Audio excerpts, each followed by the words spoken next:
trouble focusing on Colonel Graff. The man looked away. Ender had trouble focusing on Colonel Graff. The man looked far away and very small, as if Ender could pick him up with tweezers and drop him in a pocket. To leave everything here and go to a place that was very hard with no Valentine, no Mom and Dad. And then he thought of the films of the buggers that everyone had to see at least once a year. The Scathing of China, the Battle of the Belt, death and suffering and terror, and Mazer Rackham and his brilliant maneuvers, destroying an enemy fleet twice his size and twice his power, using the little human ships that seemed so frail and weak, like children fighting with grown-ups. And we won. "I'm afraid," said Ender quietly, "but I'll go with you." "Tell me again," said Graff. "It's what I was born for, isn't it? If I don't go, why am I alive?" "Not good enough," said Graff. "I don't want to go," said Ender, "but I will." Graff nodded. "You can change your mind. Up until the time you get into my car with me, you can change your mind. After that, you stay at the pleasure of the International Fleet. Do you understand that?" Ender nodded. "All right, let's tell them."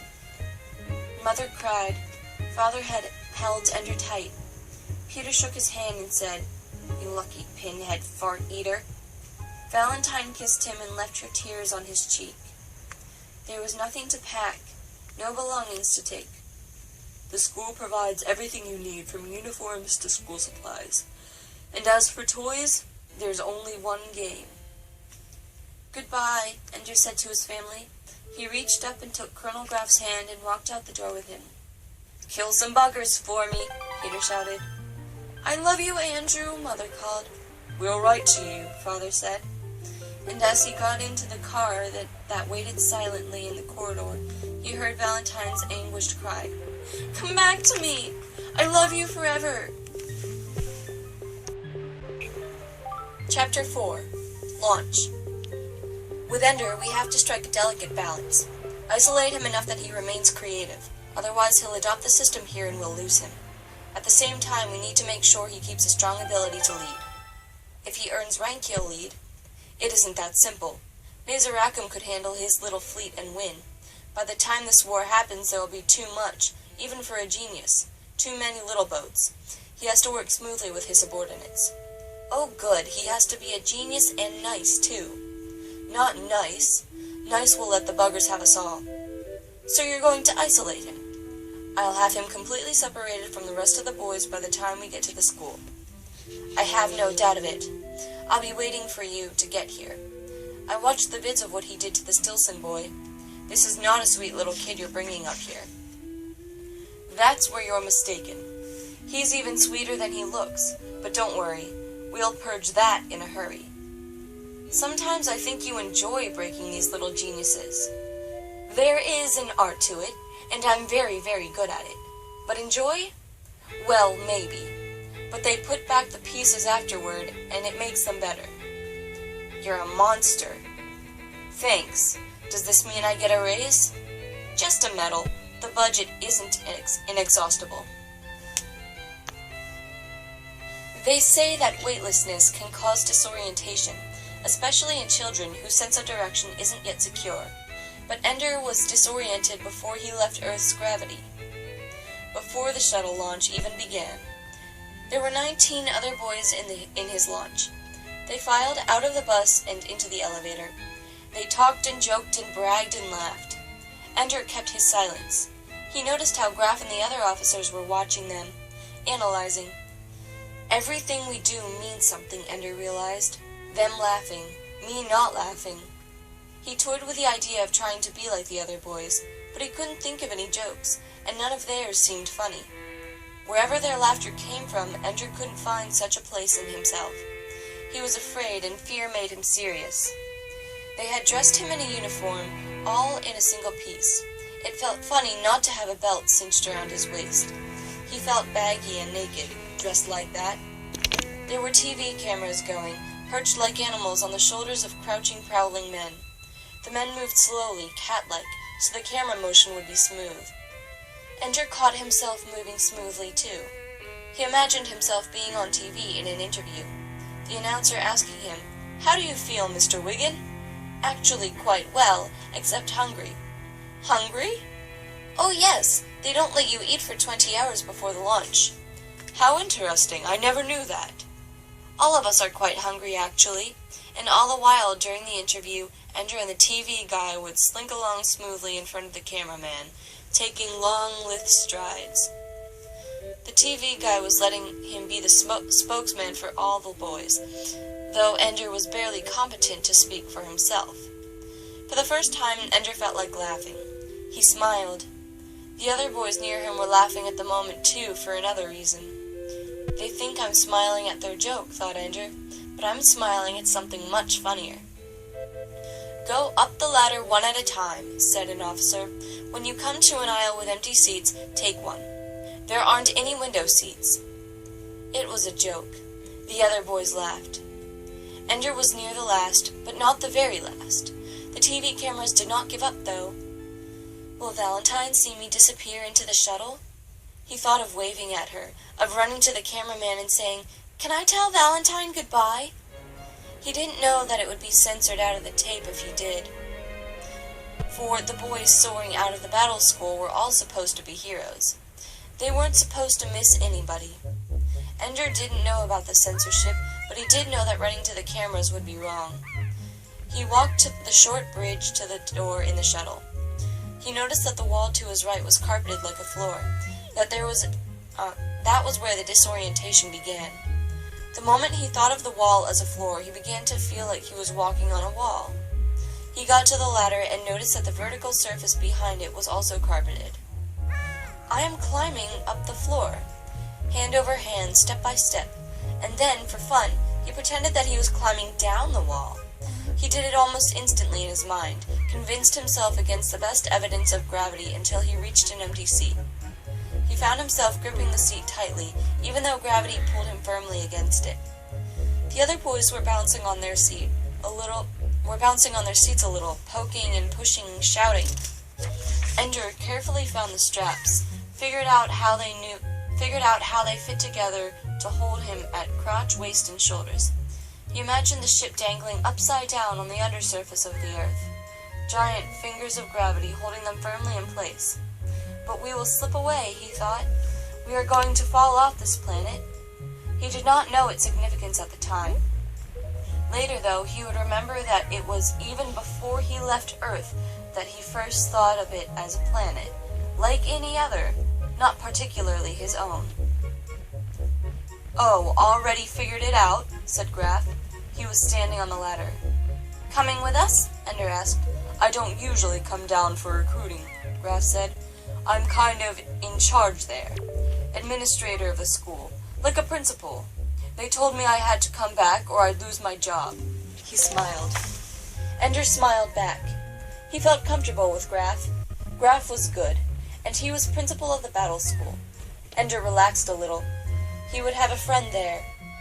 Adults helped the other boys belt themselves in place, those who hadn't done as Ender did. Then they waited for an hour while a TV in front of the shuttle introduced them to shuttle flight, the history of spaceflight, and their possible future with the great starships of the IF. Very boring stuff.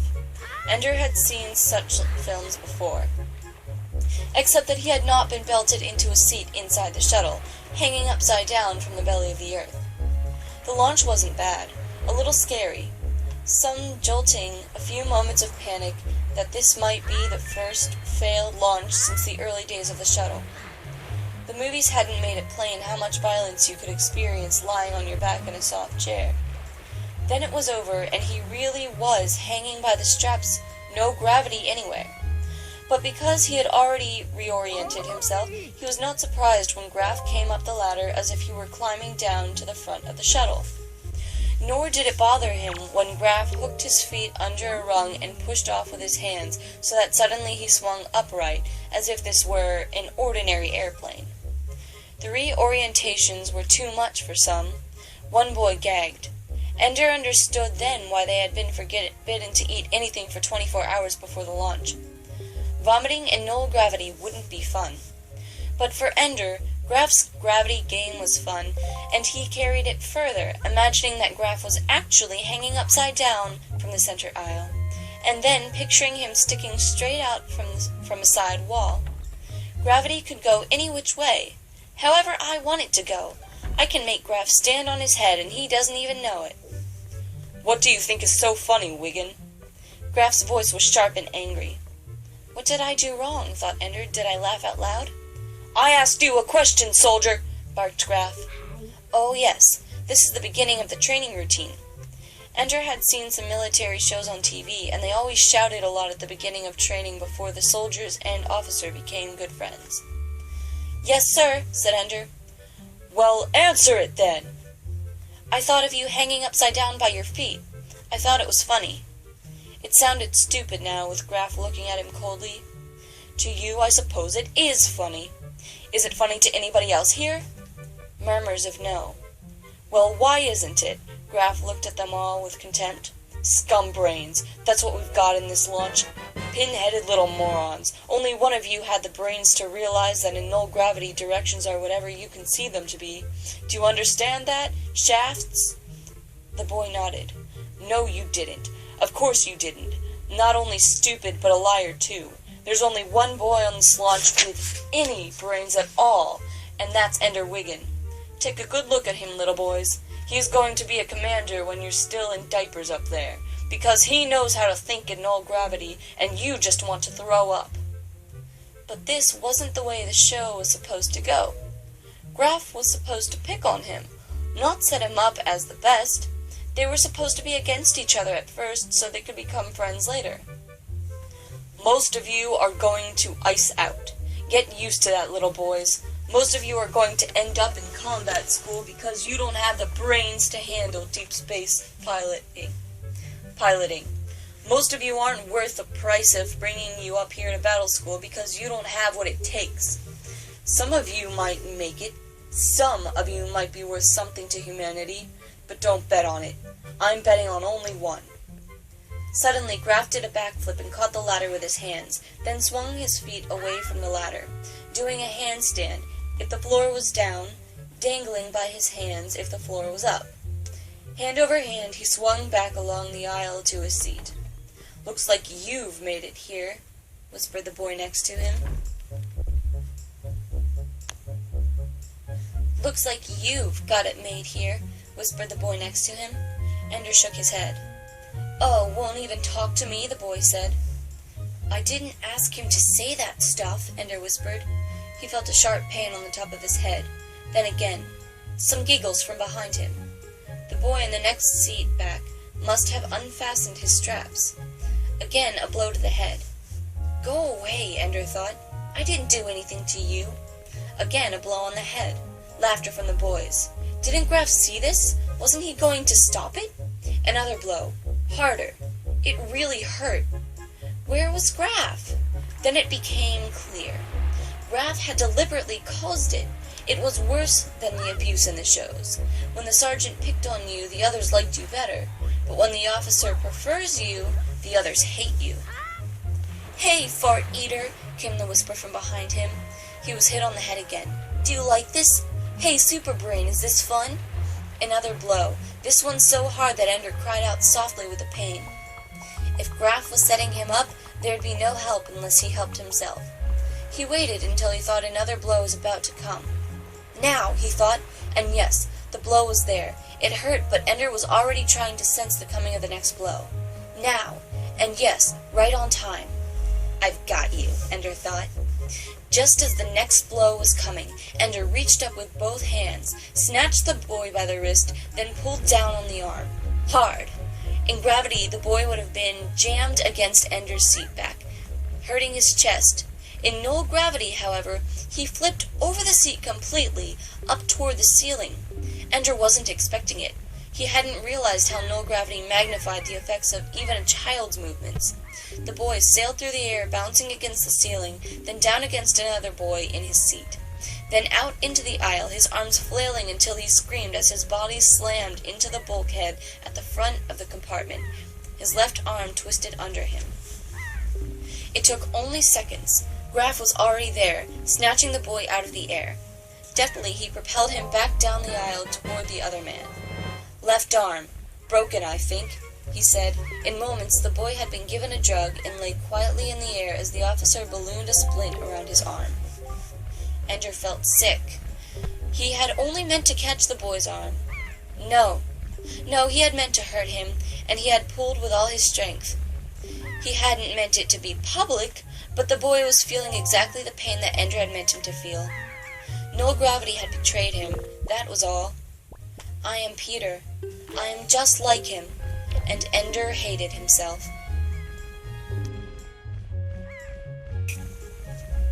Graf stayed at the front of the cabin.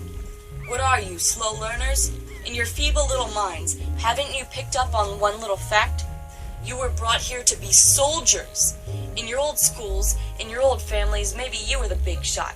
Maybe you were tough. Maybe you were smart. But we chose the best of the best, and that's the only kind of kid you're going to meet now.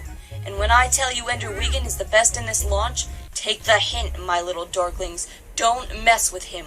Little boys have died in battle school before. Do I make myself clear?" There was silence the rest of the launch. The boy sitting next to Ender was scrupulously careful not to touch him. "I am not a killer," Ender said to himself over and over. "I am not Peter. No matter what Graf says, I'm not. I was defending myself. I bore it a long time. I was patient. I'm not what he said." A voice over the speaker told them they were approaching the school. It took 20 minutes to decelerate the dock. Ender lagged behind the others. They were not unwilling to let him be the last to leave the shuttle, climbing upward in the direction that had been down when they embarked.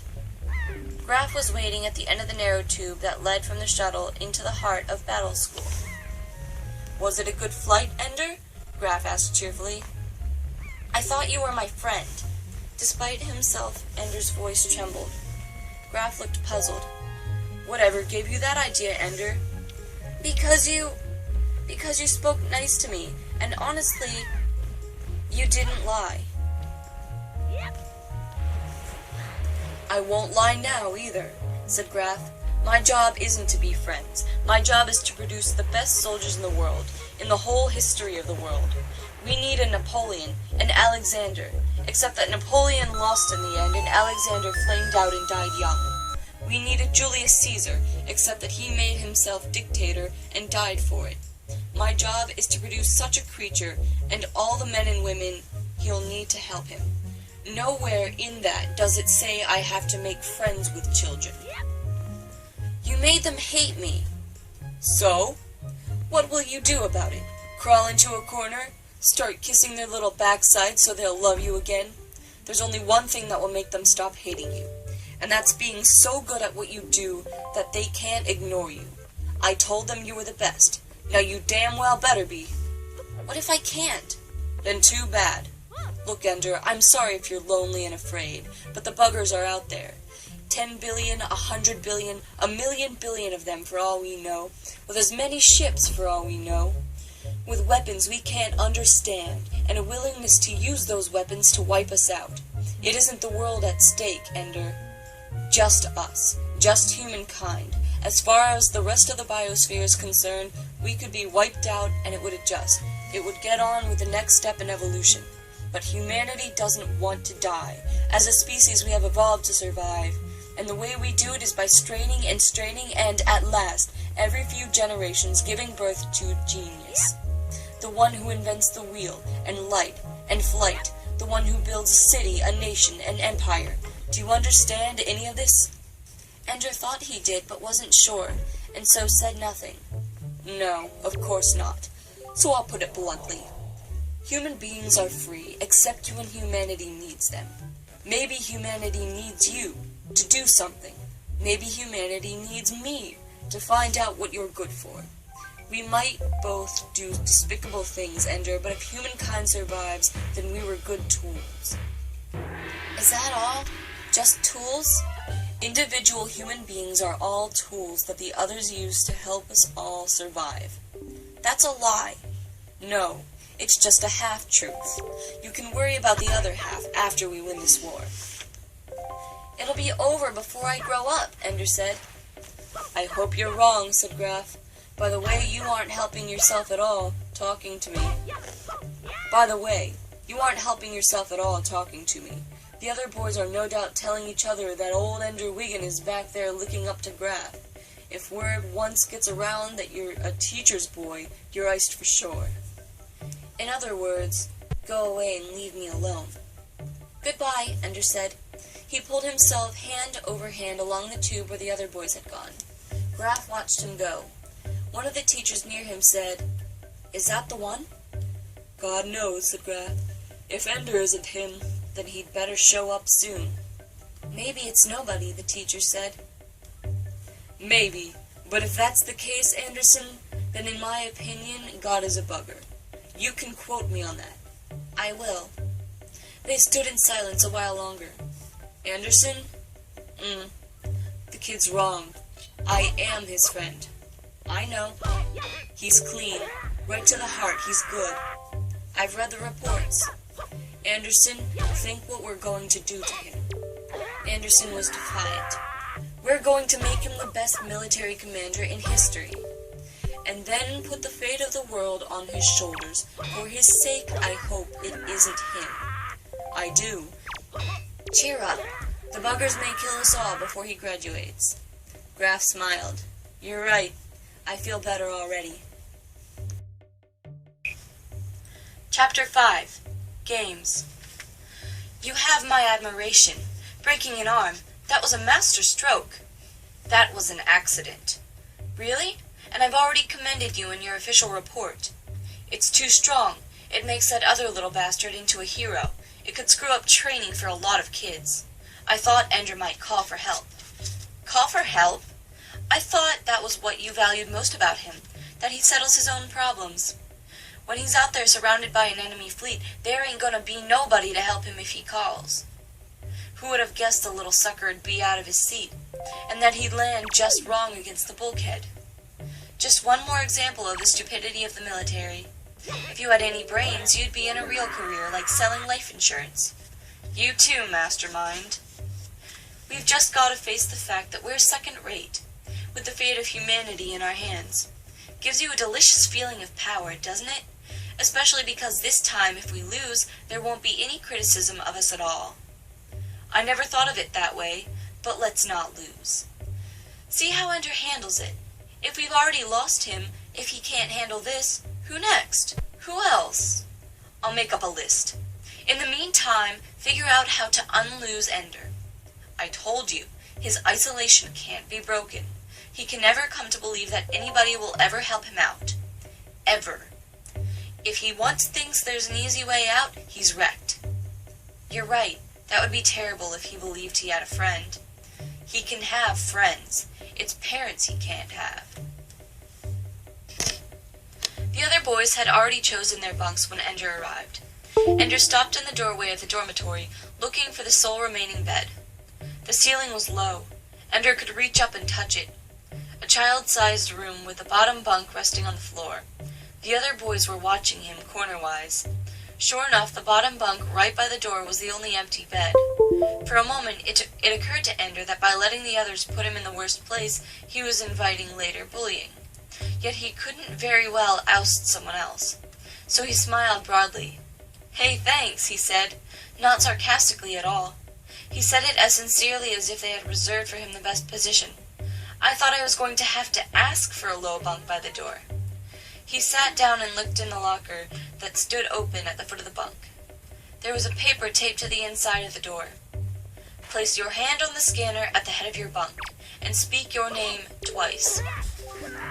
Ender found the scanner, a sheet of opaque plastic.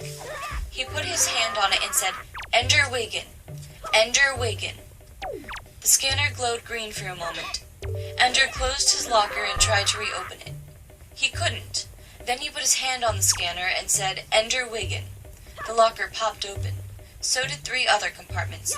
One of them contained 4 jumpsuits, like the one he was wearing, and 1 white. Another compartment contained a small desk, just like the one at school, so they weren't through with studies yet. It was the largest compartment that contained the prize. It looked like a spacesuit at first glance, complete with a helmet and gloves. But it wasn't. There was no airtight seal. Still, it would effectively cover the whole body. It was thickly padded. It was also a little stiff. And there was a pistol within.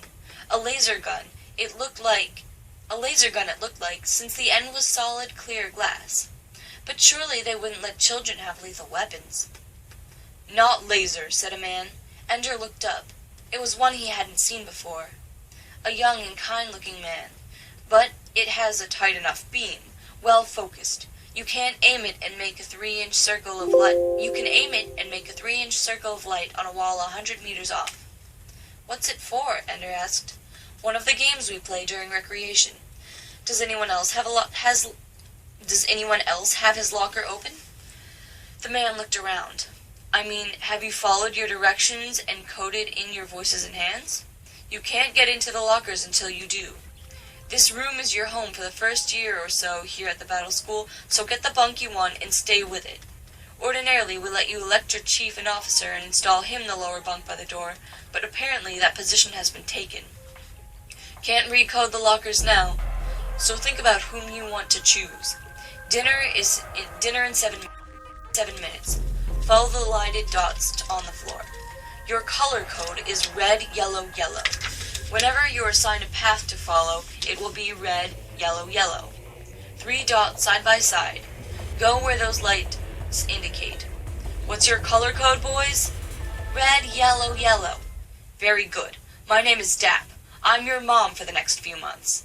The boys laughed. "Laugh all you like, but keep it in mind. If you get lost in the school, which is quite possible, don't go opening doors. Some of them lead outside." More laughter. "Instead, just tell someone that your mom is Dap and they'll call me. Or tell them your color and they'll light up a path for you to get home. If you have a problem, come talk to me. Remember, I'm the only person here who's paid to be nice to you. But not too nice. Give me any lip and I'll break your face. Okay?" They laughed again. Dap had a room full of friends. Frightened children are so easy to win. "Which way is down? Anybody tell me?" They told him. "Okay, that's true, but that direction is toward the outside. The ship is spinning, and that's what makes it feel like that is down. The floor actually curves around in that direction. Keep going long enough that way, and you come back to where you started. Except don't try it, because up that way is teachers' quarters, and up that way is the bigger kids, and the bigger kids don't like launchies butting in. You might get pushed around. In fact, you will get pushed around, and when you do, don't come crying to me. Got it? This is battle school, not nursery school." "What are we supposed to do then?" asked a boy, a really small black kid who had a top bunk near Ender's. "If you don't like getting pushed around, figure out for yourself what to do about it. But I warn you, murder is strictly against the rules, so is any deliberate injury. I understand there was one attempted murder on the way up here, a broken arm. That kind of thing happens again, somebody ices out. You got it?" "What's icing out?" asked the boy with his arm puffed in a splint. "Ice. Put out in the cold. Sent Earthside. Finished at battle school." Nobody looked at Ender. "So, boys, if any of you are thinking about being troublemakers, at least be clever about it, okay?" Dap left. They still didn't look at Ender. Ender felt the fear growing in his belly. The kid whose arm he broke. Ender didn't feel sorry for him. He was a Stilson. And like Stilson, he was already gathering a gang. A little knot of kids, several of the bigger ones. They were laughing at the far end of the room, and every now and then one of them would turn to look at Ender. With all his heart, Ender wanted to go home. What did any of this have to do with saving the world? There was no monitor now. It was Ender against the gang again, only they were right in his room. Peter again, but without Valentine. The fear stayed all through dinner, and no one sat by him in the mess hall. The other boys were talking about things, the big scoreboard on one wall, the food, the bigger kids. Ender could only watch in isolation. The scoreboards were team standings, win-loss records with the most recent scores. Some of the bigger boys apparently had bets on the most recent games. 2 teams, Manticore and Asp, had no recent score. These boxes were flashing. Ender decided they must be playing right now. He noticed that the older boys were divided into groups according to uniforms they wore. Some with different uniforms were talking together, but generally the groups each had their own area. Launchies their own group, and the 2 or 3 next older groups all had plain blue uniforms. But the big kids, the ones that were on teams, they were wearing much more flamboyant clothing. Ender tried to guess which ones went with which name. Scorpion and Spider were easy, so were Flame and Tide. A bigger boy came to sit by him. Not just a little bigger. He looked to be 12 or 13, getting his man's growth started. "Hi," he said. "Hi," Ender said. "I'm Mick. Ender. That's a name?" "Since I was little, it's what my sister called me. Not a bad name here. Ender. Finisher. Hey." "Hope so." "Ender, you the bugger in your launch?" Ender shrugged. "I noticed you eating all alone. Every launch has one like that. Kid that nobody takes to right away. Sometimes I think the teachers do it on purpose. The teachers aren't very nice. You'll notice that." "Yeah." "So you the bugger?" "I guess so." "Hey, nothing to cry about, you know." He gave Ender his roll. He took Ender's pudding. "Eat nutritious stuff. It'll keep you strong." Mick dug into the pudding. "What about you?" asked Ender. "Me? I'm nothing. I'm a fart in the air conditioning. I'm always there, but most of the time nobody knows it." Ender smiled tentatively. "Yeah, funny, but no joke. I got nowhere here. I'm getting big now. They're going to send me to my next school pretty soon. No way it'll be tactical school for me. I've never been a leader, you see. Only the guys who get to be leaders have a shot at it." "How do you get to be a leader?" "Hey, if I knew you think I'd be like this? How many guys my size you see in here?" "Not many." Ender didn't say it. "A few. I'm not the only half-iced bugger fodder. A few of us. The other guys, they're all commanders. All the guys from my launch have their own teams now. Not me." Ender nodded. "Listen, little guy, I'm doing you a favor. Make friends. Be a leader. Kiss butts if you've got to, but if the other guys despise you, you know what I mean?" Ender nodded again. "Naw, you don't know nothing. You launchies are all alike. You don't know nothing. Mine's like space. Nothing there, and if anything hits you, you fall apart. Look, when you end up like me, don't forget that somebody warned you. It's the last nice thing anybody's going to do for you." "So why did you tell me?" Ender asked. "What are you, a smart mouth? Shut up and eat." Ender shut up and ate. He didn't like Mick, and he knew there was no chance he would end up like that. Maybe that was what the teachers were planning, but Ender didn't intend to fit in with their plans. "I will not be the bugger of my group," Ender thought. "I did not leave Valentine and Mother and Father to come here just to be iced." As he lifted the fork to his mouth, he could feel his family around him, as they always had been. He knew just which way to turn his head to look up and see Mother, trying to get Valentine not to slurp. He knew just where Father would be, scanning the news on the table while pretending to be part of the dinner conversation. Peter, pretending to take a crushed pea out of his nose. Even Peter could be funny. It was a mistake to think of them. He felt a sob rise in his throat and swallowed it down. He could not see his plate. He could not cry. There was no chance that he would be treated with compassion. Dap was not Mother. Any sign of weakness would tell the Stilsons and Peter that this boy could be broken. Ender did what he always did when Peter tormented him. He began to count doubles. 1, 2, 4, 8, 16, 32, 64, and on as high as he could hold those numbers in his head. 128, 256, 512, 1024, 2048, 4096, 8192, 16384, 32768, 65536, 131,072, 262,144. At 6,700,000, at whatever number 671088864, he began to be unsure.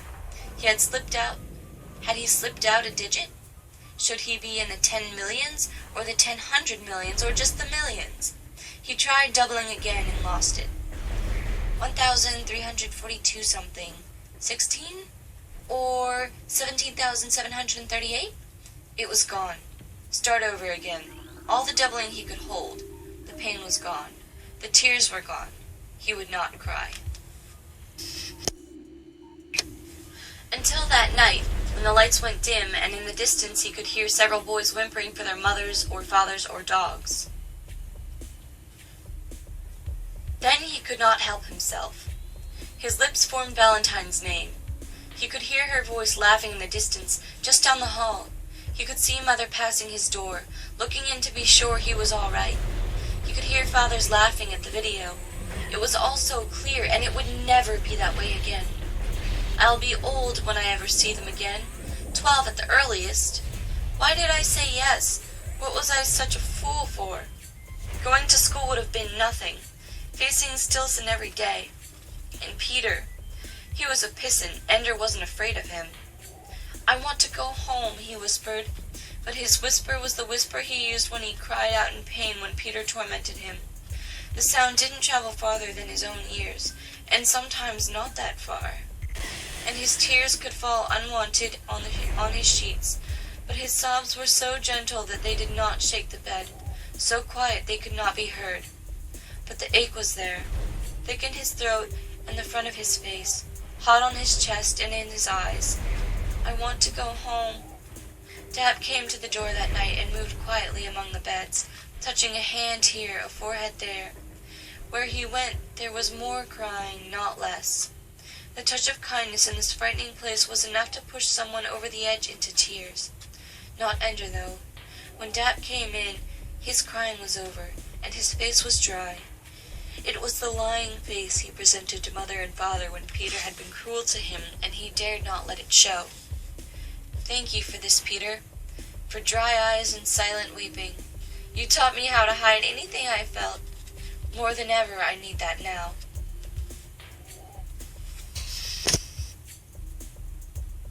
This was school.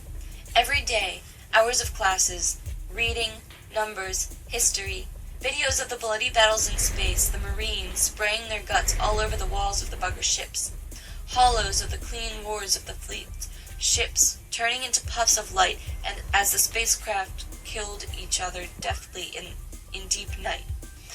Many things to learn.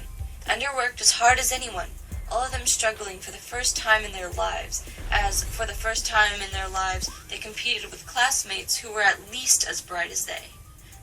But the games, that was what they lived for. That was what filled the hours between waking and sleeping. Dap introduced them to the game room on their second day. It was up, way above the decks, where the boys lived and worked. They climbed ladders to where gravity weakened, and there in the cavern they saw the dazzling lights of the games. Some of the games they knew. Some they had even played at home. Simple ones and hard ones. Ender walked past the two-dimensional games on video and began to study the games the bigger boys played. The holographic games with objects hovering in the air. He was the only launchy in that part of the room, and every now and then one of the bigger boys would shove him out of the way. What are you doing here? Get lost! Fly off! And of course he would fly in the lower gravity here, leave his feet and soar until he ran into something or someone. Every time, though, he extricated himself and went back, perhaps to a different spot, to get a different angle in the game. He was too small to see the controls, how the game was actually done. That didn't matter. He got the movement of it in the air. The way the player dug tunnels in the darkness, tunnels of light, which the enemy ships would search for and then follow mercilessly until they caught the player's ship. The player could make traps, mines drifting, bombs, loops in the air that forced the enemy ships to repeat endlessly. Some of the players were clever, others lost quickly. Ender liked it better, though, when two boys played against each other.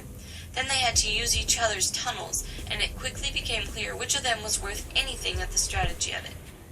Within an hour or so it began to pall.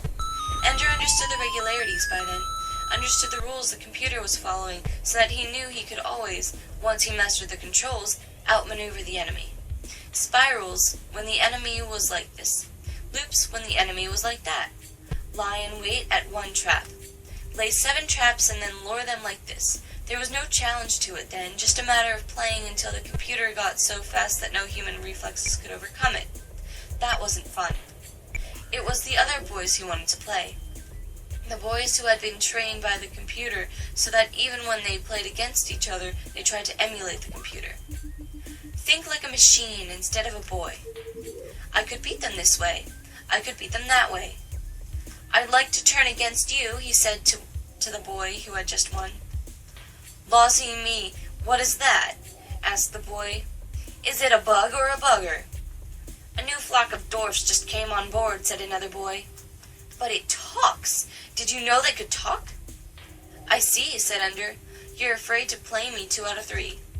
Beating you, said the boy, would be as easy as pissing in the shower. And not half as fun, said another. I'm Ender Wiggin. Listen up, scrunch face. You nobody, got that? You nobody, got that? You not anybody till you got you first kill, got that? The slang of the older boys had its own rhythm. Ender picked it up quick enough. If I'm nobody, then how come you scared to play me 2 out of 3? Now the other guys were impatient. Kill the squirt quick and let's get on with it. So Ender took his place at the unfamiliar controls. His hands were small, but the controls were simple enough. It took only a little experimentation to find out which buttons used certain weapons. Movement control was a standard wire ball. His reflexes were slow at first. The other boy, whose name he still didn't know, got ahead quickly. But Ender learned a lot and was doing much better by the time the game ended. Satisfied, Launchy? 2 out of 3. We don't allow 2 out of 3 games. So you beat me the first time I ever touched the game, Ender said. If you can't do it twice, you can't do it at all. They played again, and this time Ender was deft enough to pull off a few maneuvers that the boy had obviously never seen before. His patterns couldn't cope with them. Ender didn't win easily, but he won. The bigger boys stopped laughing and joking then. The third game went in total silence. Ender won it quickly and efficiently. When the game ended, one of the older boys said, "'Bout time they replace this machine. Getting so any pin brain can beat it now." Not a word of congratulation. Just total silence as Ender walked away. He didn't go far. Just stood off near the distance and watched as the next players tried to use the things he had shown them. Any pin brain? Ender smiled inwardly. They won't forget me. He felt good. He had won something against the older boys. Probably not the best of the older boys, but he no longer had the panicked feeling that he might be out of his depth. That battle school might be too much for him. All he had to do was watch the game and understand how things worked. Then he could use the system and even excel. It was waiting and watching that cost him the most, for during that time he had to endure. The boy whose arm he had broken was out for vengeance. His name, Ender quickly learned, was Bernard. He spoke his own name with a French accent, since the French had their own arrogant separatism, insisted that the teaching of standard not begin until the age of 4, when the French language patterns were already set. His accent made him exotic and interesting. His broken arm made him a martyr. His sadism made him a natural focus for all those who loved pain in others. Ender became their enemy. Little things, kicking his bed every time they went in and out of the door, jostling him with his meal tray, tripping him on ladders. Ender learned quickly not to leave anything outside of his lockers. He also learned to be quick on his feet, to catch himself. Maladroit, Bernard once called him, and the name stuck. There were times when Ender was very angry. With Bernard, of course, anger was inadequate. It was the kind of person he was, a tormentor. What enraged Ender was how willingly the others went along with him. Surely they knew there was no justice in Bernard's revenge. Surely they knew that he had struck Ender in the first shuttle, that Ender had only been responding to violence. If they knew, they acted as if they didn't. Even if they did not know, they should be able to tell from Bernard himself that he was a snake. After all, Ender wasn't his only target. Bernard was setting up a kingdom, wasn't he? Ender watched from the fringes of the group as Bernard established the hierarchy. Some of the boys were useful to him, and he flattened them outrageously. Some of the boys were willing servants, doing whatever he wanted, even though he treated them with contempt. But a few chafed under Bernard's rule. Ender, watching, knew who Ender, watching, knew who resented Bernard. Shen was small, ambitious, and easily needled. Bernard had discovered that quickly and started calling him Worm. "Because he's so small," Bernard said, "and because he wriggles. Look how he shimmies his butt when he walks." Shen stormed off, but they only laughed louder. "Look at his butt. See ya, Worm." Ender said nothing to Shen. It would be too obvious then that he was starting his own competing gang. He just sat with his desk on his lap, looking as studious as possible. He was not studying. He was telling his desk to keep sending a message into the interrupt queue every 30 seconds. The message was to everyone, and it was short and to the point. What made it hard was figuring out how to disguise who it was from, the way the teachers could. Messages from one of the boys always had their names automatically inserted. Enter hadn't cracked the teacher security system yet, so he couldn't pretend to be a teacher. But he was able to set up a file for a non-existent student, whom he whimsically named God. Only when the message was ready to go did he try to catch Shen's eye. Like all the other boys, he was watching Bernard and his cronies laugh and joke, making fun of the math teacher who often stopped in mid-sentence to look around as if he had been let off the bus at the wrong stop and didn't know where he was. Eventually, though, Shen glanced around. Ender nodded to him, pointed to his desk, and smiled. Shen looked puzzled. Ender held up his desk a little, then pointed at it. Shen reached for his own desk. Ender sent the message then. Shen saw it almost at once. Shen read it, then laughed aloud. He looked at Ender as if to say, "Did you do this?" Ender shrugged to say, "I don't know who did it, but it sure wasn't me." Shen laughed again, and several of the other boys who were not close to Bernard's group got out their desks and looked. Every 30 seconds the message appeared on every desk, marched around the screen quickly, then disappeared. The boys laughed together. "What's so funny?" Bernard asked. Ender made sure he was not smiling when Bernard looked around the room, imitating the fear that so many others felt. Shen, of course, smiled all the more defiantly.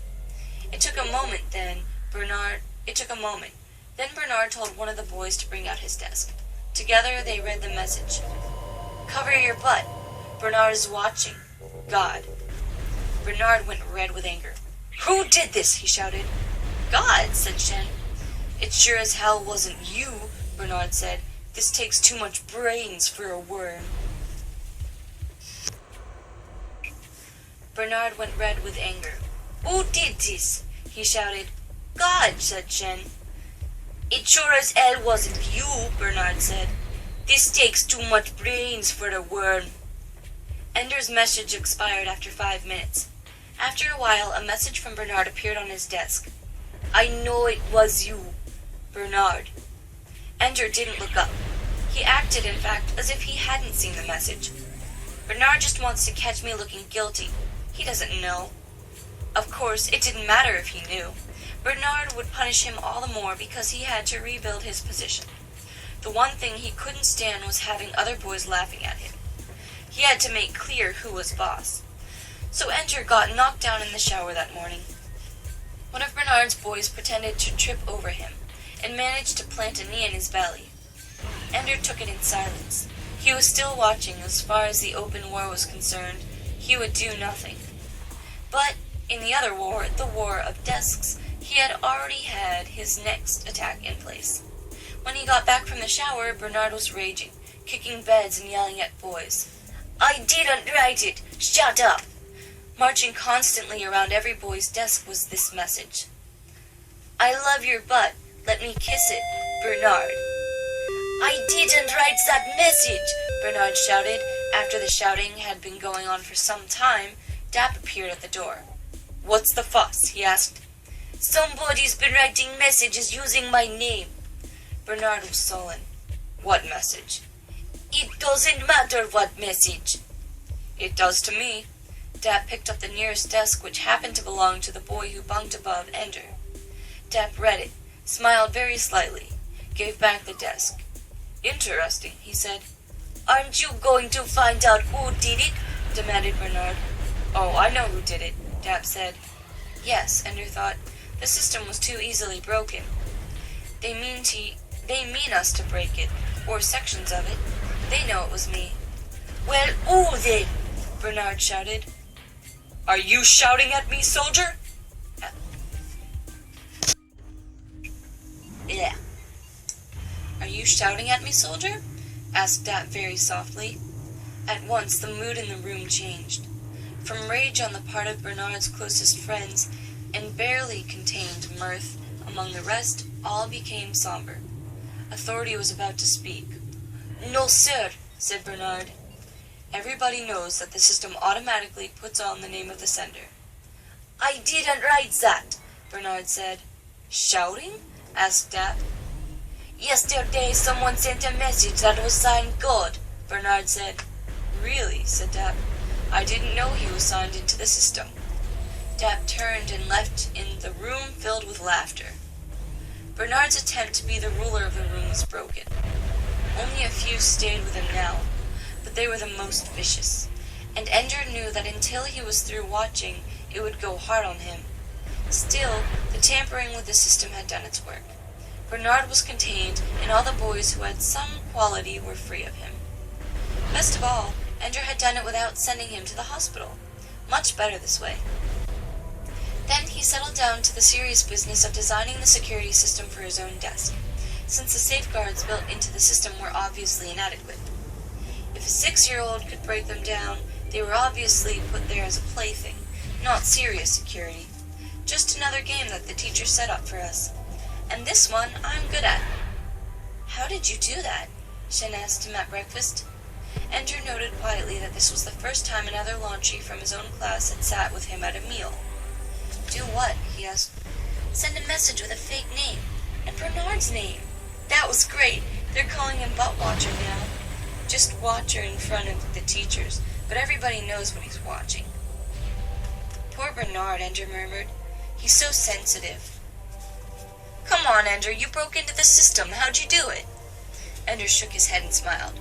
"Thanks for thinking I'm bright enough to do that. I just happened to see it first, that's all." "Okay, you don't have to tell me," said Shen. Still, it was great. They ate in silence for a moment.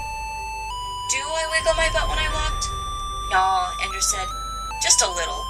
Just don't take such big long steps, that's all." Shen nodded. The only person who ever noticed was Bernard. "He's a pig," said Shen. Ender shrugged. "On the whole, pigs aren't so bad." Shen laughed. "You're right. I wasn't being fair to the pigs."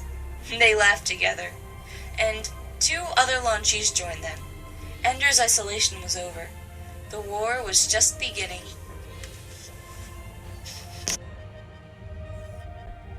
We've had our disappointments in the past, hanging on for years hoping they'll pull through and then they don't. Nice thing about Ender, he's determined to ice within the first 6 months. Oh? Don't you see what's going on here? He's stuck at the Giant's drink in the mines game. Is the boy suicidal? You never mentioned it. Everybody gets the Giant sometime, but Ender won't leave it alone, like Penal. Everybody looks like Penal at one time or another, but he's the only one who killed himself. I don't think it had anything to do with the Giant's drink. You're betting my life on that, and look what he's done with his launch group. Wasn't his fault, you know. I don't care. His fault or not, he's poisoning that group. They're supposed to bond, and right where he stands, there's a chasm a mile wide. I don't plan to leave him there very long anyway. Then you'd better plan again. That launch is sick, and he's the source of the disease. He stays till it's cured. I was once the source of the disease. I was isolating him, and it worked. Give him time with the group to see what he does with it. We don't have time. We don't have time to rush too fast with a kid who has as much chance of being a monster as a military genius. Is this in order? The recorder's on. It's always on. Your ass is covered. Go to hell. If it's in order, then it's in order. Hold him where he is until you see how he handles things in his launch group. Graf, you give me ulcers. You wouldn't have ulcers if you'd leave the school to me and take care of the fleet yourself. The fleet is looking for a battle commander. There's nothing to take care of until you get me that. They filed clumsily into the battle room like children in a swimming pool for the first time. clinging to the handholds along the side. Null gravity was frightening, disorienting. They soon found that things went better if they didn't use their feet at all. Worse, the suits were confining. It was harder to make precise movements since the suits bent just a bit slower, resisted a bit more than any clothing they had ever worn before. Ender gripped the handhold and flexed his knees. He noticed that along with the sluggishness, the suit had an amplifying effect on movement. It was hard to get them started, but the suit's legs kept moving, and strongly after his muscles had stopped. Give them a push this strong, and the suit pushes with twice the force. I'll be clumsy for a while, better get started. So still grasping the handhold, he pushed off strongly with his feet. Instantly he flipped around, his feet flying over his head, and landed flat on his back against the wall. The rebound was stronger, it seemed, and his hands tore loose from the handhold. He flew across the battle room, tumbling over and over. For a sickening moment, he tried to retain his up-and-down orientation, his body attempting to right itself, searching for the gravity that wasn't there. Then he forced himself to change his view. He was hurtling toward a wall. That was down. And at once, he had control of himself. He wasn't flying, he was falling. This was a dive. If he could choose how he would hit the surface. I'm going too fast to catch a hold and stay, but I can soften the impact. I can fly off at an angle, and if I roll when I hit and use my feet. It didn't work at all the way he had planned. He went off at an angle, but it was not the one he had predicted, nor did he have time to consider. He hit another wall, this time too soon to have prepared for it. But quite accidentally, he discovered a way to use his feet to control the rebound angle. Now he was soaring across the room again toward the other boys, who still clung to the wall. This time he had slowed enough to be able to grip a rung.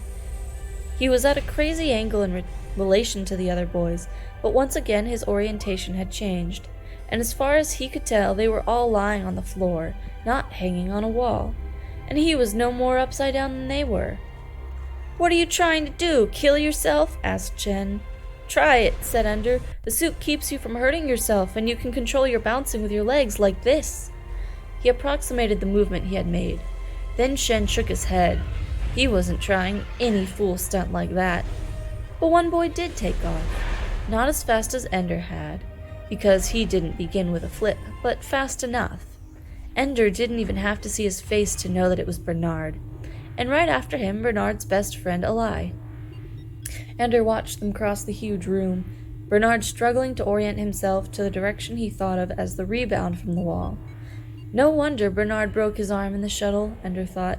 He tightens up when he's flying. He panics. Ender stored the information away for future reference. And another bit of information, too.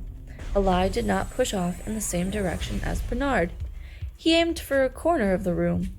Their paths diverged more and more as they flew, and where Bernard made a clumsy, crunching landing on the bounce of his wall, Eli did a glancing triple bounce on 3 surfaces near the corner that left him most of his speed and sent him flying off at a surprising angle. Eli shouted and whooped, and so did the boys watching. Some of them forgot they were weightless and let go of the wall to clap their hands. Now they were drifting lazily in many directions, waving their arms, trying to swim. Now that's a problem, thought Ender. What if you catch yourself drifting? There's no way to push off. He was tempted to set himself adrift and try to solve the problem by trial and error, but he could see the others, their useless efforts at control, and he couldn't think of what he would do that they weren't already doing. Holding onto the floor with one hand, he fiddled idly with the toy gun that was attached to his suit in front, just below the shoulder. Then he remembered that the hand rockets sometimes used by Marines when they did a boarding assault on an enemy station. He pulled the gun from his suit and examined it. He had pushed all the buttons back in the room, but the gun did nothing there. Maybe here in the battle room it would work. There were no instructions on it, no labels on the controls. The trigger was obvious. He had had toy guns, as all children had, almost since infancy. There were 2 buttons that his thumb could easily reach, and several others along the bottom of the shaft that were almost inaccessible without using 2 hands. Obviously, the 2 buttons near his thumb were meant to be instantly usable. He aimed the gun at the floor and pulled back on the trigger. He felt the gun grow instantly warm. When he let go of the trigger, it cooled at once. Also, a tiny circle of light appeared on the floor where he was aiming. He thumbed the red button at the top of the gun and pulled the trigger again. Same thing. Then he pushed the white button. It gave a bright flash of light that illuminated a wide area, but not as intensely. The gun was quite cold when the button was pressed. The red button makes it like a laser, but it's not a laser, Dap had said, while the white button makes it a lamp. Neither will be much help when it comes to maneuvering, so everything depends on how you push off, the course you set when you start it. It means we're going to have to get very good at controlling our launches and rebounds, or we're all going to end up floating in the middle of nowhere. Ender looked around the room. A few of the boys were drifting close to walls now, flailing their arms to catch a handhold. Most were bumping into each other and laughing. Some were holding hands and going around in circles. Only a few, like Ender, were calmly holding onto the walls and watching. One of them, he saw, was a lie. He had ended up on another wall not too far from Ender. On impulse, Ender pushed off and moved quickly toward a lie. Once in the air, he wondered what he would say. A lie was Bernard's friend. What did Ender have to say to him? Still, there was no changing course now, so he watched straight ahead and practiced making tiny leg and hand movements to control which ways he was facing as he drifted. Too late, he realized that he had aimed too well. He was not going to land near a lie. He was going to hit him. "Here, snag my hand," a lie called. Ender held out his hand. A lie took the shock of impact and helped Ender make a fairly gentle landing against the wall. "That's good," Ender said. "We ought to practice that kind of thing." "That's what I thought, only everybody's turning to butter out there," a lie said. "What happens if we get out there together? We should be able to shove each other in opposite directions." "Yeah, okay?" It was an admission that all might not be right between them. "Is it okay for us to do something together?" Ender's answer was to take a lie by the wrist and get ready to push off. "Ready?" said a lie. "Go!" Since they pushed off with different amounts of force, they began to circle each other. Ender made some small hand movements, then shifted a leg. They slowed. He did it again. They stopped orbiting. Now they were drifting evenly. "Packed head, Ender," a lie said. It was high praise. "Let's push off before we run into that bunch. And then let's meet over in that corner." Ender did not want this bridge into the enemy camp to fail. "Last one there saves farts in a milk bottle," a lie said. Then slowly, steadily, they maneuvered until they faced each other, spread-eagled, hand to hand, knee to knee. "And then we just scrunch?" asked a lie. "I've never done this before either," said Ender. They pushed off. It propelled them faster than they expected. Ender ran into a couple of boys and ended up on a wall that he hadn't expected. It took him a moment to reorient and find the corner where he and a lie were to meet. A lie was already headed toward it. Ender plotted a course that would include 2 rebounds to avoid the largest cluster of boys. When Ender reached the corner, a lie had hooked his arms through 2 adjacent handholds and was pretending to doze. "You win." "I want to see your fart collection," a lie said. "I stored it in your locker, didn't you notice? I thought it was my socks. We don't wear socks anymore." "Oh yeah." A reminder that they were both far from home. It took some of the fun out of having mastered a bit of navigation. Ender took his pistol and demonstrated what he had learned about the 2 thumb buttons. "And what does it do when you aim it at a person?" asked a lie. "I don't know." "Why don't we find out?" Ender shook his head. "We might hurt somebody." "I meant, why don't we shoot each other in the foot or something? I'm not Bernard. I never tortured cats for fun." "Oh. It can't be too dangerous or they wouldn't give these guns to kids. We're soldiers now. Shoot me in the foot." "No, you shoot me." "Let's shoot each other." They did. Immediately, Ender felt the leg of his suit grow stiff, immobilized at the knee and ankle joints. "You frozen?" asked a lie. "Stiff as a board." "Let's freeze a few," a lie said. "Let's have our first war, us against them." They grinned. Then Ender said, "Better invite Bernard." A lie cocked an eyebrow. "Oh?" "And Shen. That little butt wiggler?" Ender decided that a lie was joking. If you didn't hold yours so tight, it would wiggle too. Ally grinned. Let's go get Bernard and Shen and freeze these bugger lovers. In 20 minutes, everyone in the room was frozen except Ender, Bernard, Shen, and Ally. The four of them sat there whooping and laughing until Dap came in. I see you've learned how to use your equipment, he said. Then he did something to a control he held in his hand. Everybody drifted slowly towards the wall that he was standing on. He went among the frozen boys, touching them and thawing their suits. There was a tumult of complaint that it wasn't fair how Bernard and Ally had shot them while they all weren't ready. Why weren't you ready? Asked Dap. You had your suits just as long as they did. You had just as many minutes flapping around like drunken ducks. Stop moaning and we'll begin. Ender noticed that it was assumed that Bernard and Ally were the leaders of the battle. Well, that was fine. Bernard knew that Ender and Ally had learned to use the guns together, and Ender and Ally were friends. Now others might believe that Ender had joined his group, but it wasn't so. Ender had joined a new group, Ally's group. Bernard had joined it too. It wasn't obvious to everyone. Bernard still blustered and sent his cronies on errands, but Ally now moved freely through the whole room, and when Bernard was crazy, Ally would joke a little and calm him down. When it came time to choose their launch leader, Ally was the almost unanimous choice. Bernard sulked for a few days, and then he was fine. And everyone settled into new patterns. The launch was no longer divided into Bernard's in-group and Ender's outcasts. Ally was the bridge. Ender sat on his bed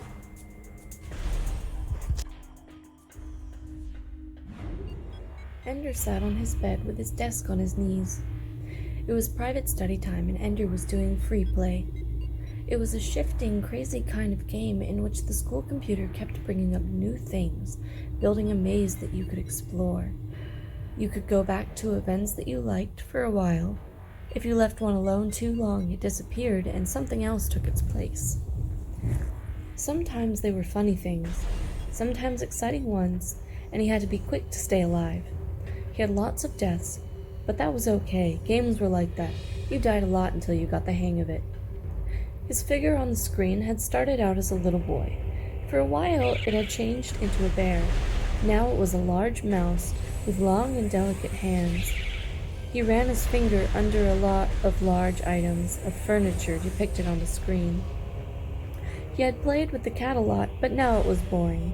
Too easy to dodge. He knew all the furniture. Not through the mouse hole this time, he told himself. I'm sick of the giant. It's a dumb game and I can't ever win. Whatever I choose is wrong. But he went through the mouse hole anyway, and over the small bridge in the garden.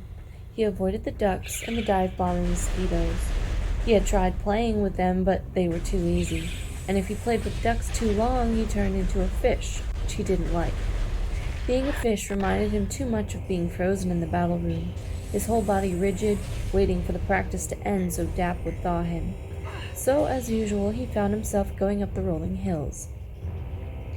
The landslides began. At first he had got caught again and again, crushed in an exaggerated blot of gore oozing out from under a rock pile. Now, though, he had mastered the skill of running up the slopes at an angle to avoid the crush, always seeking higher ground. As always, the landslides finally stopped being jumbles of rock. The face of the hill broke open, and instead of shale, it was white bread, puffy, rising like dough as the crust broke away and fell. It was soft and spongy. His figure moved more slowly, and when he jumped down off the bread, he was standing on a table. Giant loaf of bread behind him, giant stick of butter beside him, and Giant himself leaning his chin in his hands, looking at him. Ender's figure was about as tall as the giant's head from chin to brow. I think I'll bite your head off, said the giant, as he always did. This time, instead of running away or standing there, Ender walked his figure up to the giant's face and kicked him in the chin. The giant stuck out his tongue, and Ender fell to the ground. How about a guessing game? Asked the giant. So it didn't make any difference. The giant only played the guessing game. Stupid computer. Millions of possible scenarios in its memory, and the giant could only play one stupid game. The giant, as always, set two huge shot glasses as tall as Ender's knees on the table in front of him. As always, the two were filled with different liquids. The computer was good enough that the liquids had never repeated, not that he could remember. This time one had a thick, creamy-looking liquid. The other hissed and foamed. "One is poison, one is not," said the giant. "Guess right, and I'll take you into fairyland." Guessing meant sticking his head into one of the glasses to drink. He never guessed right. Sometimes his head was dissolved, sometimes he caught on fire, sometimes he fell in and it drowned, and sometimes he fell out, turned green, and rotted away. It was always ghastly, and the giant always laughed. Ender knew that whatever he chose, he would die. The game was rigged. On the first death, he figured he would reappear on the giant's table.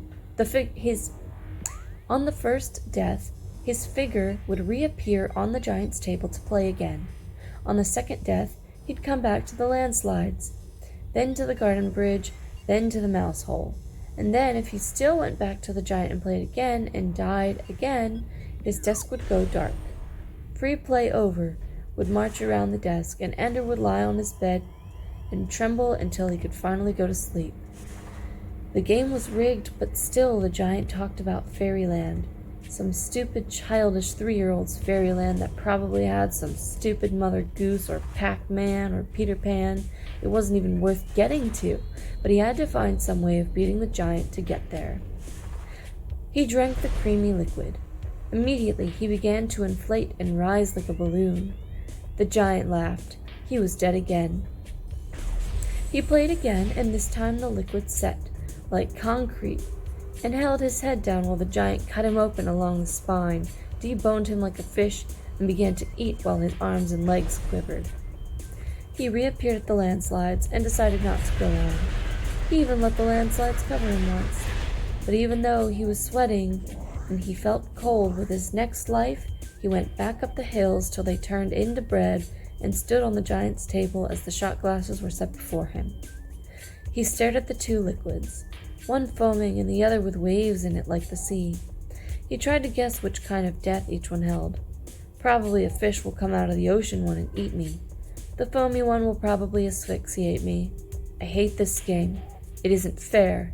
It's stupid. It's rotten. And instead of pushing his face into one of the liquids, he kicked one over, then the other, and dodged the giant's huge hands as the giant shouted, "Cheater! Cheater!" He jumped at the giant's face, clambered up his lip and nose, and began to dig into the giant's eye. The stuff came away like cottage cheese, and as the giant screamed, Ender's figure burrowed into the eye, climbed right in, burrowed in and in. The giant fell over backward. The view shifted as he fell, and when the giant came to rest on the ground, there were intricate lacy trees all around. A bat flew up and landed on the dead giant's nose. Ender brought his figure up out of the giant's eye. "How did you get here?" the bat asked. "Nobody ever comes here." Ender could not answer, of course, so he reached down, took a handful of the giant's eye stuff, and offered it to the bat. The bat took it and flew off, shouting as it went, "Welcome to Fairyland." He had made it. He ought to explore. He ought to climb down from the giant's face and see what he had finally achieved. Instead, he signed off, put his desk in his locker, stripped off his clothes, and pulled his blanket over him. He hadn't meant to kill the giant. This was supposed to be a game, not a choice between his own grisly death and an even worse murder. I'm a murderer even when I play. Peter would be proud of me.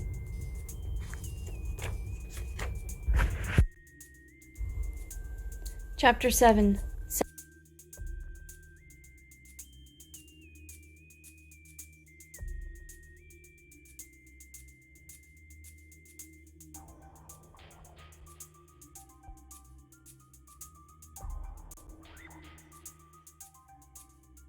My lords, ladies and gentlemen, master of the hounds, mistress of the ostler,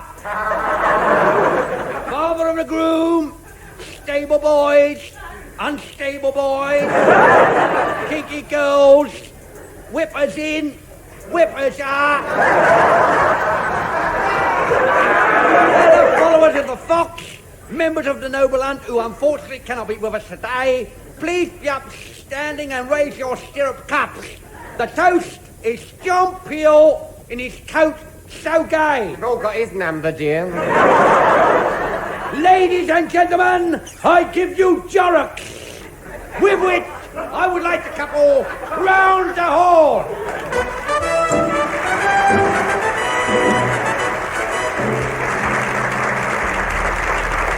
Hello again and welcome to the show. Well, now, here are the answers to last week's questions. First, the where do you find it question. Well, the answer came in several parts as follows. Wound round a sailor's leg, on top of the wardrobe, floating in the bath, under a prize bull, and in a lay-by on the Watford bypass. At least I found one there. I couldn't use it. It was covered in verdigris. Never mind. I gave it to the Scouts, actually, and they exhibited proudly next to a daguerreotype of Baden-Powell's Waddle. Now, finally, what was wrong with this picture question, where I showed you a photograph and asked you to pick out the deliberate mistakes on it? Well, most of you realize that Queen Victoria was wearing an Arsenal football shirt in the picture. Quite ridiculous. It should, of course, have been Bolton Wanderers. The sheep bottom right shouldn't have been wearing jockey shorts. Greyhounds, of course, do not have antlers. And the vicar's miniskirt was in the wrong tartan. Now, the prize for the winning entry has been sent to Mrs. J. Monk's Haunch, Seaview Cottage, Tibet. And is, as promised, the Bank of England nude calendar featuring Mr. Lippincott, the ex-governor, in a series of saucy poses, representing the 12 months of the fiscal year. And so to our new feature, Smith. Smith, wend your way over to the microphone and make the announcement, will you? Here he comes, Douglas Smith, the well-known happening. And now, ladies and gentlemen, it's Armpit Theatre.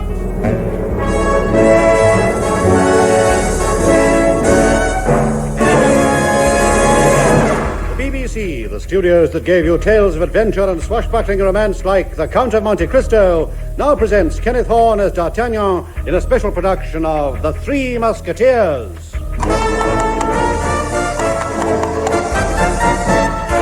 My name is D'Artagnan. Alice D'Artagnan.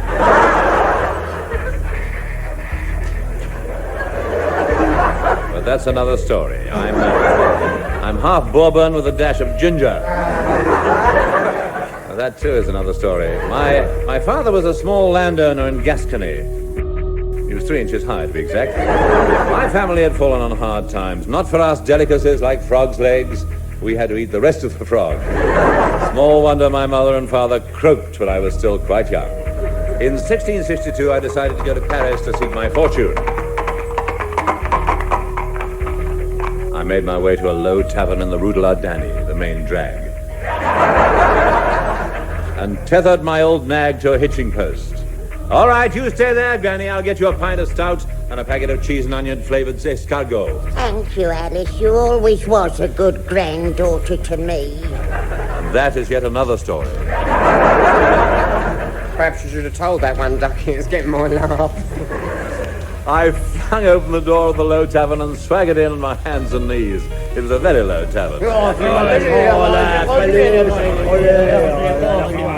At the bar stood 3 mustachioed gallants with swords at their side. The tallest of the trio wore a gay cockade in his hat. I stared at him for a moment. He spoke. Are you staring at me, cockade? Yes. You're musketeers, aren't you? Aye, Cully. I'm Porthos, and this man at my elbow is Alphos. Oh, I'm sorry. In this light, for a moment, I couldn't tell Arthos from your elbow.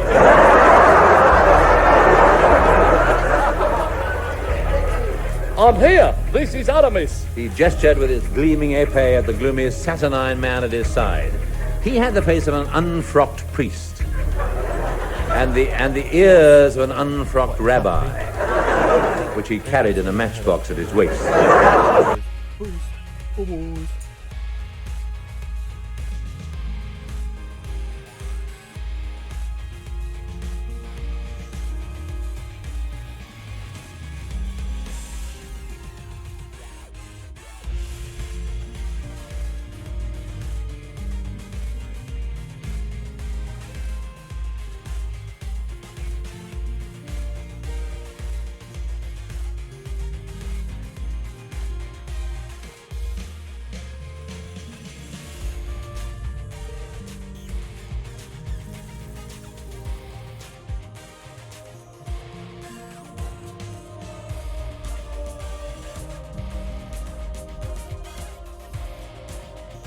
He extended his hand to 7 years with options and kissed me on both cheeks.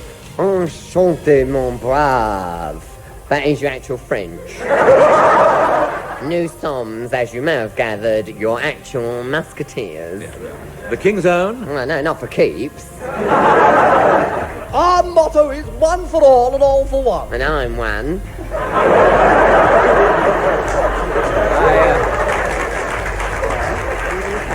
I don't quite follow. Well, he's one, and he's one and all. Well, I'd like to be one. Well, first you have to prove yourself.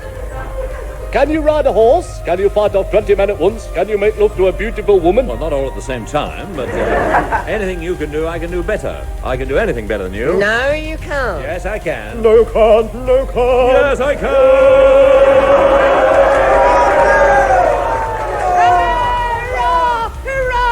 No dog of a Gascon can speak like that to a musketeer. I challenge you to a duel. And I. And I. To the death. To the death. To the death. To the death. At dawn tomorrow. At dawn. At dawn. Oh, well, could you make it 12 for 12? Death. At dawn tomorrow. At dawn. At dawn. Oh, well, could you make it 12 for 12? At dawn tomorrow. At dawn. At dawn. I'll get furious if I cancel. Same here. So be it. So be it tomorrow, then, the Champs-Élysées. I'll wait by the Eiffel Tower. But it won't be built for 300 years. I'm in no hurry. But why fight on the Champs-Élysées? Because it's a dual carriageway. There will now be a short musical interlude while the enormity of that joke sinks in.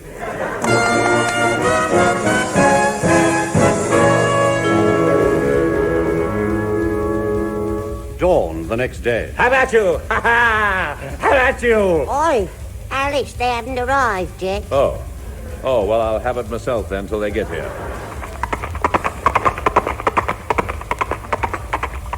Ho there, Gascon dog. No, that's Granny, the Wonder Horse. Pain peace. Tar. Ah, here come Porthos and Aramis. Will you fight us one at a time or all together? All together. Sing something simple as time goes by.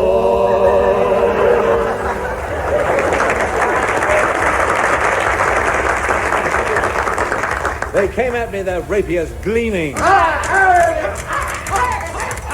Porthos was nicked, but remanded for a doctor's report. Aramis was next. He lunged at me deftly, flashing his épée. I parried and lunged quickly. And after a quick lunge, I slipped into the library for a nap. But he wasn't to be put off. He showed me what he was made I'll of. show you what I'm made of. Look.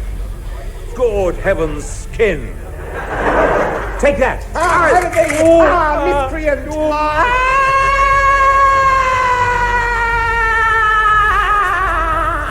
Touché. Is he? Yes, he is. He's overacting. But he'll soon be all right. Now, you, Athos. Look out! Hey, look out! Look out! Here come the Cardinal's guards. Owing to shortage of cast, there'll be a short pause while everyone changes to guards.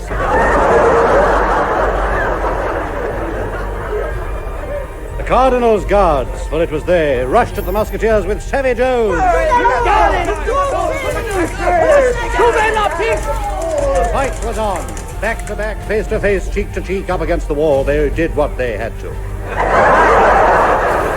Athos, Porthos, and Aramis cut and thrust with a will, while Alice was parrying one of the guards. A musketeer's life is terribly hard. Says Alice. Finally outnumbered, they were forced to retreat. Led by D'Artagnan, the musketeers leapt onto Granny the Wonder Horse, and with a cry of... Hey-ho! Ready! They rode off to the Tuileries. Why are we going there? To get twilled, you idiot.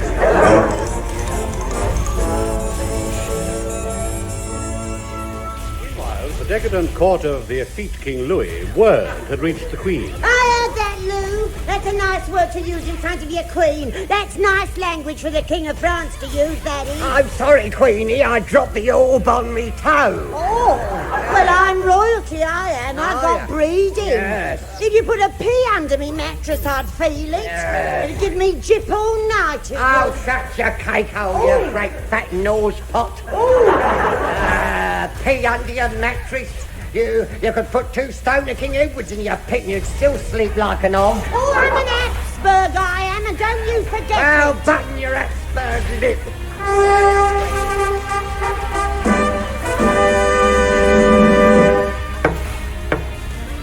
Your Majesty, His Eminence, the Cardinal Richelieu, craves audience. Oh, the eminence grieves himself. Show him in. Oi, this way, your greasy Eminence. Your Majesty.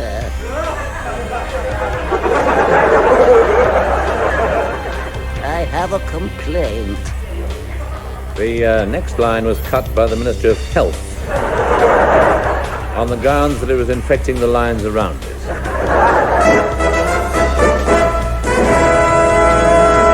The Three Musketeers, Part 3. You wouldn't have liked Part 2, it was all plot. The wicked cardinal, jealous of the Queen's influence on the King, plans to discredit her. Shame, shame, Knowing that he shame. has given a diamond necklace as a token of her favours to the Duke of Buckingham, he persuades the King to hold an enormous ball. Don't drop it, Louis. The Queen must wear the necklace. Meanwhile, on the next page, the Musketeers are celebrating their victory over the Cardinal's Guard. A toast to the King. The King. To our newfound friend D'Artagnan, the swiftest swordsman in Gascony. Here's to D'Artagnan, the high-speed Gascon. I'm very, very honoured, gentlemen. Young D'Artagnan, you shall live with us from now on. Come on, I'll show you my quarters. All right, I'll show you mine. These clothes you wear, they're not fit to battle for a gentleman. We'll take you to the King's own tailors, Berman's Theatrical Misfits and the 100 Years' War surplus store. Yeah, you shall have a fine purple cloak, a lace jabot, sheer silk hose, and as fine a codpiece as any gentleman could wish, together with 4 penn'orth of chips and a pickled onion. High boots, a fine ostrich plume in your hat. Oh, looking like that everywhere you go, men will envy you and women desire you. Oh, the other way round. Just one thing, D'Artagnan. Yes, what it is? In that clobber, don't go near the docks on a Saturday night. Entrees! I am Her Majesty's lady in waiting. Oh, well, come in, Mrs. Woman. We won't keep you waiting long. I have a message for the Queen. She must see you at once. Where does the mysterious Cardinal fit in? Tune in next week for episode 2 of The Three Musketeers.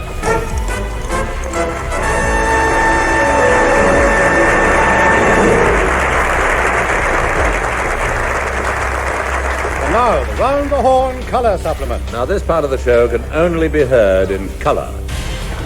And like the newspaper supplements, it comes entirely free, so if you don't like it, well, don't come whining to us. So, to our first item, Swinging London. Trendy columnist Brad Smallpiece with news of current events. Among the many exciting events to titillate the visitor to London this week are Formation Goat Nads ridden for the Bulstrode Cup at the Wimbledon Palais, Armadillo baiting at Crufts, the Ideal Spotted Dick exhibition at Olympia, and Bloodlit Horse Massage at the Ivory Stadium. But I myself would plump for the camping exhibition at the Marine Commando Club Paddington, weather and police permitting. Yes. I shall make a beeline for it. The colour supplement now turns its attention to a frequently criticised but essential part of the contemporary scene, the British judicial system. Every day at the Old Bailey, scenes like this are being enacted. Yes, I admit it. I killed her. I killed them all. They said I was mad. Me, mad, and I'll show you. I'll kill you all. Then we'll see who's mad.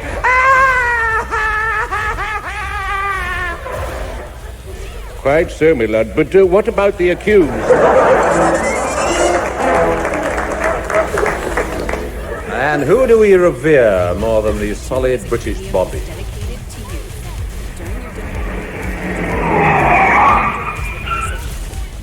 What is it, Constable? Just breathe into this, will you, sir?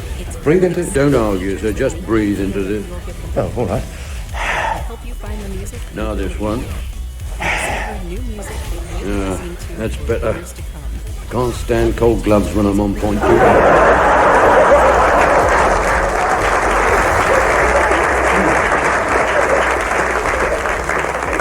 Of course, there have been many folk songs written about the law, and here now to sing one is that doyen of folk singers, a man who has few peers, except through the window of the nurses' hostel in the Bullstorm Road, Your very own rambling Sid Rumper. Well, hello, me dearie, for I dangle my grummet till my billy boils. Yeah, well, I'll have a cup if it's no trouble. What song are you going to give us now? Something I picked up down under. 'Tis an Australian outlaw song and tells of a squatter in the outback. Ah, I see. Primitive plumbing. So some say. Do some. Yeah. Anyway, this swagman is in the bush camping by a billabong, and the billabong reports him to the police. And up come the troopers. 1, 2, 4, and... 1, 2, 4. It was 3's day off. Oh, yeah. So anyway, they catch him having a jumbuck in his tucker bag. Well, it's better than a poke in the eye with a sharp stick. Precisely. So then he sings this haunting lament. Once long ago in the shade of a gooly bush, toast in his blood by the old faggot's glee, rested a gander man, a nobbling of his woggle iron, and stuffing a sheep in the old mill stream. Then up come the troopers and hung him by the billabong. They twisted his woggle irons 1, 2, and 3. Now his ghost sits and moans as it grunges in his gander can. Old come a woggling his jumbuck with a knee.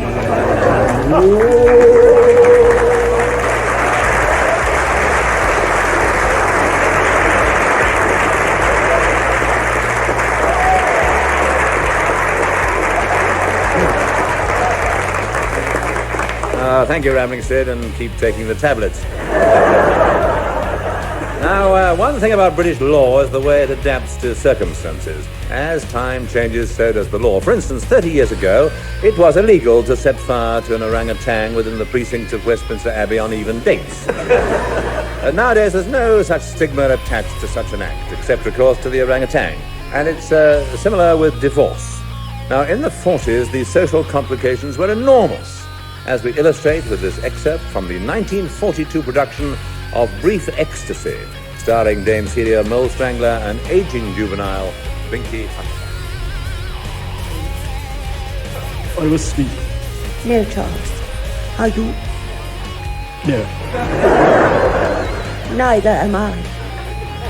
I can't get off.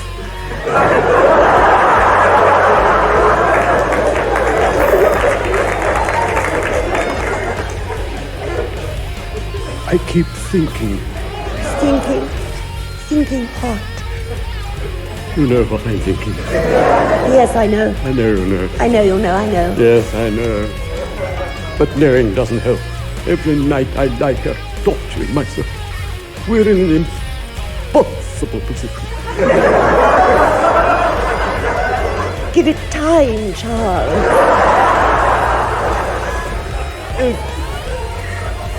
If only your husband would divorce you. But he won't. You know Roger. Yes, Roger. I'm sick of Roger. This is his house. I see him everywhere. Roger in the morning, Roger in the evening, Roger at supper time. He'll always be between us, you know. Hold me, Charles. I can't. Somehow, whenever we're together, I feel he's there between us. Yes. I feel that too. What are we going to do, Fiona? Shall I speak to him? Yes, you must. You'll never get any peace. Very well, darling. Roger. Yes, love? Get up and make some cocoa, dear. We're trying to get some sleep.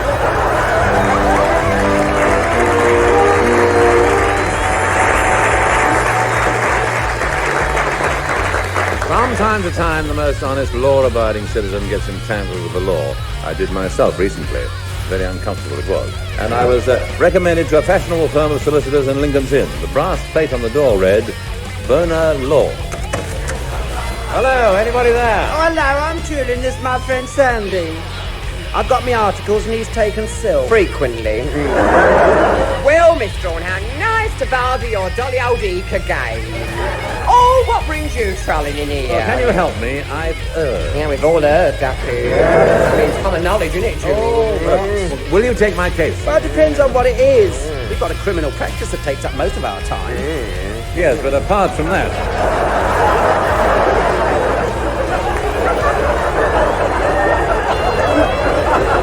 I need legal advice. Oh, and he bowed! So, all time has not withered nor custom staled his infinite variety. Just a minute. Now, what is it you've done? Well, no, I don't like to say. Oh, come on. No, I don't. Oh, come on, you can tell us. Sand and me have handled the most bizarre briefs. Nothing to shock. No. Well, look, it's here on this chart sheet. Let's have a vard. Oh, Jewel, look at this. Oh. Oh, he did. It did. Look. It's written down. Broad daylight. Outside the corner house. Aren't you ashamed? Yes, but it is only a parking offence. Only? They're very hot on that. What do you think, Jewel? Well, let me look up my tort. She's looking up his tort. Oh, sometimes it takes him hours to find what he's looking for. He wants a mirror.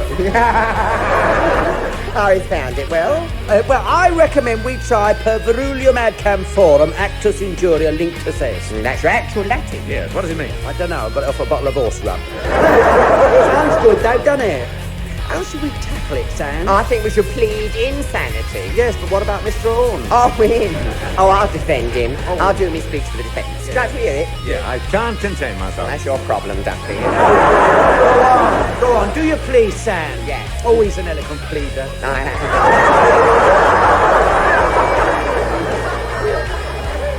Homies and Colognes of the jury. Varder well the eek of the poor one who stands before you. His lallies trembling. He has his share of guilt, but who is without it? Who is without it? We all have a bit. Every one of us. We have our share. Yeah. His only crime was that he loved not wisely, but not too well. This kid never had a chance. No. Born on the wrong side of the tracks. Forced to take in washing. Society drove into a life of vice. It's not this one who's on trial. It is all of us. Hallelujah. Hallelujah. We made him what he is, without hope, without love, without hair. Give him a chance to become a useful citizen again, a housewife and a mother, so that he can look the world in the face and say, I name this ship HMS Ark Royal, and God bless all who sail in her. Bravo, Sam! Bravo! Well done! Could have been a Queen's Counsel. Well, Mr. Horn, what you say? Have you got Quentin Horn's phone number?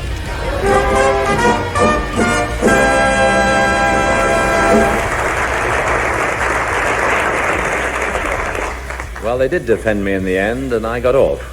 They got 6 months. But that's still another story. Well, that brings us to the end of the show, except for this week's mystery noise. Now, what is it that goes... Boom. With a K-pop dance tutorial. If you know, please drop a line to me, care of Round the Horn, and mark your envelopes clearly in block letters. Cheerio. See you next week.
Thames, Mother McCree, Sister George, the President of the Baltimore Road Temperance Society would like to take Irish whiskey with his honoured guests. Be down. So please be upstanding and charge your glasses with Dr. Catamold's vitaminized tonic wine. The kiddies love it. Ladies and gentlemen, the toast is Brother Hall!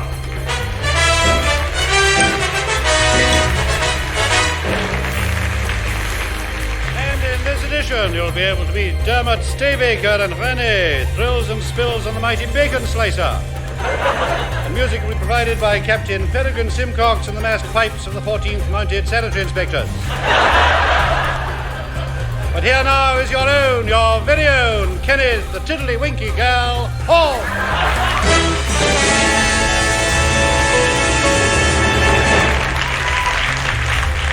That was Douglas Smith, who has often been. But unfortunately, he always comes back. Now, here are the answers to last week's questions. First, complete the following film title, Whistle Down Thee. Well, of course, it was wind. And most of you had it. Bad luck. Needless to say, I had a letter from Mr. Gruntfuttock, and what he whistles down is of no possible interest to anyone. Except Bertram Mills and perhaps the Director of Public Prosecution. Now, the well-known phrase or saying was, people in glass houses shouldn't.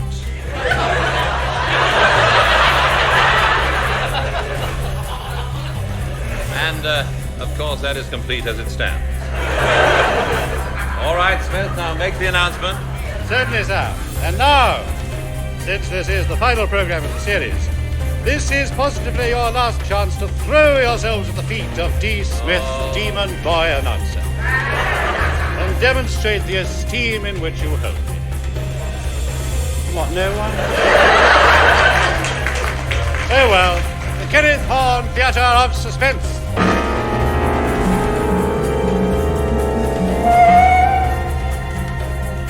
Terror is a strange emotion. Different things to different people.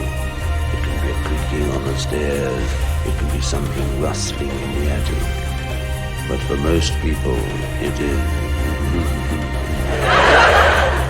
Mrs. Thursday. Come with me now through the creaking door of the unconscious, where lurks the ghastly naked spectre of insanity. Good evening, sir. I am the Insanity Spectre. I've come to unblock your libido. Through here, Spectre. You'll find it in the Twilight Sanctum. My name is Ebenezer Cuckpowder. But we won't go into that now. I come of a West Country seafaring family, but I can't do the accent.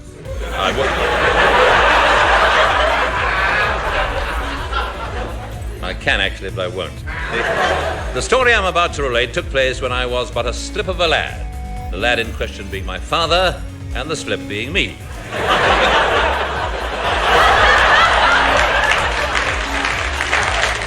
The year was 1863, and I'd arrived in Portsmouth. I was footloose. In fact, my kneecaps were only held on with sticky tape. And fancy-free. That is, if it was free, I fancied it.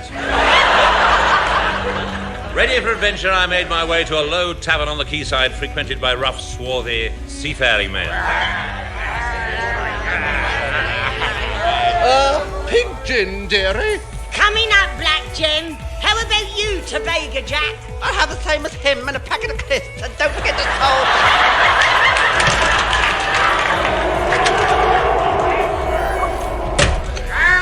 Shiver me timbers!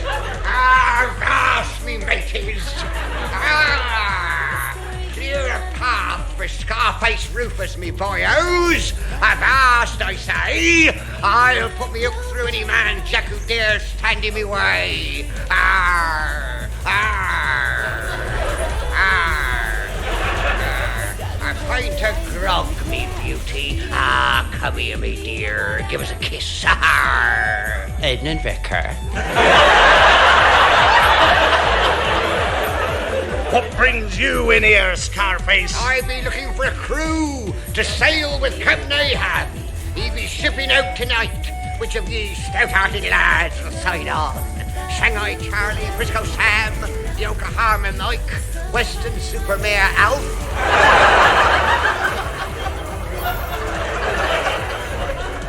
What? Be all afeared? Curse your black hearts for a pack of lily-livered jackerals. Who will take ship with Captain Ahab? Good evening, Ebenezer Cuck Powder at your service. Ah, no thanks, I never use it. I eyed him curiously. Aye, Scarface. Aye, Cuck Powder.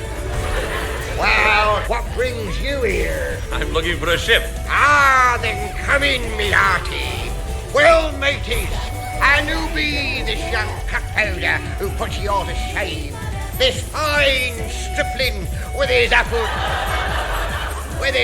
cheeks and his long blonde hair. Aye, and his... Oh, don't have to use your imagination.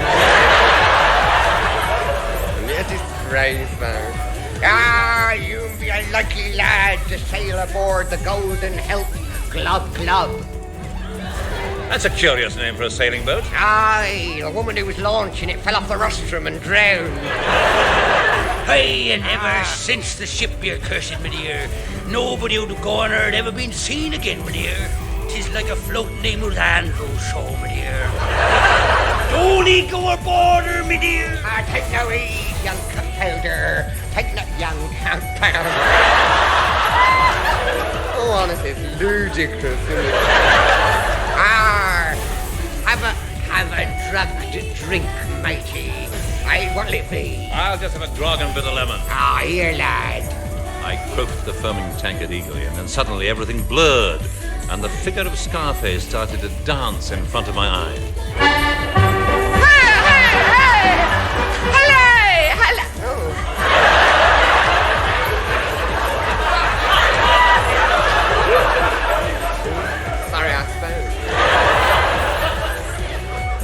When I came to, it was to find myself lying on a bunk surrounded by the faces of as ruffianly a band of desperados as one could wish to meet. That's outside of Lady Braden and the Hornblows, of course. One of the scoundrels leant over me. Hello, matey, be you feeling better? Where am I? You've been the evil-smelling forecastle of Captain Ahab's ship, and these are some of the evil-smelling folks who'll be your shipmates. This'll be One-Eyed Culpepper. Hello, matey. Black-hearted Obadiah Loombogo. Hello, matey. And this be the first mate, Iron Teeth Rumspigot. Hello, darling. You've been shanghaied, young Cuck Powder. We be 4 weeks out of Portsmouth bound for the China Sea. We be going after Moby Duck. Shouldn't that be Dick? No.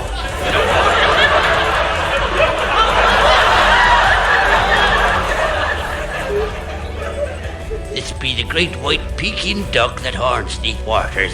8 a foot long it be, with a 200-foot wingspan. And they do say as how when it lays an egg in the China Seas, there be tidal waves at Scarborough, my dear. Captain Ahab be sworn to slay the critter. You see, they had a tussle once before, and he knew where's a wooden leg.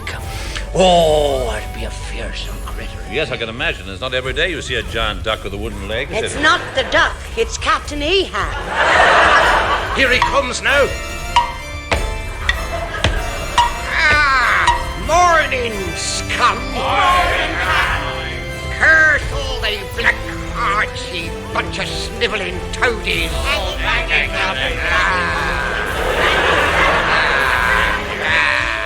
Any complaints?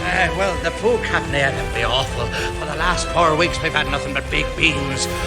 There's rumblings in the forecastle every night. Silence, One Eye! How would thee like a taste of the cat? Oh, thank you, Captain. It'll make a change from all them big beans. We can't go on like this. Mutinous dogs! Where's Mr. Christian? Mr. Christian! Now do me a favour, what do you want?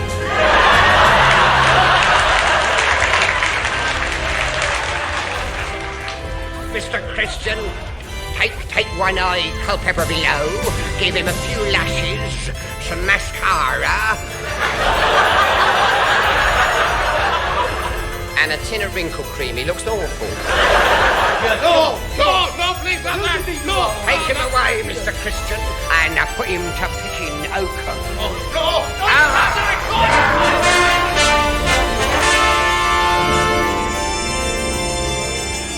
For the next 2 weeks, the poor wretch lay below, picking away at his oakum. It's an unpleasant habit, but it passes the time at sea. Next morning, I was awakened at the 5:45 bells by Captain Ahab shouting from the crow's nest. Avast! Avast! Avast what? I don't know, but it's pretty big. Wait a minute, it be Moby Duck.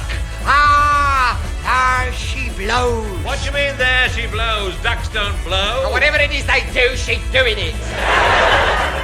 Look, duck ho on the port bow.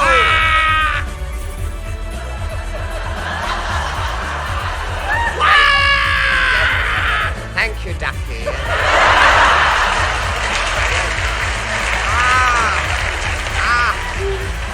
Here, she's taking off. She's going to lay an egg.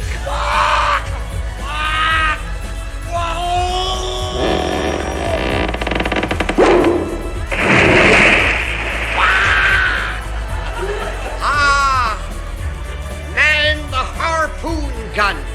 We're going after her. She's getting away. More steam. More steam. This is a sailing boat. Oh, yeah. More wind. More wind.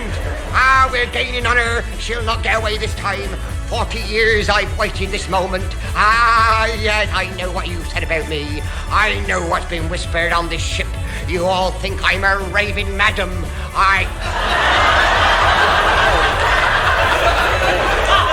Henriette, it's a misprint. It should be a raving madman. Oh, yeah.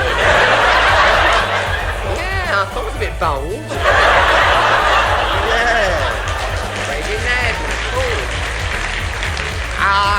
I may be mad, but that duck be the cause of my madness. I will have vengeance. There she be, alongside now. Stuff me in the harpoon gun. No, listen. No, come on, now, stop messing about. Stuff me in the harpoon gun, cluck powder. I'm going after her myself. Aye, sir. Ready? Up. Fire! Oh, congratulations! A direct hit. Where? Well, I can't actually say, but if Captain Ahab was an orange... See them grappling! Captain Ahab and his Leviathan duck locked in mortal combat!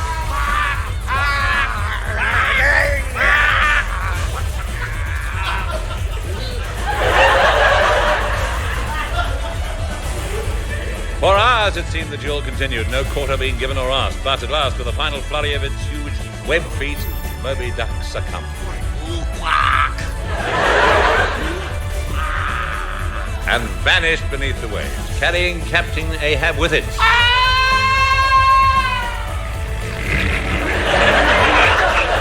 And there endeth my chronicle. And even today, 80 years later, though I'm old, bent and sore, No, I'm sorry, it's another misprint. It should be seer. The memory of that giant duck stays with me. Whenever I eat duck à l'orange at the Ritz, I think to myself with a quiet smile, it's amazing what you can get away with in Round the Horn.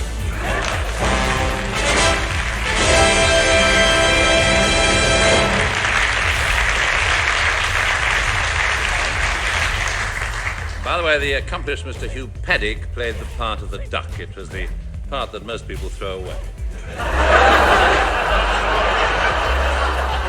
And now, here are the Fraser Hayes Four, who spent all the morning polishing their scales and cleaning their little web feet, so as to be nice and smart as they sing. Supercalifragilisticexpialidocious. Ladies and gentlemen, the Fraser Hayes Four.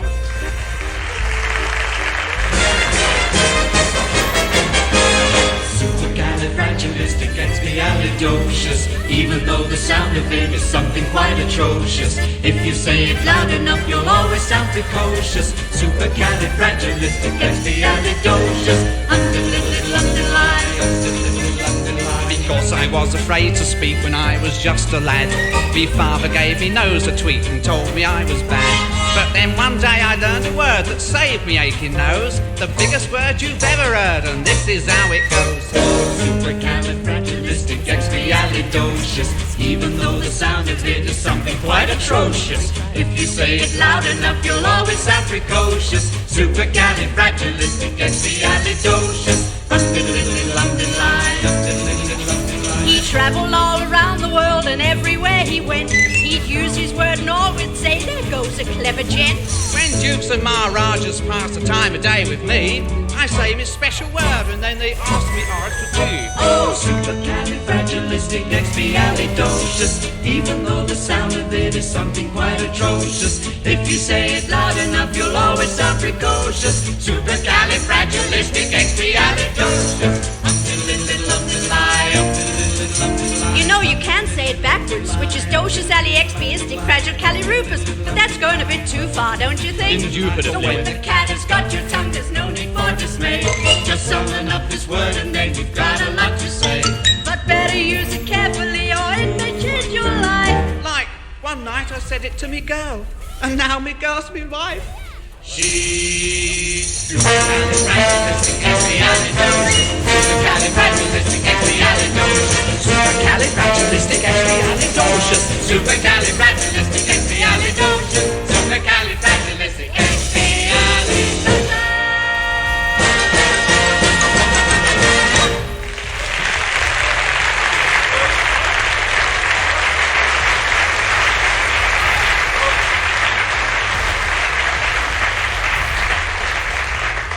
And now, Trent.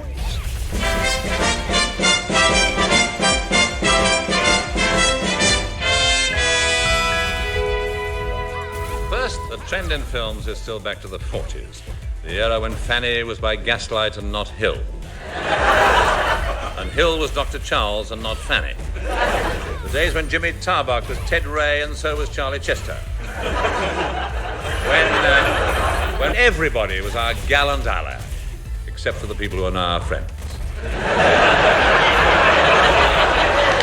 Ah, well, plus ça change. That's the actual French, you know. Here now is an excerpt from one of the great films of that period, starring Dame Celia Molestrangler and aging juvenile Binky Huckleberry.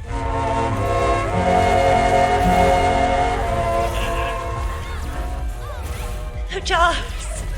Charles. I thought you'd never get here. It wasn't easy. But I pulled it off.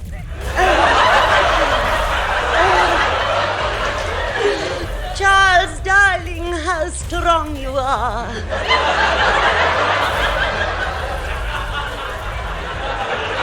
Oh, Fiona, how I love you in these gay, madcap, antic, heidenish, exuberant moods of yours. You just twinkle. Only for you, Charles. Only for you. Come, sit here by me. Tell me, Charles, is it bad? At the front. At the front.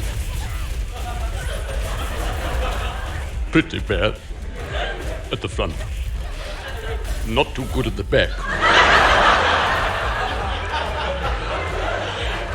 But she's done the sides beautifully.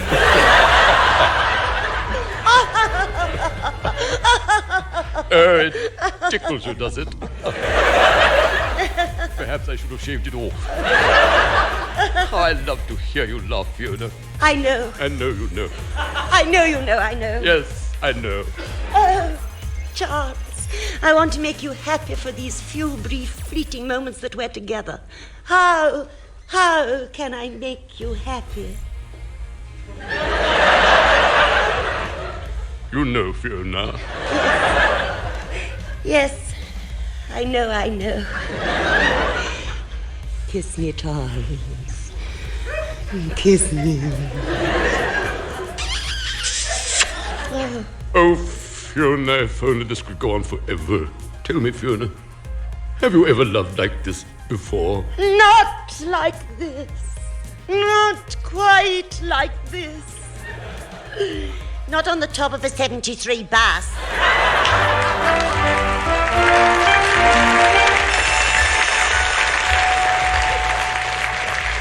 Yes, it beggars description, doesn't it? Now we move on to the world of folk music. Sumer is a coomin lewd sing rambling sid rumpo. Well, hello, me dearie, for I'll fuss me trusset, and wordle me groats, and if that don't work, I'll poke it down with a stick. Well, I wouldn't, you know. It might turn nasty if it's disturbed. Now, what ineffable ullage have you got for us this week? It is a Runcorn Splod Cobblers song, sung by the Splod Cobblers of Runcorn as they pump their cordwangle bellow afore cobbling their splods. It's best to do it in that order. You see, the splod has to be white hot, otherwise it gets the bogle in it, and you can't do nothing with a bogled splod. No, I believe that even the dustman won't take it away. I won't take it away. No. What exactly is a splod? A splod is a kind of spottle guard or shreeve hoof worn by a Lanarkshire knob tiddler or work goat, as it prefers to be known. Understandable, really, because you'd feel embarrassed too if you was called a Lanarkshire knob tiddler. Yes. You would be wide open to all sorts of curious nicknames. Precisely, yeah. Sometimes I swear he understands every word I say.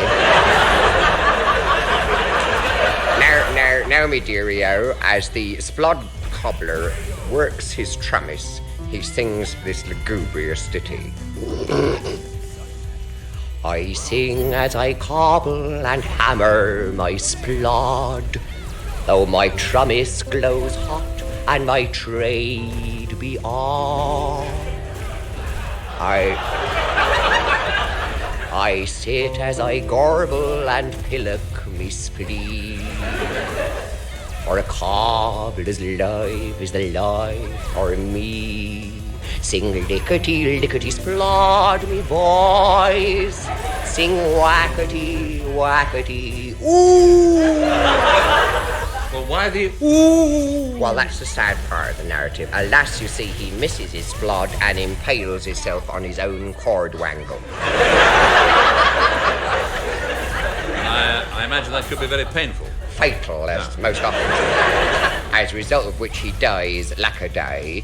And they do say as how his ghost walks abroad in a minor key as follows. Now his ghost still sits and cobbles his splod, though his trummis grows cold and he's on his tongue. He sings as he gorbles his ghostly spleen. Or cobbler's life was the death of me. Sing lickety, lickety, splod me boys. Sing whackety, whackety, splod.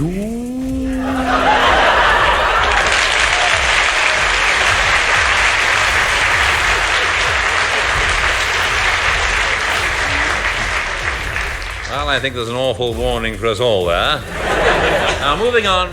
Recently, I was asked to organise a cabaret for the Director General of the BBC. They said they wanted something different, so I popped down to a little agency in the Charing Cross Road that I'd heard of. It was called Bona Performers. Hello, anybody there? Hello, I'm Julian. This is my friend Sandy. We're your boner performers. Boner performers, we are. Oh, it's Miss Rawn. Oh, how nice to Vardy a dolly old eek again. Oh, well, what brings you trolling in here? Well, I've been asked to organise a cabaret for the BBC on the 15th. Now, I was wondering if you could fix me up. Oh, yes, Ducky. Oh, no, we'd be glad to fix you up any time. Yes. Oh, BBC, is it? Oh, well, you want something a bit risque for that mob. How about Queenie? I think she is at liberty, isn't she? Well, what does Queenie do? Oh, she does striptease with a difference. With a difference. See, she's the bearded lady at Blackpool. She's got a long beard right down to her ankles. Right down. Yes, and instead of stripping, she just comes on and shaves.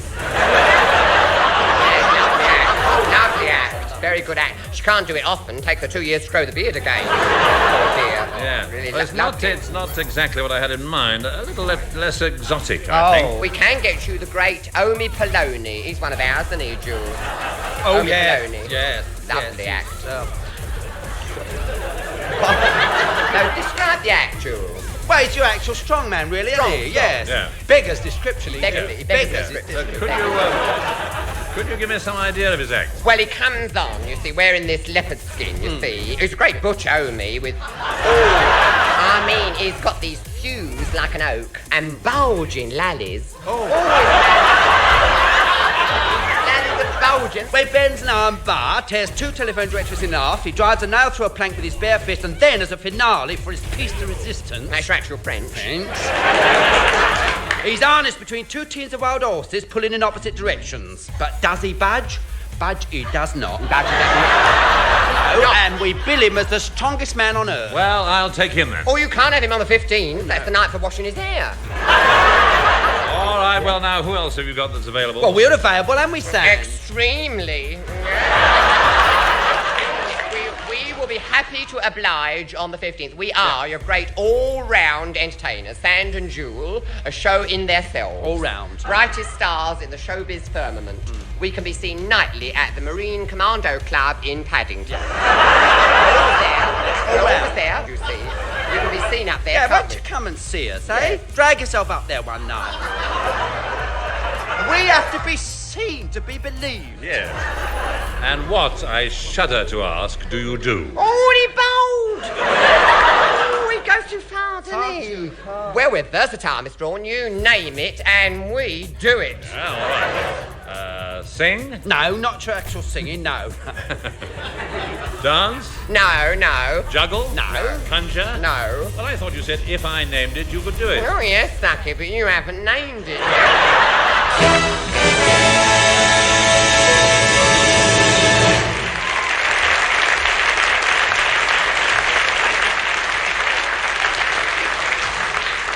Well, eventually I named it, and they did it. But happily the plaster should be off in a couple of weeks. Now, finally, last week's hangover question. It was the what is it question, in which I asked you, what is it that has a great hairy body, 2 huge staring eyes, 16 legs, and an 8-foot wingspan? Well, I only got one answer to this, which came from a Major E.R. Lark's Haunch of North Borneo. He said, and I quote, "The creature you describe is common in these parts and is known as the giant man-eating..." Whoa! Well, I assume he was right, as the letter was sent by his next of kin. Cheerio, and with any luck, see you next year.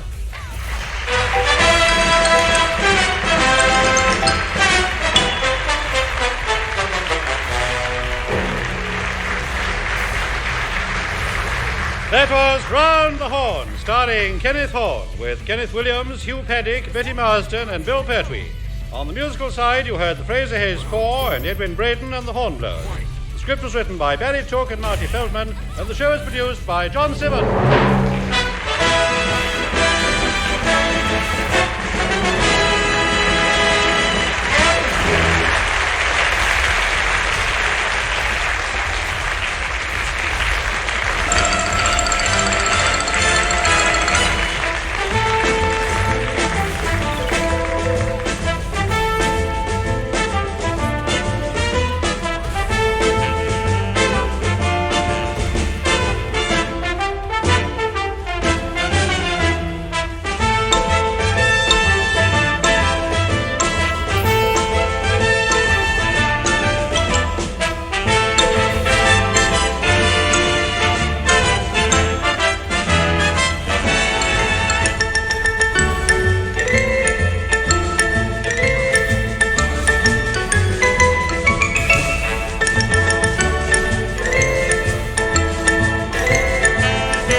Julian and this is my friend Sandy.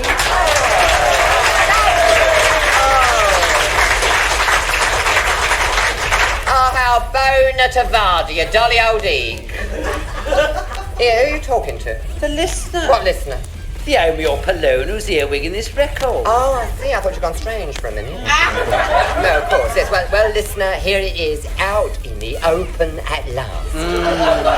Out, nice. The memoirs of Julian and Sandy. The full story now, it can be told. We shall blurt it all out. Yeah. We shall be fearless and probing. We shall rip the lid off. Yeah. Here, wait a minute. You're not going to tell them about Tangiers? Oh, yes. Yes. No. Oh, yes, I've forgotten. Yes, you had a nasty experience in Tangiers, didn't you? You promised. You promised not to mention it. Why not? Why not? Well, the memory, it still hurts. Oh. You swore.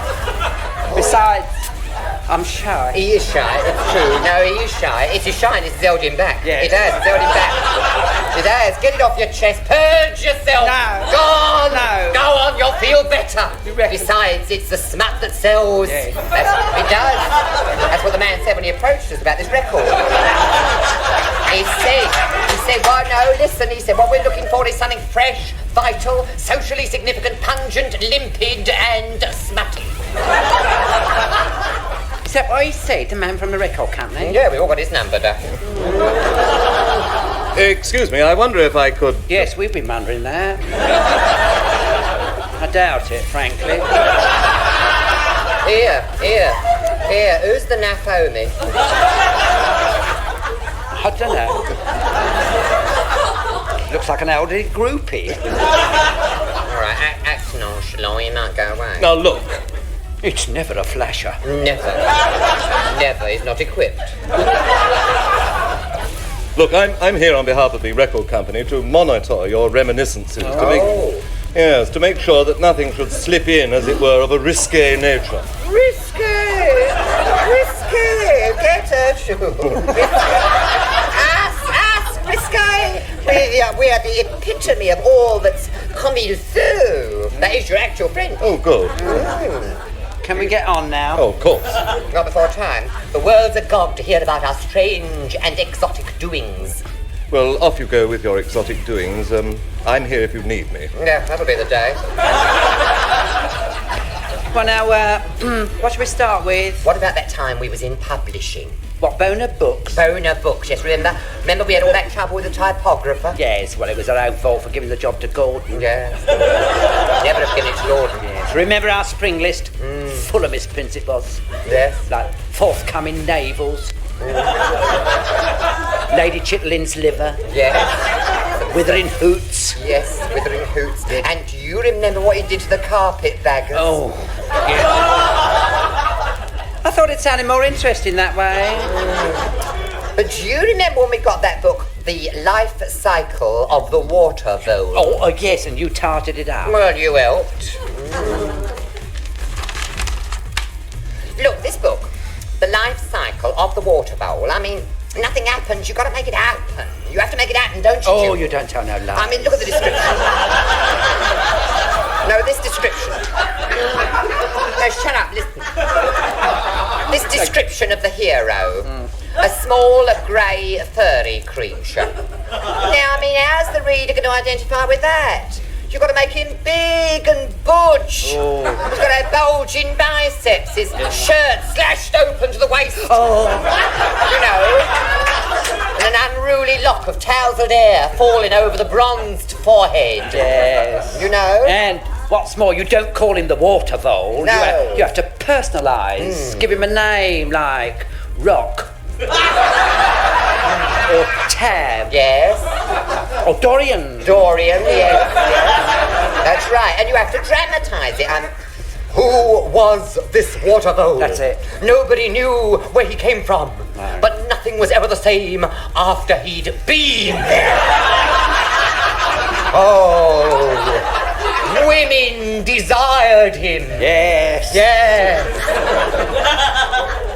You've got to have a bit of sex in it. Yes. Something like, now this is just off the top of my head, mind. Yes, go on. Dorian's hot muzzle pressed against her furry cheek. Oh. You're my kind of waterfowl, he murmured. Yes. And then, they tumbled back, panting onto the riverbed, her firm young haunches. Oh. Strained against the madras cotton of her blouse. Oh. Have there been others? Dorian murmured. There was a field mouse once, she said, but it was never like this. Oh, Bona! Bona, isn't it, though? I mean, what we want is 400 pages of passionate water bowls slaking their animal desires. Yeah. Of course, we'll have to change the title. Yes. We'll call it Vole Flanders. The story of an 18th century water slut. Fantabulous!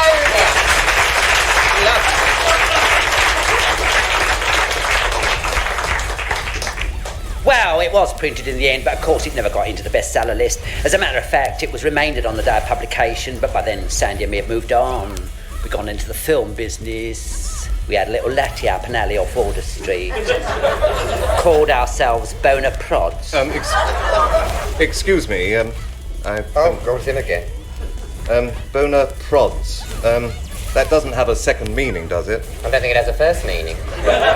It's short for production. Oh, how interesting. And tell me, what did you produce? You may have borrowed one of our tiny bijou masterpiece-ettes, Heartface.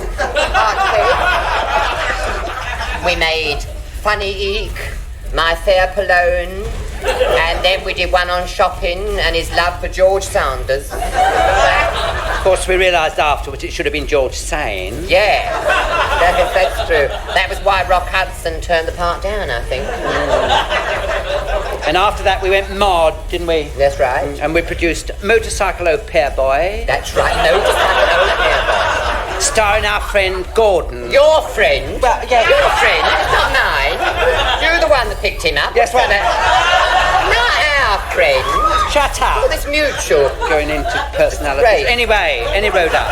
Yes, go on. Anyway, I thought he took his part lovely. Yes, he took his part all right. A lot more besides, too, didn't he? Out the till. Oh, I tell you, things make it echo. However, be that as it may, the film critics said it was naff. Yes, they did, that's true. Yes. You've given up the film business now, have you? Yes, well, not altogether. At the moment, we're dickering, aren't we? Yes. We are dickering. Dickering, that's what we're doing. Dickering. Got one or two germs and we're dickering with them. We thought, what's in? And we thought, well, Lord Grade, he's no fool, is he? No. No, I mean, he made Moses. Yes. Have you seen it? Just the rushes.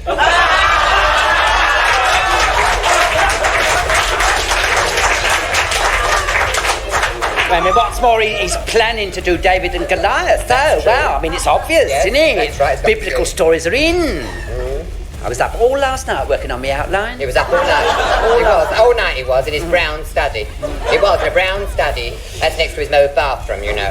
Brooding he was, on his outline. Yes. Brooding. And it come to him in the morning, didn't it? That's Sam? right, come to you in the morning. Now, this is how I see This it. is how he sees it, you see. You're present in a moment. You're present at a moment of cinema history. That's the truth. I mean, you are about to see something. He's about to create something. Yes. Look at his features. Look at his features. They're getting all tortured. Look, he's getting all worked up. Look at him. Look at him. The muse is fluttering about him, looking for a place to perch. Oh. There she is. Go it, girl. Yes. Go it, girl. There she is. Yes, she's lighted on his shoulder. I've got it! He's got it. He's got it. It's coming over him in waves. Yes. Look at him. Look at him. He's throbbing. Look at him. We are going to do Samson and Delilah. Samson and Delilah! Go on, Jewel, how do you see it? Well, I see Samson as all huge, all butch, great bulging thews, whopping great lallies, long blonde raya hanging right down his Jim and Jack. Oh, that's rhyming saying for back. See, or for France, down his Julegime, you see, but I won't go into that. So go on then, what happened? I'll tell you what happens. Yes. The film opens with him lying there, spark out on his palliasse. Oh. Suddenly there's a movement behind the arras. Behind the what? Arras. Oh, yes. And who comes trolling in but this Pallone, Delilah? She varders his sleeping eek. And she pulls out this pair of scissors and lops off his raya. Oh, yes. I can see that. Great close-up of his head, Nancy Ryer. Oh, that is your cinema verite, that is. Suddenly he comes round. Who's had me Ryer off his quicks? It's all ebbing away. And then the Philistines come and mock him. What a figure of tragedy he presents. Yes. Then they drag him up the king's latte, chain his lallies to a pillar. Then he gets his wild up, and with one mighty heave, he brings the whole latte tumbling about their heads. End of film. Oh, bravo, Jill, bravo! It's an Oscar winner. Oh, I shall go again and again, I shall go. Again and again and again. But who do you see playing the role of Samson? I mean, you described him as big, butch, muscular and blonde. There's only one person it can be. It's you, Jules. That's a pity. I saw myself as Delilah.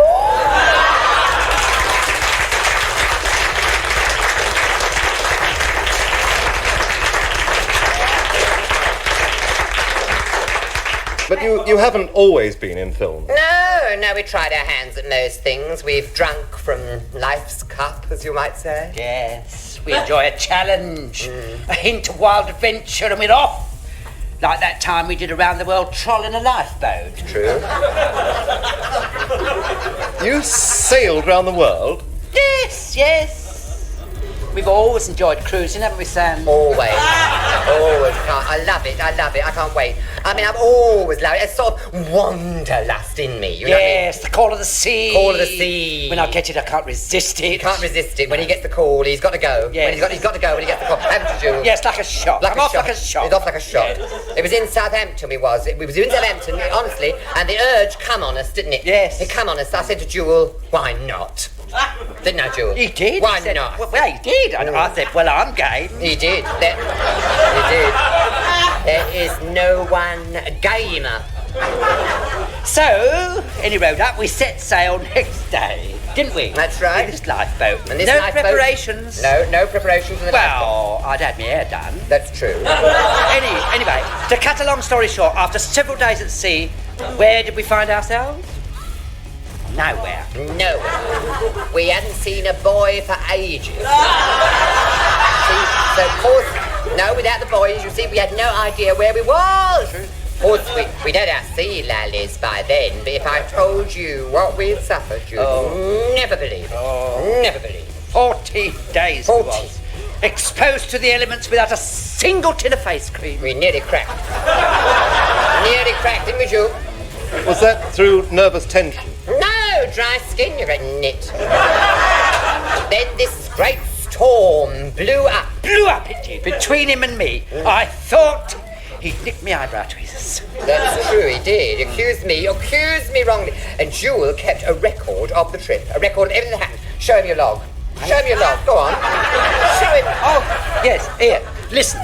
8th day, still no land to be varded anywhere. Rations low, down to our last tin of pate. 12th day, no food, sand raving.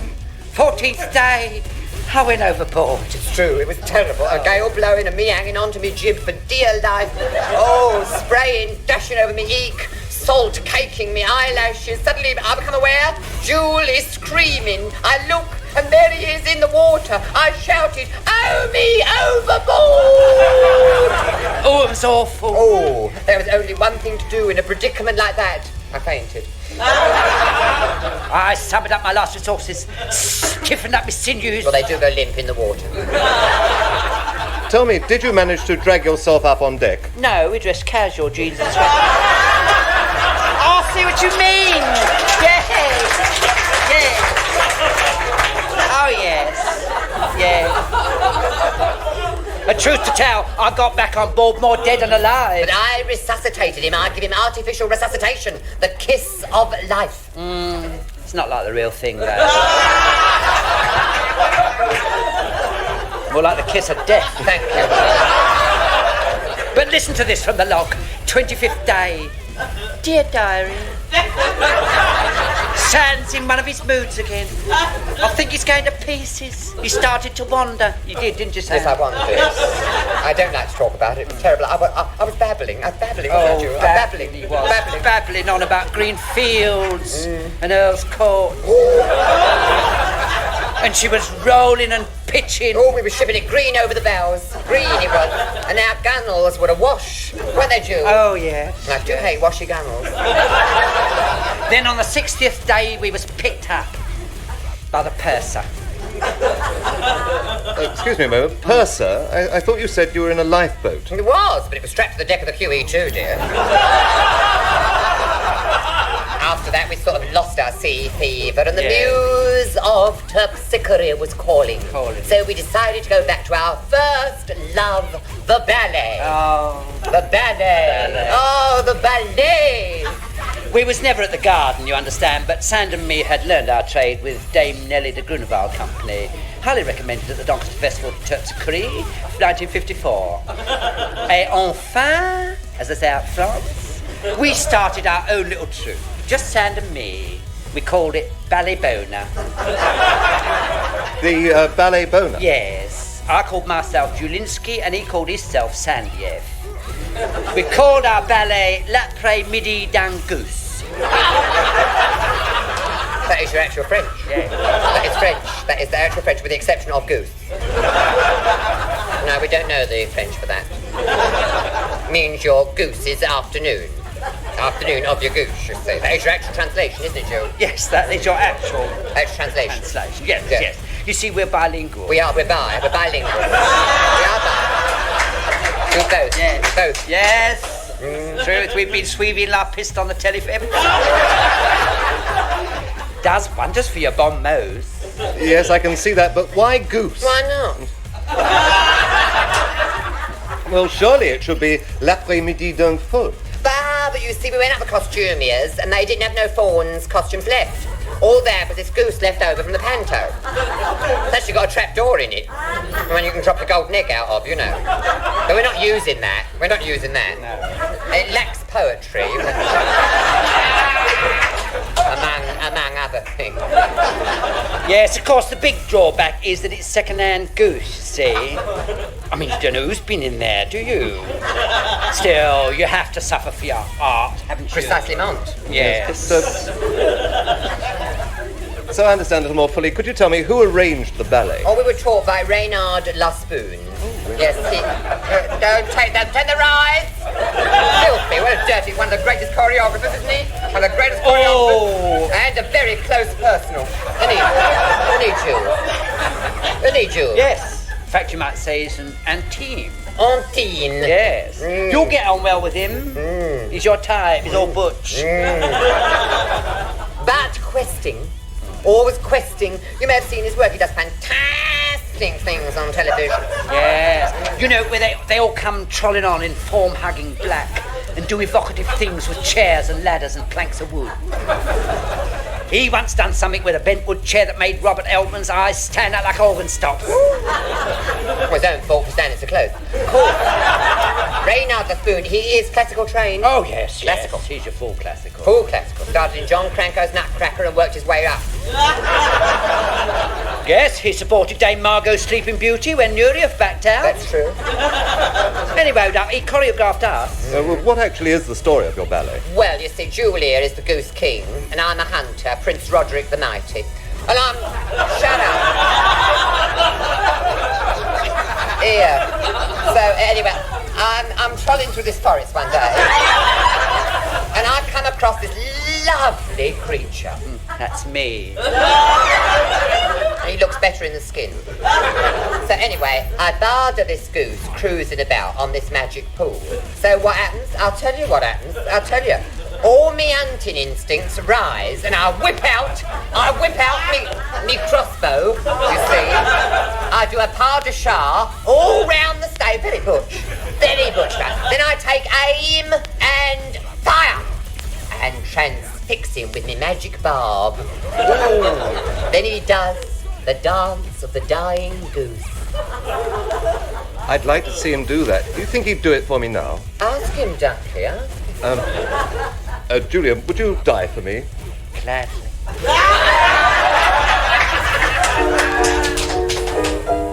Oh, isn't that... Look, oh, there he goes. He's dying now. Yeah. Look at him flapping away. Flap, flap, flap. Go on, girl. Oh. Oh, no. No, it's very pathetic, isn't it? Oh. Look at him. Oh, listen. Oh. There he goes, and he's going now. Definitely goes ebbing away. Oh, hang on. Wait a minute, he's coming back. No, he's going again. Look. Oh, he's curled up. He's curled up like a little ball. Bless him. Oh. What's up with you? I've got my beak caught up in trapdoor. Hang on a minute. Oh, right. Got it out. Yes. Now, with a final flutter of my broken wings, I stagger back to the magic pool and plunge in. Filled with remorse, I leap into the pool after him, and after a breathtaking pas de deux, we expire together. The whole denouement smacks more than a little of the definitely fantabulosa.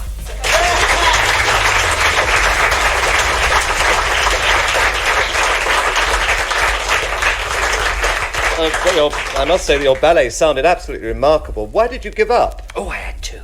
The goose skin gave me claustrophobia, amongst other things. And for a time, Sand and me was hard put to know what to do next. Then we thought, why not all in wrestling? But I missed the music at first, but otherwise the transition was easy. The ballet and wrestling are not dissimilar, you know, are they? True. You agree, don't There's you? a lot in what he says. Yes. A lot in it. Well, I mean, not in the way that Sand and me approach the whole art of grapple. Now, cross buttocks are very well thought of by the TV aficionado. Yes. You may have seen us on the telly. I don't think so. Our ring names are Man Mountain Jewel and Sky High Sand. Yes, now I come to think of it, I did see you last Saturday afternoon. Well, what did you think of our performance? You can be frank. Or be as brutal as you like. We can take it, can't we? Indeed. Come on, what do you... Oh, you think it lacked, don't you? Go on. You wasn't besotted, was you? Well... We didn't come across, did we? No. Did you see, Jewel? What did I tell you? It's that television director. I've got no idea. He couldn't shoot a cross buttock to save his life. No, and his camera angles, to pot. Completely. Yes, kept dollying in on my bad side. You see, from the wrong angle, I look almost plain. No, you don't. I do. No. Do I know it? I know it. You don't. I do. Don't run yourself down. My knees in a close-up look dead. I mean, let's face it, they're wrinkled. I've tried everything. Creams, stringent lotions. I've had them lifted twice. There's no doing anything with them knees of mine. I think wrinkled knees are so ugly in a wrestler, don't you?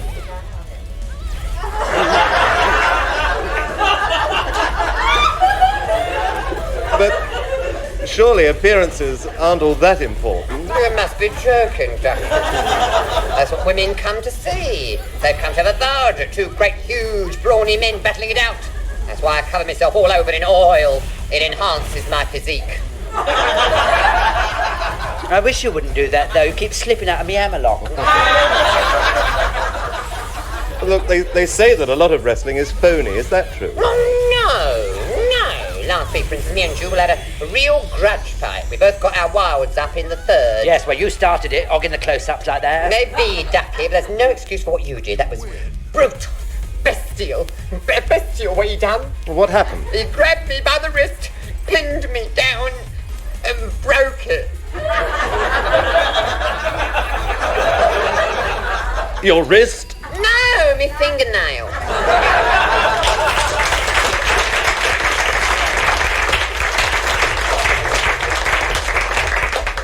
Of course, nowadays, we're more your entrepreneurs. That is your actual French. Yes, Entrepreneurs. again. It means in simple basic English that we handle people. Yeah. We provide attractions for all occasions. Our slogan is, however small, however grand, book your artists from Jewel and Sand. Yes, you've heard of us. Oh, they've heard of the Asian. That is a lovely slogan. It is, isn't it? I don't think John Betjeman could have put it better. No, he couldn't. He wrote it. I see. Say you want a wrestling bill at the barbs. We can provide you with the services of the Hooded Terror. He's one of ours. The Iron... Listen.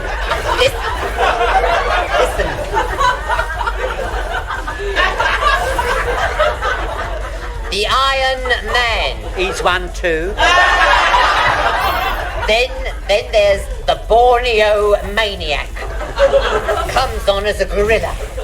Oh, she's too much, she is. Huh? Her? Oh, I thought everybody knew. Alice Makepeace, her name is. She used to wrestle in mud, she did.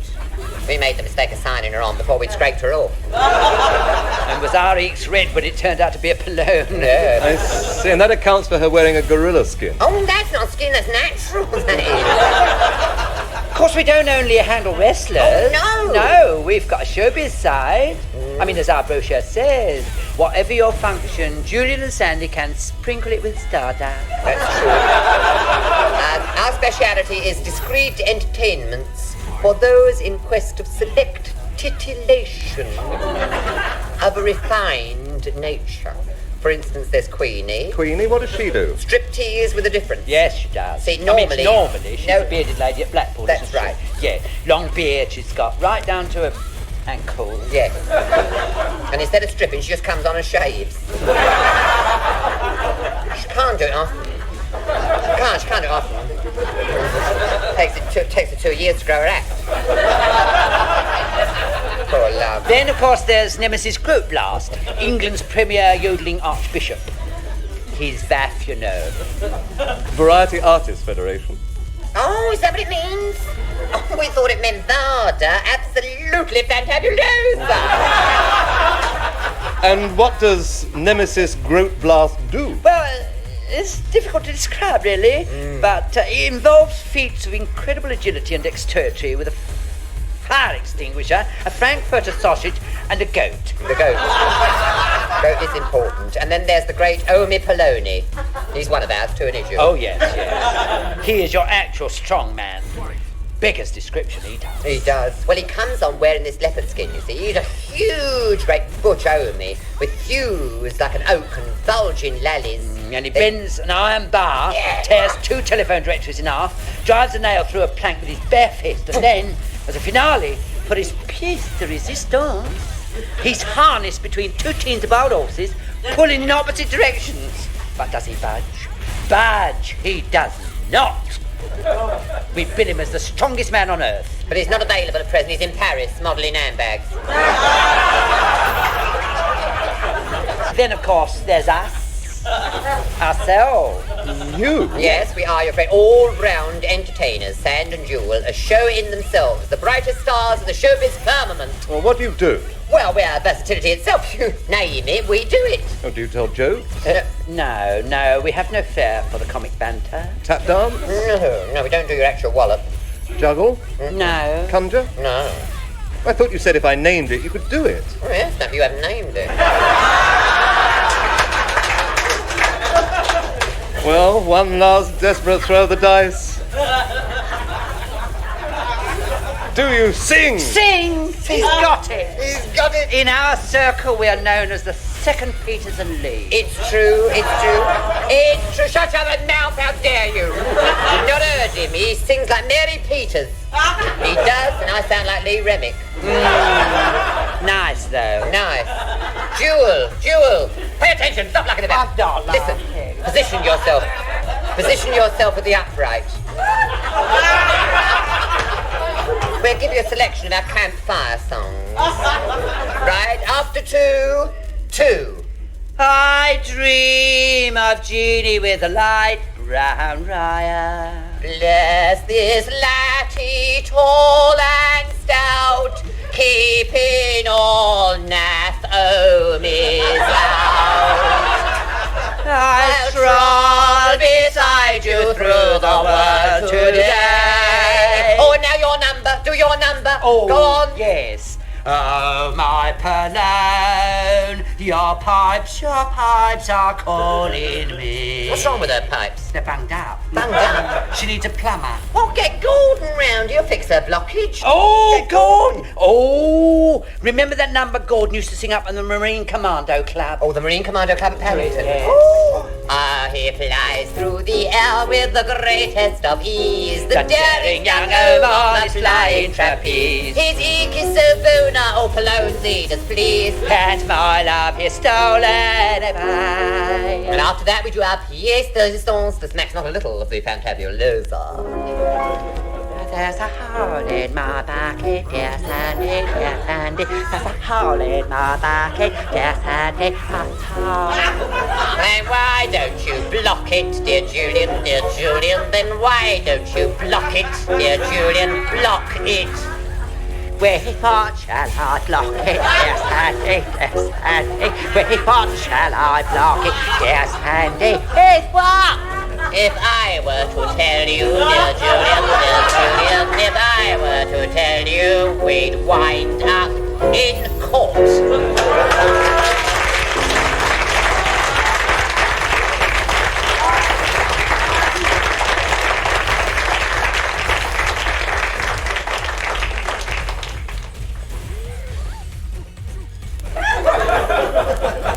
Oh, hello, I'm Julian. This is my friend Sandy again.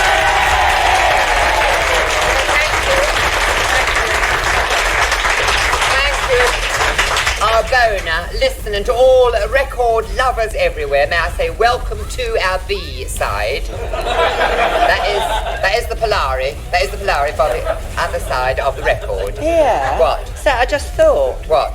They might not be listening. What are you talking about? They might still be listening to the other side. How can they be? Well, they might not have turned over.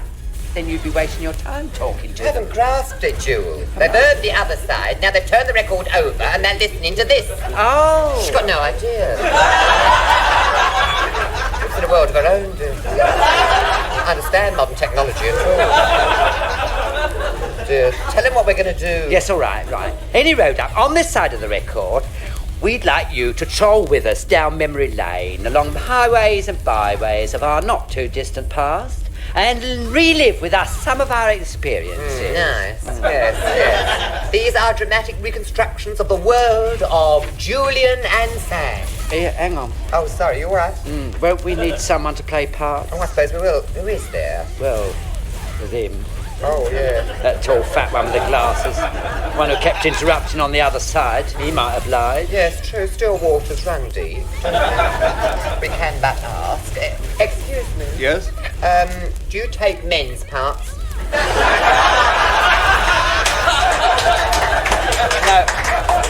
No, it means, can you manage the odd line? He knows what I mean.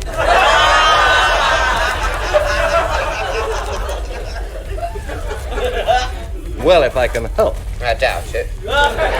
Still, you're the nearest.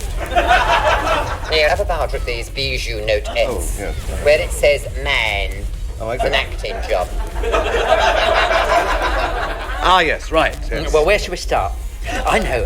What about the time we was at a loose end and you said, let's open a little restaurant that has ambiance and where we can serve gourmet food at outrageous prices? And I said, yes, so we did. That's right, in Islington. Yes, do you remember? Yeah. We called it La Casserole du Bonheur Gourmet. Reynard Lespoon, the choreography, was always popping in and out. Oh, he really liked our homey cooking, didn't he? Oh, he did. Then there was Pandro Wildebeest, the television producer.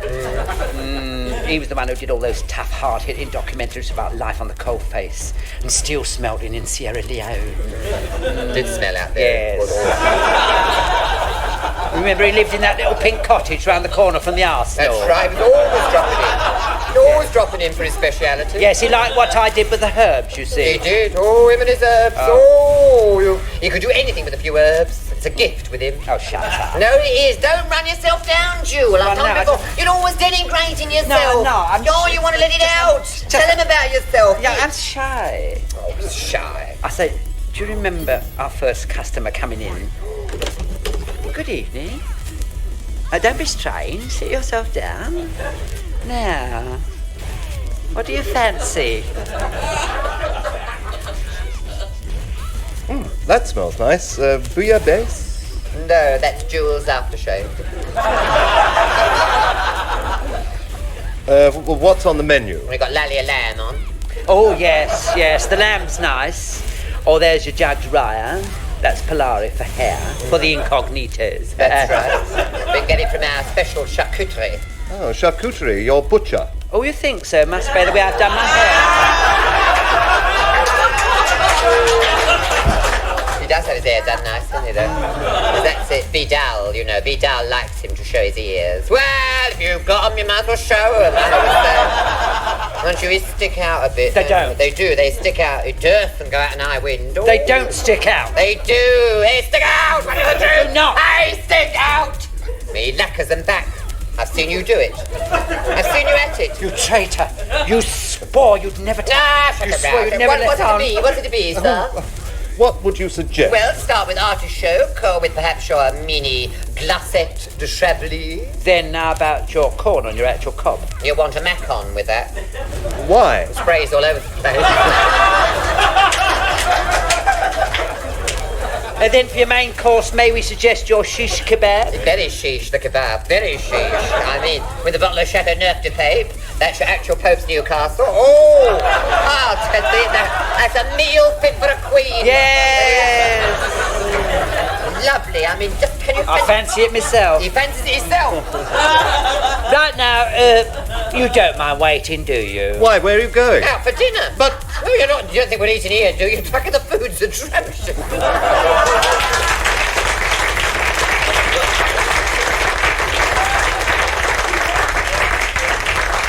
Of course, with our clientele at the restaurant, our taste soon became known over a wide area, and we was always being called in to advise on tarting up people's lattice, wasn't we? That's true. Well, I mean, if you've got it, you might as well harness it. And as I've always had a flair for decor, Sam said let's, and I said why not? So we closed the restaurant and set ourselves up as interior decorators. Of course, Mr. Ram Singh and Gordon actually done the decorating, but the grand design was Sam's and mine, and we called the firm Fabe Homes and Boner Gardens. We did. It's lovely. We soon had our first tickle. It was only a semi in Hendon, but it was a start. Good morning. Morning. We're Fabe Homes and Boner Gardens. Oh, come in before the neighbours see you.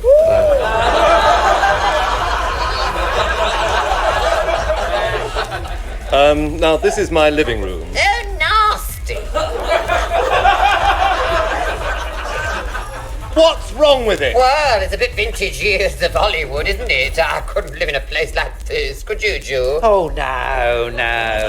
I couldn't be doing with that flocked wallpaper. That'll have to go for a start. Gives me the horrors, that does. Oh, I'll have to have him go and have a lie down. Now look what you've done to him. Oh. You might have had the place redecorated before you called us round here. See, when he sees wallpaper like that, it completely clogs up his self-expression. Clogs. Never mind, Jewel. You can express yourselves on his drapes. Yes. Go on. Oh, we've got some boner curtain material. He has, really, Fabe. Show him your swatch. Go on, get it out. Your swatch. Oh, yes. Go yes, on, my get swatch. it out. Be Now bold. then, have a Vada at this. Have a Vada, swatch. Yes. Here you've got your velvet. Oh, it comes lovely in the plum. Comes lovely in the plum. Or the tangerine. Comes lovely in the tangerine. Or the navy. Comes lovely in the navy. Doesn't it? Yes, and then you've got your Hessian. Oh, lovely, that rough. Then you've got your... Of course, you have your silk. Wild? Absolutely insane. Then, of course, there's your various florals. You've got your rhodey ding-dongs and twibe forget-me-nots, creeping ivy. I like that. Yes. And you have your dandelion. But for me, it's all down to black leather. Black leather curtains? Very kinky. Yes. And if they wear, you can always have them half sold and healed. Yes, put him down for leather curtains. Of course, it means all that tacked furniture you've got left to go. It's quite out of keeping. What do you fancy in its place, Joe? Well, I see Danish teak everywhere. Danish teak, yes. A touch of Victoriana, say Yes. a chaise longue or a whatnot. Yes, yes. Do you fancy a whatnot in the corner, Sam? Do you want me to be frank with you? Yes. I You always have been. mean, you like me to be blunt. Well, why not? You know me, tell the truth, shame the devil. Yes. Well, frankly, man to man. Yes. I'm not besotted with the idea. It doesn't sing to me. Sing. I don't think I fancy a singing whatnot. No, wait a minute. What is it? It's coming to me. Oh, look at it. It's coming. It's It's dropping coming to me. again. I've It's got dropping. it. I've got it. Yes? Palais de Versailles. Yes. Gilt caryatids. Full-length mirrors. Chandeliers. Fantabulosa! Oh, but I think that ceiling will have to go. It won't work. It won't fit in. Oh, it'd never take it. No. Yeah, the wall will have to go too. That won't fit in. The no, wall no. will have to go. It won't fit in. Let's face it, everything will have to go. Yes, I mean, a lot. none of it fits No, in. nothing. Right, that's settled then. Now let's have Vardra at this garden of yours. Oh, that is... No, I couldn't be doing with a garden like this, could you, Jill? Look at these awful naff gnomes. Oh. Bit noddy in Thailand, isn't it? All that grass, that'll have to go. I mean, grass in a garden, Sam. Oh, très passé. I mean, the mind boggles. Well, what do you suggest? Paving, that's the answer, paving. Paving. Crazy? Absolutely insane. Or you have your various types of stone. Yes, indeed, you do. You have your Florentine marble. Comes lovely in the Florentine marble. Or you have your ceramics. Or Fabe ceramics. All done by a disciple of William Morris in Ladbroke Grove. Wonderful fellow. Or Jewel, wait a minute, Jewel, how do you see his patio? Wait a minute, Think of the patio. Hang on a minute, it's all happening Yes. in here. Yes? I've got it! Yes? Terrazzo. Oh, fantabulosa. Yes, and then maybe I could do something wild with a couple of creepers up his trellis. Yeah. Yes, I'm beginning to see it now. Go on, Jewel. Yeah, Got me going. let's see Go now. on. What about something decadent? Yes? A sunken bird bath. Oh, yes. Oh, go on. Go on. It's beginning to sing. Well, It's don't rush me. beginning to Don't sing. rush me. Go on. It's coming over me way. Waves is coming Yes. over. I see it as a miniature version of a piazza at Florence. Oh, it's a breakthrough. He's broken through. He's Yeah. Wait a minute. It won't work. Why? Well, you're kind of a mock Tudor house with an Italian at piazza out the back. Well, what do you suggest I do? Only one thing for it. The whole house will have to come down. Yes. We'll get Gordon round with his bulldozer. What about me? Move, Ducky. Move. Once he gets into first gear. That's right. Once Gordon gets going, he's like blue lightning. This sounds fair. Besides coming out of my own home. Jewel and me have always been interested in the law. That's Lily true. law, as we always put it. Well, no, it's true. Jewel takes silk very well. Very well. I've always fancied myself in a wig. So, well, not only that, we've had a lot of experience, haven't we, in court? Oh, yes. One way or another, court. Yeah. Court more than once, yes. And anyway, we thought one day, why not have a practice in Lincoln's Inn? So we did. And after that little misunderstanding was cleared up, we opened this bijou law firm. I'll never forget the woe-begone eek of our first client as he sat in our chambers and unburdened himself. Can you help me? I've erred. Well, we've all erred, Ducky. I mean, it's common knowledge, isn't it? Isn't it, Jules? Oh. Will you take my case? Well, it depends on what it is. I mean, we've got a criminal practice that takes up most of our time. Yes, but apart from that, I need legal advice. Well, what is it you've done? I don't like to say. Oh, come on, you can tell us. Yes, I mean, Sand and me have handled the most bizarre briefs, haven't we? Nothing can shock us. Well, all right. Look, here it is on this charge sheet. Let's have a bard. Oh, Jewel, look at this. Look at this, Jewel.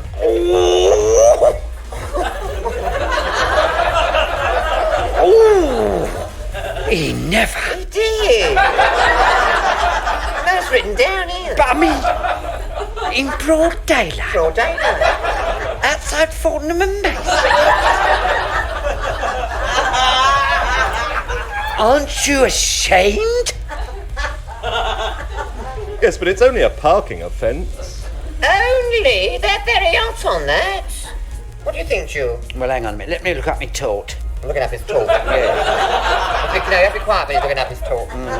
Sometimes it takes him hours to find what he's doing it for. Have you found it? You found it? Yes, Oh, yes, good. yes. Well, I recommend we try per verulium ad camphorum actus injuria linctus est. That is your actual Latin. What does it mean? I don't know. Got it off a bottle of horse rub. Sounds good though, doesn't it? Now then, how should we tackle it, Sand? I think we should plead insanity. Yes, but what about him? Oh, him, I'll defend him. I'll do my speech for the defence. Would you like to hear it? Oh, go on, Sand. Yes, do you please, Sand. Always an eloquent pleader. I am. I'm a very eloquent pleader. Omis and Polonies of the jury. Fardo well the eke of this poor one that stands before you. Look at him, his lally's trembling, make him tremble. He has his share of guilt, but who is without it? Who? We all have had a bit. Everyone. We've all, everyone. We have our share. His only crime was he loved not wisely but too well. The kid never had a chance, fall on the wrong side of the track. Forced to take him washing. Society drove him to a life of vice. It's not this Omi who's on trial, it's all of us. Go on now, get at it, go on, get it out. We made him what he is, without hope, without love, without a Latin. Give him a chance. Give him a chance to become a useful citizen again, a housewife and a mother. So that he can look the world in the face and say, I named this ship Ark Royal and wish good luck to all who sail in her. Bravo, Sand! Bravo! You could have been a Queen's Counsel. Well, mister, what do you say? Have you got Fenton Bresler's phone number? We've all got his number.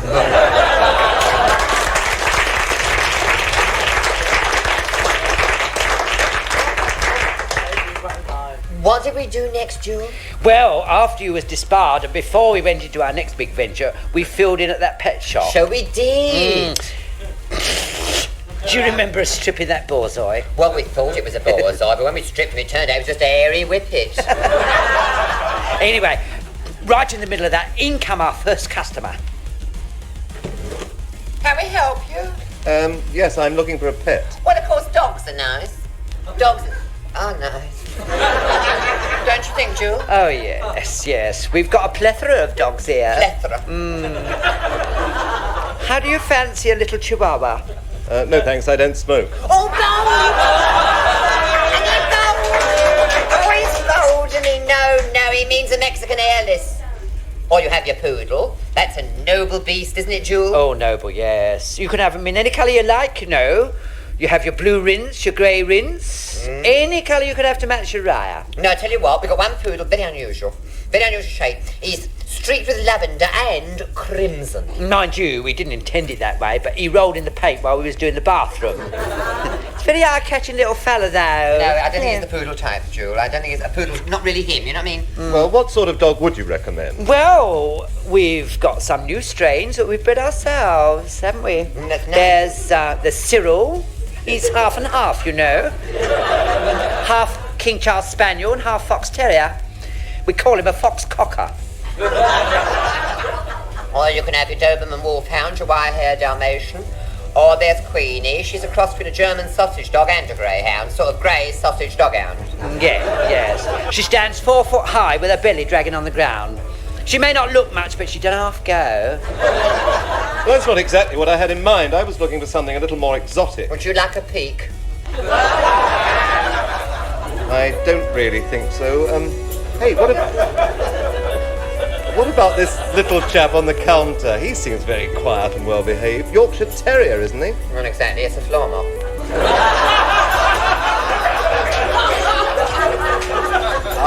I thought he had rather a long tail. Are you absolutely set on a dog? Well, not really. I just wanted something out of the ordinary. Well, how about our twin set? Hamster and tortoise. Marvellous for dealing with burglars. A hamster and a tortoise? How?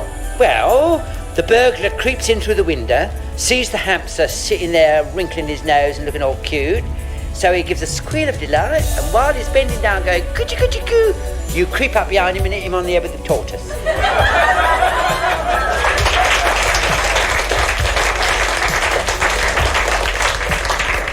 course, the pet shop was only a fill-in, really. I mean, we was never ideally suited to it, was we? No. Did you feel you were? I wasn't myself. No.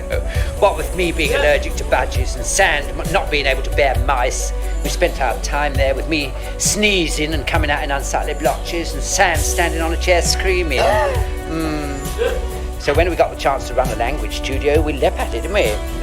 Well, I mean, we thought it would be a gold mine, what with the common market and everyone going abroad and all the illegal immigrants and everything. Well, we started with high hopes in a room in Earl's Court. Hello? Is this the language school? Oh, we? We are your actual maitre de langue. You don't tell no lies.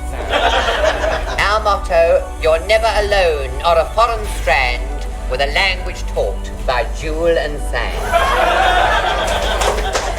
Now, how can we help you, visage de coeur? That's French for heart face. Well, for a start, I'd like to brush up my Greek. Don't let us stop you. Dear, go ahead, yes. It gives you pleasure.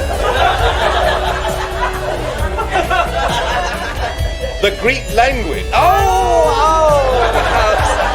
Well, truth to tell, we're not too hot on the Greek. To be honest, we don't know Alpha from an Omega.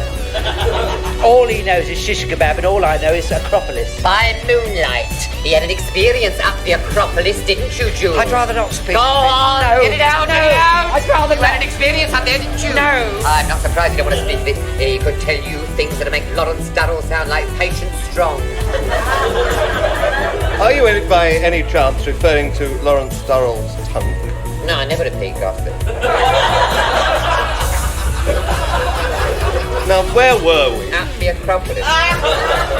Frankly, we're not dabads of the Greek, are we? No. We concentrate more on your modern languages, French, Italian, Spanish, for the holiday make. Though we do the more exotic tongues, if you wish.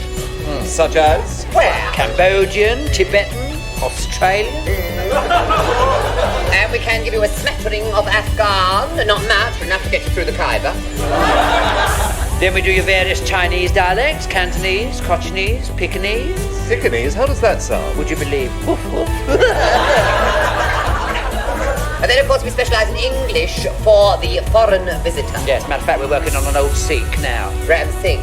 He didn't speak a word when he come to us, but you should hear him now. Oh, you fetch him out of his cubicle, you. Yes. Go on, fetch him out. Yes. Get him out. Mr. Ramsey, stop that. Put that down. Come here to this Get him out. We'd like you to meet a friend.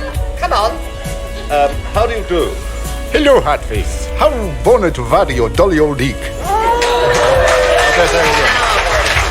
he wonderful? He's got all the Polari, isn't he, though? He's sort of jewel of the Orient, really. Thank you, Mr. Ramsing. All right, dear, thank you. Back to your cubicle. Go on. Hanging it out like that. Cubicle? Oh, yes, that's our method. Soundproof cubicle and headphones. Then we play you gramophone records of the language of your choice. Yes, we've patented the method. We call it Polariphone. That's right. Lovely. Polariphone. That is our method. Jewel has devoted his life to perfecting the method, haven't you, Jewel? I have. He has. Tell him how he started. On the method? Well, of course, yeah. Oh, I don't like it. No, I don't. That's your trouble, Jewel. I've told you before. Jewel, you won't push yours. He's shy. No, well, I'm shy. shy. You see? Yeah. It's his shyness that's held him back. I keep telling him he's got to push himself. It's being the only child, you see. It's made him withdrawn. Well, he's very withdrawn. You're withdrawn. Yes. Look at him. He's always withdrawn. Well, I find I'm nervous with strangers. Well, I'm not strange. Oh, get him. Oh, go on, Jewel. Go on, tell him how it started. Well, go on, no, go on, Jewel. You're better out than in. Yes. Go on. Well, I had this friend, yes. in the Merchant Navy. Merchant Navy, yeah. And every time he come into port, he'd bring me something. Always did. A ukulele or a ship in a bottle. Oh, I mean, no, he was generosity itself. Oh, he was, wasn't he? Yes. Jock, he was with Jock. Jock, that's right, yes. Jock. Yes. Jock, it was cool, wasn't it? Yeah. Yes. He used to make these ships in the bottles himself, didn't he? Oh, he did. It would be amazing what Jock could do with a bit of wood in a bottle. And his hand. Yes, that's one of his on the mantelpiece. Up there, look. Very nice. I can see the bottle, but there's nothing in it. No, it's the Marie Celeste. So, any road up, one leave, he brought me a parrot. He bought him a parrot, and this parrot could speak 17 languages. He was a polyglot. Yeah. True, absolutely true. So I said to myself, if a dumb beast can do it, so can I. That's how it started, and today Jewel can say, Polly wants a cracker in every language in the world. Yeah. So, we started this school. So what language would you like to learn? Well, I think perhaps Spanish. Oh, yes. All right, then. We'll start you off with lesson 1. Here's a list of Spanish phrases and what they mean in English. You learn this list for the start. They're useful phrases, you see, for the traveller. Useful phrases for the traveller. Right, thank you. What's this? Good morning, good afternoon, good night. Hello. I cannot speak Spanish. Please write it down. I am lost. This man is pestering me.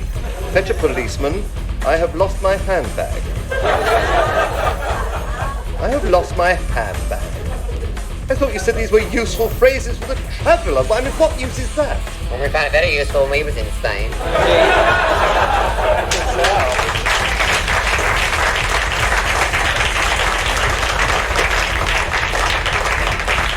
No, but through all this time, I mean, really, our hearts were set on show business.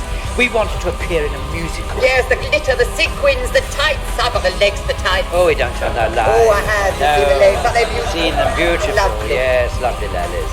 But we never had no luck with auditions. Nanty. We tried the chorus line, nothing. Black Mikado, nothing. We even failed the audition for the Rocky Horror Show.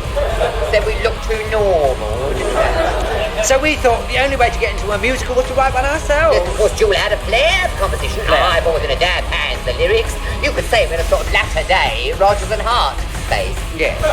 Couldn't you? We have done 1 or 2 theme songs for films. That's true. You remember that film After the Fox? After the Fox? Vaguely. Yeah, well, we wrote a song for that. I'm Not Kissing You After the Fox. Yes. They rejected it out of hand. Look behind the mouth. So we tried. It was After the Fox Till I Met You.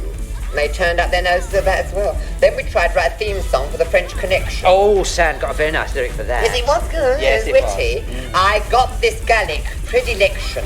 I only fancy the French Connection. Now they turned that down too. Yeah. So we turned our attention to Dickens. Always good for a musical, Dickens is. Oh. Oliver, Fantabulosa, so was Quilp. Yes. So we tried Martin Chuzzlewit. Yes. Remember the theme song? How'd it go? It goes like this. I'm Martin Chuzzlewit. Oh, Martin Chuzzlewit.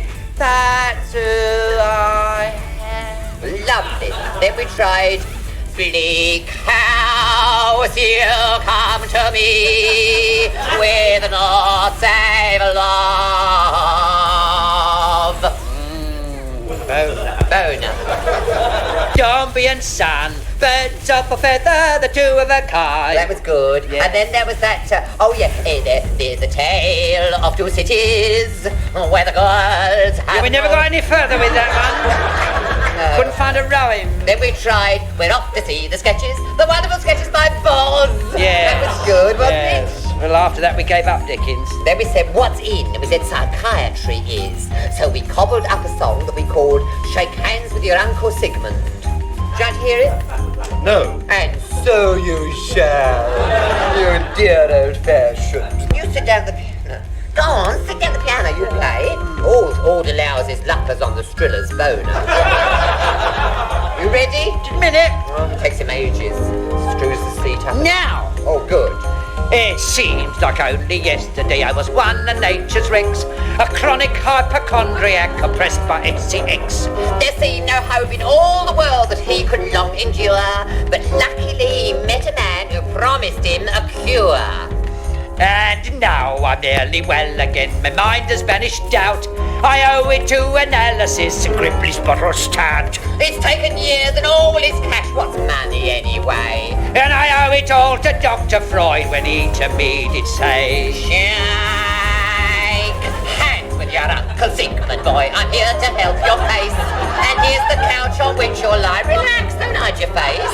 Just tell me all your symptoms and I will not be annoyed. You're as welcome as the flowers in May to dear old Dr. Freud. You've got fantasy. jealousy, lethargy, empathy, apathy, chronic depression and absence of will. Psychosis, neurosis, acute halitosis, your mental capacity is practically nil. You're manic depressive, your mind's aggressive, you're frigid and rigid and haunted by doubt. Psychotic, erotic and quite idiotic, you've oral neurosis, pellagra and gout.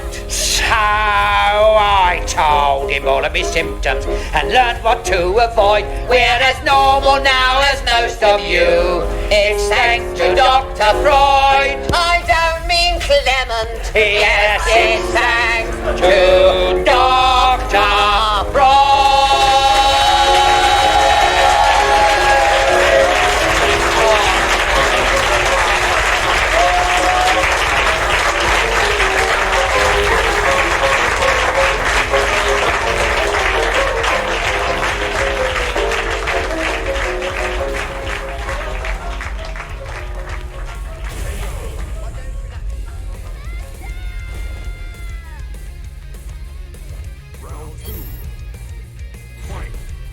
The outlaws sat around the old barn, plunged in deep thought.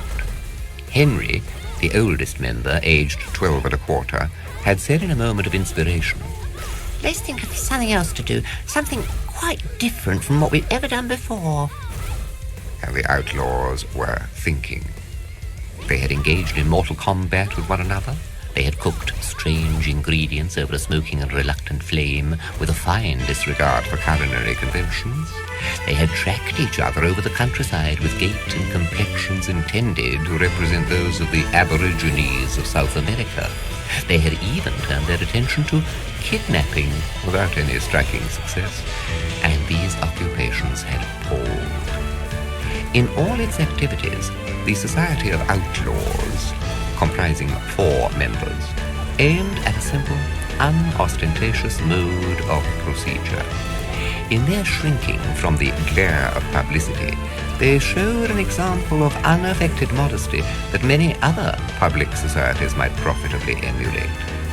The parents of the members were unaware of the very existence of the society.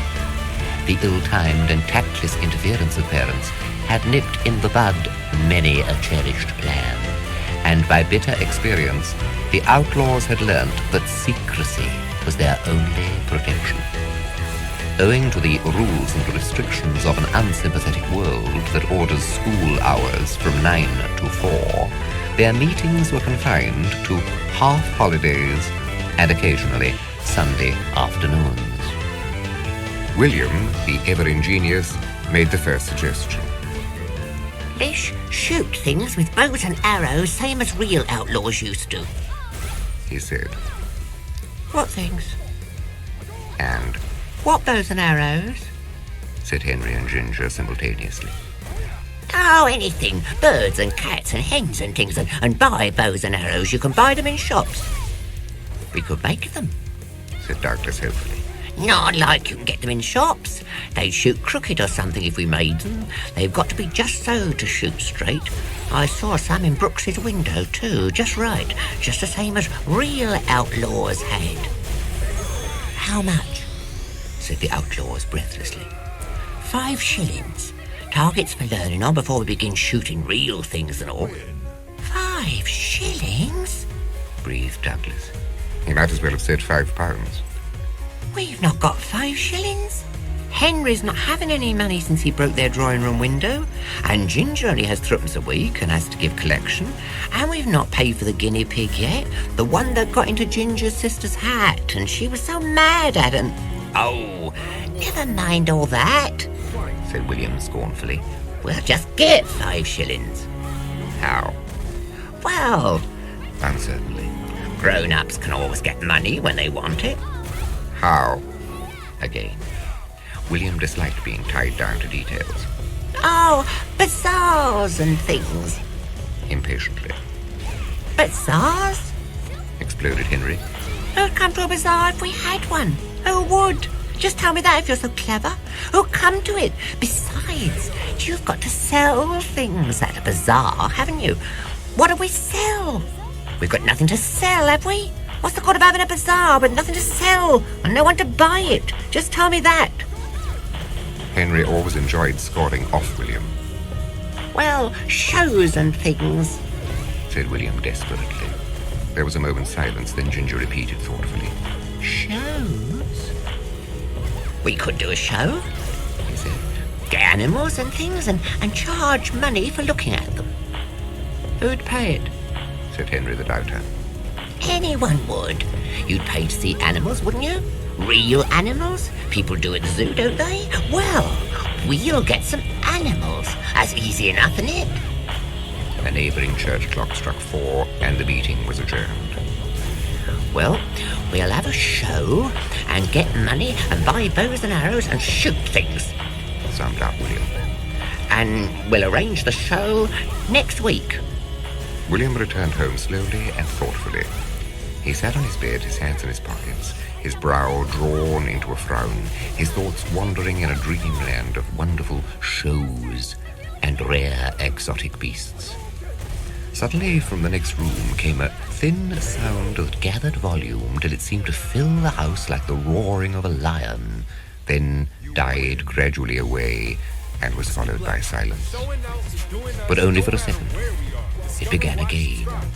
A small whisper that grew louder and louder, became a raucous bellow, then faded slowly away to rise again after a moment's silence. In the next room, William's mother's Aunt Emily was taking her afternoon nap. Aunt Emily had come down a month ago for a week's visit and had not yet referred to the date of her departure. William's father was growing anxious. She was a stout, healthy lady who spent all her time recovering from a slight illness she had had 2 years ago. Her life held 2 occupations, and only 2. These were eating and sleeping. For William, she possessed a subtle but irresistible fascination.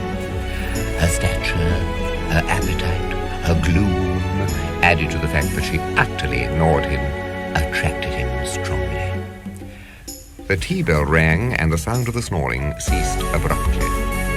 This entertainment over, William descended to the dining room, where his father was addressing his mother with some heat. Is she going to stay here forever, or only for a few years? I'd like to know because... Perceiving William, he stopped abruptly, and William's mother murmured, It's so nice to have her here, dear. Then Aunt Emily entered. Have you slept well, Aunt? Slept? Repeated Aunt Emily majestically. I hardly expected to sleep in my state of health. A little rest is all I can expect. Sorry you're no better, said William's father sardonically. Better? She repeated again indignantly. It'll be a long time before I'm better. She lowered her large, healthy frame into a chair, carefully selected a substantial piece of bread and butter, and attacked it with vigor. I'm going to the post office after tea, said William's mother. Would you care to come with me? Aunt Emily took a large helping of jam. You hardly expect me to go out in the evening in my state of health, surely. It's years since I went out after tea. And I was at the post office this morning. There were a lot of people there, but they served me first. I suppose they saw I looked ill.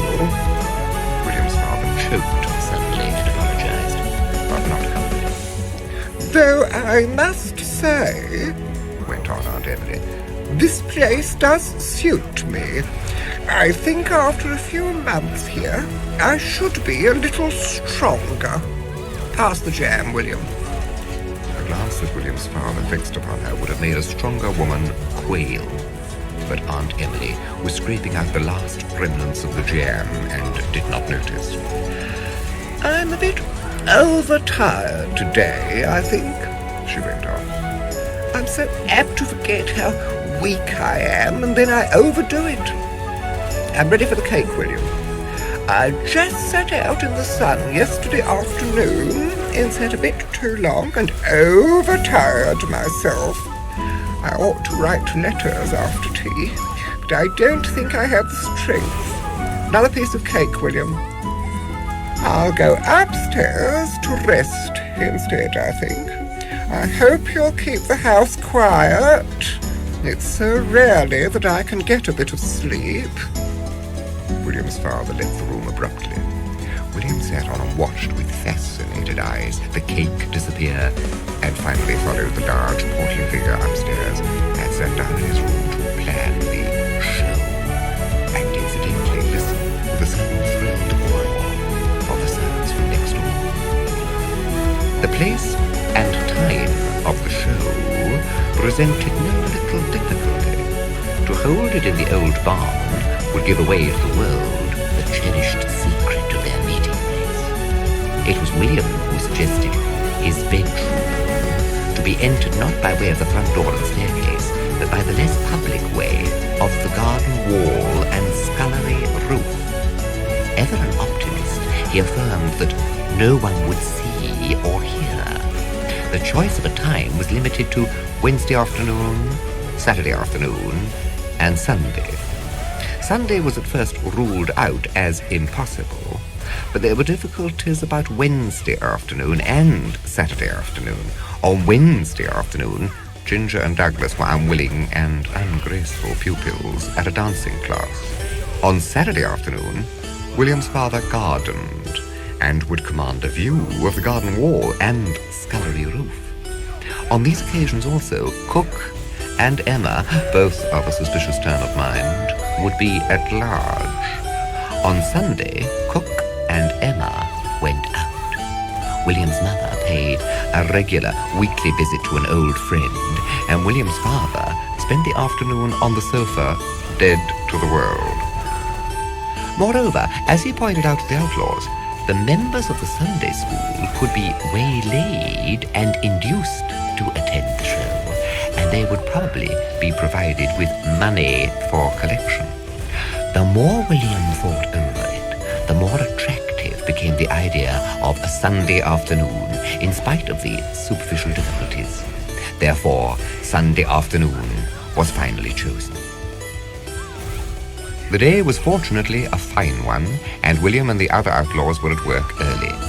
William had asked his mother with an expression of meekness and virtue that ought to have warned her of danger, if he might have just few friends in his room for the afternoon. His mother, glad that her husband should be spared his son's restless company, gave William permission.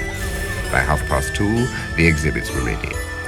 In a cage by the window sat a white rat painted in faint alternate stripes of blue and pink. This was Douglas's contribution, hand-painted by himself in watercolors. It wore a bewildered expression and occasionally licked its stripes, and then obviously wished it hadn't. Its cage bore a notice printed on cardboard: "Rat from China. Rats are all like this in China."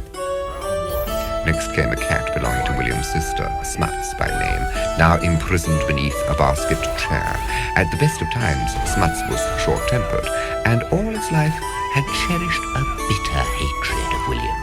Now, enclosed by its enemy in a prison 2 feet square, its fury knew no bounds. It tore at the basketwork. It flew wildly round and round, scratching, spitting, swearing. Its chair bore the simple and appropriate notice: "Wild Cat." William watched it with honest pride and prayed fervently that its indignation would not abate during the afternoon. Next came a giant composed of Douglas upon Ginger's back, draped in 2 sheets tied tightly around Douglas's neck. This was labeled "Genuine Giant."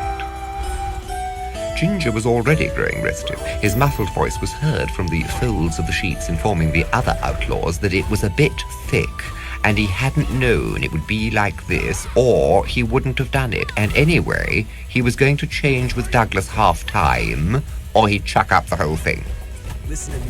The next exhibit was a black fox fur of William's mother's, to which was fortunately attached a head and several feet, and which he had surreptitiously removed from her wardrobe. This had been tied up, stuffed with waste paper, and wired by William till it was, in his eyes, remarkably lifelike. as the legs, even with the assistance of wire, refused to support the body, and the head would only droop sadly to the ground, it was perforce exhibited in a recumbent attitude.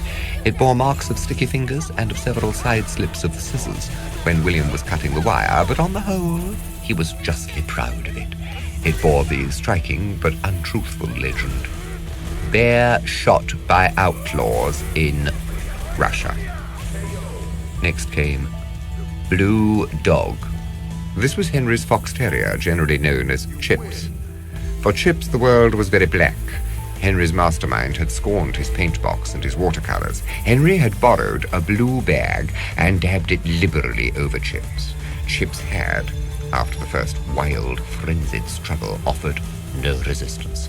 He now sat, a picture of black despair, turning every now and then a melancholy eye upon the still enraged Smuts. But for him, cats and joy and life and fighting were no more. He was abject, shamed, a blue dog. William himself, as showman, was an imposing figure. He was robed in a red dressing gown of his father's that trailed on the ground behind him and over whose cords in front he stumbled ungracefully as he walked.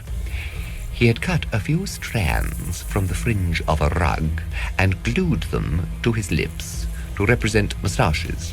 They fell in 2 straight lines over his mouth. On his head was a tinsel crown once worn by his sister as Fairy Queen.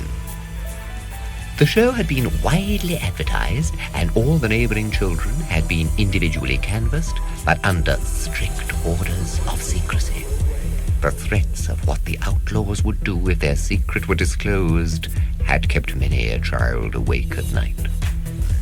William surveyed the room proudly. Not a bad show for a penny, I should say. I guess there aren't many like it anyway. Do shut up talking, Ginger. It'll spoil it if folks hear the giant talking out of his stomach. It's Douglas that's got to do the giant's talking. Anyone could see that. I say, they're coming. Look, they're coming. Along the wall. There was a thin line of children climbing along the wall in single file on all fours. They ascended the scullery roof and approached the window. These were the first arrivals who had called on their way to Sunday school. Henry took their pennies, and William cleared his throat and began. White rat from China, ladies and gentlemen. Pink and blue striped. All rats is pink and blue striped in China. This is the only genuine China rat in England. Brought over from China special last week, just for the show. It lives on China bread and butter, brought over special too.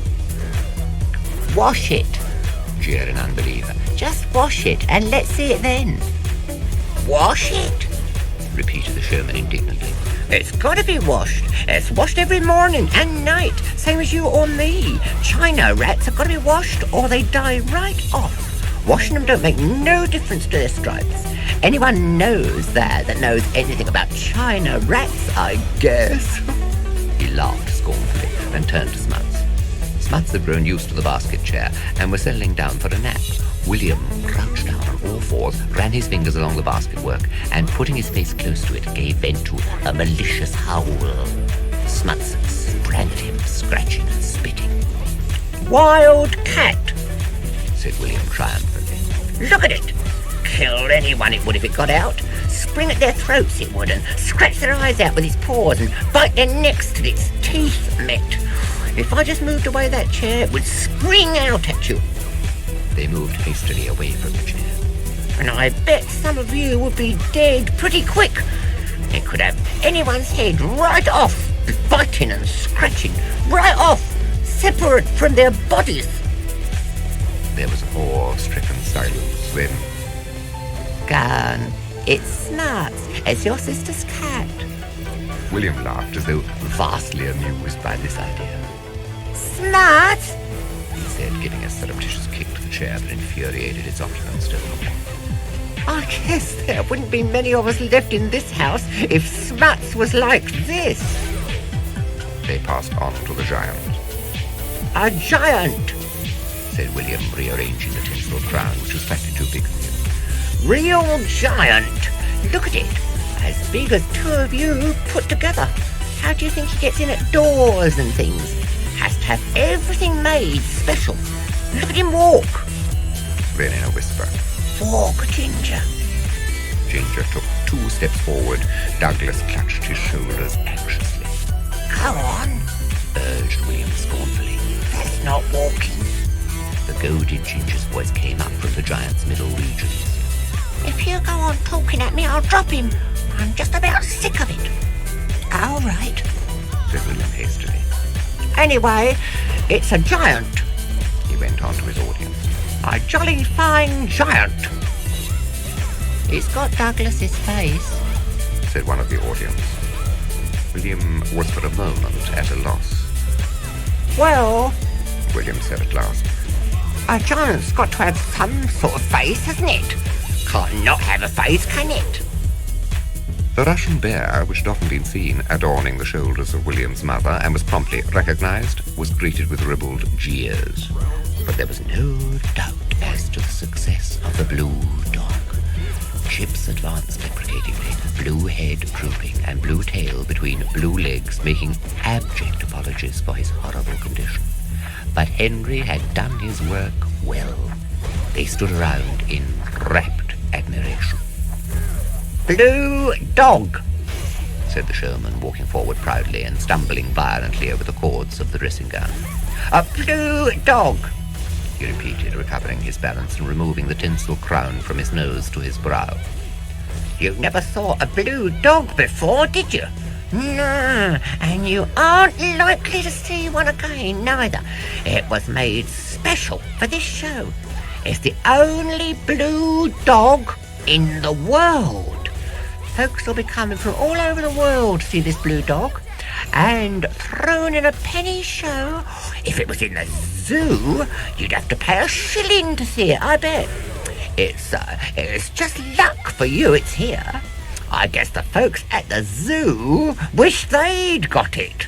Ain't many shows have blue dogs. Brown and black and white, but not blue. Why, folks pay money just to see shows of ornery dogs. So you're just lucky to see a blue dog. And a dead bear from Russia, and a giant, and a wild cat, and a china rat for just 1 penny. After each speech, William had to remove from his mouth the rug fringe, which persisted in obeying the force of gravity, rather than William's idea of what a moustache should be. It's just paint.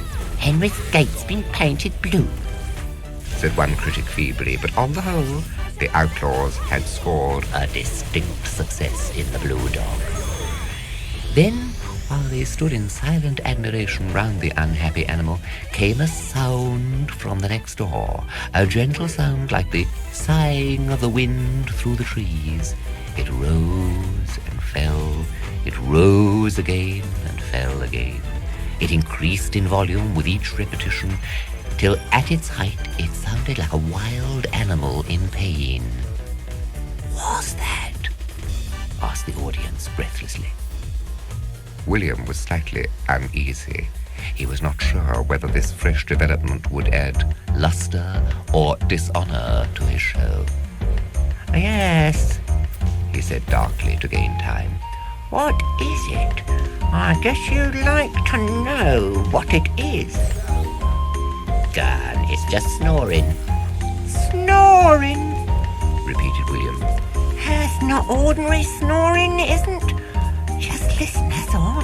You couldn't snore like that, I bet, huh?" They listened spellbound to the gentle sound, growing louder and louder, till at its loudest it brought rapt smiles to their faces, then ceasing abruptly, then suddenly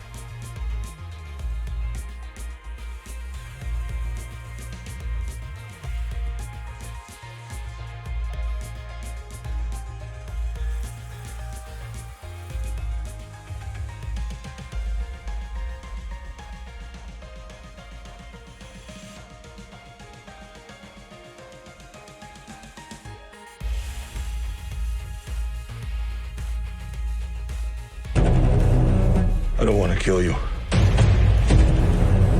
Don't worry.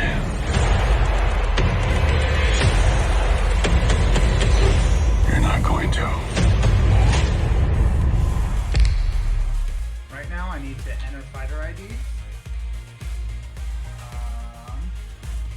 How's it? Is it 0 with a O or a 0? I can't remember. Mine is with I believe mine is with an O in Street Fighter.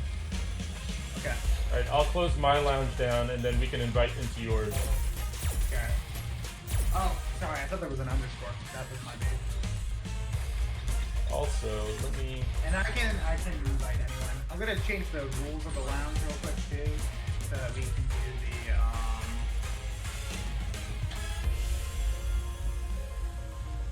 we're doing first to 1 but 5 rounds. Nick, get back down at the bottom, please. See, why am I not... You're my witness, just focus. Redline Dragon, see? I cannot add you as a favorite. I cannot add you. Does Redline want to... Here, I'll just give him an invite too. I'll send you a friend... Yeah, I sent them a friend request because he brought up a point that I don't have him as a friend, and it's like, well, I can never add him. Oh, do I sound so professional? I'm using a little, a Yeti mic. I used it to, I bought it when I did like a bad emo out.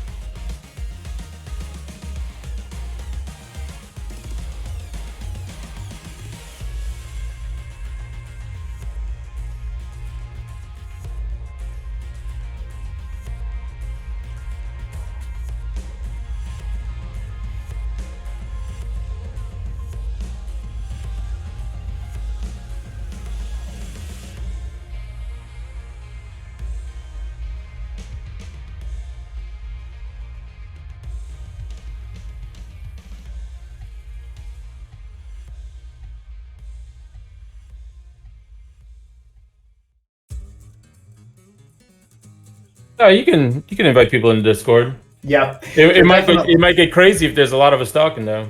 That's true. And a big thing is that if you run through everybody, just head to the bottom. That's I think the one rule, just to make sure that everyone gets games in. Did you send me an invite? I did. I didn't get it yet. I'll send it again after this one. Okay. I'll jump back in training while I wait.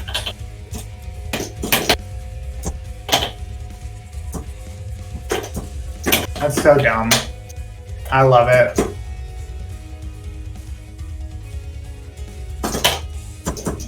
Boom. Nick, I know that's unsafe.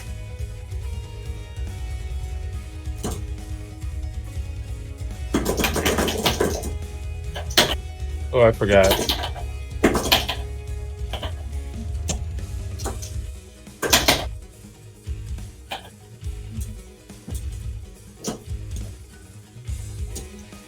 Jump.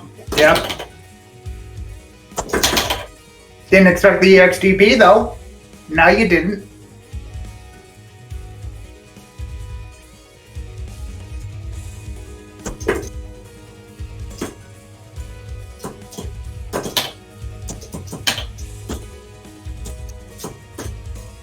Oh.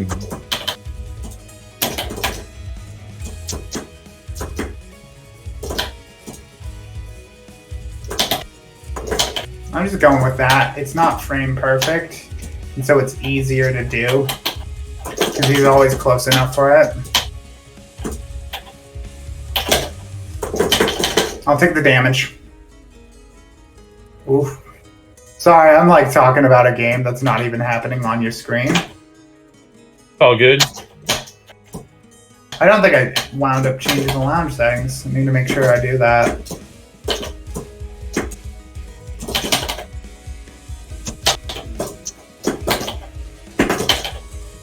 Good round, good round.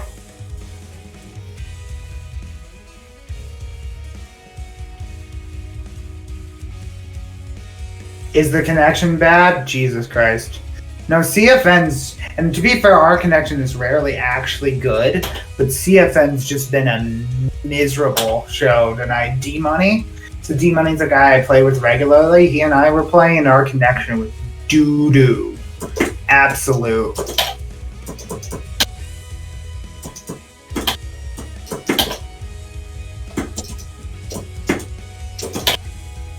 Unfortunately for Nick, we might be getting some one-sided rollback. Because, like, it's fine on my end.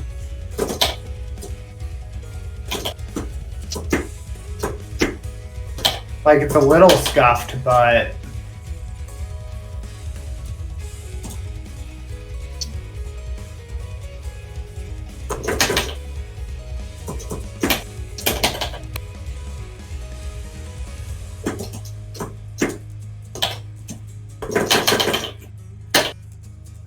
Do you really think I wasn't gonna EXDP there when you were plus 5 billion, Nick?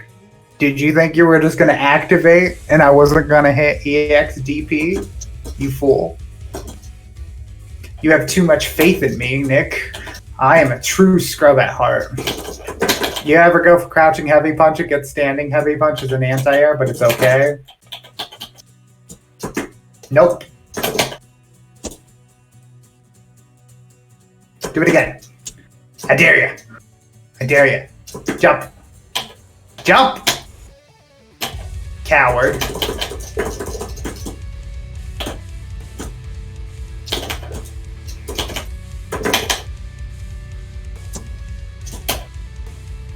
Jump. Do it. Do it. Wake up, Super Earth. That was beautiful, Nick.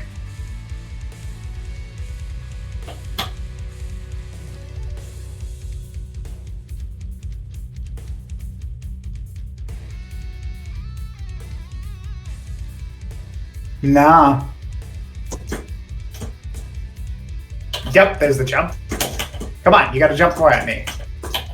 Here, I'll help you work on your anti-airs.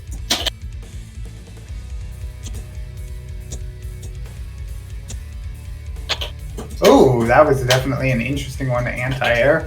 But it's definitely anti-airable. Ooh.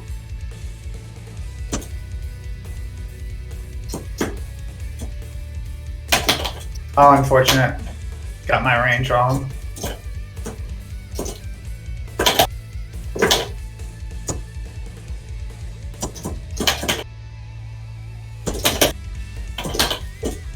Unfortunate, but it happens. GG. Damn it. Thanks, D-Money. Thanks for swinging by. Yeah, CFNC. And thank you for the follow. GG's. Yeah, CFN seems to just be an absolute dumpster fire tonight. I don't know what's happening. Nick's having a bad connection. I'm having a bad connection. Nick's having a bad connection with me. I'm having a bad connection with you. Okay. I'm gonna enter fighter ID. You need to tell me if you get this, okay, Zero? Yep, let me know.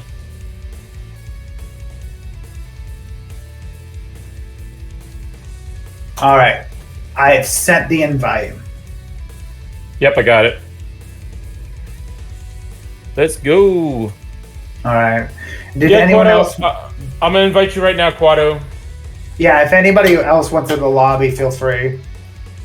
Yeah, I'll invite them in. We got quite a few.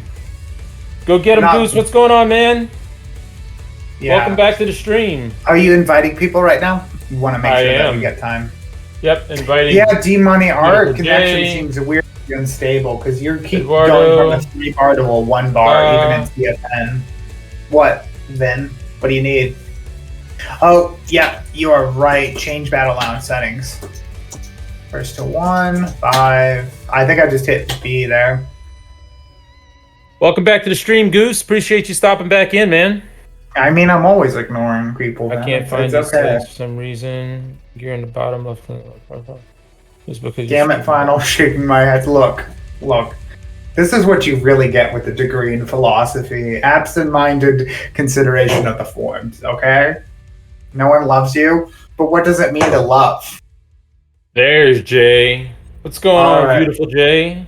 Is that everyone? I sent a couple out, so Okay. there should be another 2 coming in, but we'll see if they drop in. But you sent them out, so Yeah. that's what's important. They can join in the middle of the match. To feel good inside and liked?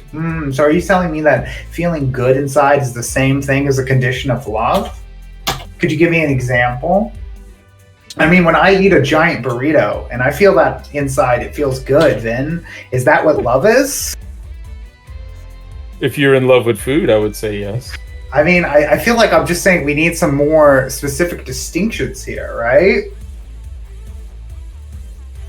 People are infatuated with different things. Ooh, but is love infatuation always the same thing? Not always. Like, I certainly wouldn't say I'm infatuated with my dad, and I would hope I would not.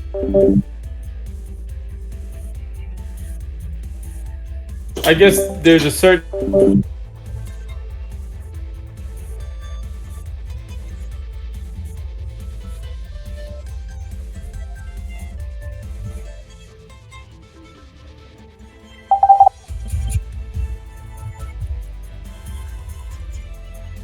Love? Are we types of love, right? Yeah. There's the unconditional type. There's the physical type. Love has many categories, I guess, man. Ooh, beautiful, Vin. Nice. And again, remember this. I think I'm actually going to stop playing this Ken on rank just because I'm happy with where he's at in terms of lounging. You know what I mean? Like, he's a good character. And I think Vin could definitely whoop my Ken. I haven't been able to find my mic settings from here. Beautiful Jay, back when I used to run lobbies with Beautiful Joe on Ultimate Marvel vs. Capcom 3. That's the username I had when I met MC. She misses it. Oh, good read. Does MC play Street Fighter? I don't remember if she does. I know she plays a lot of she plays a lot of like Bethesda type games, right? She plays like Skyrim and stuff like that, if I'm not mistaken.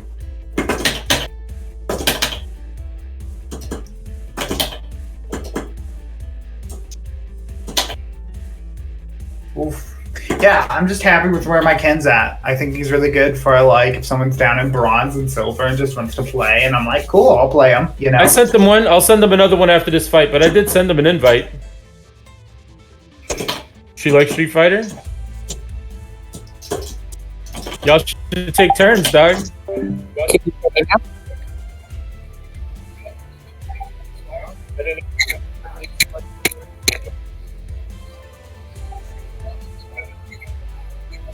Get another girl playing Street Fighter with us.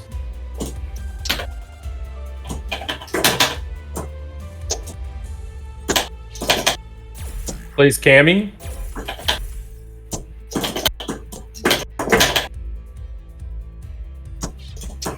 There's Va. What up? So we just got Eduardo left. I'll have to send him another invite. I think Jay said that it didn't go through or something. Somebody just joined our stream. Who is it? Looks like Sebastian Smalls. Is that Ba? That must be Ba. I can hear you. Yep. What up? Welcome in, man. You there?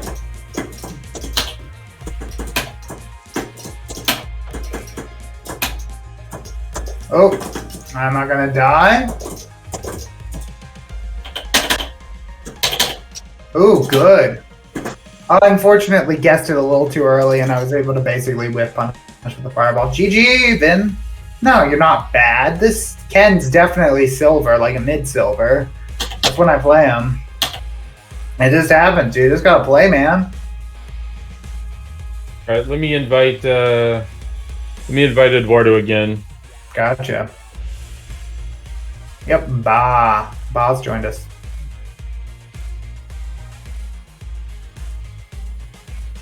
So I sent them another invite. So you know, I play the Rog. I want to try my Ryu against the Rog. I think I got some specific things, but that's just more me. I like Ryu in the Rog matchup, but you might expose my ass, so. Thank you. All right, now the lobby is full. And just as a message, more for I'll let you. You feel like you've seen Jay Hachi somewhere? Maybe in a rank? Who said that? Oh, that was Lupus. Yeah, he's been around. Lupus, you've been on anti-stream. Vin's always around anti-stream. And he's also, I don't know if I've seen you on Rilla Nacho's stream, but he's also sometimes, don't you? Vin, you're sometimes on Rilla Nacho's stream, aren't you?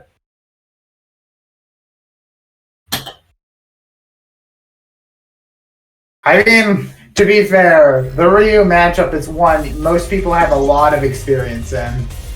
And this is why I'm like, you're going to expose me, because I have a very, very particular Ryu. As everyone will tell you, my Ryu is not fundamental. He is not solid. He is a Ryu. Yep. Okay.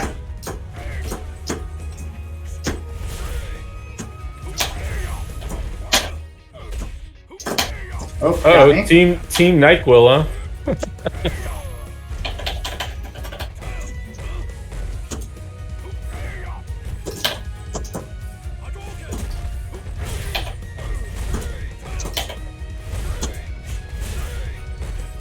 Oh, get me. Yep. Oh, Lord. I don't know what Capcom's decided it wants to do with our connection. Good block.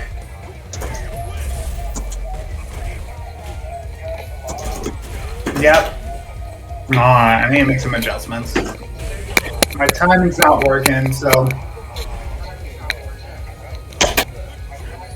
That's why I like this V skill in that matchup.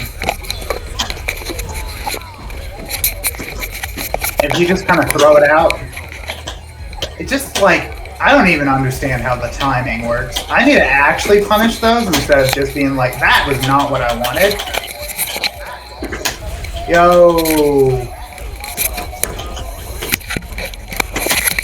I don't want to be mean, but could you do push to talk with your mic, please? I'm just getting a lot of feedback on my end while you're just sort of sitting there.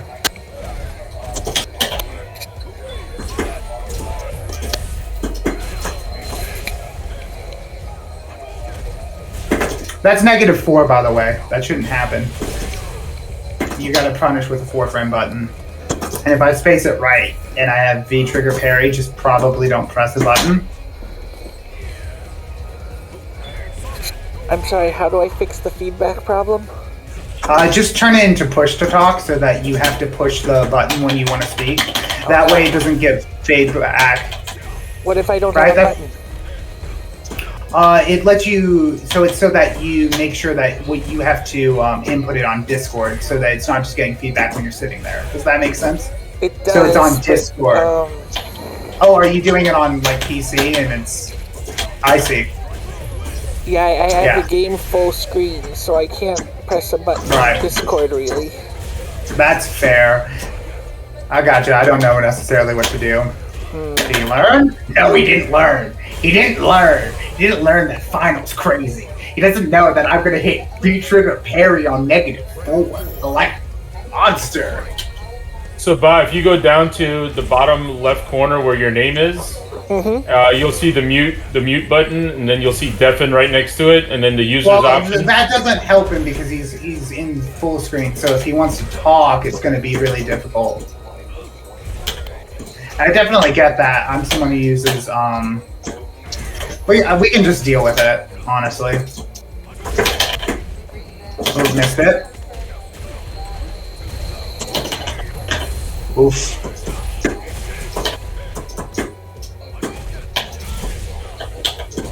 Got me.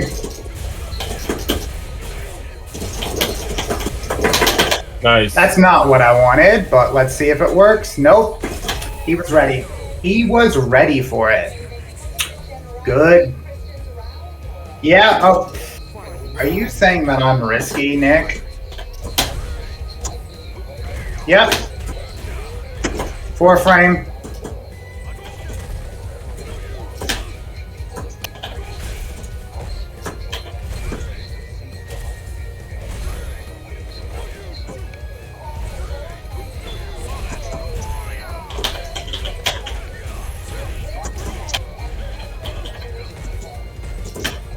All right, let's see.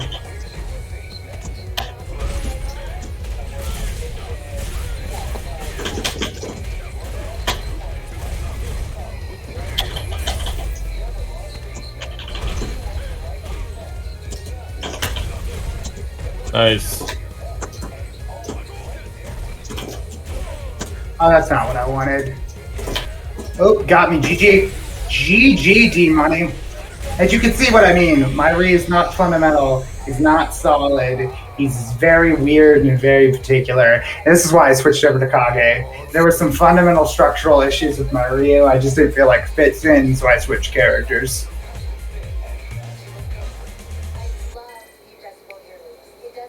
So what are you listening to, Bo? Welcome to the stream, guys. Sebastian, what are you listening to? Walker Texas Ranger. Oh, gotcha. In the background? I was just curious because it's coming through. Oh no. Oh, see you around, Zio. Also, if y'all are watching, you should definitely go check out Zero Balances Challenge. He actually has real production values, unlike mine. Like, I see that camera, Zero. How much that camera cost you? It's way too nice. Yeah, this camera's like over $2,000, man. Yeah, no. I imagine he actually has professional audio quality, too. Like I got a Rode mic. This is what I use when I go on set, so... You know, I haven't been on set because of COVID, so like I set it up in my house. So when I'm working, I've got like the camera that I would be on set working with, like on me. So yeah, and no, those are the real mics. They're also much more expensive. Like I picked up my Yeti for like $80. Yeah, this one wasn't too bad, man. Like I have my other mic that I actually use on set, but it's battery powered. This one is the USB. Oh, that Aiken Pro was sick, D-Money. It was sick. Yeah, this is the NT USB mic by Rode. It's nice. I think it's only like $120 or something like that. All right, let's see what Nick can do.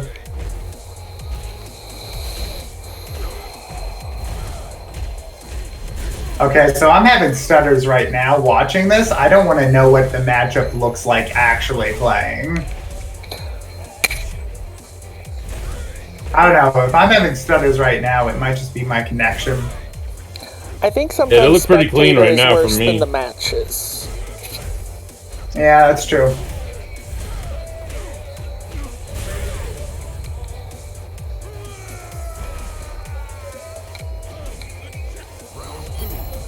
But yeah, D-Money's got a sick ROG. Honestly, kind of surprised he's still in Super Silver, but. Ventricio, thanks for the follow. Appreciate that. Welcome to the stream. Oh, Vin, you know how I you said doing everyone should go over to Zero Balance's stream? I lied. How dare you? How dare you go away from my stream, you traitor? That's Come on this side. The grass is much greener on this side. That was a lie. I can't believe you called me out on that. 2 monitors for a reason, bitch. Look! I got things. I have things. Watch this. Oh! He's showing off. He's showing off his stuff, and I'm just sitting here like. I won't do that. With a pretty. I mean, my stream's not bad, but it's not great either. It's very much just very basic. the most thing I'm happiest with. You've seen the arcade bongo cat, right? Zero. Yep. That's the thing I'm happiest with. It's a beautiful. It's cool, man. I like watching them press buttons. Oh yeah, no, that's. I saw someone else. They were doing a Third Strike stream. I think it was J Motive, but they had a Third Strike stream, and I was just like, "Oh, I want that." And he's like, "Yeah, here's his ad," and I'm like, "Cool." It's true. But then I found like some really cool pixel art of like Ryu, Evil Ryu, 5 Ryu, and Kage, and I was like, "Yep, that pretty much sums up the characters I play." So. Yeah, but cat with Blanca hair would be cool. I think there should be. I can find you some stuff actually. No, it's all good. I don't think I could put that on my stream. That's true. Hey, Redline, welcome back, man. If I hit like the point where I'm subscribers, I probably would feel obligated to like replace it because it was posted up as a JPEG by the creator for free, like without the background. But it'd definitely be one of those things where if I did use it, I'd be like, hey, how much do you want? Because as soon as I'm making money for it, it's like, nah, it's not right to do that. You know, that's someone's art. Yeah. I'm not doing too bad, Vin. I'm doing pretty good. Fix your bongo cat. Chilling with you guys now. Yeah, CFN's not doing great tonight.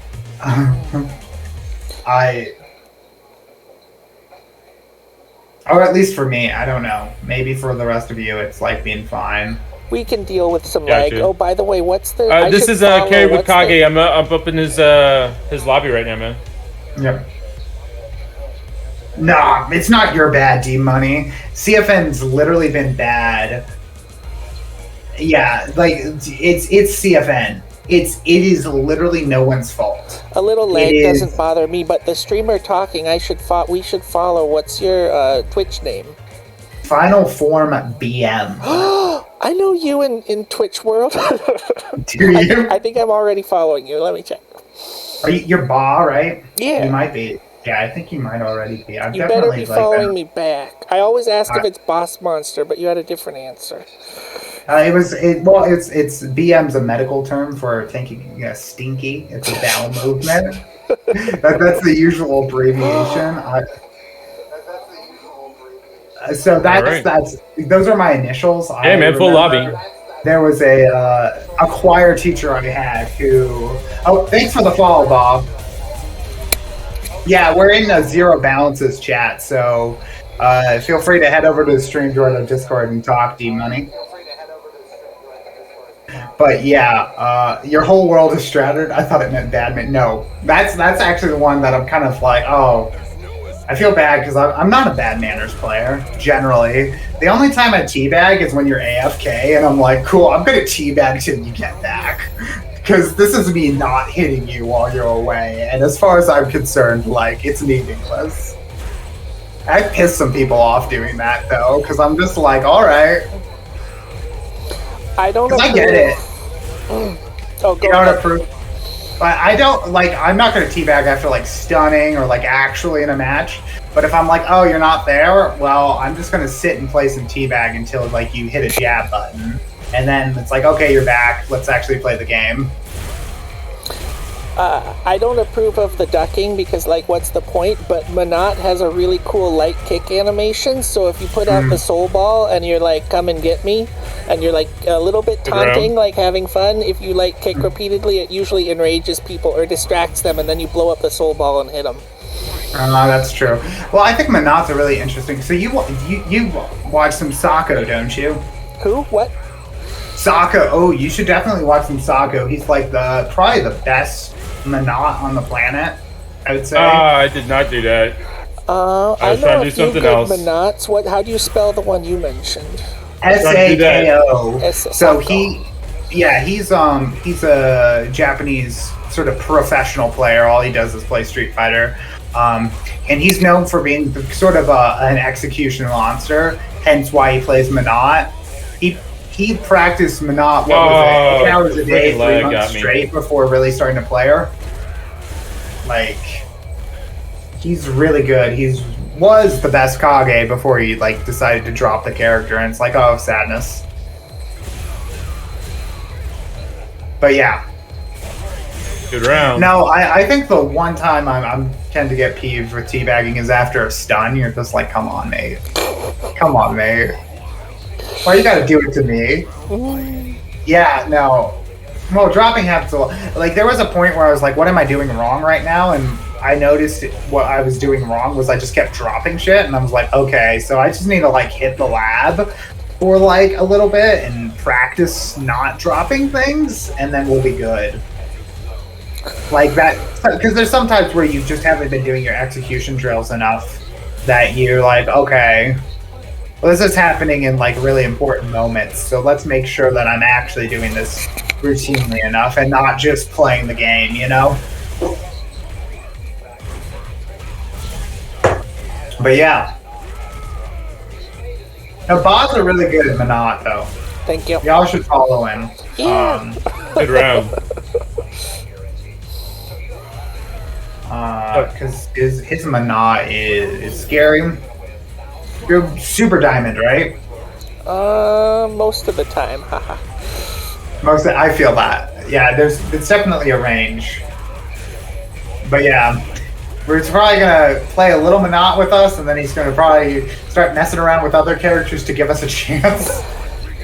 That's usually how it goes.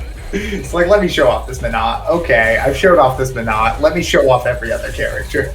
I don't use her to show off. I use her to restore balance to the lobbies. If the person at the top of the lobby has like more wins than anybody, it's like I've gotta. Oh yeah, you gotta. No, it's nice because you keep the rotation good. Like I think I was just saying that's why I picked up Ken more than anything. Was that, I mean, I don't really intend it to be a serious character, but having a character I can play in the lobby against people who are like bronze and silver, and not like who I just seem to beat, like I have their number, like our habits don't line up well for them.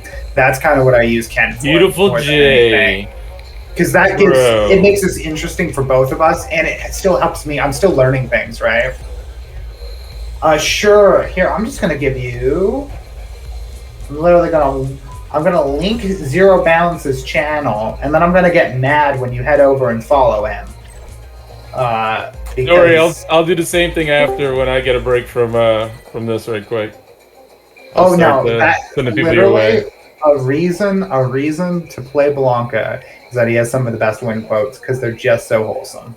That's my biggest problem with Kage. He takes himself way too seriously, and I kind of love it because, you know, DB was like, what your character says about you, and it's like, you watched Linkin Park AMVs, and I'm like, sure did when I was in middle school. I feel called out right now. That is why I play Kage, but at the same time, I'm like, come on, it's a game. It's just a game. We're here to have fun. Oh, there we go. Yeah, sometimes it does that. All right, Jay. I think the last time we played, I think you got me at the end of the night. So I think you're up 1 from our last match.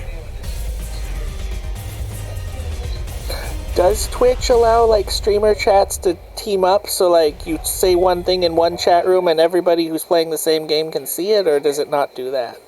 I don't think it does that, but I'm not necessarily super familiar with it. The things I'm familiar with are like, here.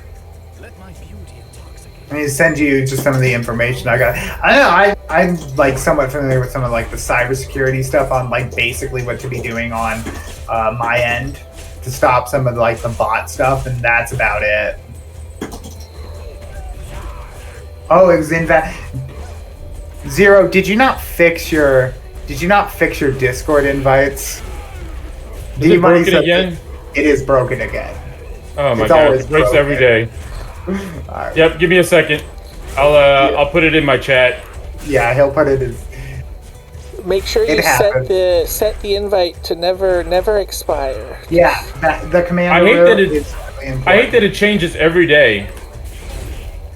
It's like a different code every day. Yeah, that's annoying. I don't know what to do about that. I'm sure there's something going on. Like basically, I'll give you my computer literacy level. D-Money, thanks for the follow. Oh shit, I wasn't looking. I took a web design course in college. That's my like level of literacy, and I got an A. So like I understand how HTML and CSS type works, but I'm not like a real coder. And I did a database design course as well. That was just like Access, Microsoft Access. The point is, I'm not technophobic, but I'm not particularly savvy either.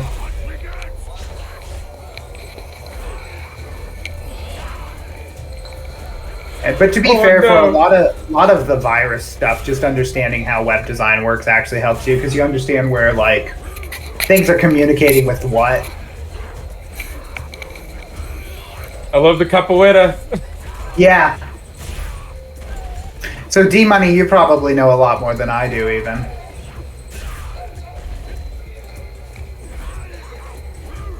Basically, the way that hackers are getting is that, so Twitch extensions are great because they let streamers do so much, like especially with stream overlays. But the problem is that like you can interact with, but the problem is because of the way these extensions work, it draws files from elsewhere. Sorry about that. D-Money, thanks for that follow, man. Appreciate that. So because it draws files from elsewhere, to communicate to get those files, your IP address is shown. So when you click on a stream and like it's either being hosted or shown by this malicious bots, what happens is that they use the fact that you naturally, your computer is automatically communicating with these extensions to get your IP address from the interaction from seeing someone new in stream and just putting the two together. Ooh, nice. Really? Okay. Oh, probably not, honestly. I don't know. And so, but the way to deal with that is just disable extensions on your browser. Like, and so I have one for Opera. I'm not so sure how it's working. I'm going to actually do a test run on Google Chrome because it might not be working as well on Opera, in which case I guess I'll just switch to using Chrome when I Twitch stream. But that's the other one. And then the way you deal with hate raids, which is the other one that's big right now, where they send in a bunch of bots that's they raid you, and then the bots spam sort of hate speech. It takes a screenshot, sends it to Twitch, and then gets your account banned. Woo! The way you deal with that is just you limit who can raid you. Yeah, let me send you the Discord right quick, man. Like that's what's kind of an easy one. Did it?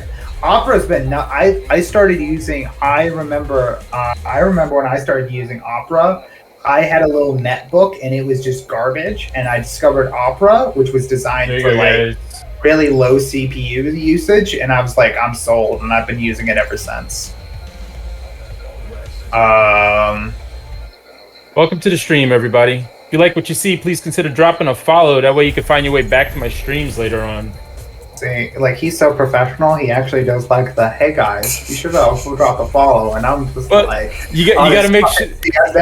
That's what you got to make sure you do it, because when people come in later on who aren't in your stream currently, you know you're inviting them after the fact. I'm not criticizing. I'm more like noting, like, see, this is a real professional streamer, and then there's me, and I'm just like, hey, what up? I'm wearing my Sonic t-shirt. Hope that's okay, guys. I'm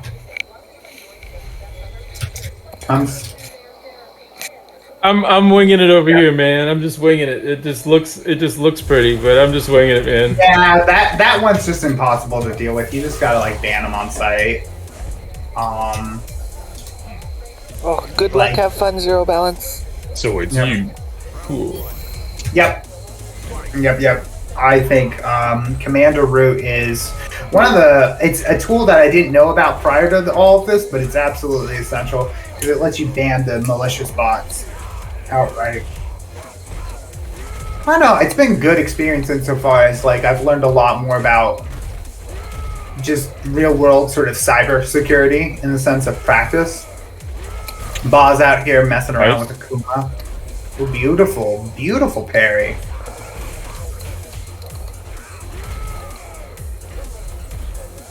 No, I'm blocking all, but the nice thing is about it is that you can filter it in, so if you really want to use an extension, you can use that. What's the input for his... I'm sorry to interrupt, but what's the input for his jumpy move? The one where you do dive kicks and stuff after? I think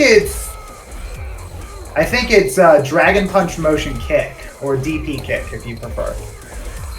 Yeah. That one. Oh, that? Yeah. Can y'all hear me? Am I here? Am I Yep, good? I can hear you. Welcome. Yeah, I'm here. Welcome in, man. How you doing, D-Money? I'm alright. My bad about my internet. I don't know why. It's been bugging lately. Oh, has it? That's... Yeah. It happens. I can't... Again, I'm out in Montana, and, like, literally...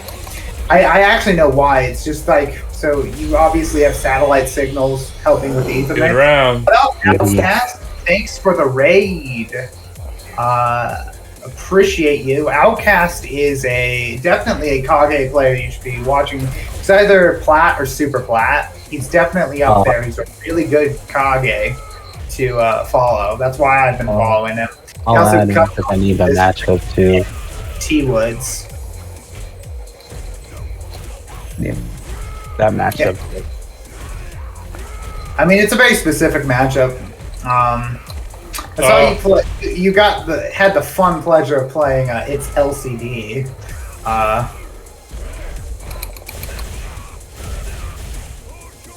Who I do watch because It's LCD now right now, and really is because Snake Eyes dropped the game and Sako and Daigo dropped the character. Snake Eyes is definitely in competition for the best Kage around now, so I definitely follow him. I think Kagero and Teru are probably the other players who currently play Kage who are really, really good. But I don't think any of them are really on the level of Daigo, Snake Eyes, or Sako, unfortunately. Oh, no problem. I'm definitely here for, like, the shameless double promotion. And this is man. Again, like when I went to like restrict rating, I'm like, oh, I can do it with people that I follow. Cool, I'll do it. I think that's perfectly fine.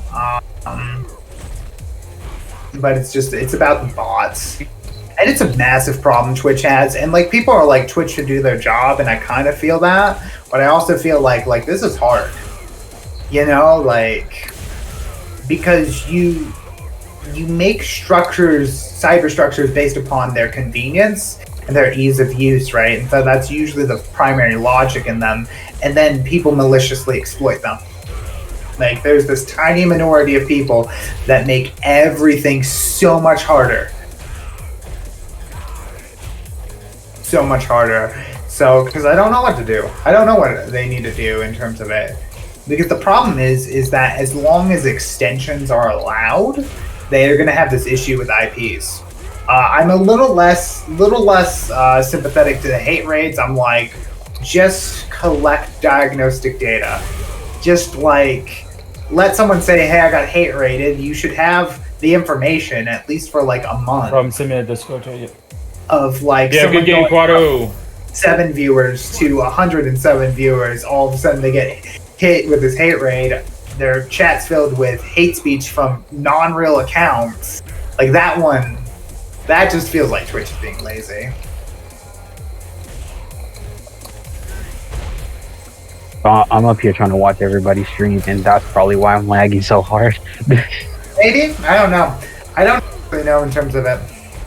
That might be it too. You're just eating up too many resources, especially if you've got a limited ride thing. I've just had it connected. I should watch MDZ's Jimmy Spearing next time because I know he likes to use an overlay, and I'll see what it does. Oh, I jumped right into it. It's just that it's not really working on Opera. Also, Ba hit. Oh, I thought he got you. I thought he hit you with a classic, your own move, basically.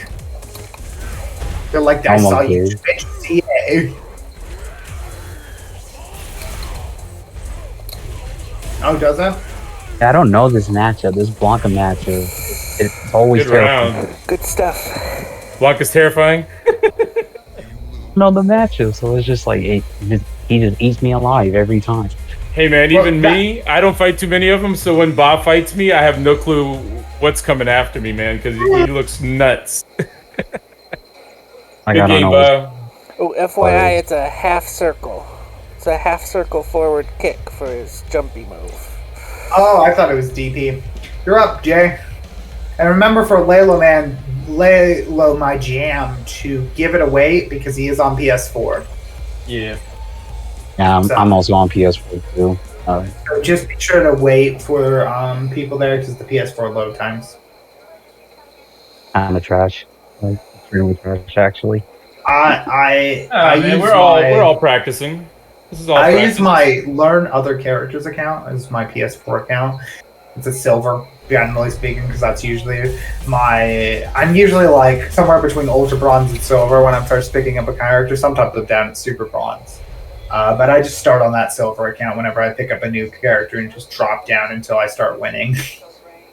Please. Oh, you were saying. Oh, sorry. Go ahead. Well, it's just rookies have enough Smurfs to deal with. I'm like, okay, I'll get down to where I need to. You know what I mean? And then I don't feel bad because it's like, why am I in super bronze? Because my Chun-Li legitimately lost her way down to the super bronze rank. Like, y'all are. I might be better with you than you if I pick Kage, but I am not playing Kage. You know? Yeah, I get it. So last time I did was with Ken. It's really Ken. Oh, go ahead. That's what my other account is for. The other account's for my Necalli because I want to see how far my Necalli could go. But I'm just so bad with Necalli. His buttons are so like work. Yeah, Necalli's a character I want to learn, but he's fun. I was gonna say, I like Necalli too, man. I think he's pretty cool, and not a lot of people play it. So yeah, whenever I run across one on rank, it's a hard match because obviously nobody's like using them, right? So it's fun when you come across those type of fighters.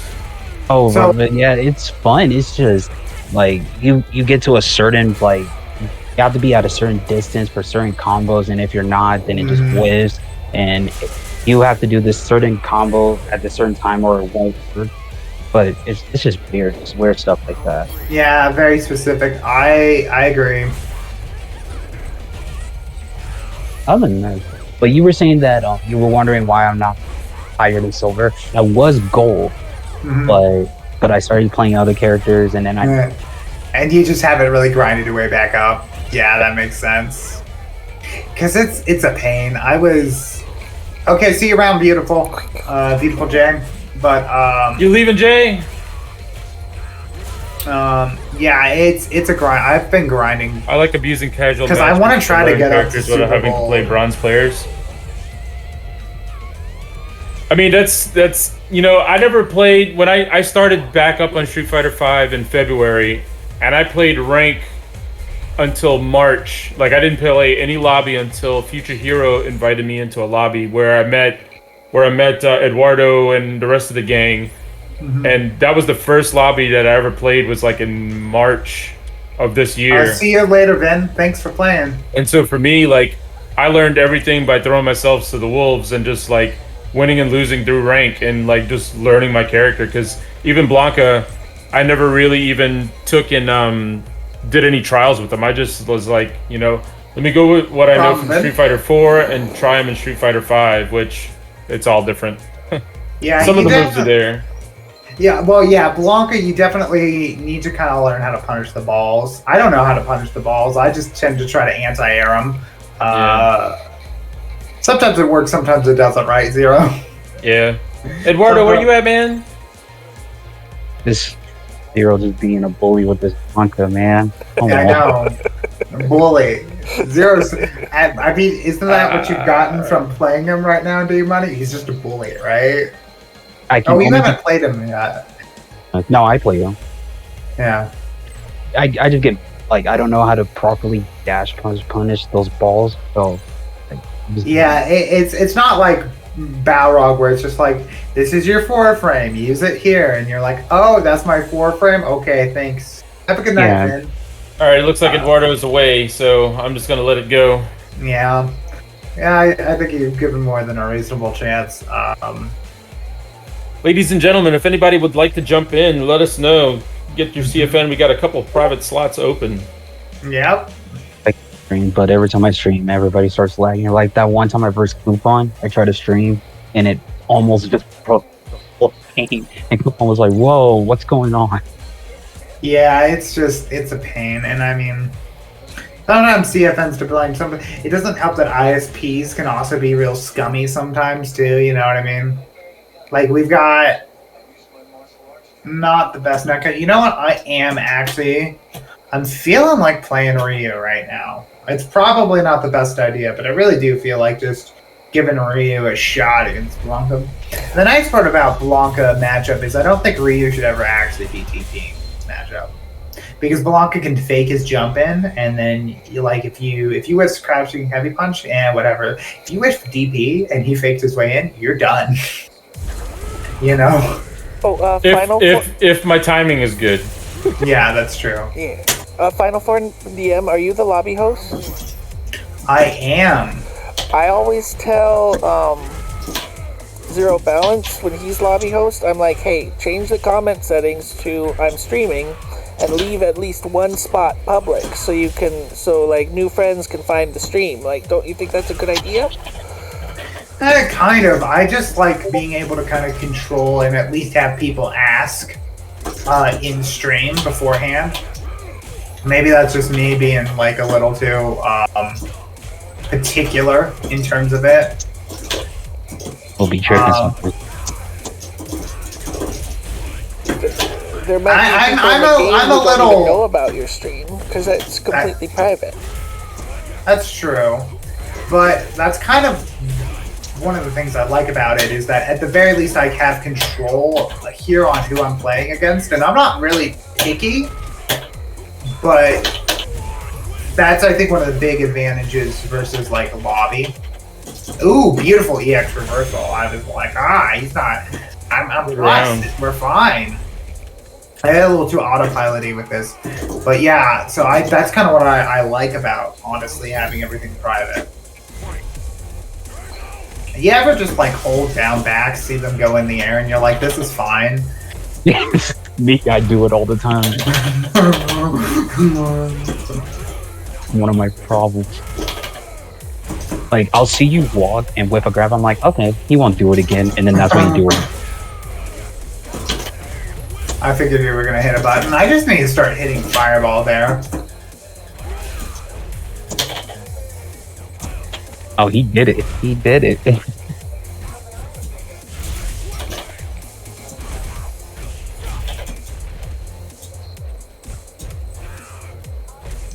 Surprised you didn't use V-Tray right there when you did first kick. Oh, I figured I could punish there. Oh well. I don't know if I'm dead. If I was caught. Okay, definitely not dead at least. Nice. Yeah, he'd be killing you if that's for a strike, bro. Woo, got me. Yep. No, this is what I mean when I say I'm a particular Rio. I mean, I play V-Skill too. You are you're like passive aggressive with that Ryu. I think that's actually a good way to put it. I just like kind of controlling space, moving forward, slowly but surely. Aggressive to be too passive, but you're not like pushing up and trying to frame trap somebody. You're just sitting there standing ground while we come in. So it's like weird. Like I'm used to Ryu's just being super aggressive, trying to DP everything I do. Oh, I don't.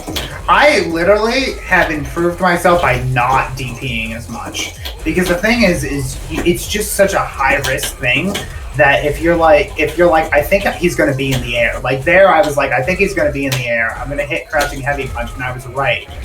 But like, the thing is if you try to anti-air literally everything with DP, you're going to whiff. And then you're going to die. Because you hit DP and you were wrong. That's why I love versing you until you fix that. That's what made you fixed it. Nice.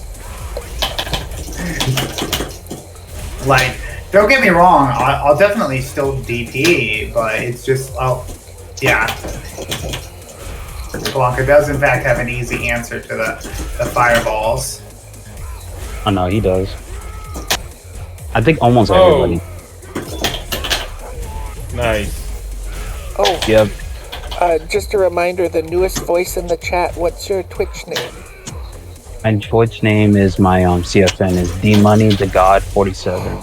D-Money, we've had good matches, right? We've played. This is Bob. You were the you were the first diamond I beat, and I was so happy. Let's go! I finally beat one diamond, and then you just. Oh, good anti-air. And as soon as I got that one win, I felt like you were like, okay, he's not going to get another one. Oh my god. Couldn't beat yours. Nice one. It's a meaty. Come on. Come on. I was throwing them out there at the same time. I just didn't get it.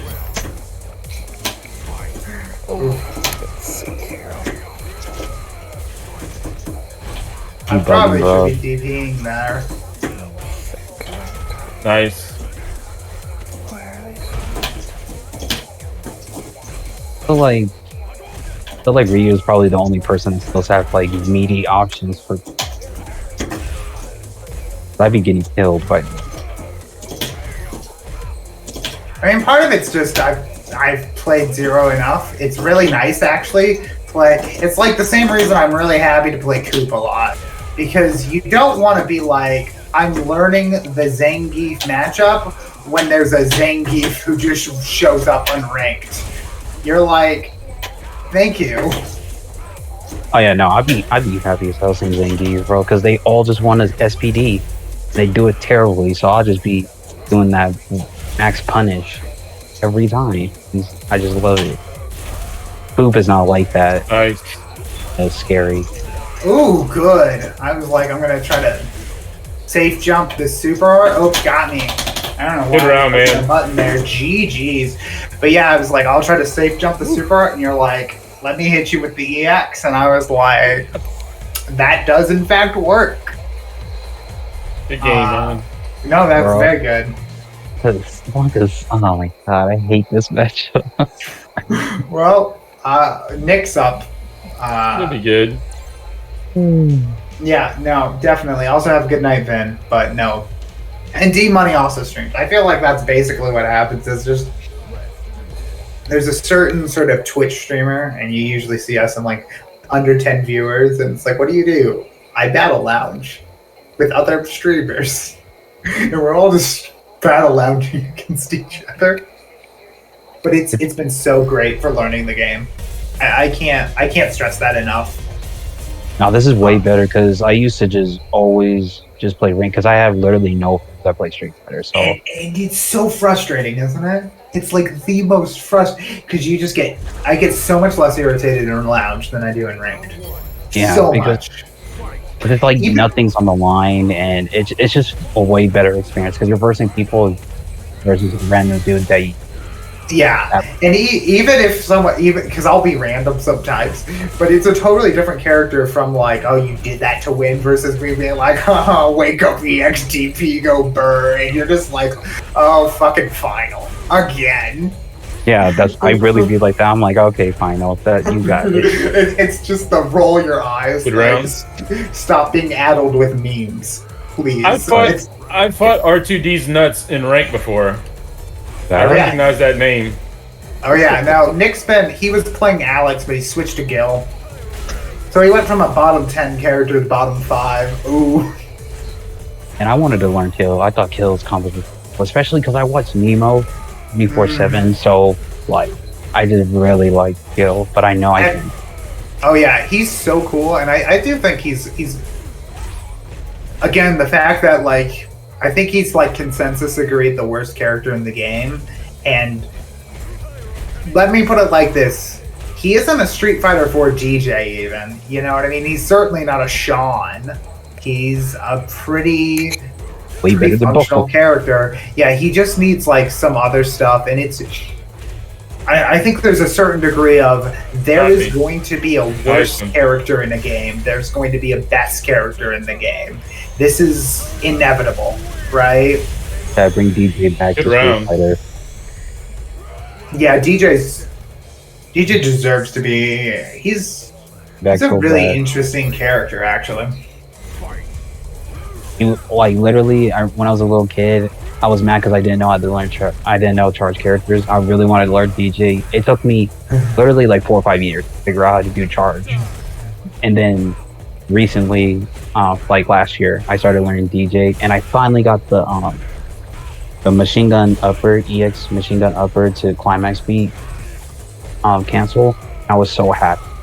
So do you play Street Fighter 4 or you play Street Fighter 2? Play Street Fighter 4. I don't have Street. The only one I have that's really old is like Third Strike, but my PS3 is kind of messed up, so I can't even play it sometimes. So do you know what Fightcade is? Yeah, I know what Fightcade.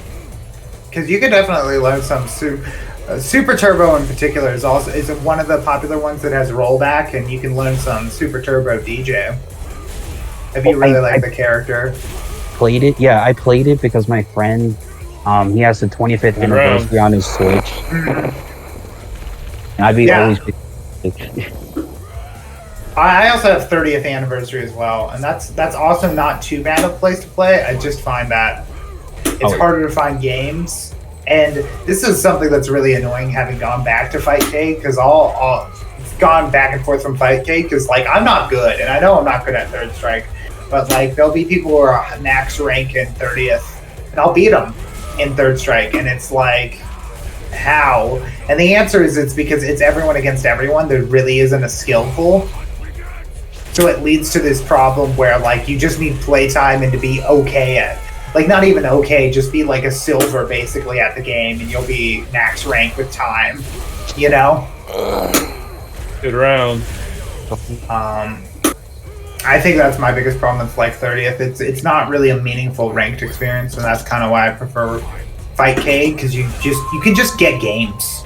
You can play 30 against a guy, you know what I mean? And if he's down to play 30, he's down to play 30. Oh yeah, no, I like people like that, but it's hard for me to learn characters on the old Street Fighters because it's just like they don't make sense. It's like I can't get the frames correctly. It's just oh yeah, the combos it's a lot different. I will admit to that. Like there's moments where like I don't know how to explain it other than like it's really hard for me sometimes to link a jump into a button.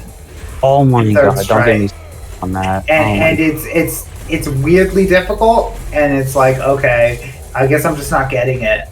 Good round, man.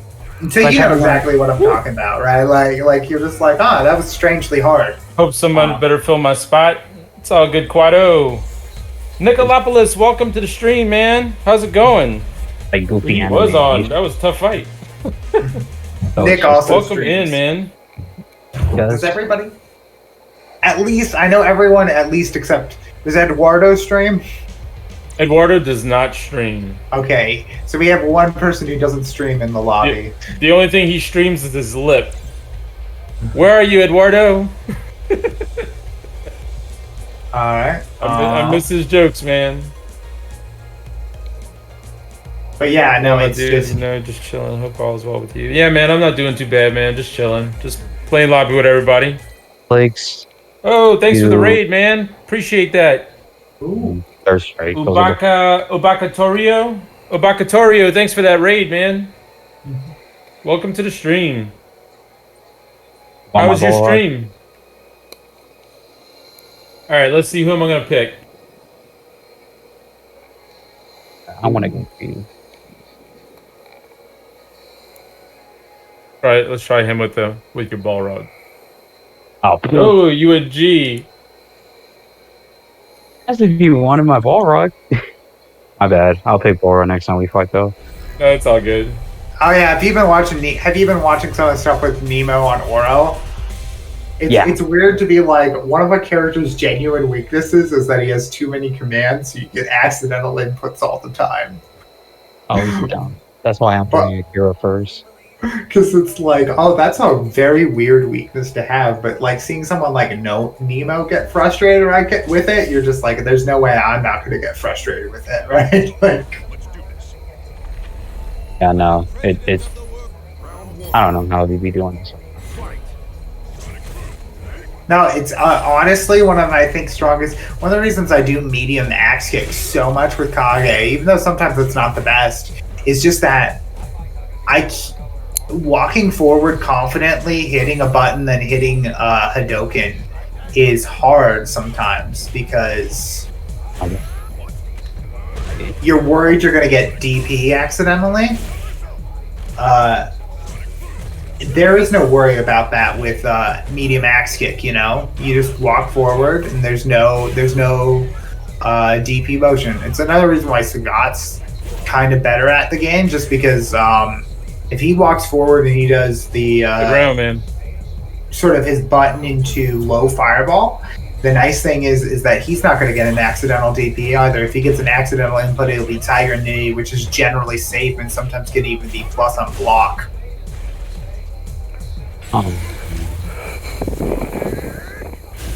You won't let me have anything. So, Oh, 0 balance.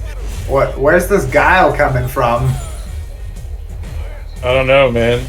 Luck right now.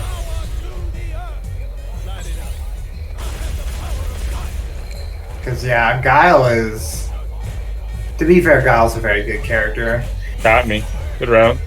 And you do actually know how to charge. That is the important thing about playing Guile. But yeah, I just need to know some combos. I know 0 combos. Yeah. Nah, Chun, I think I've said this probably in a month or so. I'm gonna order myself an Odin V2. Put it in this stick right here.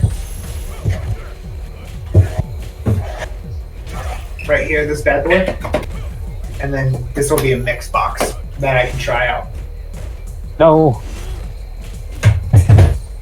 Because I do think charge characters generally are best either with pad or with a mix box, or a hitbox. My bad, pad or all button controllers.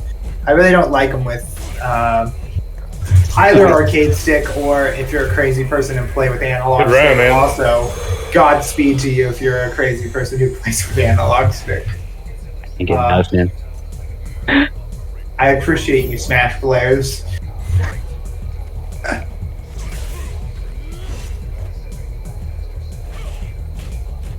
I tried that actually. That was what I started on. I even bought a modded Switch Pro controller. I can actually show a controller like it. There it is. This boy, this is not what I bought, but it's the Hori Octa, and I know no one's asking in chat, but I'm feeling like showing off some hardware. So if you look at that, you'll see that on here there's 8 little grooves in here, and that's so that when you do your inputs, you can know where the button is. So instead of being like, I think I'm holding down back, you know you're holding down back because the analog stick goes into that groove. And this is pretty much essential, I think, if you're going to play on analog stick. So if you do, and you want to keep doing it, I would highly recommend the Hori Fighting Commander Octa. It's really nice because it's only like $50. When I wanted grooved analog sticks when I was playing, I had to pay $120 to get a modded Switch Pro controller. 60 for the mod, 60 for the controller. It was a pain and really expensive. Because it was for Smash, basically, is where they use it. They like to have specialty grooves, or at least the 8-way groove. Sorry, this is something I always talk about. And Good round, man. I'm letting y'all play because it's like, okay, y'all are going to be kind of quiet right now, so I'll talk about controllers. 0 balance. Do you think we should go to Kanzuki Beach? No, just chilling. Hope all's well. Yeah, man. No, we should not go to Kanzuki Beach, Bob. Please do not. Bob wants to go to the beach. Bob, I'm in Montana. Please We're don't. going to the beach. Alright, Bob, we'll go to the beach. There you go, man. Final form, bro. He just looks so disappointed in his stream. I'm happy. I'm just happy to help y'all. So here we are at Kanzuki Beach. You don't sound too excited to be. It's zero in bar play, so they can tell me how those water physics are affecting their machine's run. I just have hate it four for or five Blanco. men. It's hard for charge characters. Is it? Yeah, because like right now he's not moving. There he goes. Good, and you're Blanca in water. Just electrocute the water. Game over. And of course he's gonna do an online Ken. Oh my god. No. His Ken hasn't been too online yet. I'm still waiting for once. Let's see. Once he gets to the bar, are we gonna get heavy Tatsu? Okay, now he's got the bar. Are we getting heavy Tatsu into EXDP on block?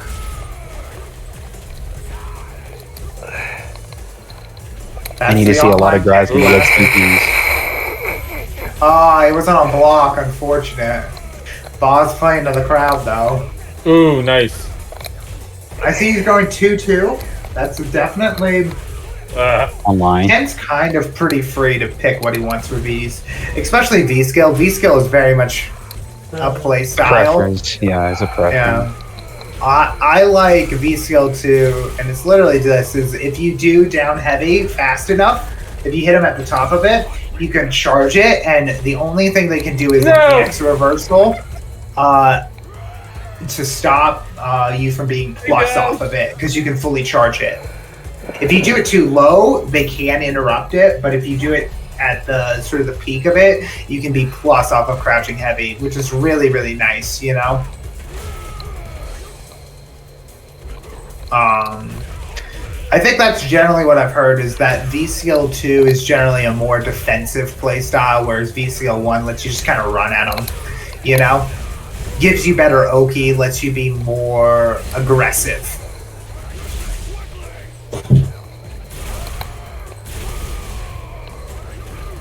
And some V systems are really designed for matchups, but I jumped right much into more it. like for, hey, what do you feel like, man? I think V-Trigger 2 is the only one that I tend to like V-Trigger 1, but I swear to, if I see you're playing Akuma, I'm picking V-Trigger 2 every time, because I'm just like, oh, did you just fire air fireballs? How about you die now? And it's not even that I struggle against Akuma air fireballs. It's just anytime I have the option to say, oh, you got nice air fireballs, how about you die? And with my V-Trigger, I pick that one. That's always the one I pick. That's the reason I picked V-Trigger 2 for Kage. Explicitly. Was Akuma, I got sick and tired of Akuma's jumping in the air and throwing fireballs, and I just went, no. And Kage goes, oh, you're in the air and you're throwing fireball? No, and he slams down on Akuma's back. And that's not even really how you're supposed to use it, but to my bronze ass at the time, it was great. And that's one of the things that should be noted. Like, everyone always wants to imitate high-level play as fast as possible, and it's like, brah, it's going to be at least a year or two of, like, really solid play to even start getting up to diamond. Just play, you know? As you get better, you'll start understanding why tools work in the ways they do, and then you'll start adapting your play style to it, you know? Like, don't come into jiu-jitsu trying to berimbolo. Nice one. For takedown? Oh my gosh, you blocked it. Yeah, just do like some basic stuff, right? Like, learn a guard pass, learn a sweep. It doesn't matter if, just learn an armbar. Don't be like, I'm gonna learn how to play some X guard as a white belt, and you're just like, how about we learn where to put the arm when you're in half guard? Do you understand the underhook battle going on here? That's actually one of the freaking fighting styles I want to learn: jiu-jitsu and Muay Thai, Brazilian jiu-jitsu and Muay Thai. Yeah. Oh, they're very effective combination, and they're pretty core to a lot of MMA education. But I mean, it's just one of those things where this would happen. Like, I will say, as the eternal white belt, the worst days are when I go look up something on YouTube and try to do it in class. Never turns out well. See, I think I was an orange belt in karate when I was a kid, but that was about that's probably as far as my. I really want to get back to BJJ. It's just the big problem is I'm now back in college and it's expensive. Right. Oh no, that'll do it. That'll definitely do it. So I'm just like, okay, cool. I guess I'll wait after. So I've just been trying to. I've hit the bike just about every day this week, except actually today because. Oh my gosh. Tomorrow is the GRE. I should make sure.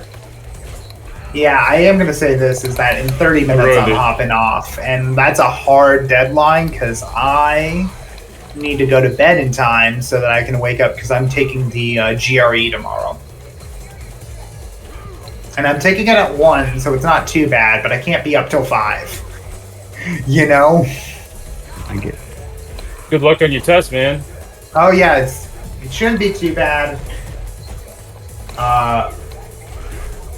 My mother was like, before we pay for any sort of got me. Nice exam, one, Bob. Nice one. Oh, that was a beautiful EXDP. Before we pay for any like courses for prep, why don't we just take it, see if the scores are good enough, and just do that? And so it's like, okay, if you'll pay for it, and she's like, sure, and I'm like, all right. So I've like looked up some basic math stuff, and I looked at the tests. The verbal and the written part, though, shouldn't be an issue. Is Lalo my jam here? Eduardo wasn't here last time, so just hit start. Yeah, you should be here. Probably give him another chance because he's on PS4, but otherwise I would just say... I hope he didn't fall asleep. Sorry. Oh, I got distracted. My bad. That's fine. Everyone, he wasn't here skip last your turn. time. Everyone skip your turn. Okay, fair enough. Is Redline around? Redline, you here?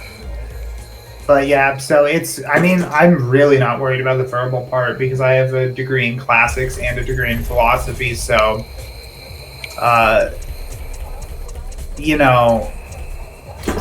obtuse vocabulary is a specialty of mine. I'm also not picking anyone other than... Well, I guess I can pick Ryu. Ryu is close to my Kage. I've gotten him up to Super Silver. And I maybe could have gotten him further. Then I switched over to trying out Ken on my PS4 account. I do want to try to get Ryu up to gold, Oh, so this is final form? Yes, this is final form. Oh, good luck, have fun. You too, man. Yeah, good luck, have fun. That's something I definitely did when I played a lot of Yu-Gi-Oh! Before. Turning my back on that game, like, forever. And by forever, I mean I, like, play it every now and again, but... I used to play Yu-Gi-Oh! As a kid, but, like, now I couldn't understand, like, I still don't understand the concept, honestly. I had a Blue Eyes White Dragon, and so I always beat it. Yeah. I, like, played it kind of sweaty.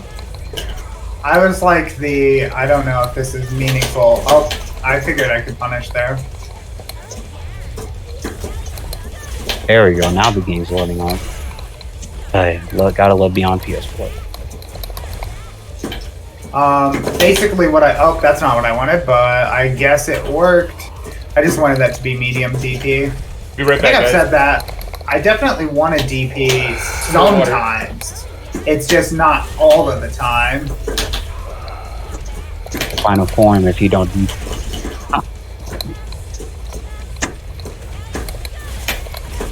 I've literally gotten hit by that 3 times in a row. Will I learn my lesson? Probably not. But yeah, I'm going for like NAT programs, which are Master of Arts in Teaching. Trying to get... I've taught Latin at a private school level, but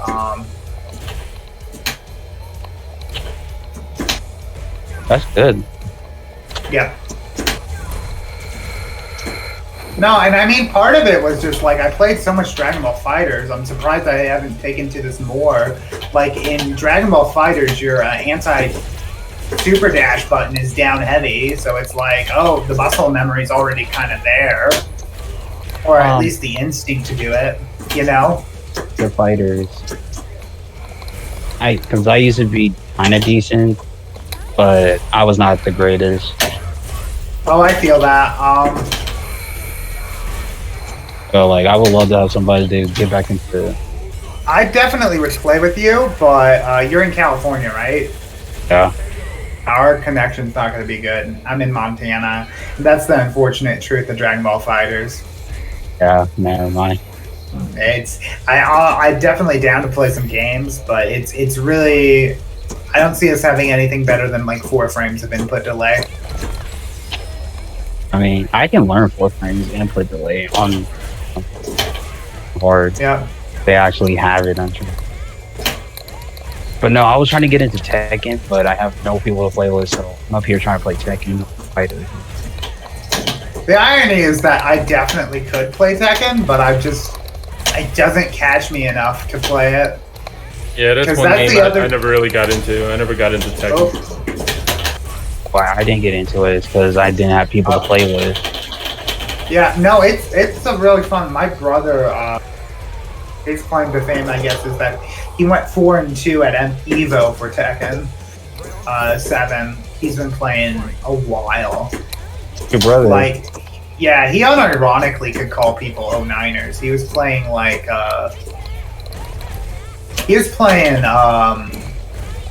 DOA 4. Like, that was his first really competitive fighting game, and he was playing before that, right? I remember him just sitting down with Tekken 5. Like, that's how long he's been playing. He's a Dragunov who's been playing Dragunov since Dragunov literally came out in dedication. In like DR. I need to figure out. It's one of those characters I really wanted to play too, because I love Jury. I try to learn. Oh, good. I liked her in 4. I find her too different in 5, so that's why I didn't gravitate to her. And same thing here. Because 4, I liked her in 4, and then 5, they kind of just like did whatever they wanted. But I guess it was to make it easier for people to learn her. But she wasn't out. Oh, GG. Yep. No, this is honestly, I was messing around with doing 2-1 a bit with Kage, and I think that's definitely something to add eventually, but I think right now I need to focus on just 1 V trigger, 1 V skill. You know what I mean? Just to get better. Because it's just being comfortable with your execution at this level, you know? If you're trying to juggle too many balls, it's gonna slow your progress. I usually, when I play Kage, I play V skill 1 V trigger. I'm not good with V skill 1. Yeah, no, V skill 1, V trigger 1's perfect one. And like the thing is again, until you're playing Daigo, it really doesn't matter. Learn 1. You can literally learn any setup. Well, I don't want to say any setup, but 95% of setups are valid in this game, you know? Sorry, I'm not talking to you. It's my friend. He's talking, so when I say shut up, it was not towards you. I'm sorry. Oh, that's fine. That's absolutely fine. Hey man, if that's what if that's the excuse you got, man, I've heard that one before. ZB sitting here. ZB starting shit. We're about to have a grudge match. Poor Nick apparently has angered Ba to the point that he's like, okay, it's time for the Manat. Either that or Manat, not Manat, Ba wasn't thinking. It was just like, who do I pick? I guess I was picking Manat. That also happens. Nope. I don't necessarily want to say when I pick Ryu, I think I'm like, oh, let's keep things interesting and fair and even. When I pick Ryu, a lot of the time I just want to experiment with him, or I think he's a little bit better than matchup. Like, if I'm going to play Coop, and like I'm really going to try to beat him, I'm probably picking Ryu over Kage. You know? Better fireball. Less vulnerable fireball. More health. Doesn't use pressure strings that are as SPD vulnerable. Better normals. Like, like he doesn't have the same offensive pressure as Kage, but like, do you really want to run offensive pressure against Eve? I'd be doing that. You'd be seeing me with my ball up. That's all I do is offensive pressure. And you understand the risk. You're playing a game there. Oh you yeah, know that's what I why I mean? make sure that I do everything correctly. Because I'm just like, nah, I'm gonna try to lane you out, Coop. That's when I pick my Ryu. I'm trying to be patient. I say like my Ryu is fundamentally unfundamental, and that's not entirely true. I think I play my Ryu in a specific way because I'm like, his advantage is that he gets to be as patient as he is. You know what I mean? You're sitting there and you're looking for openings and you're looking to hit big damage and you're trying to pressure them into making a mistake. Yeah, I get real annoyed. Oh, go ahead. It's kind of like their personalities, because you know how Kage and all the stories is like uber aggressive, always trying to show power, and then Ryu's the patient one. So it kind of like it fits their styles perfectly, their personality. And I mean, to be fair, like my stick puts Kage front and center, but I do have Ryu in like the background walking away, and I do like they complement each other in terms of playstyle. And I mean, it definitely shows the kind of nerd I am. GG's, guys. So that was a whole fight. But yeah, so when I play Ryu, I don't know, I maybe shouldn't I try not to get annoyed at other people's playstyle because you're just playing to win, but nothing annoys me more than the Ryu who's like dash 500 times a match. I was waiting for you to say nothing annoys me more than Blanca. No, it's the Ryu who dashes. You're playing Blanca right, okay? Like, maybe I don't like Blanca. See, but my whole thing about the way I fight Blanca is that I'm not playing Blanca by just charging in a corner and holding back and down and just sitting there. Like GG's I'm coming after you. No, you be pushing forward. I know. It'd be terrifying. Well, not just that. I think Blanca is an aggressive character overall, and I think you're playing Blanca right. It's like, look, if I run into an insane Laura, fair enough. Laura is a character who's supposed to be really just schmixing you and getting in as fast as possible. And if you're like round start jumping, round start dashing, fair. That's what that character's supposed to be. But if that's your Ryu, I get a little annoyed because I'm like, but that's there's room for expression with the character, but no. Oh, he knows fun. Oh my. Good luck, have fun, D-Money. Good luck, have fun. It's like the matches I don't know day. Like, come on, man. I think he's just messing around. I think Ba just messes around with different characters when he plays us. That's fine. It's just sad when he picks them and not. I'm just like, oh, okay. Especially when I'm playing against. I was saying in my head, I was like, I wonder why people don't really play Fong, and now I'm regretting ever thinking it.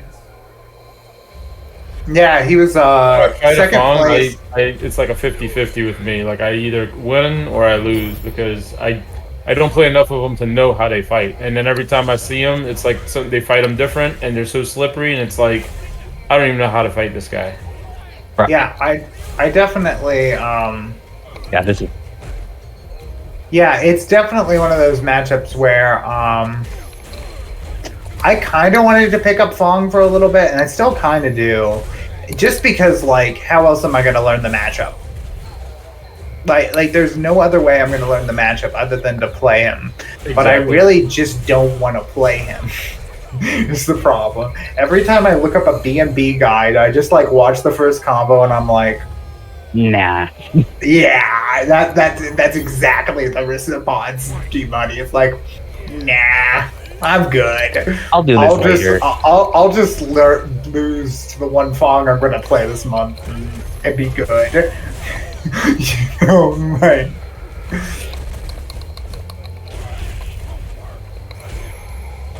But I mean, like, I don't know if you saw that, but at like Diamond, so Diamond through Warlord, it's definitely different from Grandmaster through Warlord, but Diamond through Warlord, online Fongs have a 76% win rate. That's ridiculous. And it's just because it's at that level where you like have a basic Fong. If you have a good Fong flowchart, like a lot of people are going to be like, what am I supposed to do here? He's definitely a character who it's like, do you know the matchup? like the thing about Street Fighter V though right now is that like I came in too late to be particularly nice at the game, so I'm just like, yeah, this is the one I'm going to learn with, and then in 6, I'm going to really focus on being good, you know? Right now, I'm just trying to play, get experience, get time, practicing, try to get up to Diamond before 6 releases. When 6 comes out, I'm going to be much more, like, serious, and it'll be a lot easier to be serious about it, too, because, you know, let's be real, they're going to probably start with, like, 16 to 20 characters, which means you're going to have a lot less matchups and characters to learn at the start. So if you get a head start on it, you can then just kind of keep up mostly, you know? Yeah. You know, I feel like I know who Fong is. Y'all played the original. Y'all played the original Mike Tyson's Punch Out. He's Glass Joe, dog. His Glass Joe who sought revenge by learning secret ancient pose and magic. He doesn't go the and then come after you. He does the little twirly bird thing and like slides behind you. Mm-hmm. Yeah, he's Glass Joe, but he was upset with losing so much, so he learned ancient poison magic. There we go. He grabs. Where's my punish? Yeah, I don't even know what's minus on Fong. He just did squeeze, and I just got. There we go. I just got killed for it. I mean, are you sure it was his sweep button? It wasn't one of his low buttons that's not sweep, but kind of looks like sweep? Oh no, that was definitely sweep. I versed Fong long enough to know what the sweep looks like. That's Ooh, lovely anti-air. Oh, but he gets you with it. That was me. He didn't need to do that. A weird character. Yeah. It's hard to like figure out what he's doing. But he's definitely, again, a character that's important to learn the matchup for. Just at some point. Because the Fong players are out there. I feel like I looked inside his trials and I like looked at his combos and I was like, nah, I'm good. Yep, that's pretty much how it goes. Good game. Good round. Good games, D-Money. That was, got some really sick anti-airs there. Oh, my anti-airs. I feel like my best character that I anti-air with is Dog. Yeah. Welcome to the stream, everybody. Then it goes. I said this would be terrible. You gotta wait for him. Remember, Zero? Oh, yeah. He's PlayStation. That's right. Yeah. I just loaded in right when you said that. Yep. Oh, yep. Streaming.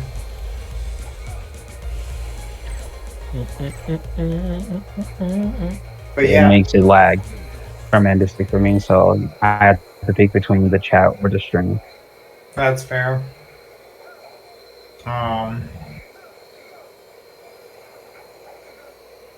But yeah, I'm definitely down to play some fighters with you at some point if you'd like. I played some with Coop. I just need to relearn. I need to re-engineer my team, actually. Because the one character that I always want to learn, and he's my Twitch avatar, is Fusamasu. I love Fusamasu. Samasu's pretty good now, actually, at least from... Well, let me rephrase that. In the couple weeks after the patch, there's been some big Fusamasu hype. Truth be told, we don't know if he's good or not because online... And here's the thing, online in Guilty Gear Strive is incredibly meaningful. Online in Dragon Ball FighterZ? No. No, it's not. Not nowhere near. It's an entirely different environment, right? It's because it's delay-based nerf code.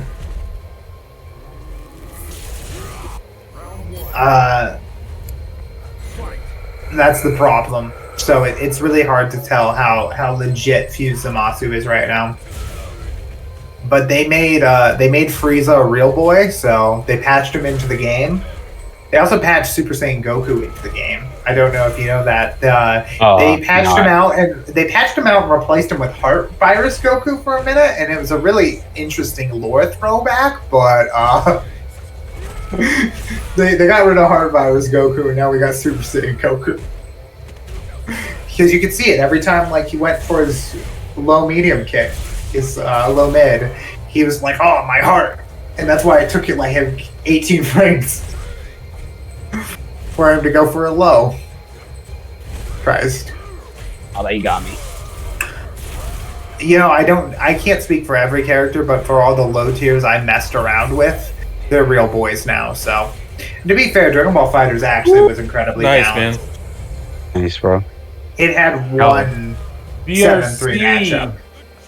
Zajeka? And that doesn't exist I hope anymore. I didn't butcher that. What again? Oh, I can't get your hyperlinks, man. Whatever you're trying to drop in, it's not gonna work. Well, welcome to the stream. Sorry, I got distracted. very good. Working in your favor. Yeah, I know. He's like, no, don't worry about it. It's okay. You're okay. I heard me. No. And that might be a little. Oh, I fucked it up. Good round. No, but I have not been keeping up with the patch notes for fighters, so that's good information to know. But yeah, I'm super hyped about. I'm back at the fighters. I only have my one. It's always been a particularly well-balanced game. It's just the top tiers are kind of a cut above everyone else, but I think at least the characters I cared about, they fixed. Because my boy Frieza, when he played Broly, it was bad. It was the worst matchup in the game, and because the thing is Broly has an energy shield that makes him immune to Ki Blast, and Frieza's 2H had Ki Blast properties. Do you understand what that means? Say that last part again. So, Frieza's 2H had Ki Blast properties, and Broly had an energy shield that made him immune to Ki Blast. Hanging in there. Oh yeah, that's terrible. Yeah, I got it. Yeah, and beyond just beating and he beat Frieza in neutral generally. So Broly would get a knockdown, activate, and then could super dash literally for free. You just went, oh no. Yeah. And so what they did was they buffed Frieza and made his 2H a physical property move so he can actually do that. And it had all sorts of other wonky effects of like his 2H getting canceled out by like assist calls and whatnot. Oh my gosh, the lag is nuts. It made it much more consistent overall, but more importantly, it removed his worst matchup in the game. Don't get me wrong, I still think Broly wins the matchup, but at the very least, good round, man. Frieza's I'm sorry about the lag. It happens, man. Like it's fine. I just don't know why it was working fine last week. Now I'm starting this week. It's just CFN and ISPs, right? Like it's all bad. Am I up? I am up. So this is probably gonna be either my last one or my second to last one, cause it's 1:51. And while I definitely, I should need to wait for you. While I definitely can stay up later, again, I got the GRE tomorrow at 1. You know, this BRC's Ajika 12363 is probably one of those friggin' things, man. Yeah. They dropped a hyperlink, but obviously it's not going to come through on my chat because I have them turned off. You should just ban them. Just ban them out, right? I don't know how to do that. Oh, there you go. Ban. I see it. Yeah. Ban. Yeah. Specific character you want to play? I'm doing Kage, so just pick either G or Rog. I think G and Rog both had pretty decent matchups against Kage, so it's really personal preference for you. I'll go first since this might be your last one. Yeah. No. As you can see, my Kage, on the other hand, is, I don't know. Gimmick central isn't the right word. I think I've described it the best I can, which is I am the least solid player who consistently lounges you'll ever meet. I'm nothing on ranked. I'm pretty average for ranked, but in lounge, I'm like, let's EXGP here and see what happens, boys. And everyone's like, fucking final stop. Yeah. So I got dash punches. That's my answer to that. I thought it would whip punish. Oh, got me. Yep.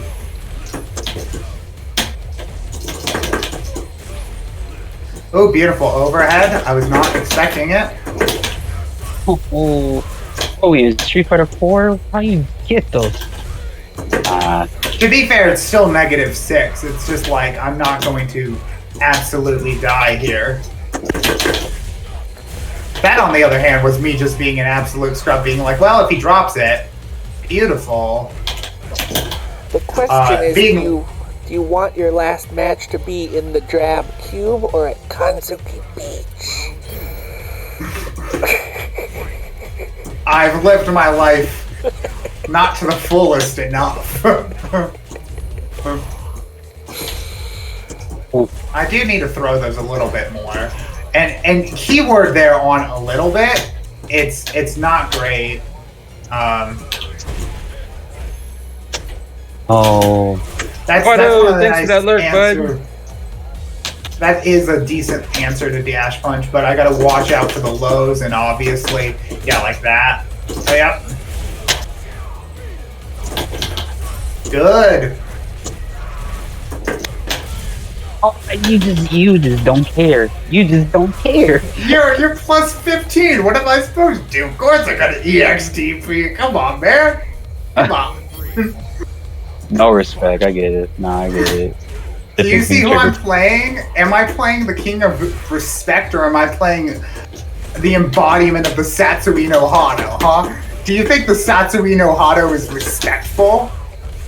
Nah, you care for me. Oh my god. You're okay. Alright, you're having too much fun now. I got that.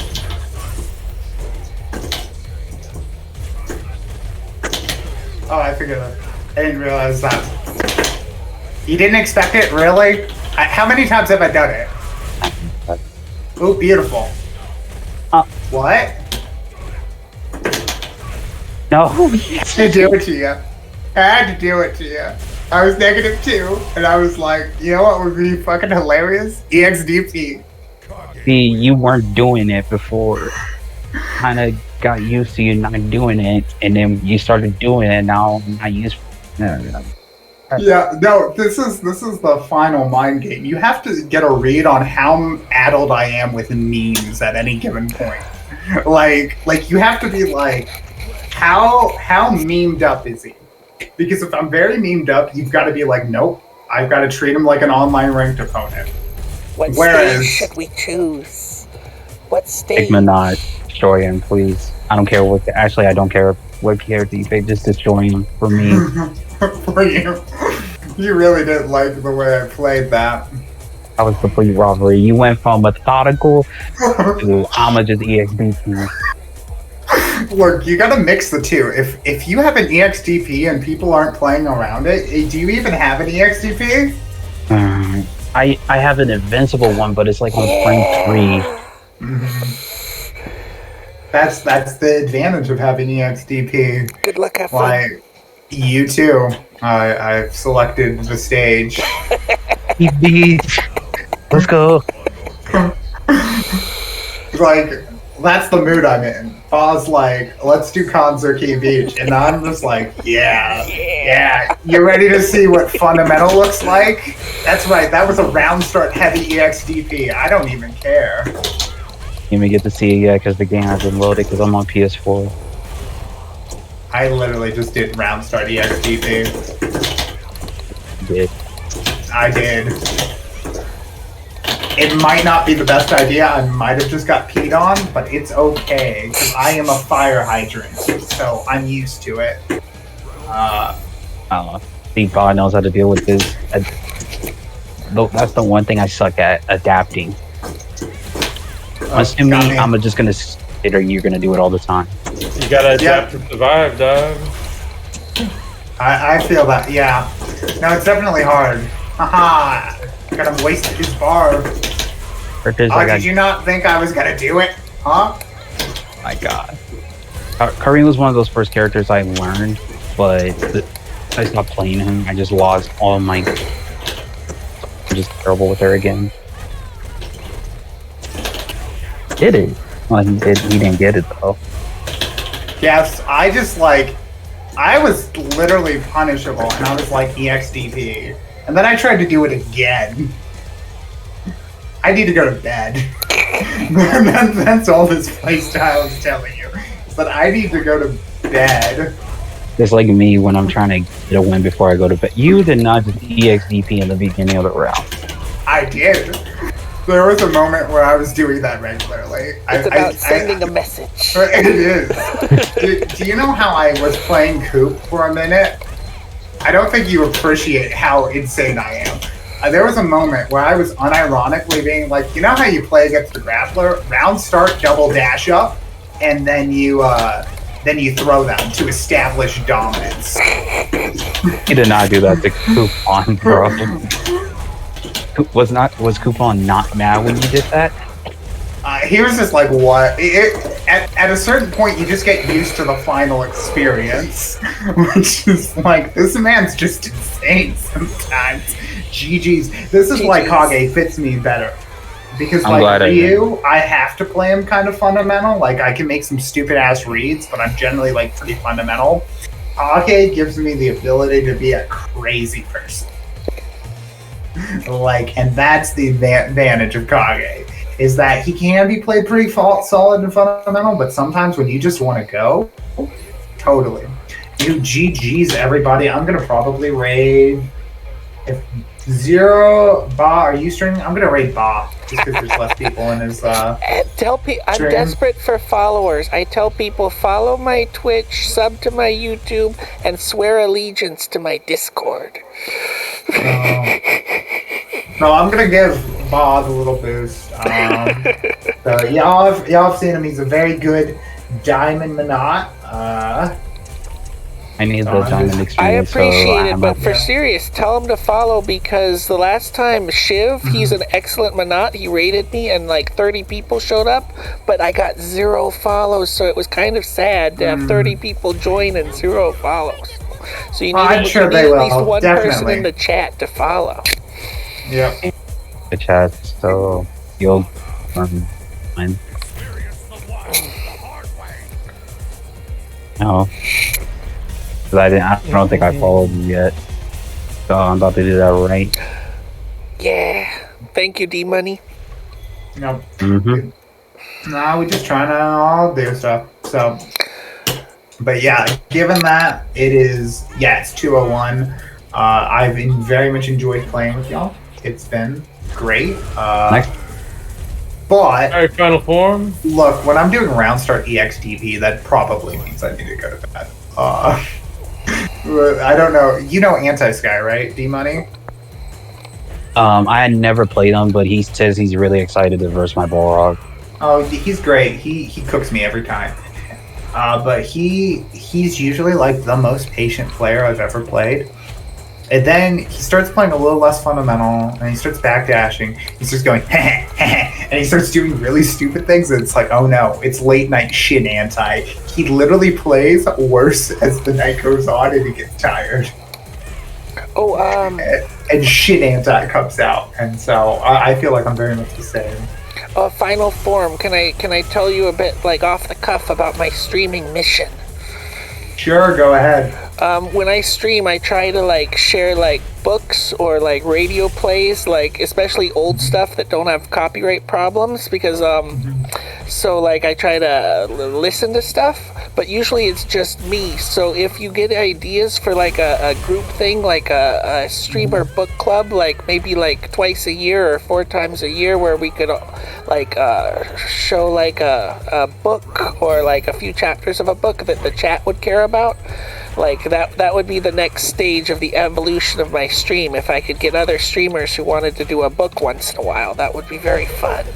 That'd be cool. My problem is I'm like a classics and philosophy guy, so I can be really boring with stuff. I can be like, hey guys, y'all want to do the groundwork for the metaphysics of morals? And everybody's like, final shut up. And I'm like, but it's really interesting. And they're like, no. What you do for that, final form is if like we're doing like a really dry audiobook or something, like at a low volume you have like a raving like techno disco track or something, like awesome music with because the really exciting music kind of clashes nicely with boring text.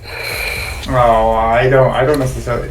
To be fair, I don't think philosophy is necessarily exciting. I always say that one of the big differences generally speaking, between like English lit and philosophy is that in English you read a lot of like really well constructed text, whereas in philosophy you'll have like Wittgenstein just like garbling words onto the page and it's like, yep, you got to read this. Why? Because the ideas are important. It's like, but they're written by a madman, and it's like, doesn't matter, they're important. You gotta read through this. And he's like, okay, I'll do my best. What was I doing?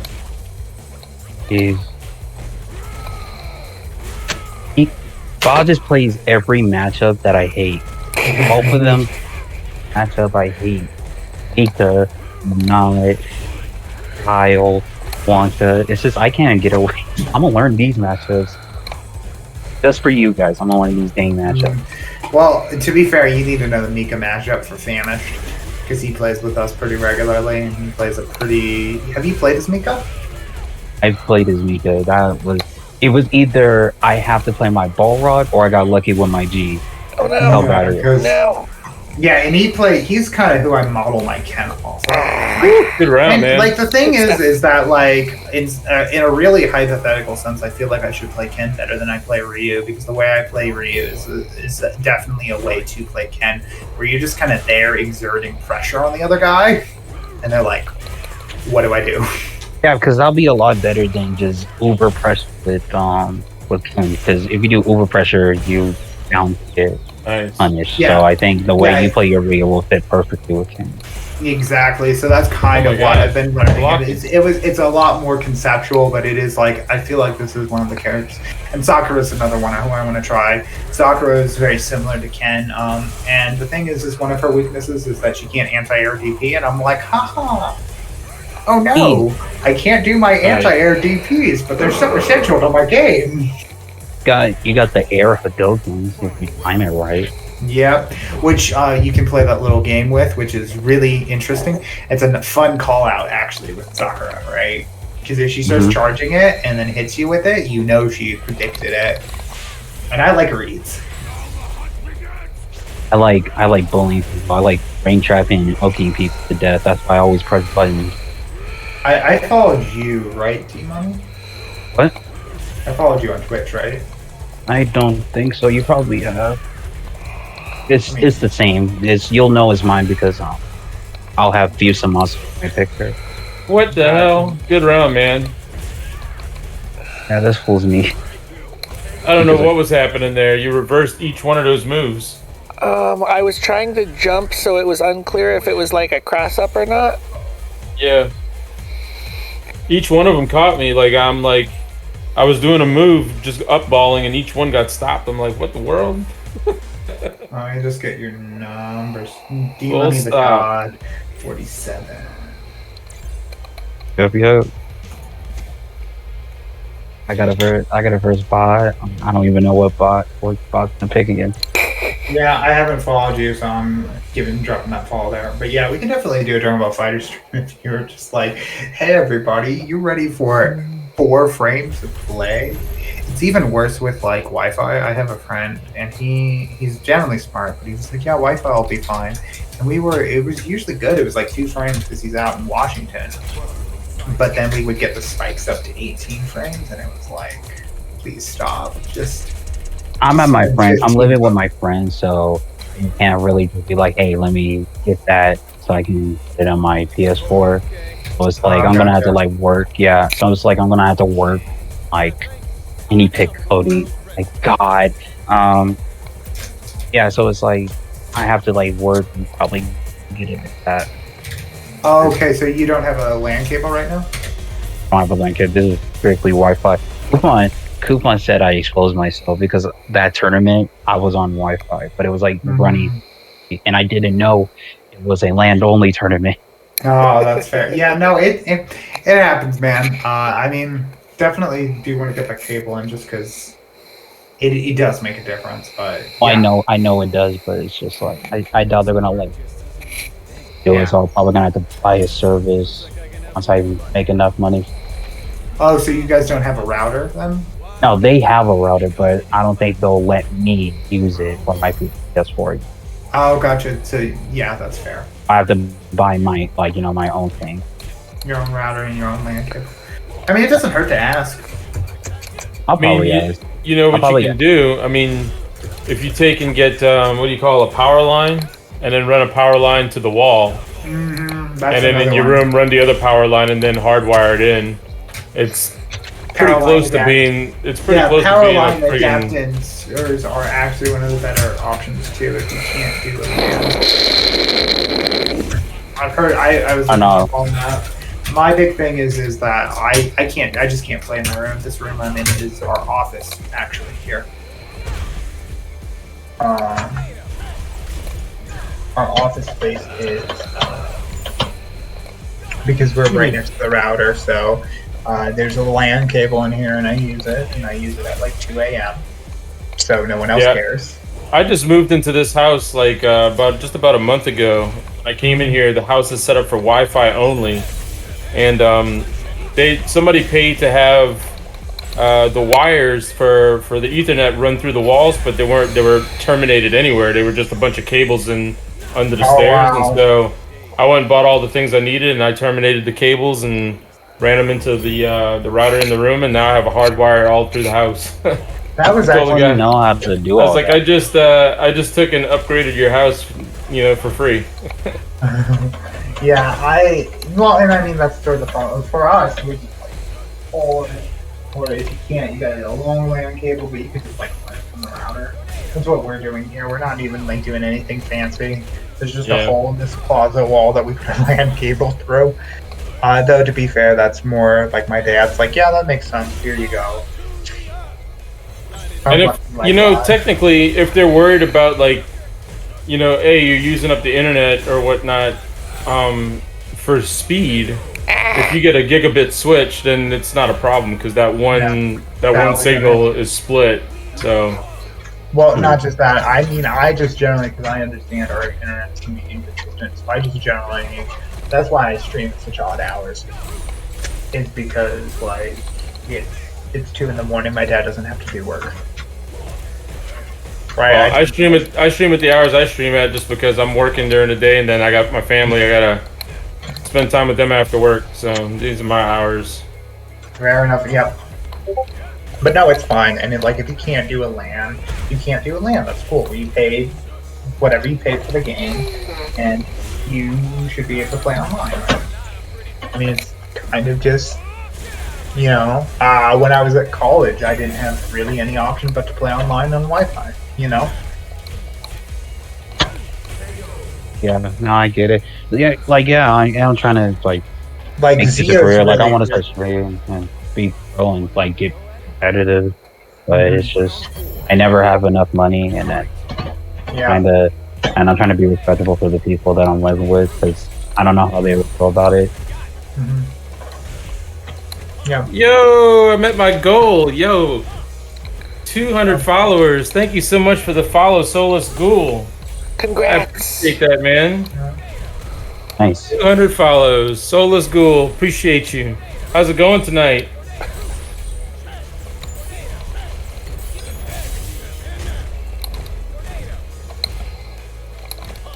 But yeah, anywho, I do enjoy talking with y'all, and I'm definitely down to run games whenever I'm available. But again, I ended the stream because I need to go to bed, and here I am 12 minutes later. So I'll see y'all later. Thanks for the games. Alright, man. You have a good night, man. Night. Oh. Please don't run with me. Please don't run with me, please. Sorry. Thank you. Sending regards from India. Nice, man. I'm not doing too bad. Just doing some rank matches. Or some lobby now. I was doing rank earlier, but doing lobby now. We had a full lobby not too long ago, but it's getting late in the day, or very, very, very early in the morning over here, so. What part of India? Good. That was real good. I almost ended up in Pune a couple years ago to go work down there. No. Won't do it again. Really did it again.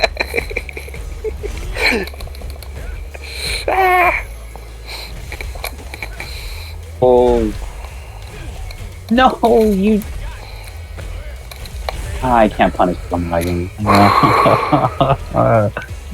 No. I hate Cody. Cody, like, I kind of know the matchup, but Cody's like the most annoying matchup for me. It's, like, more annoying than a minor. Because one, they don't care. It's either they don't care or they're too good. One or the other.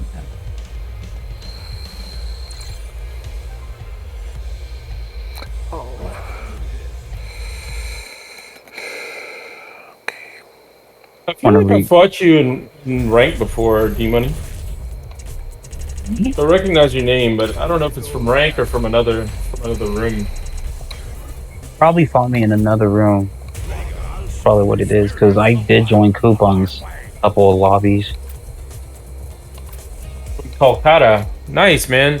I am from the U.S. I'm from Louisiana, but I am currently in Canada. Oh. Give me all your loonies and toonies.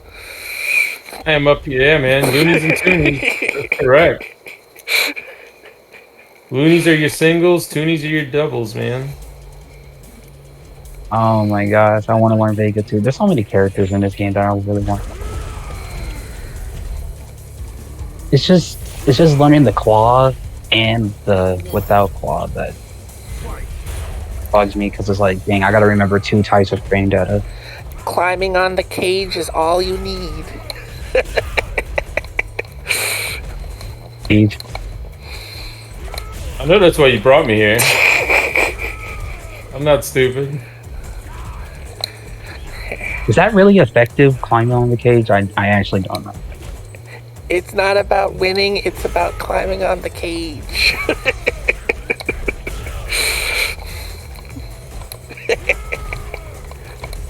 Oh, I've got the meter.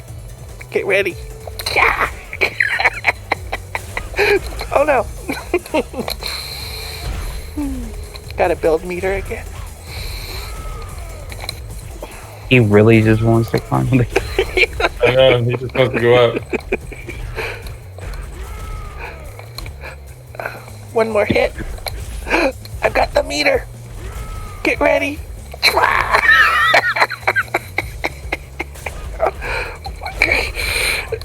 Oh no. Oh my gosh. Doesn't even want to save meter. The minute that he gets one bar, he just wants to. Oh no. Oh no.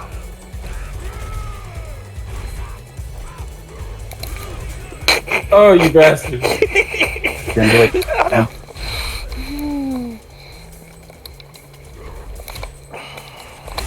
No. Who's your Hasul main? My main is Blanca. That's disgusting. I'm sorry because my internet is giving up on me. I probably missed your answer. My main is Blanca. I've mained Blanca.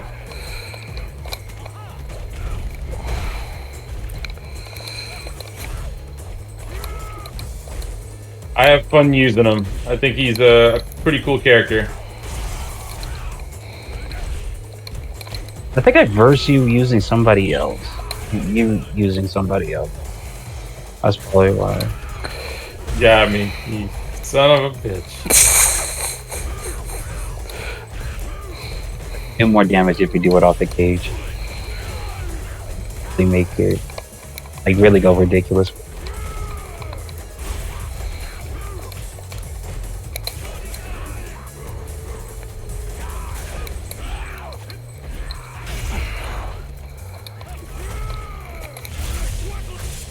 Ooh.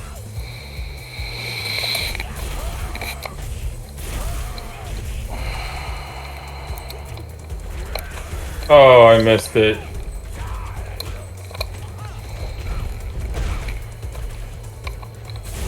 No. Woo. I main Blanca, the green guy you see right there, man. I myself am very new to fighting games. I've started a bit of Tekken and Street Fighter. Would you consider Blanca for beginners? Blanca could be a beginner character. He's a charge character, so it's kind of like Guile. You gotta like charge a character back and then release it, hitting a punch or a kick to like do his 2 special types of moves. Which his Blanca ball is his projectile, but he is also the projectile, so he can, if he gets hit, he gets hit. It's not like you block a fireball and that's the end of it. Oh my god. Oh no! No! No, not that. No, don't. No. Oh, he did it. I think that kills. That kills.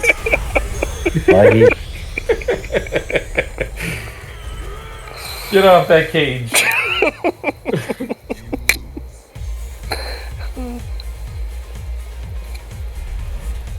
I find it interesting that they ruined his proportions when he jumps on the cage to give homage to Street Fighter 2 when he jumped on the cage and he squishes. They made him squishy when he jumps on that back when he jumps on the cage. I think it's funny. He didn't stay elongated and normal. But I would think Blanca could be a beginner character. I mean, definitely depends on what kind of fighter you are wanting to use. Ryu is also a beginner character for a lot of people. Ken is a little bit more advanced because he rushes people down, but Ryu is pretty basic with his basic commands. Most of Ryu's commands are most of the characters' commands throughout the game, but they do different things, obviously. But Blanca, he's pretty basic. Blanca's V skill combos are kind of technical. Like you do like a fierce punch, and then you do his V skill, and then you do another fierce punch, and then you do a special move. It's like, it's pretty technical. Yeah, it took me a while to do the coward's crouch with all that stuff to like break it apart, but I mean I learned it. Yeah. It took me a couple months to get it in, but I did get it. And for sure, if you're picking up in the game for the first time and you're looking to play, by all means, like, you can jump in our lobby and we can just, train in lobby like we're doing right now. Yeah, we'll help you out.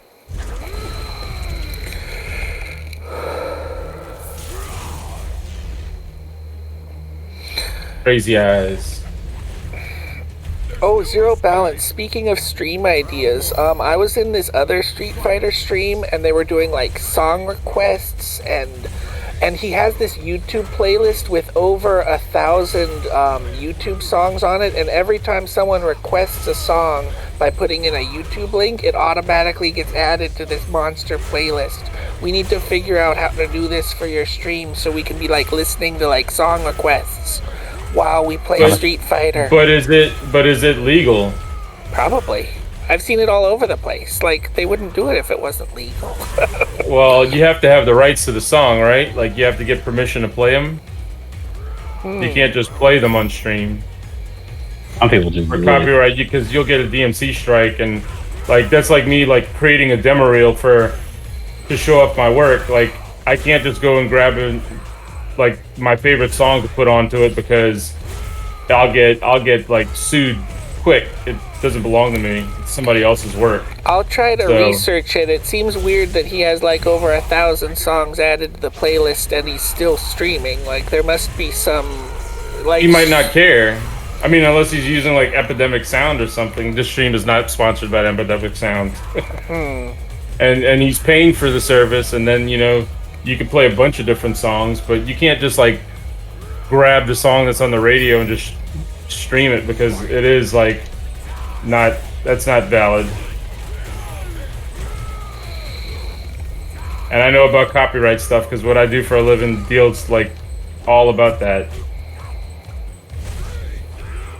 Even when I show off like a demo reel, when I'm showing off my work that I've worked on in a film, I can't just use it. I have to get permission to be able to create it. Ooh, right in the face.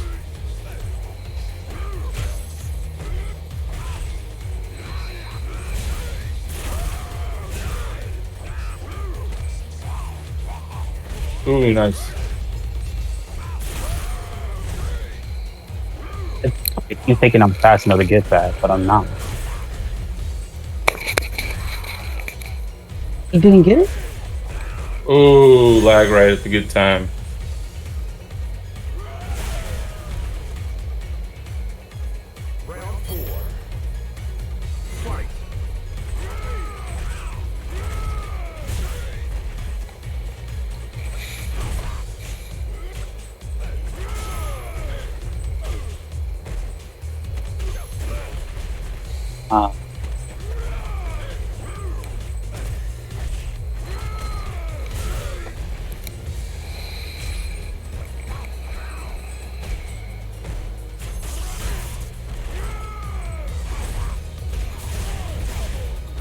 Oh, where's my charge hit?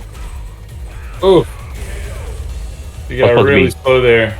Couldn't even up ball. Yeah, I couldn't even crouch fierce like I wanted.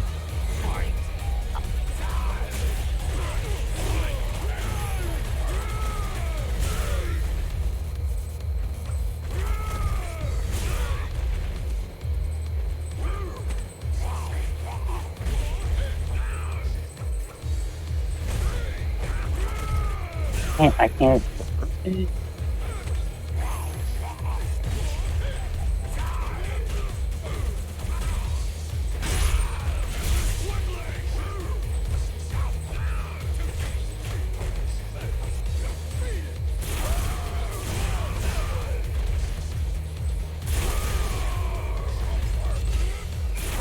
No, that was supposed to be my thing. Stole that turn from you, man. Good round. Was finally about to go for. Never me. Can't deal with one. Can't stand this character.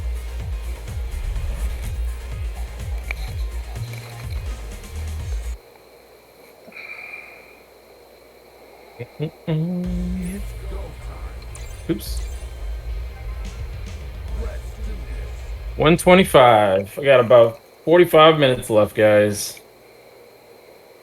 Well.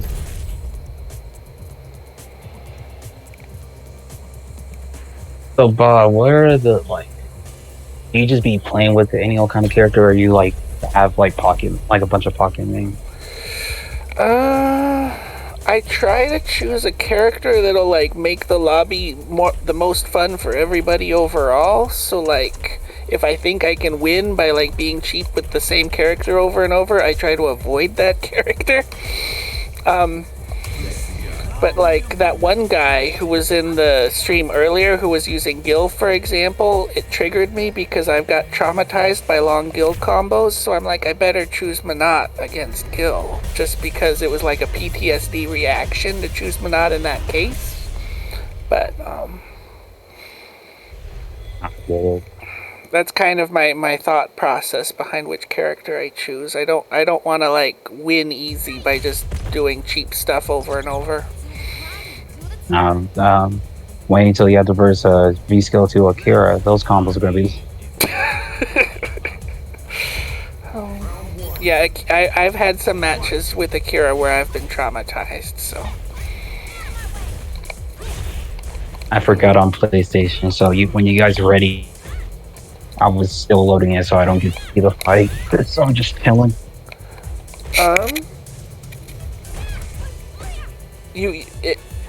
If you can't see the fight in the game, can't you see it on one of our streams? Like, we have 2 people streaming this match. No. Yeah, no, I can see it. Okay, cool. I don't want my... I'm not tripping over. Yeah, no, if I start looking up y'all's streams, then I'm gonna, like, start lagging even more. Oh, we don't mind the lag. The lag helps me. I'm used to playing in live, so, like, that's why I don't really trip and like unless it's like ridiculous. Now if it's like super ridiculous, like alright. But I can deal with it. Nice.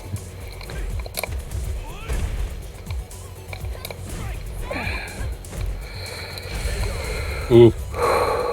Good round. So how do you guys get your guys' setups on Twitch? Because I actually don't know how to do any of that. I just Do you want to take this question first, Zero Balance? Yeah. So, it took me... Oh, you got me. Shoot. Ooh. It took me a minute to, like, figure out my settings, right? So, there's a few things you need to do before you get started. I use OBS to stream from. Me too. So there's a bunch of different settings depending on the area you are in that you're gonna want to like pay attention to when you're setting up. And I can go over some of my settings for where I'm at. I know you're down in California, so it'll be kind of close to what I'm using because we'll probably be using just about the same tower, the same signal and tower to stream from. I know that mine is coming out of Seattle, but yours will probably be from LA somewhere. Yeah. But based off of those settings, I mean, obviously, it depends on what kind of stream you're going to do. So you'd need like a camera or you need a microphone if you want to talk. You don't have to have the best things in the world, obviously. You can have like a regular webcam to start off with. If you have a PlayStation, obviously you can stream straight from the PlayStation, and you don't even need a PC to set up anything. You can just start streaming like right now. You just have to put the Twitch app on the PlayStation. You can start. Yeah, it all depends on what you're really trying to go for, man. Based on the settings, and then setting up things like you do have like some stuff like your scenes that you have to set up, your sources that you set up, and your scene transitions if you're looking to do like things like these stingers like this that'll like flip in between your stream. Sorry, I just put the controller down, and then you're setting it up so like you can have like conversations with your followers, right? So like I'd go to this if I'm like talking to chat or doing whatever, and then go back to the gameplay because obviously this is what I'm going to show now. So it's a bunch of different things that you can do, and you know I made that little stinger transition using freeware, so like you don't have to have Nuke or anything, or if you're looking to do like a composite or something like that, you don't have to have After Effects or Premiere. You can use DaVinci. That's what I used to make this. I tried to do it as if I didn't have all the things that because it costs a lot of money to get that software. Can I do it for free? And so this is how I set it up. And then everything that you see, like the profile and the layout for all the stuff, that's personal preference. That'll go based off of whatever you're streaming. For instance, like I have an ultra wide, but I choose to stream at a lower format just so I can oops, 1 second, I don't want to lose. I choose to stream at a different format just so I can have something that will be available for everybody to view, right? Because if you have a format that everybody can't use, then it's just going to be a black screen for everybody, and it just won't work. So that also goes into the settings that you would set everything up with. Sorry, it's hard to talk and play at the same time. What's it called? You said, what did you use? You said like DaVinci? Sorry, because like when I went on your stream to look at it, it like almost took out my whole laptop. Yeah, so DaVinci Resolve is it's called DaVinci Resolve. So if you go onto Google and you put in DaVinci Resolve, it'll bring you to a site called Blackmagic. You can download it from there. I think it's Blackmagic. But yeah, and it's there's tons of tutorials on YouTube that you can go to learn like really quick to like try to get things going. For instance, you can go in there and put like stinger transition, and there'll be like a whole bunch of different people that'll try and teach you how to like make stingers and stuff for streaming. And then it's just a matter of I don't know, like zero, like I don't know stinger transition is. I don't know like how to get to the point to like how to apply stuff like that. Like I really have zero experience point like from ground zero. Yeah, I mean, it's a lot of the things, like I said, it's on YouTube, and it'll go step by step, and it's just like do this, and then pause the video and do it, and then play it, and then listen to the next part, pause it, go back, listen to it again, and then do it and then continue, and like you can make it so, like, for instance, like right now this is like my source or my scene for my scene collection for Street Fighter. But if I was playing on my PlayStation, hopefully this doesn't crash my stream, but if I was playing on my PlayStation, then I'd click my scene collection for PlayStation. It's gonna flip everything to a different, like, sorry about that, it's gonna tell me that I met my goal again. But it's gonna change the whole layout of everything. So like right now, if I hit my if I go over to, let's say I'm doing PlayStation, so now I'm on PlayStation, and I go to my gameplay, you'll have a different stinger that goes across my screen, and then it would display whatever I'm playing, and then going back to my talking head, and then you get the talking head. So it's a bunch of different little things like that, and you know, depending on the game, like, you know, if I was playing No Man's Sky, I had one for No Man's Sky specifically because I was streaming a lot of this when I started streaming.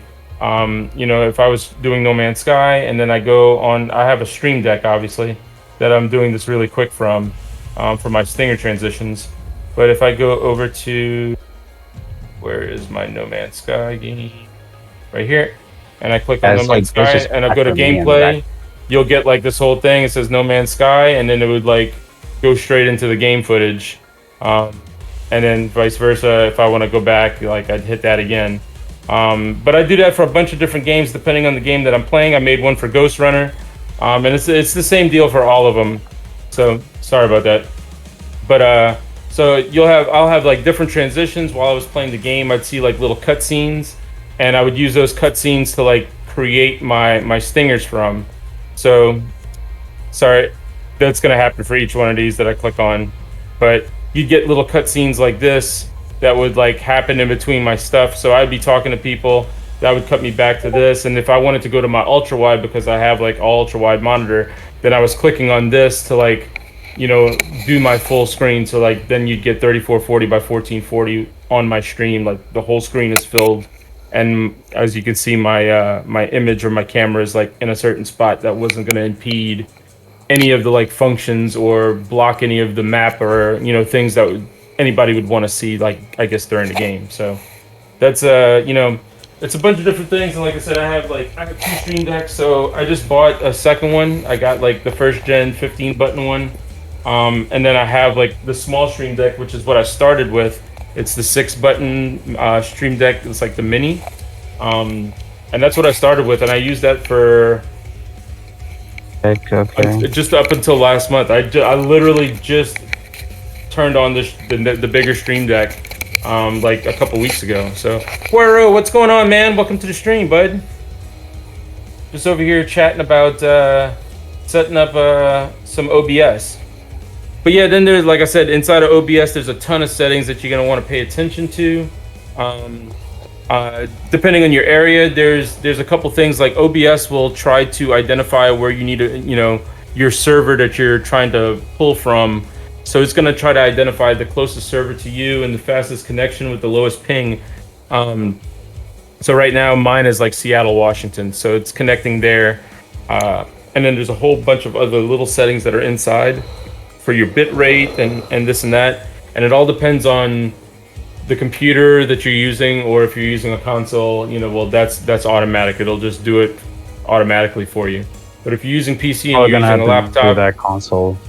Yeah, if you're doing console, it'll automatically do all of that for you. But you're limited to the camera. You can, well, you know, I don't know. With the PlayStation 5, I think you could plug in a camera other than the HD camera. The HD camera on the PlayStation 5, blah. But, you know, you can do little things with it. It's not going to be any quality like what you're seeing from this, because this is obviously like, I'm using a Canon 5D Mark II, and then I got like a 50 mil at 1.4 on there. So can't you, like, when you're streaming on the console, can you like mess with the settings on the laptop? So like I can look at my stream and like, you know, fix it from there, like the settings from my laptop. That way it looks better. Or am I just like stuck with the process, like stuff it? Well, okay, so there's only a few things that you can fool with if you're doing it through console, because it's going through the PlayStation. So like you can change the position of where your image is going to come up at. You can go from like a square image to like a circle image. You can have it have a feathering, which fades it to the background, but it's not, or fades it to the game, but it's not going to be, like I said, it's not going to be anything like this. You know, and for this type of stuff, for what I'm doing, I have it, you know, I'm fortunate enough to have it on my PC. So even for instance, if I go back to this, I'm going to go back to Street Fighter. But I do have, sorry about that. I do have my PlayStation back here, and I do stream it through my PC, which I take and run through a Elgato Cam Link 4K. So it's a little USB. It's a little USB stick. So it looks like this. Ugh. I'll be able to see it. Your stream's a little behind, so I'll see it eventually. But I'm still listening. Gotcha. Yeah, so it's this little like USB looking stick here, the Elgato. So I just have that run into HDMI, and then that goes straight into my computer. And then once again on here, I'm taking and setting up a collection for PS5. And then when the cam link is on, I'm pointing to, like, I'm turning on the cam link so that it's visible on my screen. So then I'm technically I'm using this to play through my computer onto this monitor. And then all I'm doing is the same thing. I'm just doing a window capture of what's on my screen, and you're able to see it. Okay. So the Elgato, where do I put it again? If I was to put it in my PlayStation, where would I put it again? So you'd run your HDMI out the PlayStation like normal, as if it were going into your television. But instead of going into your television, it's going to go to the back of this little guy. So, one second. I think I have a HDMI cable to demonstrate. So, like, let's say this is your HDMI cable right here, which it is. All you're going to do is plug that guy right into the back of this.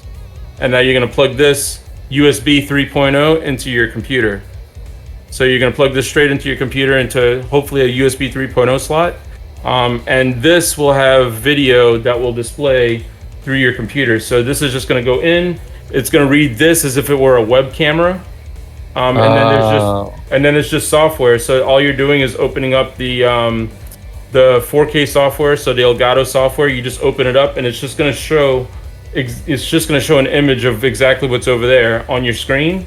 And then all you're doing in OBS is taking OBS and saying, I want to window capture this monitor. If it's the full screen, then I want to window capture this monitor, or in my case, I have a ultra wide, so I have to set the boundary for what I'm capturing. So I have to take and adjust like my boundary for this particular stream. So, you know, I'd love to play this in ultra wide format, but if I did that, you know, my face would be somewhere in the screen, and I didn't want that. So I changed, like, let me back out of this lobby. I feel like it's hard to show it unless I show it. So if I back out, yes, I want to leave, and I go to my settings, like, I can play this at like way higher settings than what I have it now, but I'm choosing to pick from my screen settings, like, you know, I have an adjustment for all this stuff here, and then for my graphic settings, I'm doing 2560 by 1440. So I'm still getting somewhat of the ultra wide aspect. I'm getting the 1440, but I'm not stretching it the whole 3440 wide. So I'm getting the same height, but I'm not getting the same width. And that's so that it can fit in my screen right here. So that's why you see the real estate the way it is. And I get like this, you know, I have my image for my camera at the top corner. And then I have this big black bar at the bottom that has all the chat. So as people are chatting to me, if they're in the stream chat, you'll see that going up right there. And then you'll see like my ticker bouncing down here, and then my follower count is up here. So I'm just kind of filling it in. And a lot of people like put artwork and all kinds of stuff in here. Right now mine is black. But I have been wanting to take some time in drawing my own background. I just haven't had time because I've been really busy with work. But this is where you can get creative with your own site and do what you want. Yeah, there's a lot to it, and it's all personal preference, and you know, it just represents the person that's streaming, right? So you'll get a lot of people in the beginning that'll jump in and say, hey, if you pay for this, I'll, I can do a thing or whatever. So I get those so much. If you want to be famous, come to this website to buy followers. I get a lot of that, or I get a lot of people that say, "Hey, your background's pretty plain. If you pay me, I'll build you one." And I'm like, "Nah." It's like I can do it myself. I'm an artist, but I'm so busy with work, I don't have time to do it. So I just try and make it as clean as I can. And then my background, obviously, I set that up and do whatnot. I have like Wiz lights. I'm using Wiz lights. It's like a branch of Philips bought Wiz, but I use Wiz lights for my smart lights, and then I just take and I can change them to whatever color. I did at one point have it set up so that people wonder what that was. Yeah, so that if people wanted to change the color of the lights, I did have it set up on a website for people to like flash the light or do whatever. But I took it off because nobody used it. And I was really afraid that somebody was just going to be back there like flicking the light and doing stuff, turning it on and off. And I was like, you know what, let me just turn that off. It felt dangerous by giving people the power. But technically that's what this light down here is supposed to be. That's my Twitch light. So that one was the one that I was going to be setting up so that it was going to be like, if somebody like did a follow, my light would flash. Or like I actually have underlighting under my desk as well, and it will glow and get brighter to let me know that somebody followed me. So I just had a visual cue, because a lot of times it's hard for me to like look over and read the chat while I'm playing. So like for me to get like a visual cue of something shining or getting brighter, it notifies me to like know that, hey, somebody's messaging me or doing something. So like even at the end of my stream, at 2 o'clock, my lights will get really bright in my room to like let me know like 0, it's time for bed. Because I'll get lost playing a game, and before I know it, it's like 4 in the morning and I got work the next day, and I'm like, yo, I can't do that no more. So there's a bunch of different aspects, and it's the little things that you do and build up. Captain Beatdown, welcome to the stream, man. Dude, where you been, dog? Man, how you been? Everybody, Captain Beatdown. He what is it, like a professional, semi-professional Captain Falcon Smash Brothers player? If anybody plays Smash, this is the guy. And he's also really good at Akuma. How you been, man?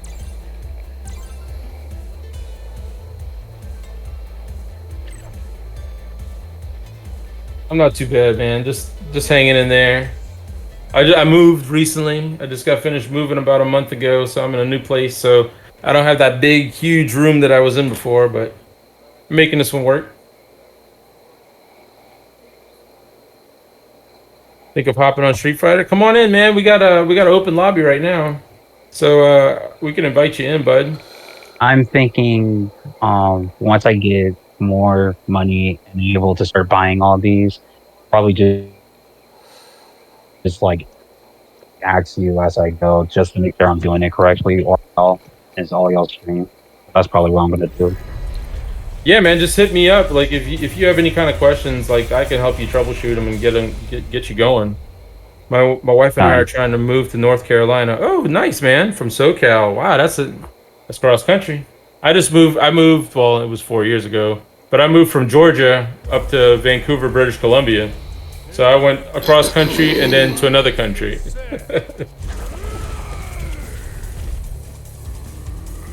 I try to use Streamlabs. That's why I try to do.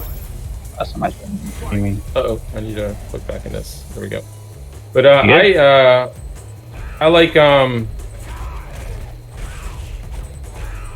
like the West Coast.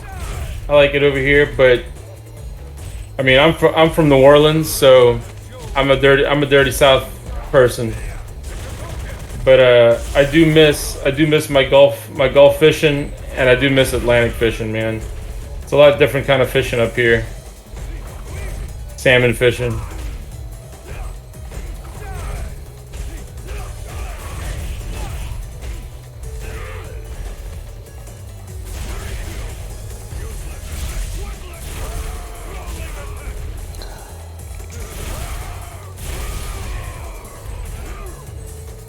Oh, D-Money, Fighter's good job winning right now. stealing that Cool, Blanca man. ball. Oh, I had a serious last fight. I didn't hear nobody for a sec. Oh, I just said good job stealing the Blanca ball. I never see him steal Blanca balls. I only see him steal Manat soul balls. So it's fun to see him fight a Blanca. It's fun to hear him say what the attack is that he's using too. Rolling attack. Oh. Save me on that. I'll say Blanca ball, but it's called rolling attack, right? Yeah. Oh. Now you just...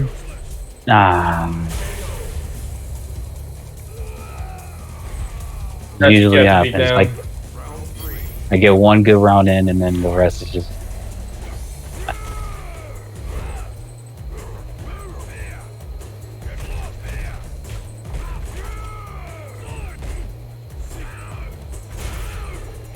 Nice.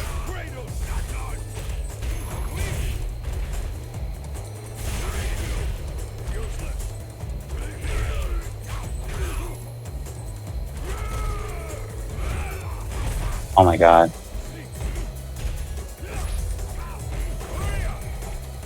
Oh.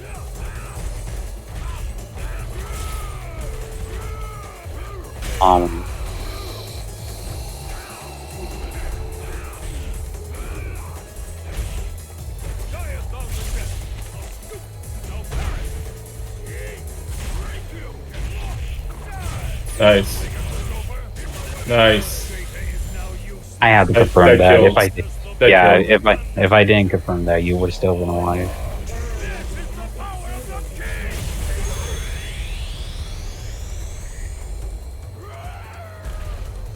This is my first like competitive player that I played with Seth.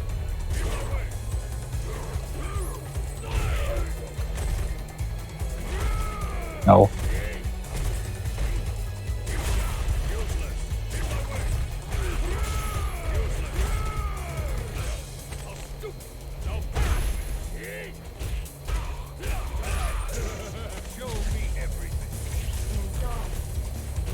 No, the lag. Aw. Hey.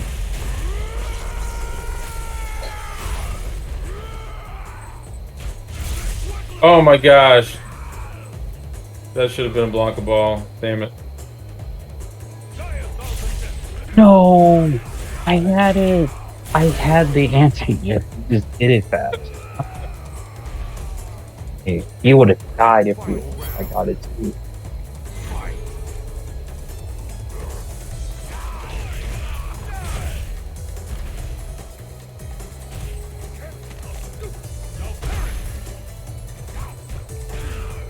Zero Balance, what's Captain Beatdown's Street Fighter name? I think it might be Captain Beatdown, actually. That makes I'll have to sense. check in a second. I have him as a friend, so I can invite him in. Okay, cool. Ah! Oh no! No. That was your chance, bruh. Oh no. I'm up. No. Do it again. You won't. You won't. Oh, oh. No, I didn't. Oh, Blanca ball for the win. No. Hey, no, I did see it. Rolling I promise you, attack. Rolling attack. Oh. Yeah, let me get Captain Beatdown up in here. Man, I haven't fought you since like month 2, bro. It's crazy. I probably been playing longer than all y'all in Street Fighter 5 yet. Y'all are better than me because I didn't have it among me. I just started in February. Like literally the end of February is when I picked up Street Fighter again, and then I was like, oh look, Blanca's on here, and I was like ranked 25 with Blanca in Street Fighter 4, like way back in the day, and I was like, yo, let me play some Blanca, man. So I picked him, and he's like completely different. Like he's slower, everything. I'm like, oh my gosh, like, but I learned him as much as I can by now. Captain Beatdown. Man, it's just. Now you can't go easy with Captain Beatdown, y'all. Let me tell you this now. This dude will wreck you. I usually just test people. Definitely, The person I play. the Ultra Bronze does not depict the character one bit whatsoever. The only person I didn't, just test and I just bought full strength. Yeah, man. Good luck, man. Coupon was the only one I really like. Just like, nah, I'm not gonna mess around with him. Just because how All right, he Foro. in that I'll tournament. send you. I'm talking as soon as you talk. My bad, man. Oh, I hate yeah. that when you just like you start talking, you're like, and then you start talking. That's my It's fault. lagging. No, it's lagging on my end. So every time I think you stop talking, I try to talk, and that's when we collide again. Yeah. So that's on me.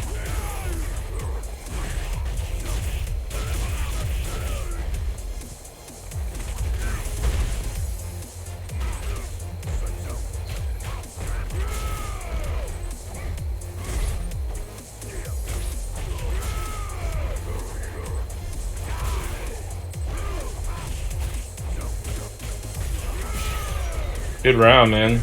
Oh yeah, is that Blanca, man? I gotta learn this dumb matchup. Name Blanca, bro.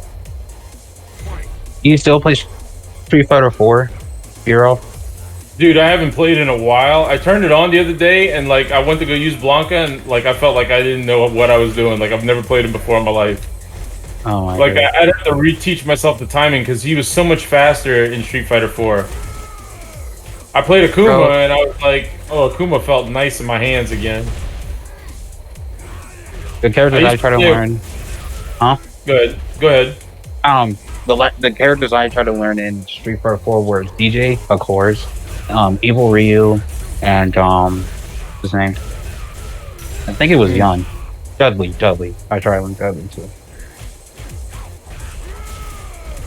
Nice.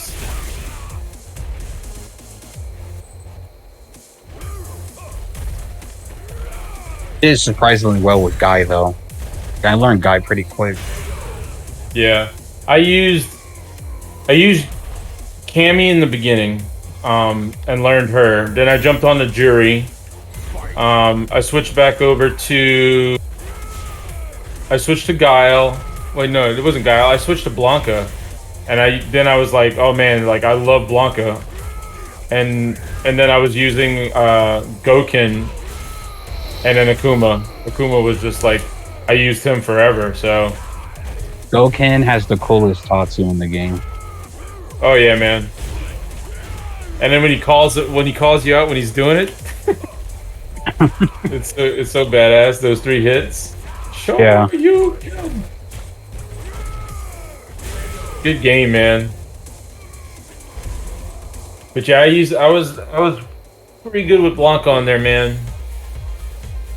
Oh, I also like Cody because he was apparently everybody says he was the easiest person to learn, and he was easy to pick up at first. It's just learning the timing, and then when I play Street Fighter 5 and then come back to 4, it's just relearning timing again. Where Maybe we should go to Kanzuki Beach. Oh my god. Alright. Wero, let me see. So are you playing? You want me to invite you? You said I had a crypto virus. Removing my PC works again. Oh, okay. Got you. Wero 2K. I think that's yours, right? Boom. I had to like think in my head, like, is that yours? Good game, Captain Beatdown.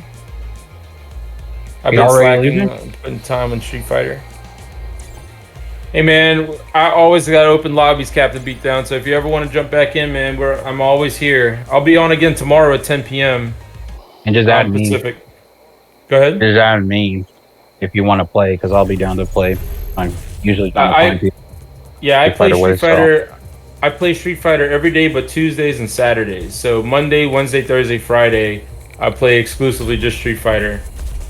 And then Tuesdays and Saturdays, I play with you may know him. We got Red Line. I don't know if you know Red Line. I didn't. Yeah, Red Line Dragon. His name is like Just Focus on Street Fighter, but me and him play. What's the name of the game again? Monster Hunter World. So I just started playing that with him. I've been wanting to play that with somebody for so long, and I finally was able to play that game. And one of my best friends wanted me to play that. I'm just not a fan of the series, but he's like a fanatic Monster Hunter fan. Gotcha. Yeah, this is gonna be my first time playing it to like try to complete it and beat it. The only other time I played it was on my PSP a long time ago. Whichever one that one was. I forget the name of it.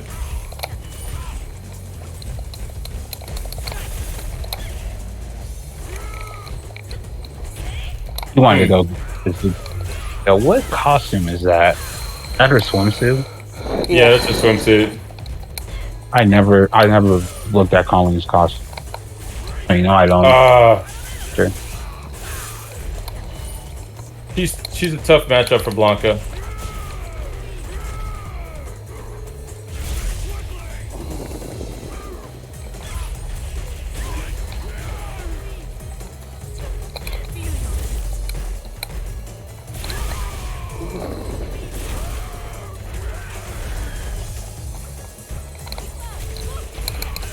Oh, I thought I blocked it all. See, my lights just turned off. It's letting me know it's 2 o'clock. Oh. Oh, it is too, yeah.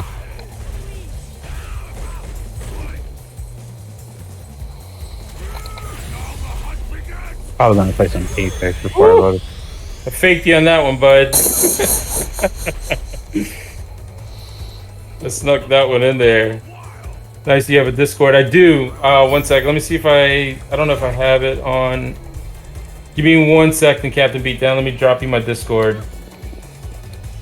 Boom, boom, boom. Back to my Discord. Collins, bro, let me know if you ever want to play. I'm usually on. I got work at 6. So I work 6 to 10 Mondays, Wednesdays, and Fridays. So, I won't be on then, but for the majority of the day and these off, I'm usually on. I'm usually playing Apex, but if you just send me a message on Discord or whatever, sure. I'm on better. I've been, and I'm just starting to set my Discord up a little bit better too, so that I can alert people like when I'm starting to get ready to stream. But it's typically I play every day. It'll be from 10 p.m. till about 2 a.m. Pacific time. All right, I'll be on. I'm usually just completing like Apex Battle Pass challenges and shit, like, you know. Gotcha.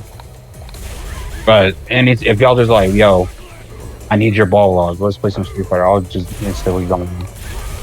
Yeah, I could have used your ball rock today. I fought a platinum in rank tonight. I beat him. I think I beat him. He got me 1 round though, but I think I might have won the set. See, my ball Actually, rod. Yeah, my ball rod is. I have 2 types of ball rods. I have the passive aggressive one, which is like bullying, and then I have the straight up patient one. Like, it depends on how. If you're like watching me, you're gonna get the. What the? What the fuck was that, dude? How did you miss that many grabs? I can't play you, Bob. What the fuck was that? No way! So I can't grab you on ducking? I don't know. No way! I just did it again! Bruh, I might as well be over here doing the dance. That was the nuttiest shit I've ever seen. There's no way. There's no way that's actually true. Hey, you saw it? I did it twice. My God. And now he's got me in a loop. Damn you, Ba. I just did it again! Why you keep grabbing? No, I'm not even grabbing. I'm trying to get out of this loop he's got me in. Get out of there. I was trying to get out of there. Yeah, no, he made sure you stay there and hold whole path. That's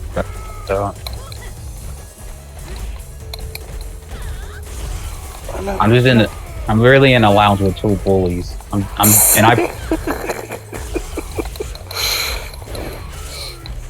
The bully because I have the bully character, but I'm getting bullied. It's not fair. It'll make you better, dog.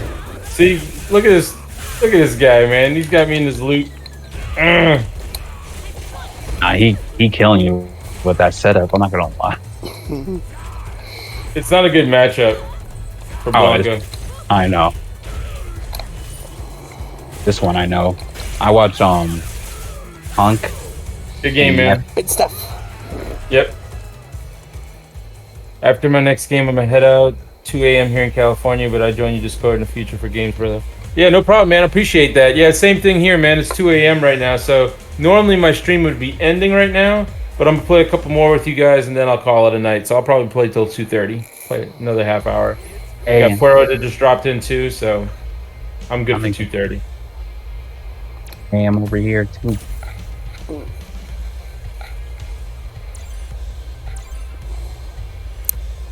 Why am I the only? I'm the only PlayStation player. I'll represent consoles. It's okay.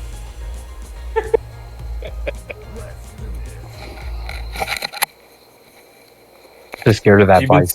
You've been spending a lot of time on Fortnite. Oh, nice, man. Dude, I just got back into Fortnite a little bit because my boys wrecked me the other day. They're like, Dad, come play. Like, I'm like, I don't play that no more. And I talked some smack, like, you know, because I'm not a horrible first-person shooter. But I used to play a lot of Fortnite, you know, back in season 2, 3, 4. And I won a lot of matches, and then I put it down, gave my kids the Switch, and then they've been playing since then. But they came back and wrecked me. My 9-year-old wrecks me and talks shit, and I'm like, you know what? I sat down and I started playing again. Because I can't have them talking shit, dog. I can't have my 9-year-old, like, hey, I would do that too as a father. Would totally do that too.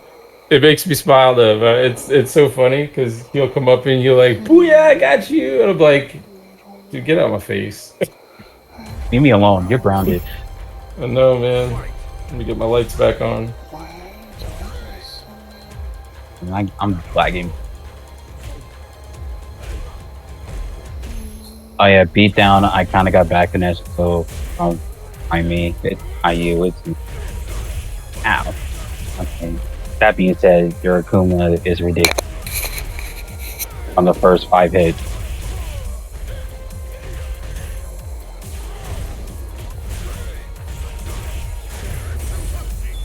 That was wild. That was my turn.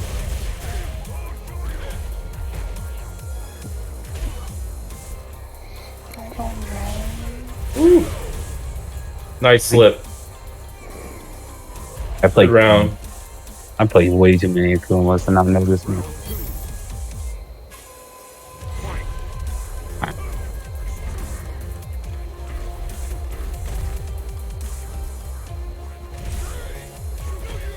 You know, speaking of power lines, I know we were just talking about that.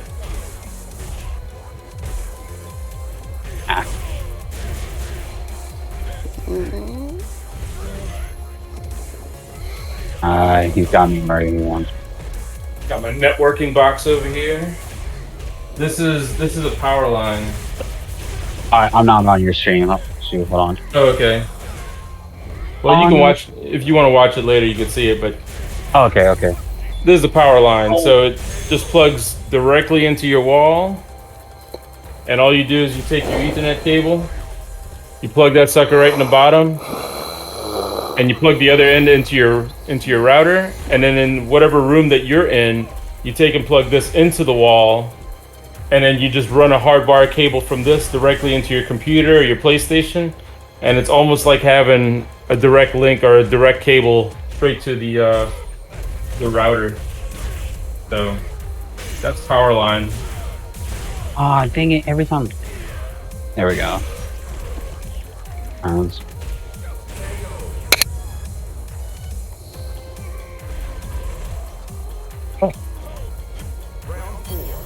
Or kettle. All right.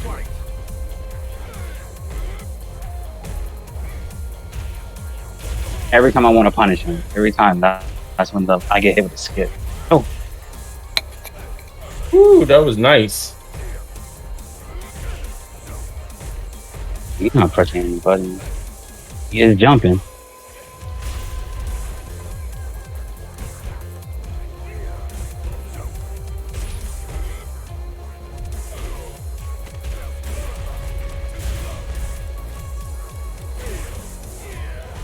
Oh my god, these jump ins. Oh, you missed it, Captain. But I missed my punish. Oh, why would you do it again? No, Captain. You missed it, bud. I know what you was going for. You were gonna take him up and spin him around in the air. I give you 5 days. I give you 1 week, Captain, and you'll be right back to how you used to be, man. I want to see it. Yeah, he's playing on Wi-Fi right now, so it's a little laggy. Which I apologize. I try to apologize as much as I can because I can afford it, and I'm moving with friends, so I don't want to I don't know how they will feel about me connecting to those on the right bit. Yeah, it's all good. It's all good. So don't take it as don't take that loss as a real loss. Most likely the internet.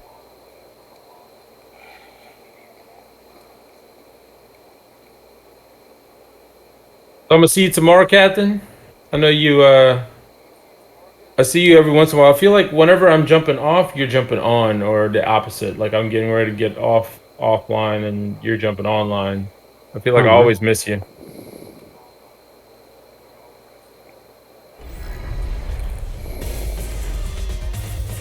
Cool. Sounds good, man. Here comes Fuero, the master of disaster. Oh, you're off tomorrow? Okay.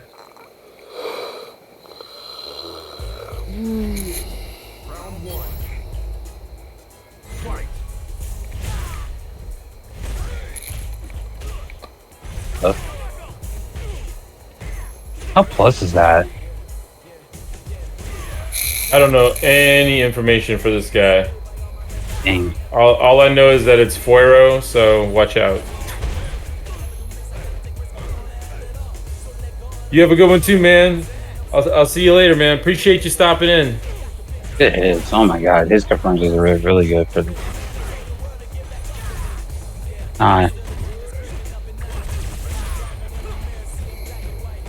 Good jump. Ooh, I was about to get him. Idiocy. The student beat the master.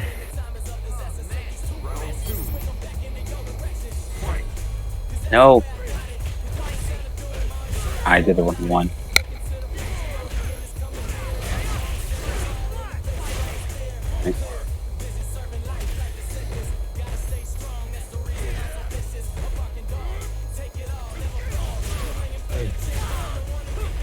Where's me? Hi.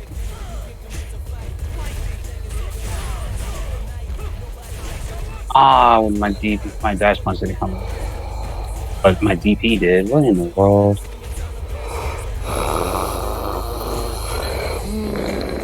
Good round. Dang, bro.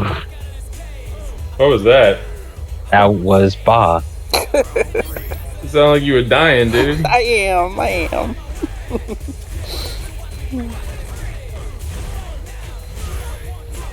Good tech. I got it. One thing I hate about lagging is because it'll say that I connect, and then the next frame I'll see me just getting destroyed. Could've went heavy.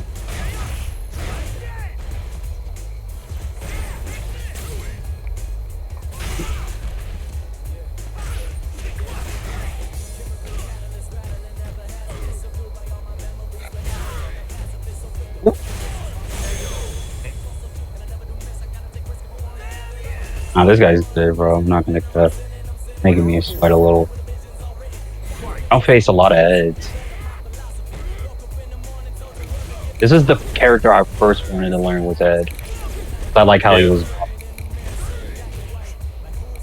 That was like kind of unique. He like.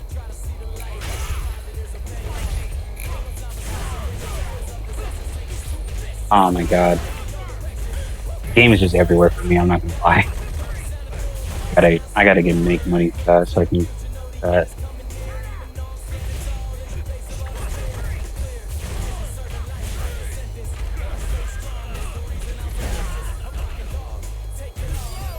I could have punished that, couldn't I?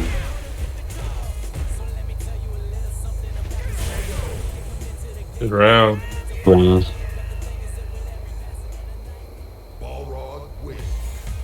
Guero, that was pretty good with the lag, man. There wasn't too much going on. It's just me, just because I'm on. No. Like, Fuero literally lives on the other side of the planet, so that's why you see him got one bar there. But it actually. Oh, he does. It was a good match right there. Oh. Yeah, no, it was not as laggy as I thought it would be if he was on the other side of the world. Yeah, he's on the other side of the ocean, man. That's crazy. Where are you? You're in. Where are you, Fuero? I don't remember what country you're in.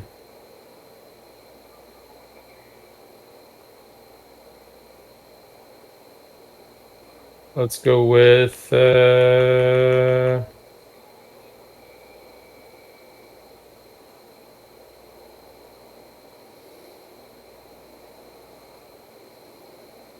Nah. You're not serious. Southeast EU, Cyprus. And he got Bison. Well, I know. It always gives me Bison. I'm garbage. I don't know any of his moves. I mean, I have a nickname for Bison. I call him Mr. Plus on everything, and Cammy is Miss Plus on everything. That's what it feels like when you verse Bison.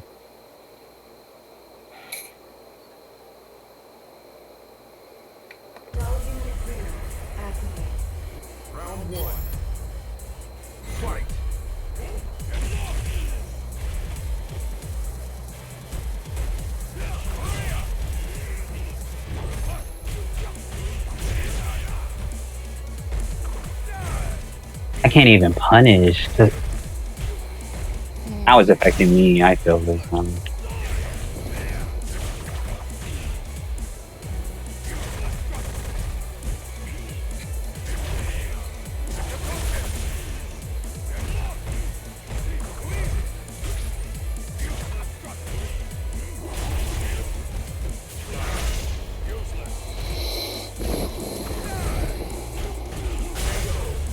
Good round. Good round. I should be able to punish that, but for some odd reason, can't now.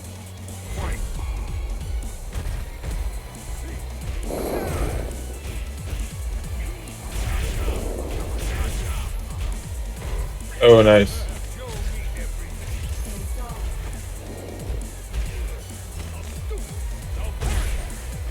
Oof. You just blocked that one. I lagged, and then it made me. It actually remembered all my inputs forward.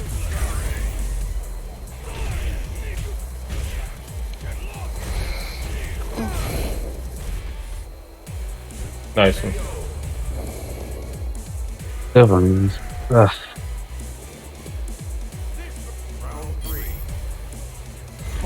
No.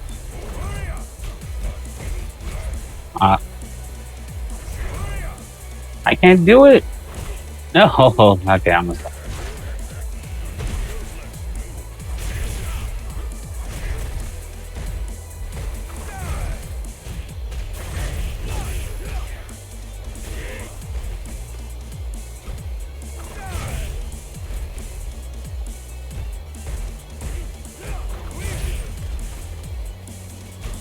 Okay, yeah, you're tired of that. I feel it. Ooh.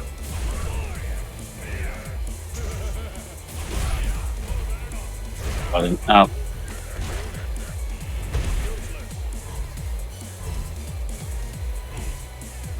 Why did it do top two? I just want. Okay. I gotta buy a new controller. Like, as an altitude.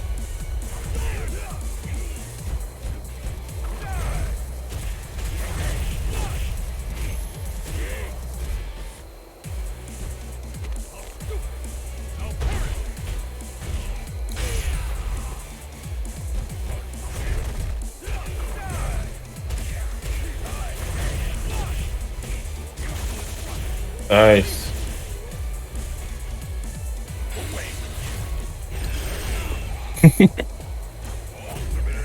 Dang it.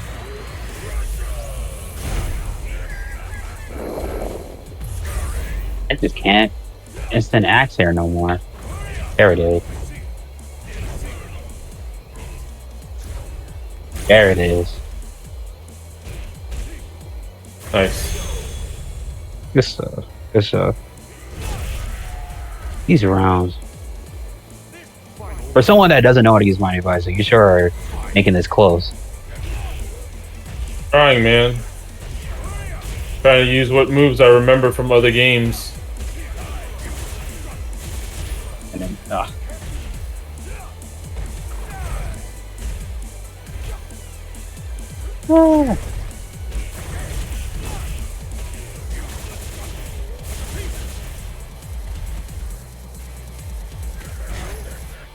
Can't even hit my. Oh, I thought this might kill. Oh.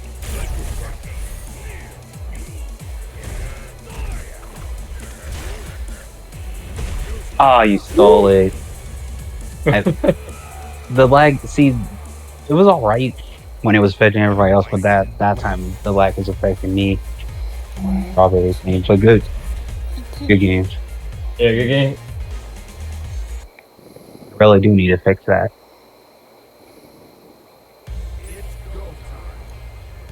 It's go time. So, Bison can do his Psycho Crusher, but it's as an EX, and I did not realize that. Or it's a V trigger. Yeah. Did not know it. Were you like trying to do it in the match just by yourself? Yeah. Yeah. Go. If you want to use it, you got to get beat up to use it.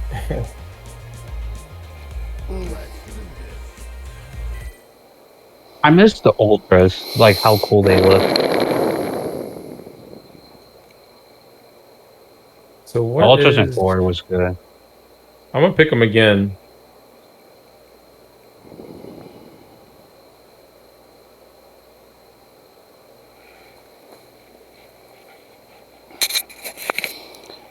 Can I tell a joke?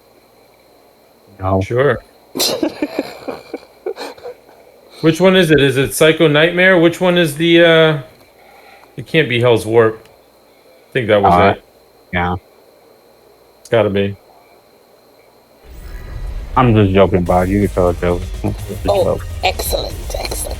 So there's a man and a woman driving in a car, and they're going really fast. The man is driving, and from out of nowhere, a rabbit hops into the road, and they smack square into it, and the rabbit rolls 100 feet down the road, and it just lies there, and they both get out of the car, and the man starts freaking out. He says, "Oh my gosh, I didn't mean to. It just came out of nowhere, and I think it might be." And the woman says, "Wait, wait, wait. Don't freak out. I believe I have just the thing." And she digs around in her bag, and she gets out this can, and she sprays the rabbit from head to tail, and it twitches its little nose, and it hops back up to its paws, and it hops away a few times, and it turns around, and it waves goodbye. And then it hops away a few more times, and it turns around, and it waves goodbye again. And as the rabbit hops away into the distance, so far away they can't see it anymore, it repeats this curious pattern of waving goodbye every several hops. The man is amazed, and he turns to the woman and he says, That was amazing.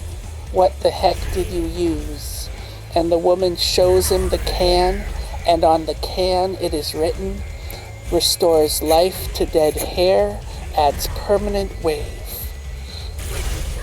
Oh, that was so long-winded. That was a bad joke, Derek. Oh my god. This is like How dare you make us sit there for that one? That was so anticlimactic.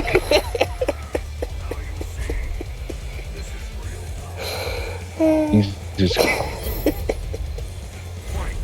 I was like, is he supposed to tell a joke or did he say he was about to tell a story? I thought I misheard.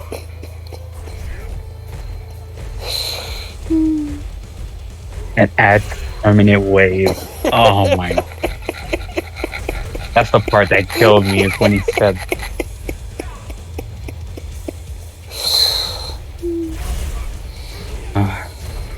Oh my god. You can't get minutes back, can you? You can't get your minutes back in life. Impossible. No, that's tough. Bob. Robbing me in Street Fighter and robbing me in real life. Yep.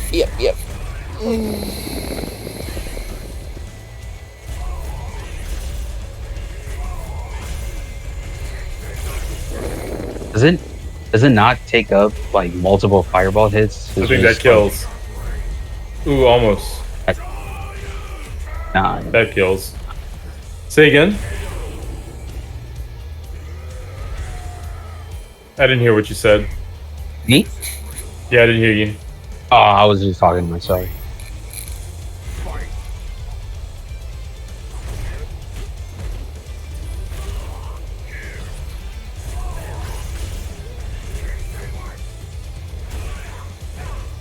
Does anybody play Mortal Kombat? No, I don't play that. Nope. I should though. Dang, no one plays I Mortal have Kombat. it.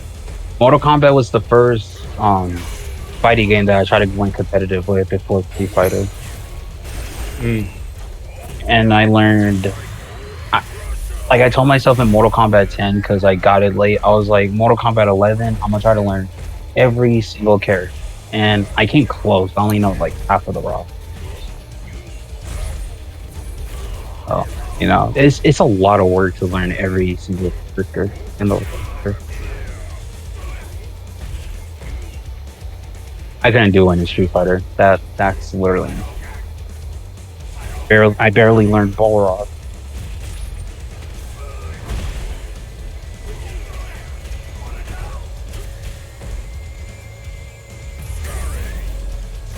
Very.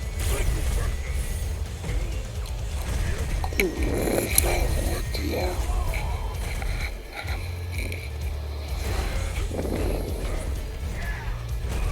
Does anybody know if Hell's Warp was if at a time or was it always what? Jinzo, welcome on in, man. Like Bob, How's do it you going? know Was it always what? us? Or was it always, or was it negative first, then they buffed it to what? Hell's Warp. Oh, I don't know if they changed it. I don't know, cause like I could have sworn when I versed Bison it was negative, and then all of a sudden I looked up and it's plus one. So I'm like,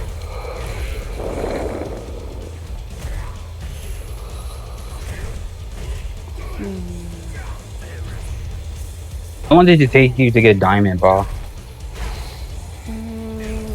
I've played for years and years, and I stopped at Platinum for a really long time. I don't know what inspired me to go back to Ranked and get out of Platinum.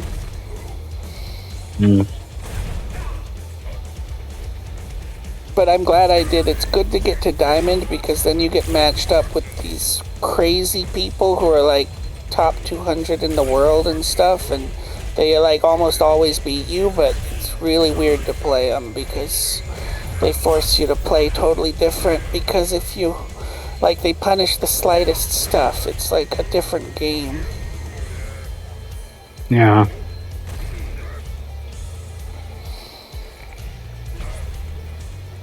Okay, Hell's Warp is +1. That's what it. That move's annoying. Oh, nice, man. I was trying to crack that CA right there in that corner. Damn it. Good game. Jinzo, not much, man. Just about to wrap up the stream, to be honest with you. I've gone into overtime now. I'm 30 minutes in. And so I was just playing a few more rounds. But how are you doing? Get axe kicked, son. Yeah. It's pretty late, man. I actually just woke up. Oh no shit. Where you live at? You live on this side of the globe, in the North American side, or do you live on Asia's side? Like where do you live? In the UK? You say you just woke up, so I'm gonna guess like UK-ish area, the EU. On the West Coast, my sleep schedule is just fucked up. Yeah, I feel that one. I felt that message right there. Oh my gosh, I get it. So you're on the West Coast. That's me, man. I'm coming up on 2:30 right now, so that's why I'm like I gotta cut it, cause I got work in the morning. I gotta be right back in this chair to do my job. Oh, now you break out in the collie. All right, I'm gonna play one more, and I'm gonna play until I lose. When I lose, that I'll call it then. All right. And I had so many people come through tonight. I don't know how I'm gonna do my shout outs, man. The list is long. Start them now. I'm gonna have to do one of those things where it records everybody who came through. That way it just plays in the end as credits. Start the shout-outs now. You'll be done before the end of the match. Nah, it's not special if I do it that way, though. That's true. I don't want it to be like a chore. I want to give a proper shout to the viewers. I messed up. If people become viewers in a raid, but then they don't follow you, it's not a shout-out, it's a call-out. Like, I need to identify these people and call them out. Oh, you DP. Enzo, you play Street Fighter? I got you going to press the button. I got corn.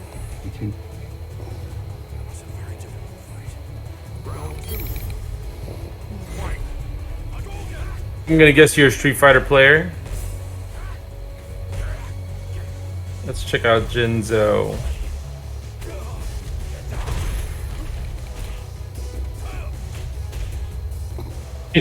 You're waiting for me to do something. You missed it. What? I didn't notice he was doing both. That's not punish? Oh, hell yeah, Street Fighter. And here comes the follow, dog.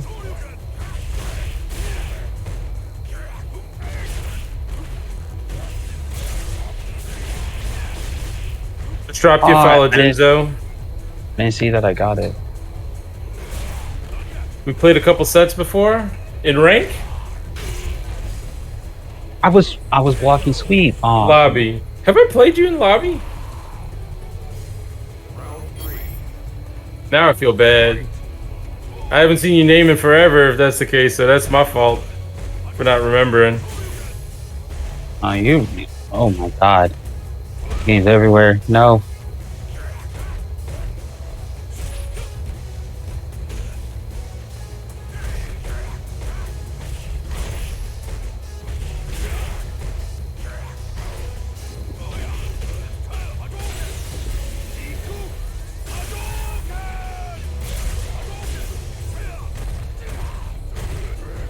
In Battle Lounge? Alright, well then I feel like an asshole.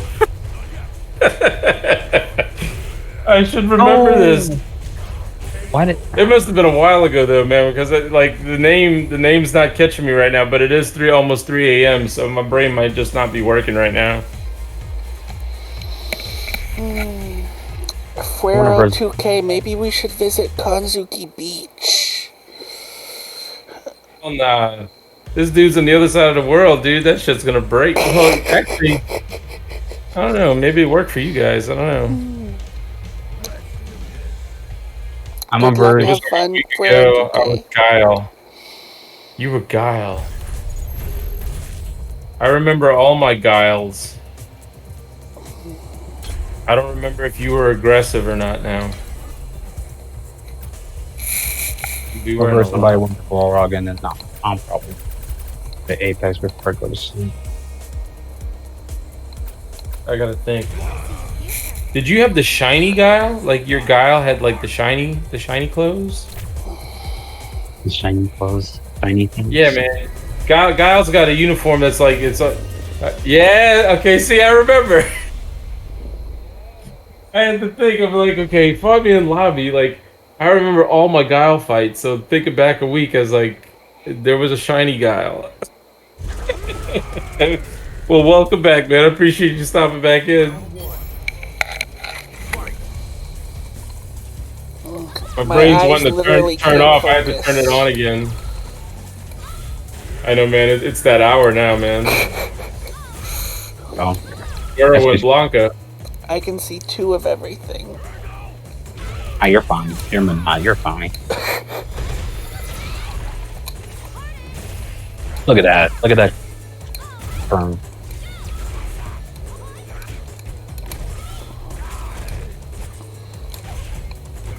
Jinza, we should play some more, man. I'll be playing again tomorrow, 10 p.m. I'll be back on.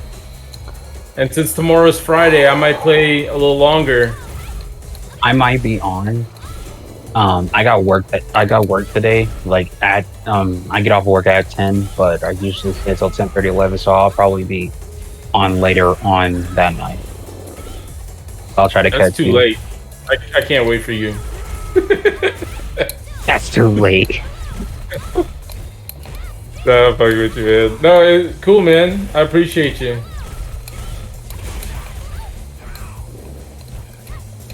Y'all are starting to get the dad side of me is about to start coming out, and like, feel like I'm just shooting my head. I'm telling you. I gotta practice it up though, man. I gotta have the lamest jokes for my boys. They're getting older now. Like, my oldest is gonna be a teenager this year, so he's both my boys are crazy, man. But I try to have some of the lamest jokes, and like they're starting. My oldest like has already picked up on my jokes now, but he's already starting to make faces and like, come on, Dad, like, you know, getting that embarrassment. So I'm really trying to embarrass him now.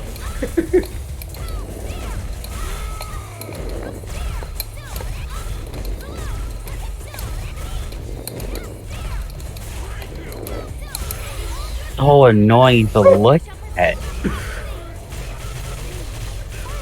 Oh my! I feel so bad for Dave. I don't like you, Ba. Ba, I want you to fight me with her. You never fight me with Manat. Me with Manat. For they're all fighting you. I want Manat. Want Manat too. I want Kanzuki Beach. No, I'm not fighting Manat in Kanzuki Beach. Yeah, you are. Crazy. If I win, I get to choose the stage. Yeah, bro, you gotta do it for us because I don't want to go to Kazuki TV. You think I'm gonna fight all of that on Kanzuki Beach? You crazy?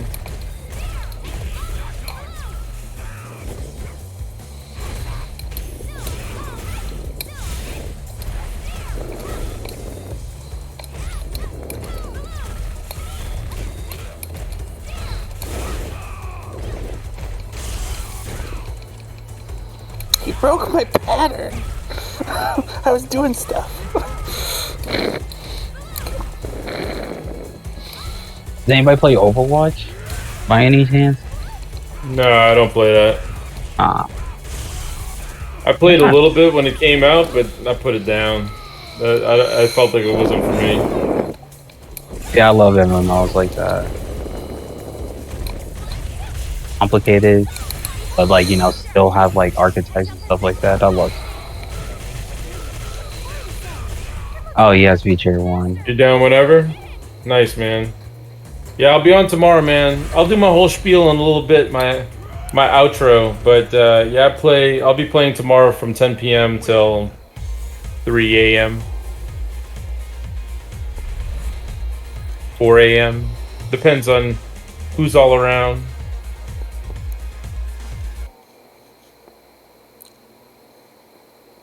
All right, give me Manat. What a note to end the stream on. Give me. What about like Birdie or something? Quero says fuck Manat. Tell him good games. I don't want to pick up my phone. No, he can hear you. He's in the stream. Then why didn't he choose Kanzuki Beach? Because he doesn't want to. Yeah, I will believe either. Oh, Mr. Sporty. Manat. What do you not? Me. Like Felicia Manat. Is that what it is? Felicia? Villain? I forgot. I'm gonna beat this level 85 Manat right now. I believe in you, Zero. I'm gonna do it. I hate both of these characters, but I don't know what I hate more. Blanco was just chilling. He was just chilling in the water. He just killed everybody. Mass murder.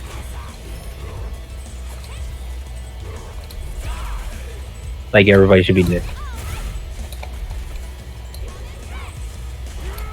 Now. Rush down.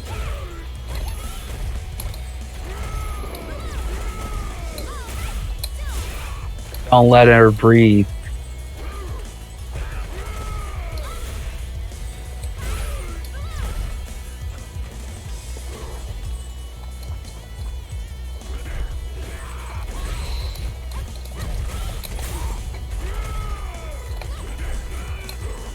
The things on Manat's ball looks like that old game, that really old game. I forgot what it was.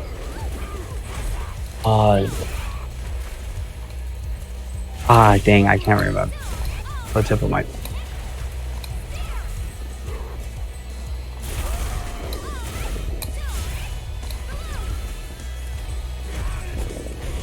Oh, that's gonna whatever.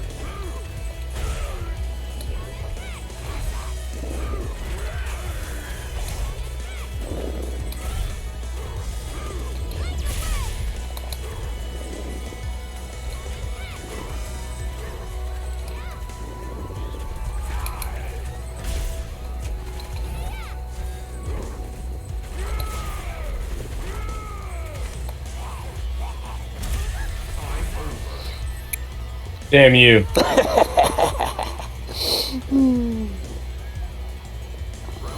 No.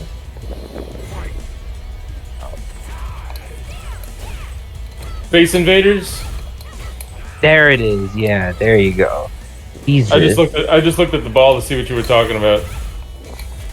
Space Invaders. I was gonna say like I don't know why Invader Sim came to mind, but I was about to say something dumb.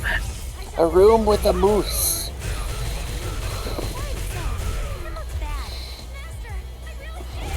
That does so much damage.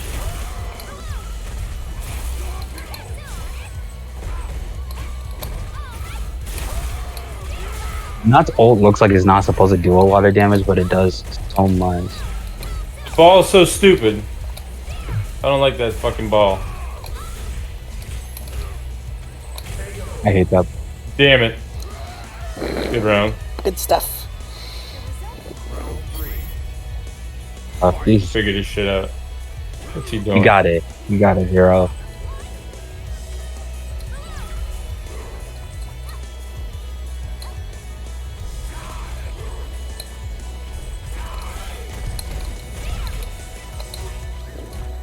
Yeah, there it is. Something about me tells me that that fucking shit is not real. Probably isn't. Until she does the all right. That's probably like the real one.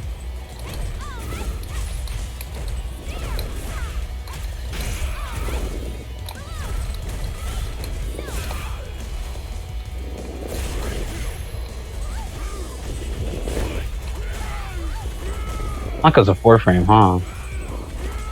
Yeah. Yeah.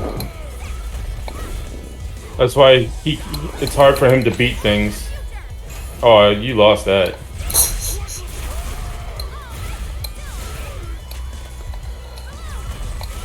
Double E. I didn't think I was gonna get that, so I wasted it.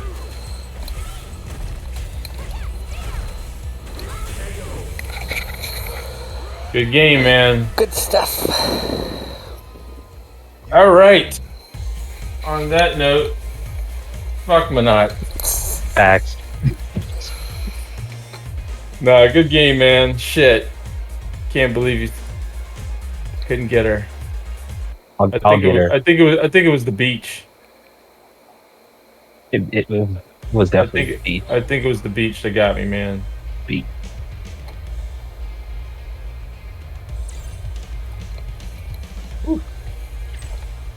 Is the stream still going?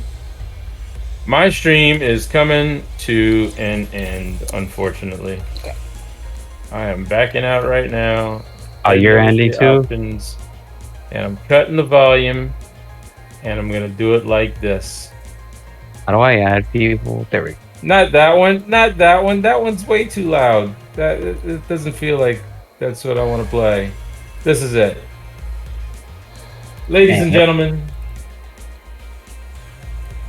this is where I call it a night. It is 2:45 in the morning. Appreciate everybody that stopped through tonight. Thank you so much for hanging out, guys. Genzo, I hope to see you again tomorrow, man. Tomorrow, 10 p.m., I'll be back on. Ladies and gentlemen, I'll be back on streaming 10 p.m. Pacific to 2 a.m., maybe 3 a.m., depending on how busy we are. I will be doing Street Fighter V again, doing some rank and some lobby with you guys. 402K, thanks for stopping in, man. I appreciate you.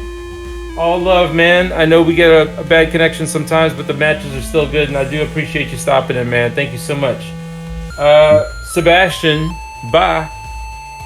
Thanks for stopping in, man. I appreciate you too, man. I don't like your Manat though. You can put Manat somewhere else. D Money, good to meet you, man. I hope to see you tomorrow, man. Thank you so much for hanging out. Thanks for the follow, man. All right, let me go through my long list, guys. Oh my gosh, there's so many people. Captain Beatdown, thanks for stopping in, and I look forward to seeing you again tomorrow too, man. I already said Fuero. We got Ba. I said Ba. We got Solus Ghoul. Thanks for the follow and thanks for hanging out from India, guys. Thanks for the follow. Quado, thanks for the lurk, man. You're just amazing, dude. I appreciate that. Nicolopolis, thanks for hanging out with me tonight. I also did have a raid by a Obako Torio. I'm guessing that's from Japan. Thank you so much for the raid, man. Thank you. I hope I see you again too. That'd be cool. Get a fight in. Redline, thanks for hanging out with me. Vin, thanks for the follow and thanks for hanging out with me as well, man. Oh my gosh, the list is so long. We got Lupus that came through. Thank you so much. The Goodman, thank you so much. Eduardo, thank you so much. Final Form, I can't forget you. Thank you for hanging out and chatting with me on Discord. Guys, the list goes on, and I can't see any more in the chat because it's so far up there.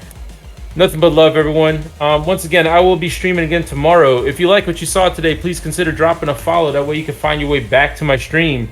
And as always, you know, subscriptions are not needed, not necessary, but they are appreciated. It helps me like improve the stream and add more things and more value to my content.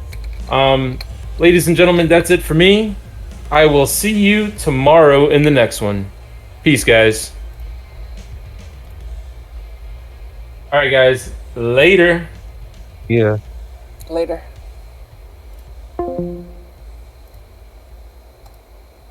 The Jack Benny Program, presented by Lucky Strike. At 59 American. In a cigarette, it's the tobacco that counts. And LSMFT, Lucky Strike. J-E-L-L-O. The Jell-O Program, starring Jack Benny, with Mary Livingston, Phil Harris, Dennis Day, and yours truly, Don Wilson.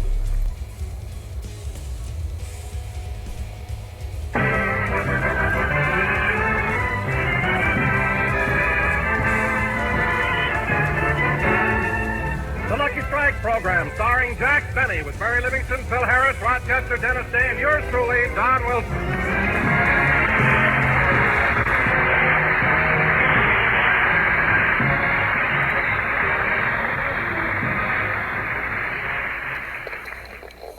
Well, ladies and gentlemen, here we are back on the air again. As you probably know, Jack recently returned from a USO tour in the Far East. So now, let's go back and show you what happened the day our little star arrived home. Well, Mary, Jack will be here pretty soon. Yeah, and I'll sure be glad to see him, Don.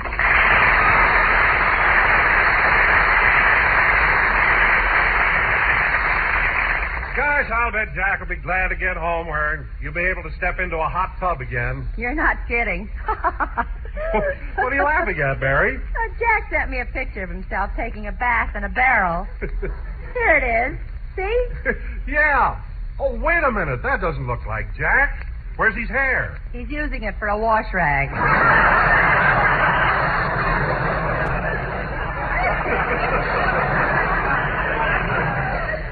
Look. Yeah, that's Jack getting his back scrubbed and his shampoo at the same time. Don, Jack's plane is supposed to pull up at gate 4. Let's push in a little closer. Okay. You see, Chloe, I told you there'd be lots of excitement here at the airport. Oh, you're right, Clem. Why, I haven't seen so many people since MacArthur came through Calabasas. Say, Clem, who is this fella you dragged me down here to see today? Jack Benny. Who? Jack Benny, the star of stage, screen, radio, and television.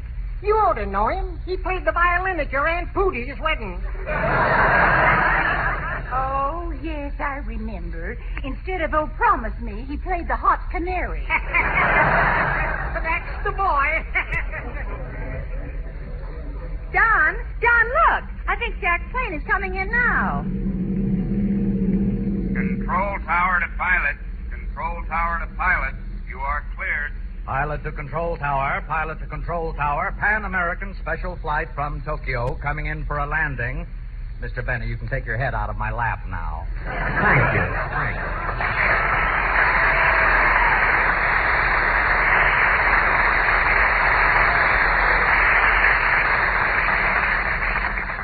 Gee, this trip wasn't half as rough as I thought it would be. Oh, this was a very smooth flight. And in just a moment, we'll be landing at the International Airport in Los Angeles. Control tower to pilot. Control tower to pilot. Here are your landing instructions. Go ahead. Weather clear. Ceiling and visibility unlimited. But don't let that throw you. This is Los Angeles. Well, of course it's Los Angeles. Gee, I can recognize all those landmarks. Oh, yes, there's the Hollywood Bowl. And there's the California Bank. There's the Coliseum. Look, and there's the Bank of America. There's Westlake Park. And there's the Security Bank. And look, there's where they're building the Amalgamated First National. Oh, a new one!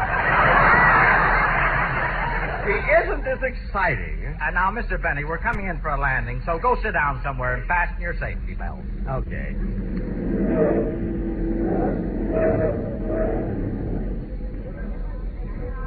Don, look. There's Jack getting off the plane. I see him. Come on, Mary. Let's push through the crowd. Oh, Jack! Mary! Down! Hiya, Jack! Oh, boy, it's good to see you. It's good to be back. Pucker up, Mary. I'm going to give you a great big kiss. Oh, Jack, not in front of your friend. My friend? Yes, that man standing right behind you. He came off the plane with you. Oh, these people who follow celebrities. Look, mister, will you please beat it? I can. What? Remember when the pilot told you to sit down and fasten your safety belt?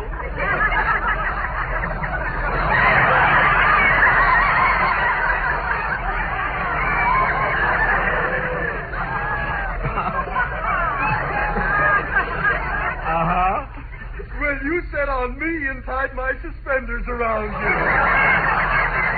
Oh, I'm sorry. I'll untie them. Yeah, I'll do it. You go ahead and kiss her. Thank you. Jack, I'm going out the main gate and hold a cab for you. Okay. Gosh, Mary, look at all these people at the airport. I wonder how many of them came down to see me. After all, I am a celebrity. You know? Hi, Rube. Huh? Remember me? Oh, yes. How are you? Fine. I'd like you to meet my wife. How do you do?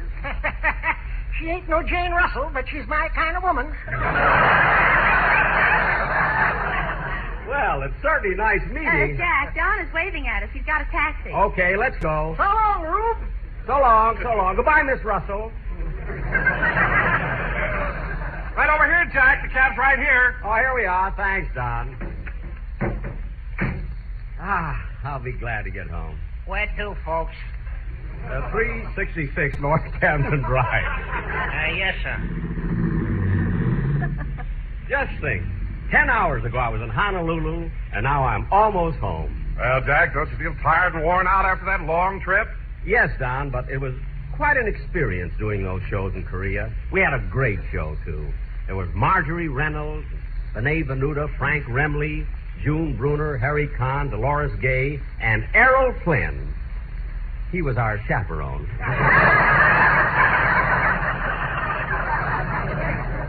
And, Don, one incident happened in Korea I'll never forget.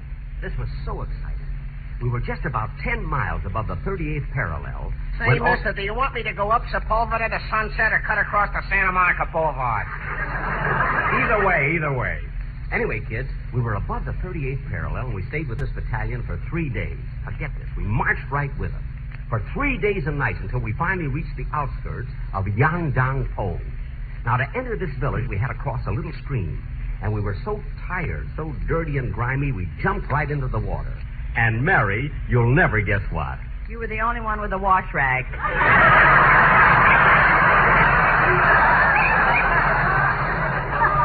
I was not. Now, Mary, listen. That night, get this, that night we were camped on the outskirts of the town, just a few miles from the front line. It was a dark night, no moon. When all of a sudden... It's shorter by Santa Monica, but there ain't so much traffic on Sunset. Driver, go any way you want to, as long as I get home. All right, I'll go by Pico. Go, Pico, go. Anyway, kids, look at now, I don't want you to get the impression, that I was braver than the others. But it was about 2 o'clock in the morning when I was awakened by a rustle in the bushes near my tent. I didn't have a gun. But nevertheless... You mind if I turn on a radio? Look, I don't care what you do. Thanks. Anyway, kids, when I heard this noise, I went out to investigate. I got down on all fours and was crawling along the ground. When all of a sudden... Turn that down! Turn it down! Okay. Turn that radio down! Okay. That's better. Anyway, I crawled around to the side of the brush, and there in a gully were 4 snipers. I had to think fast. Now, I knew I could get a hand grenade, but then I found that it was protected by barbed wire, which had a high voltage of electricity running through it. Yet I had to get to those hand grenades. Wait a minute. He's talking about me. Driver. No, don't turn it off. Turn it on. Turn it on loud. He's talking about me. What? Your radio. Turn it on. Oh, okay.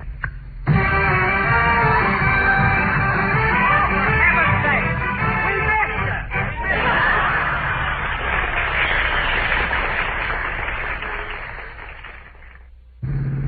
Well, here you are, folks. 366 North Camden Drive. Gosh, Mary, I can't get over it. Here I am home, and only 36 hours ago I was in Tokyo, Japan. Watch your step, Mary. I'll take care of the cab. Here you are, driver. 75 yen.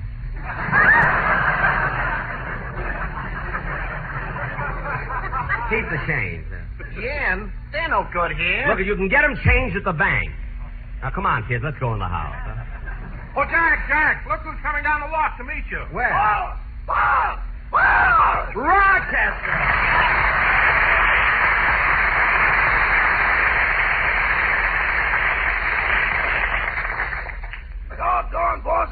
good to have you home. You really missed me, huh, Rochester? Yeah. All the weeks you were away, this whole house was so lonesome. I'd go into the living room and see a big easy chair sitting there with no one in it, and I'd feel like crying. Gee. The trees outside were in bloom, but they didn't mean nothing to me. Oh, Rochester. The birds were singing, but I never could seem to hear them. The sun was shining, but I never saw it.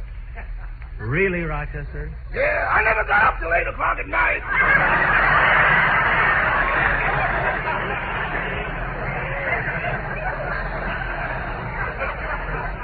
That's what I thought.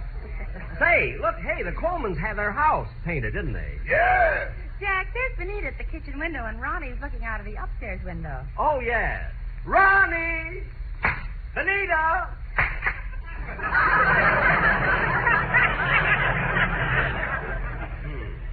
I wonder if they're going to give a party for my homecoming. Could be. They gave a dilly when you went away. Well, that was nice. Oh, gosh. Home. Home, sweet home. Ah, the house sure looks good. Everything is just like I left it. Yeah. Piano was in the corner, my easy chair by the lamp, and Rochester, that picture on the wall. Who is it? Shall we dust it and find out? Never mind. Look, kids, let's all sit down for a while. I just want to relax. Oh, say, Jack, I've been meaning to ask you. I presume that on your trip there were various times when you had the opportunity to meet some very important people. Don, I'm glad you brought that up. Now, I was in Tokyo when General Ridgway and his wife gave a big reception at the embassy. It was a thrilling occasion. Say, Jack, I've seen so many pictures of Mrs. Ridgway in the papers, and she seems so charming. How is she to talk to? Well, you see, I didn't get a chance to meet Mrs. Ridgway because she was so busy with all the women there. But the General Ridgway, what a guy. He was so friendly, so congenial. Really, you've never met anyone like him. Oh, then you met General Ridgway. Well, you see, a funny thing happened, Don. Just as I was about to be introduced to him, General Van Fleet arrived. So naturally, we had to rush over and shake hands with him. Oh, then you shook hands with General Van Fleet. Well, almost. What do you mean, almost? I stuck out my hand and he handed me his hat. I was so embarrassed I didn't know what to do with it. If you'd have put it on, maybe you'd have met somebody.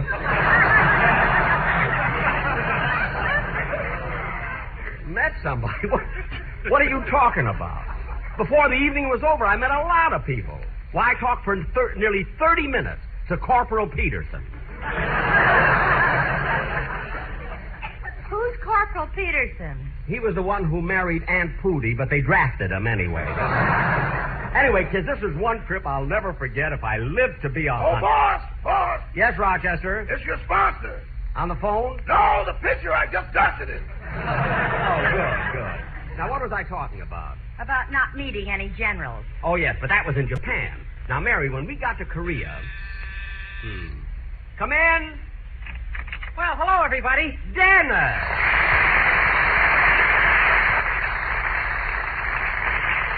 Well, Dennis, how are you? Oh, fine, Mr. Penny. Welcome home. Well, thanks, kid. Thanks. Gee, you look wonderful.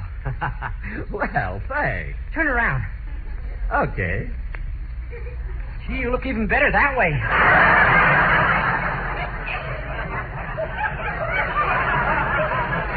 Dennis, look, why can't you just well, never mind. Tell me, Dennis, did you go anywhere on your vacation? Oh, sure. I went to Hawaii. Well, Hawaii. Well, did you take the boat? No. Oh. Then you went by plane, huh? No.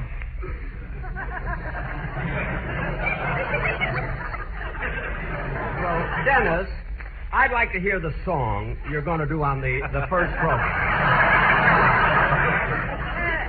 Wait a minute, Jack. Aren't you going to ask him how he got to Hawaii? Not for $1 million. Sing, kid. Okay. That's heavy.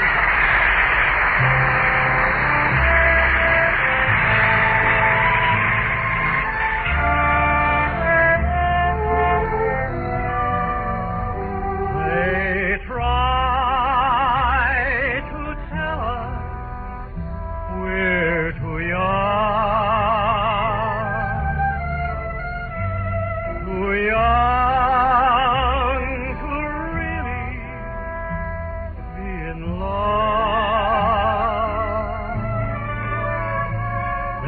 say that love's a word we've only heard, but can't begin to know the meaning of. And yet we're not too young to know this love will last, though years may go, and then someday they may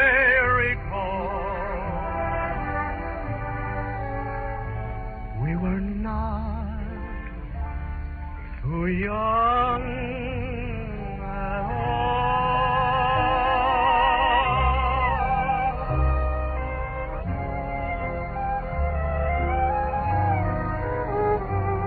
Too young to really be in love. But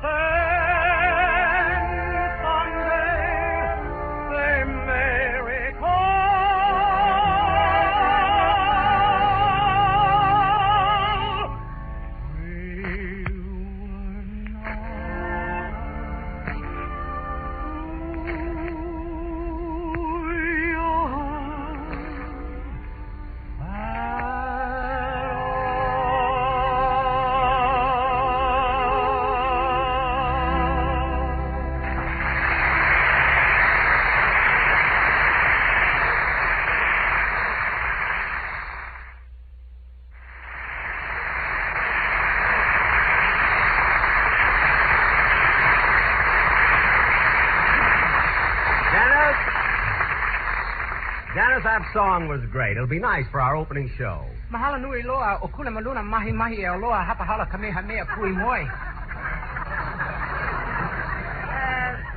What's that, Dennis? Hawaiian. Oh, did you learn to speak Hawaiian while you were there? Mahala nui loa okula maluna mahi mahi e loa hapahala kamehameha kui moi. What does that mean? I don't know, but if you say it to a Hawaiian girl, you get your face slapped.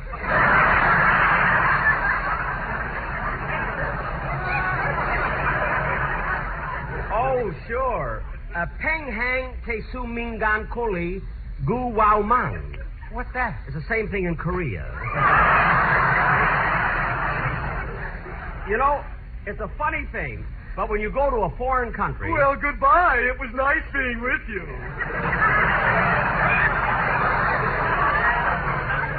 Huh? I finally got the suspenders unfastened.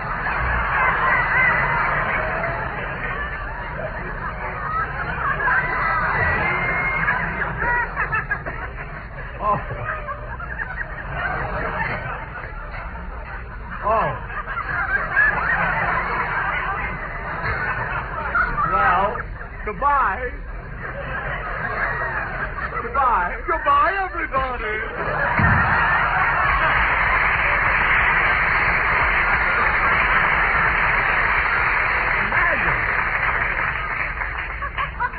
Imagine that fellow being that close behind me all the time. Say, Rochester. Yes, boss? Would you make us some sandwiches, please? Oh, I'm sorry, boss, but there's no food in the house. No food. Rochester, what happened to the money I left you when I went overseas? I'm sorry, boss, but that only lasted for 3 weeks. You know, a dollar doesn't go as far as it used to. How much did he leave you, Rochester? $1. Mary, stop looking at me. He was supposed to buy seeds and grow things. Gee, you think that the... Oh, Mary, I'm tired. Answer the door, will you, please? Oh, sure, Jack. Well, my truly, truly fan.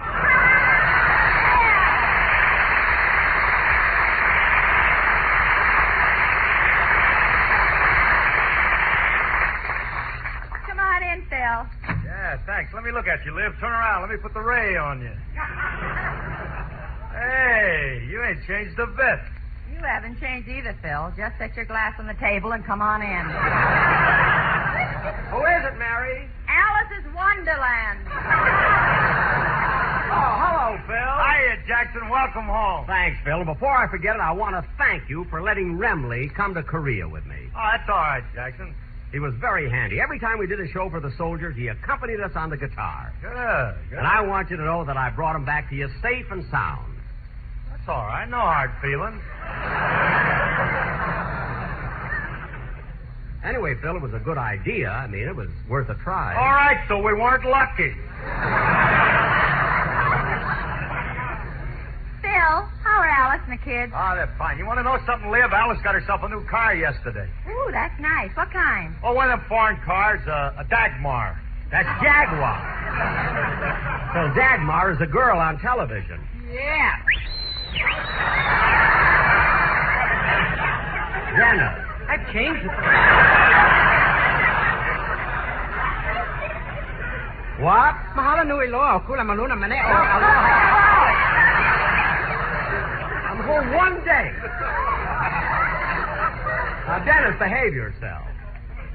Hey, Donsty, I didn't see you. Hiya, Don. Well, hello, Phil. All set for the first program? Yeah, ready to go for another season. Jack, What? I've waited long enough. I've got to ask him. What? Dennis, how in the world did you get to Hawaii if you didn't take the boat or the plane? Now, wait a minute. No, you don't. But this is the first time we've been together in months. I don't want that kid driving me crazy with his silly talk. Wait a minute. What's so silly about it? If he didn't take the boat to Hawaii and he didn't fly, maybe he took the train. Oh, he took the train, eh? And how, pray tell, can anybody go by train from here to Hawaii? You can go into a Pullman and get aloha.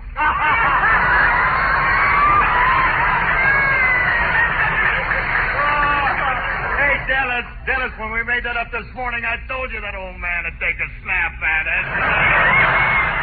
Phil, why don't you go back to your little grass shack and do what did? I'm going. Hey, so long, Jackson. I'm going to see you later. I'm going too, Phil. Well, then, come on, Mary Don. I'll drop you all off. Well, so long, kids. Thanks for coming Aloha, over. Jack. Aloha. All right. So I bid on it. At least I have sense enough not to ask Dennis why he was wearing that grass skirt. Boss, would you like me to fill the bath up for you? Oh, not yet, Rochester. I think I'll just turn on the radio and relax a while. Okay.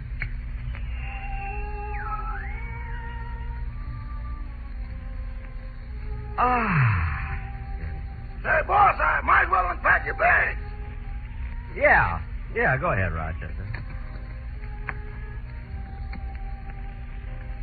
Da-ba-ba-bo.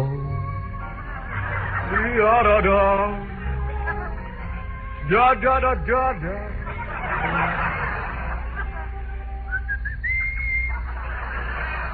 Gee, that's a pretty song, isn't it? You know, boss, considering how far you traveled, your clothes didn't get very wrinkled. So I'll just hang them up and... Boss! What's the matter, Rochester? That thing in your suitcase! What thing? Ain't that a hand grenade? Yes, but don't get frightened, Rochester. Just pick it up. Who, me? I ain't gonna touch no hand grenade. Rochester, believe me, it's all right. Pick it up and shake it. Well, okay. Wow, you got money in there. Uh-huh. Right, and I was afraid to touch it. I know. It's the safest little piggy bank in the world. Put it away, Rochester. What are you laughing at? Boss, you haven't changed a bit, but it's sure good to have you home. Thanks.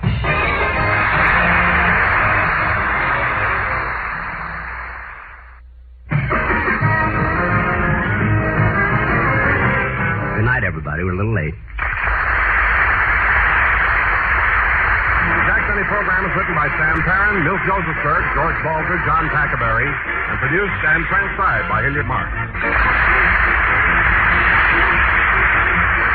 This is the CBS Radio Network.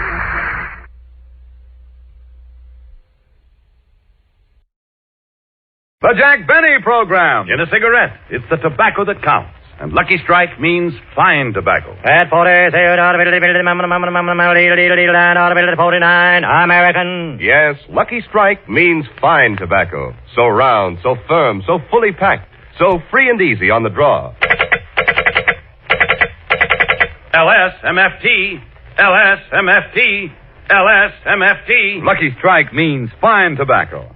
So for your own real deep down smoking enjoyment, smoke that smoke of fine tobacco, Lucky Strike.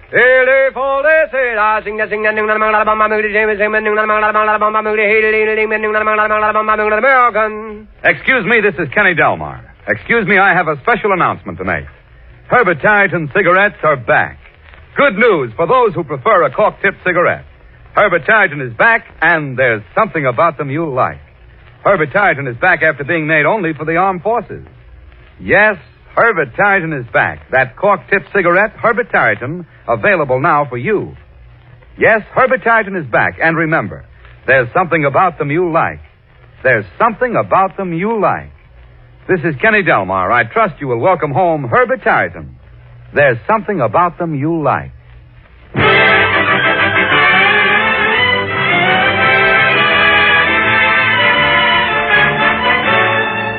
The Lucky Strike program starring Ray Milland with Mary Livingston, Phil Harris Rochester, Larry Stevens, and yours truly, Don Wilson.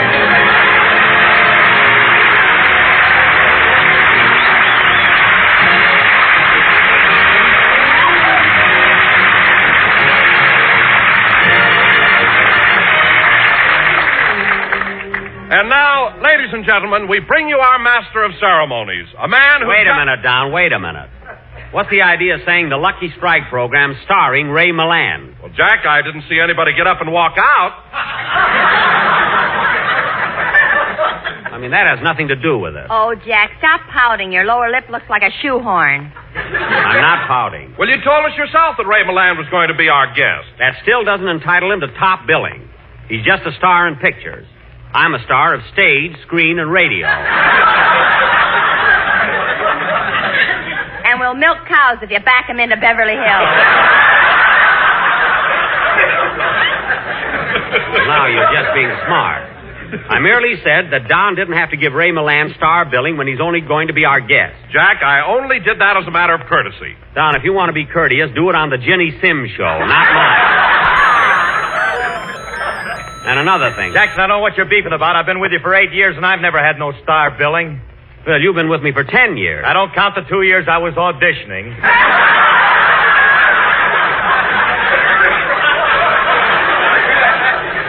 Look, just be happy you got the job. Now, let's get on with... Gosh, Ray Milland should have been here a half hour ago. I can't understand what's holding him up. I saw his picture, Jackson. I couldn't understand what held him up either.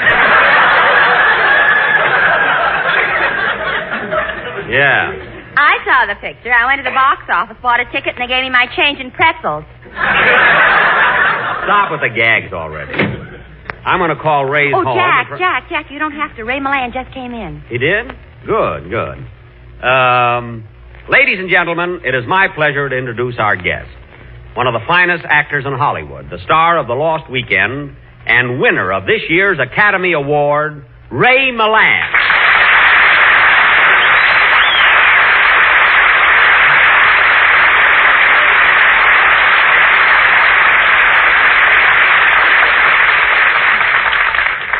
Thank you, ladies and gentlemen. Thank you very much. Say, Ray, how come you're so late? I'm sorry, Jack, but I stopped off at the newspaper office to put an ad in for a butler. Oh, I thought you had a butler. Oh, I have 3, as a matter of fact, but they want a 4th for bridge.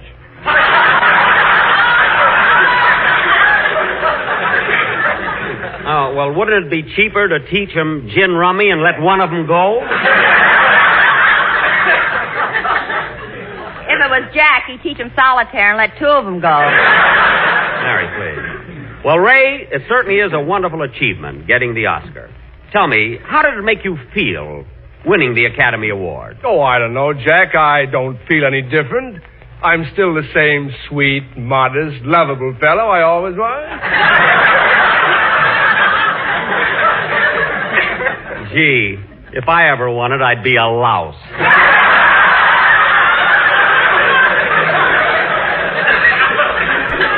Gosh, Ray, what I wouldn't give just to see the Oscar. Well, Jack, by coincidence, I just happened to have it with me. Weighs 25 pounds. He just happens to have it. Let me see it, Ray. Yeah? Gee, isn't it cute? A bronze Oscar with a little ice bag on its head. You know, Ray, this may surprise you, but I've never won an Academy Award. Why, Jack Benny, you haven't?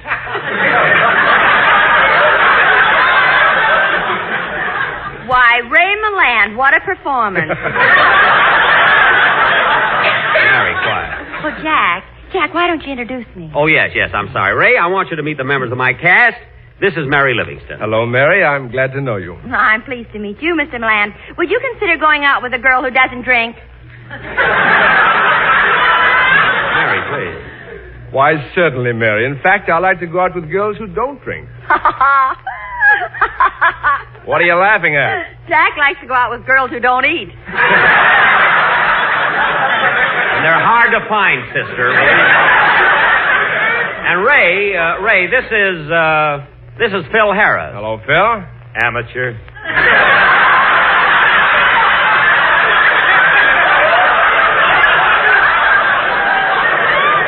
Amateur? Phil, you wouldn't appreciate this, but Lost Weekend was something new, something daring. I doubt if any other actor would have the stomach, the courage.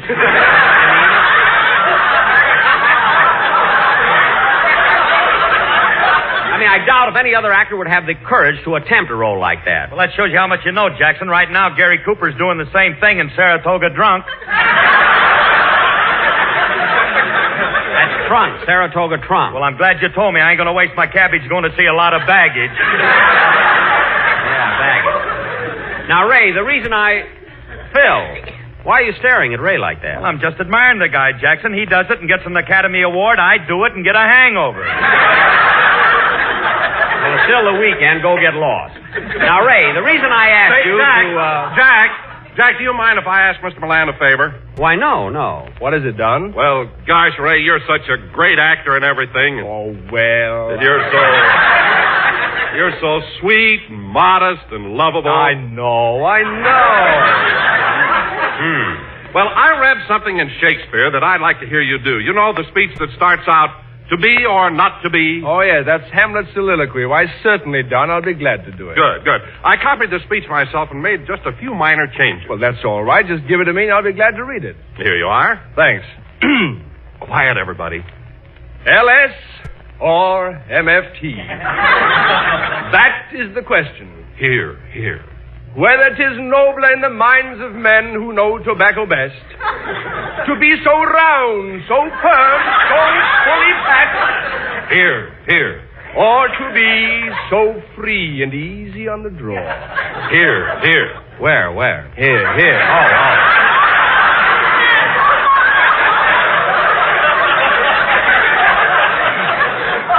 And so, good citizen, remember the quality of 40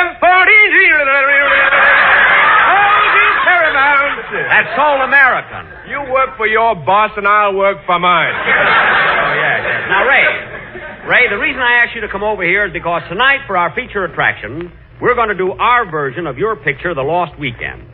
Now, naturally, since I'm the star of this program, the leading role will be played by me. Now, wait a minute, Jack. Don't you think that as long as I originated the part in the picture, I should also play it here? I do not.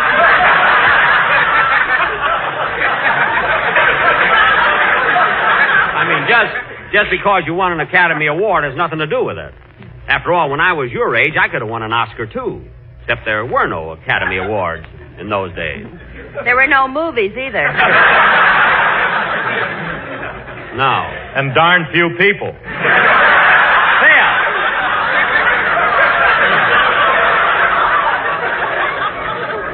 They may have had awfully long arms, but they were still people. Anyway, Ray, I think I should play the lead. But, Jack, that doesn't make sense. You brought me up here because of the Lost Weekend, and you give me nothing to do. Well, maybe... Say, I've got a wonderful idea. Let's both play the part.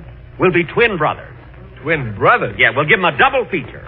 We'll be the Burnham brothers. How about it? Okay with me. That's fine. Now, Phil, you'll be our older brother who tries to convince us that drinking is very evil.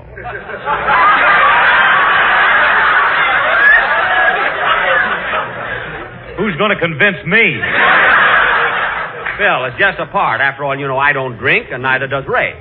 Now, Mary, you're going to play Jane Wyman's part, the girl that Ray and I are in love with, but you can't make up your mind which one of us you want. The UNO should have problems that easy. Mary,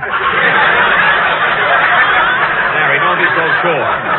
You know, you might have to take Ray. Now, this play will go on immediately after the... I'll take it. Hello? Telephone call for Mr. Ray Milan. Oh, just a minute. It's for you, Ray. For me? Well, hello? Hello, Mr. Milan. This is Rochester.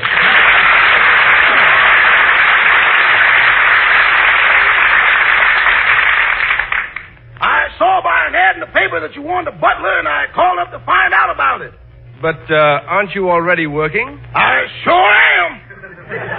Well, why are you dissatisfied with your present position? Well, I've concluded that any relationship between the hours I work and the money I get is purely coincidental. You consider yourself underpaid, huh? How much are you making now? Well, frankly, I'm ashamed to tell you. But if I have a suit cleaned and go to a movie in the same week, one of them has to be on the installment plan. Well, you spoke of long hours. What kind of hours have you been working? From 8 in the morning till dark. Well, those aren't such long hours for a butler working until dark. Under normal conditions, no. But Mr. Benny has a sun lamp outside the kitchen window to fool me. And that sun lamp fools you? Not only me, his chickens have been laying 6 eggs a day. I see. Well, if you go to work for me, you'll find that your duties won't be hard, but they'll be exacting. Exacting? Yes. For instance, I like my breakfast served in bed. But unlike other people, I can't wait. I want it there when I awaken. Yes, sir. Do you think you could have my breakfast ready the minute I wake up? Yes, sir. I'll pull the cork out the night before. Now, wait a minute. I think you have a mistaken idea about my drinking, Rochester, because I never... Rochester? Ray, let me at that phone. Hello, Rochester. Is that you? Uh-oh. Rochester, why did you call up Ray Milan looking for a job? It was an accident, boss. I called up the Homeway Laundry and got this number by mistake. The laundry? Then why'd you ask for Ray Milan? I didn't. I asked for May Dillban. May Dillban? She's a starch girl on the 4th tub. Rochester, that's a mighty weak story. What do you expect on a moment's notice? A bestseller?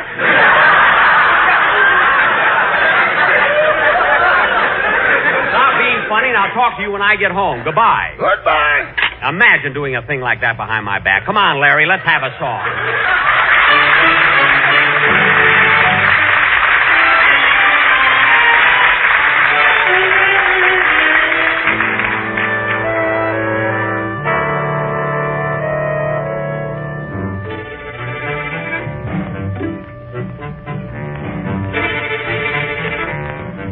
Come closer to me so I can see heaven in your eyes. Come closer to me so I can be close to paradise. Thrill me with your kisses. Let me learn what bliss is. Kiss me once and then we'll kiss and kiss again, and life will be divine. Come closer, my dear, so I can hear music in my heart. I've waited so long to hear the song that your love will start. Darling, I'll adore you, live my whole life for you. All I ask is this, please give me one more kiss and whisper you'll be mine. All I ask is this, please give me one more kiss and whisper you'll be mine.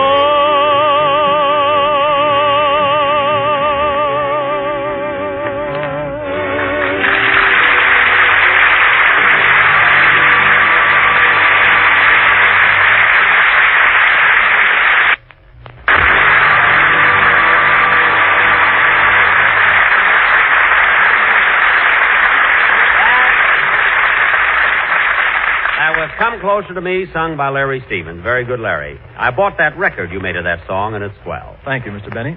And now, ladies and gentlemen, for our feature attraction tonight, our version of the Academy Award-winning picture, The Lost Weekend. As our story opens, Ray and Jack Burnham, twin brothers, have been persuaded by their elder brother, Philip, to go to the country for the weekend. At the moment, the twin brothers are in their room packing. Curtain. Music.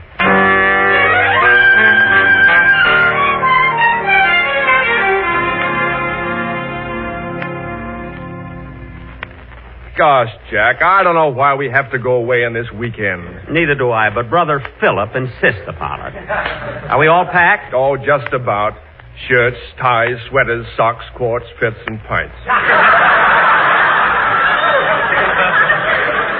Good. And put the bottles on the other side of the suitcase. My underwear is snapping at them. Now, let's see. Hello, boys. Hello, Brother Philip. Those bottles again. Now, look, boys, you got to stop this drinking because we're all going out the country for a weekend, and the fresh air will do us a lot of good. Well, I'm not going. Now, sure you are. Think of it, fellas. Chickens, horses, rabbits, and the scent of new mown hay.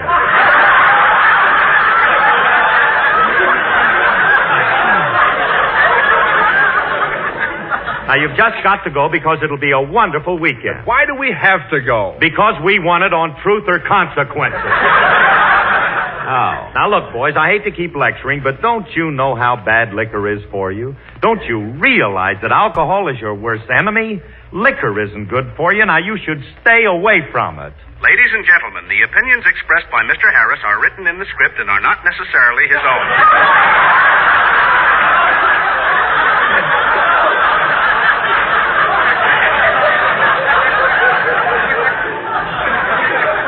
All right, we'll go to the country with you. Well, you better get ready. We're leaving on the 7:15 train. Goodbye, boys. Goodbye, Brother Philip.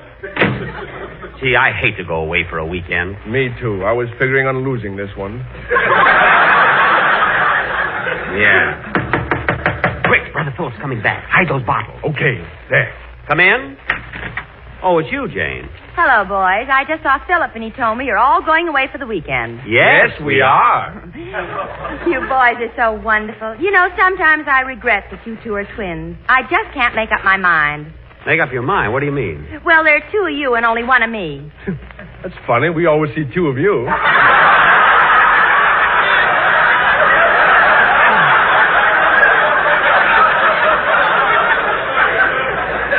Yeah. Well, don't forget, boys, your train leaves at 7:15. Goodbye. Goodbye, Brother Philip. We mean goodbye, Janie. Gee, what twins we are. We both make the same mistake. Quick, she's gone. Let's open the bottle. Okay. Oh, gee, look, we've only got 2 bottles left. Well, let's drink one and hide the other. Okay, I'll put it up there in the chandelier. Good. Oh, darn it, I can't reach it. Well, give it to me. I'm higher than you are.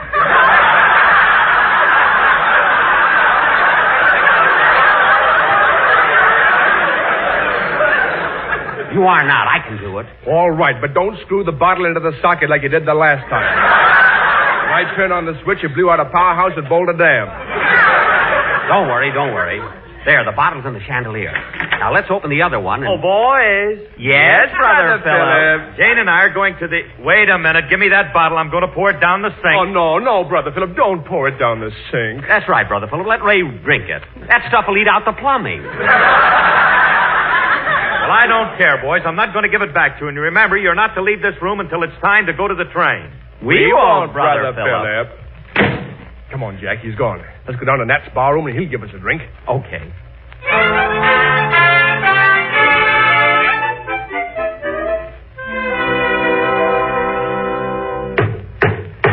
Come on, lads. Set 'em up. Yes, how are you? Nothing doing. Not another drop until you paid the bill you ran up this afternoon. How much do we owe you? $18,000. Oh. All right. You can keep your old liquor. We're going to the country. Yeah. Come on, Ray. Let's go. All right. Hold me up. No. You hold me up. I held you up yesterday. Smell that fresh air. Yeah, isn't it awful? That's what's wrong with this country. It's full of it. Come on, let's go down to the corner of Joe's bar. That won't do us any good. I haven't got any money. Neither have I. Sweeter life for you.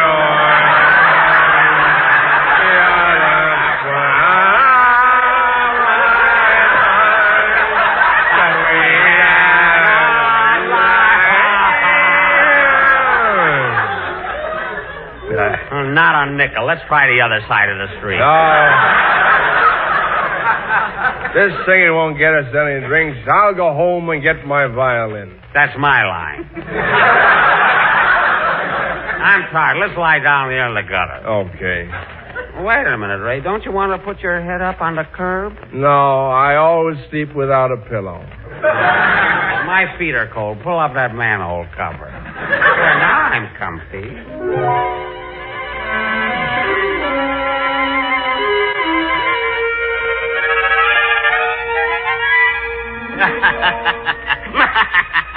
They can't keep me in here. I'm Napoleon. They can't keep me in here. I'm Napoleon. Well, get on my back. I'm your horse.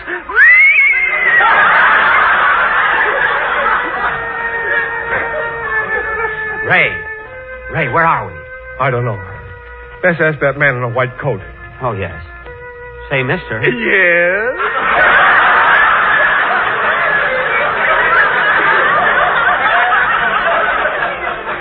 Where are we? You're in the alcoholic ward. Alcoholic ward? I want to get out of here. Let me out. Yes, let us out of here. Oh, you don't want to leave until you've seen the floor show. Floor show? Yes. In the middle of the night, you start seeing things. You won't see pink elephants. You're going to see red, white, and blue turkeys. Oh, goody. They changed the bill.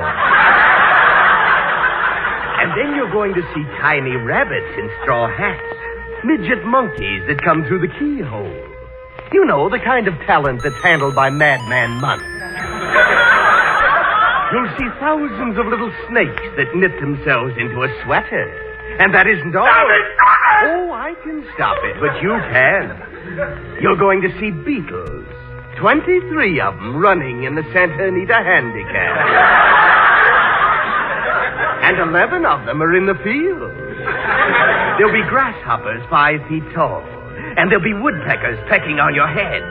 Peck, peck, peck, peck, peck, peck, peck, peck, peck, peck. Yes, sir, you bet. And how? Stop it, stop it, stop it! Let us out of here! Not before the floor show. And it'll start as soon as it gets dark. It's like the doctor was saying to me. Delirium is a disease of the night. Well, good night. Ray, he's gone. Now's our chance to get out. There's an open window. Okay, let's go.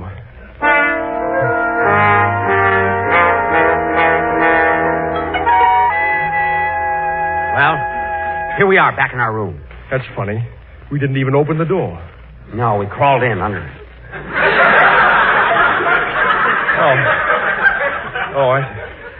You know, Jack, we'll either have to give up drinking or get our knees half soled. Come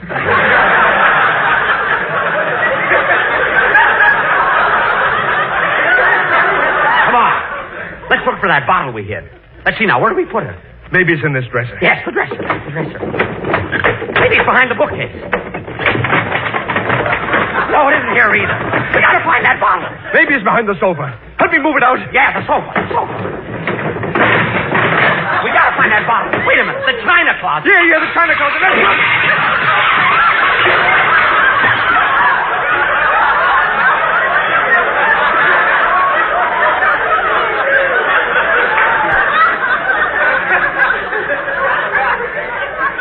Paper plates. Jack, the bottle isn't there. I'm getting weak. I gotta have a drink. Sit down and rest a while, Ray. Get your mind off it. I'll turn on the radio. There. I'll sit down. But I gotta have a drink. I tell you, I gotta have a drink. Pepsi Cola, hit the spot. Cut that off! Oh, find that bottle. Find that bottle. I got to have a drink. Wait a minute. It's getting dark out. Turn on the lights. All right.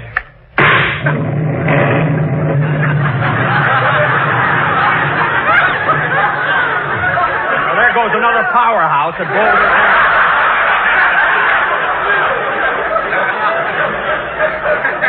Here it is, Ray. We found the bottle. We found it. Yeah, we found it.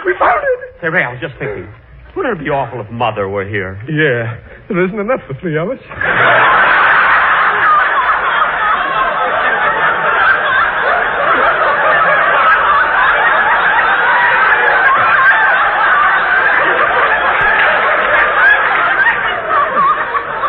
I'm sorry we blew out the lights. Now we're in the dark. Can you imagine that guy in the hospital saying we were going to see little animals? Yeah. Let me have a drink. What'd you say? I didn't say anything. Oh. Give me another drink. Huh? I didn't say anything. You mean to stand there flapping your wings and tell me you didn't say anything?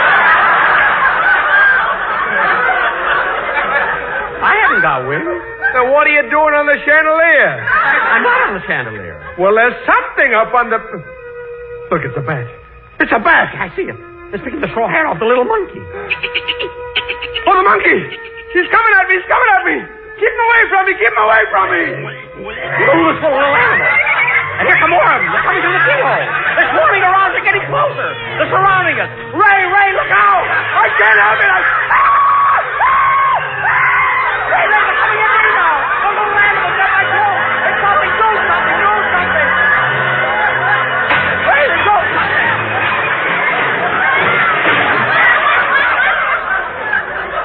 Oh, thank heavens they're gone. Tell me, Ray, what did you do? I threw my Oscar at him.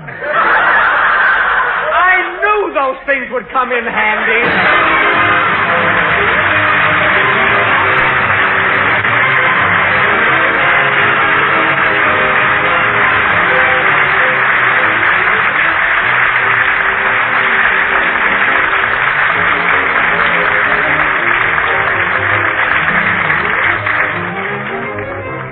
Ladies and gentlemen, 2 years ago, Dennis Day left our program and went into the Navy. At about the same time, another boy was honorably discharged from the Army Air Forces, and we were very fortunate in getting him to pinch hit while Dennis was away.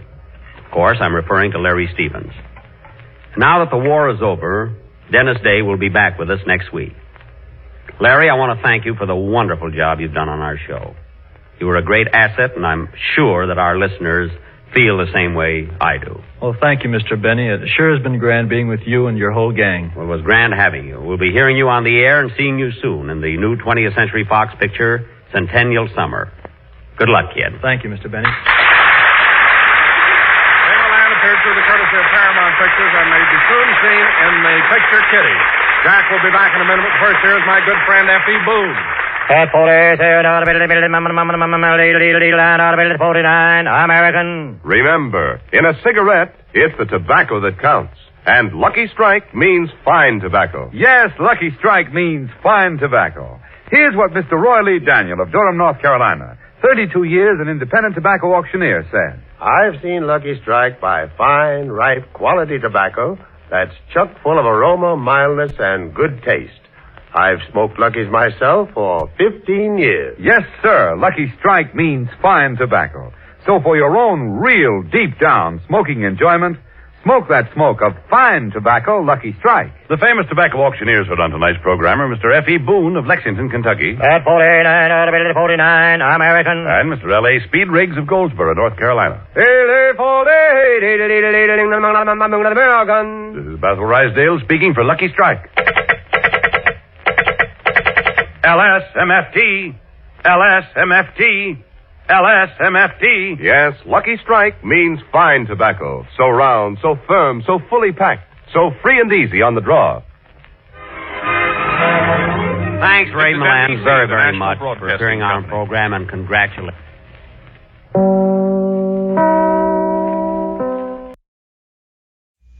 The Grape Nuts and Grape Nuts Flakes program, starring Jack Benny, with Mary Livingston, Phil Harris, Dennis Day, Rochester, and yours truly, Don Wilson.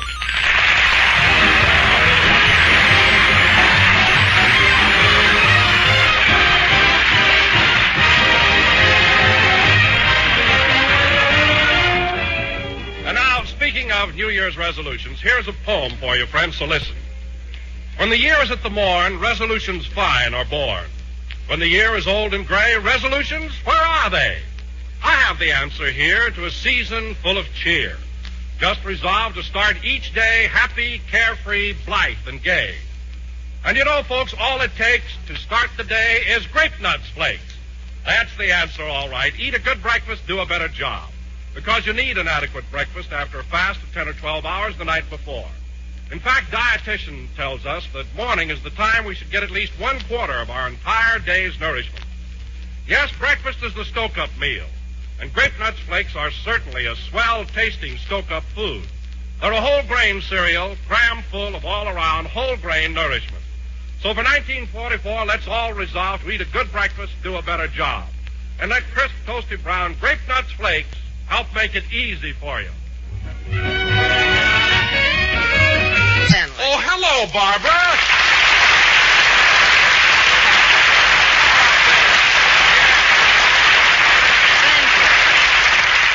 Thank you. Say, Don, Jack called me about a half hour ago and told me that Mary had laryngitis, and he wanted to know if I'd come down and take her place. Well, that's awfully nice of you, Barbara, although we're very sorry to hear about Mary. By the way, did you see Jack? Yes, he's out in the hall talking to Dennis. I heard Dennis asking him for a raise. Yes, I know. The kid tried to get a raise last week, but now he's willing to compromise.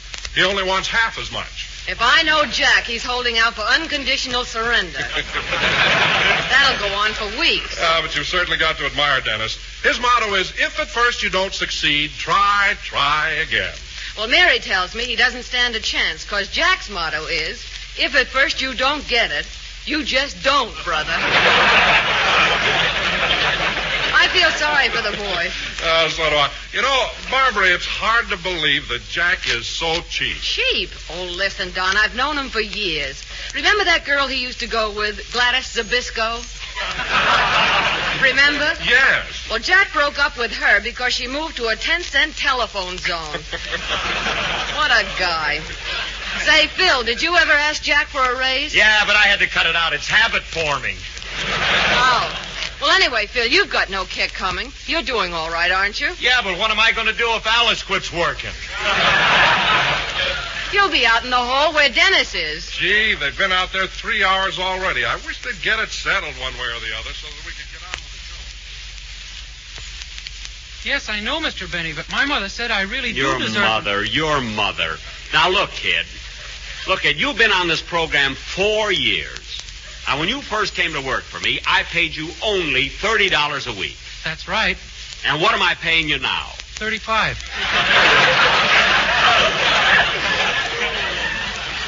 Well, there you are. Where? Now, look, Dennis. From the day you came to work for me, I've always had your interest. Hiya, Jack. Hello, Fibber. Now, Dennis, look. I've always looked out for your interest. And I always... But my mother's worried about my salary. Your mother. Well, it's quite a problem with her. She talked to Mr. Anthony twice.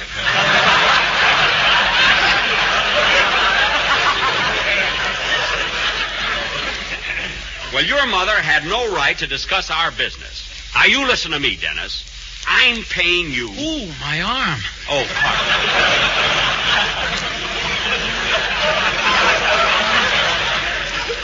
pardon me. Pardon me, kid. Now, look, Dennis, you're getting $35 a week, aren't you?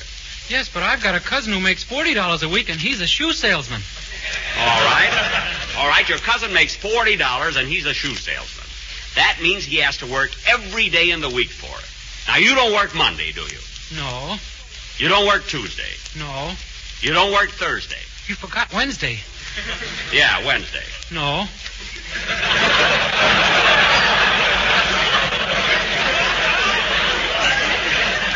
Now, look, you don't work Friday and you don't work Saturday.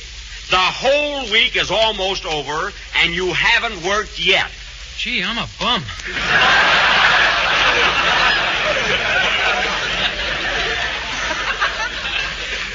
No, you're not, Dennis. You're not a bum. What I'm trying to explain is... Oh, officer, would you please keep this crowd moving? Yes, sir. Come on, everybody. Break it up. Move along. Break it up. Come on. Thank you. Now, Dennis, where are you? I'm in the crowd. Come back here. What were you doing in that crowd? I was telling him my side of the story. Never mind that. Now, Dennis, I don't want you to think that I'm turning down your raise.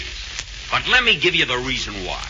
You see, kid... Ooh, your glasses are hurting my nose.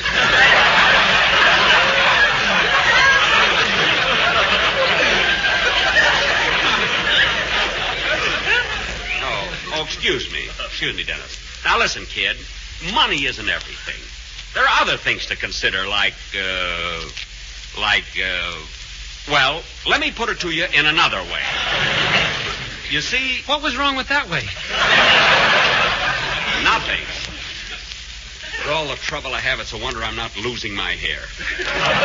You see, Dennis, your song only runs 2 minutes. And for that, you get $35. That's $17.50 a minute. Now, there's 60 minutes every hour and 24 hours a day, 7 days a week. That's $7.50 a minute. Mr. Benny, it's against the rule to write on the walls. Oh, I'm sorry, officer. You can erase it. I haven't finished erasing your argument with Kenny Baker yet.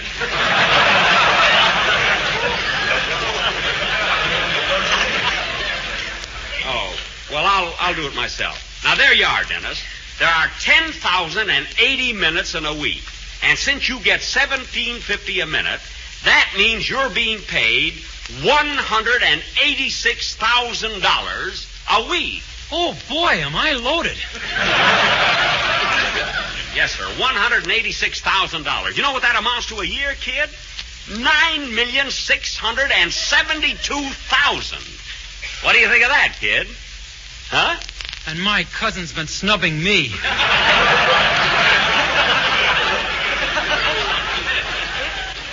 Yeah, I guess you can tell him off now. Well, let's go in, kid. We got a program to do. Okay, Jack. Jack? We're both way up in the dough now.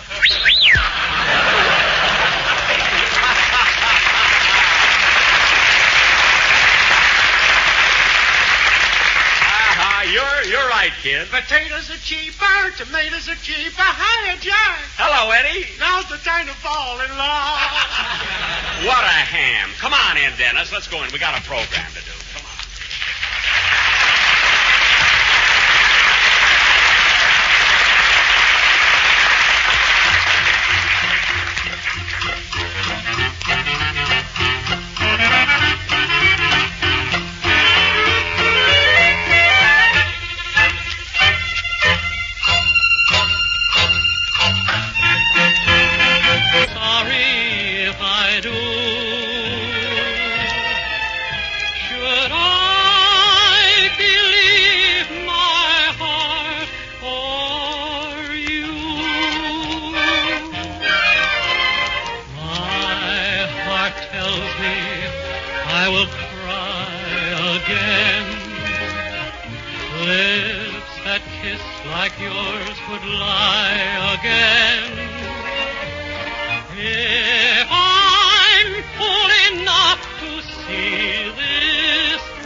Tells Me, sung by Dennis Day. Very good, Dennis. Say, that was a nice play. Principal, Barbara. Now, you may not know it, but I had an experience last year with one of my writers. He came to me with a heartbreaking story. Mr. Benny, I can't see very well. Will you please give me a raise so I can buy glasses? So what happened? I gave him a raise, he bought his glasses, read his contract, and left me.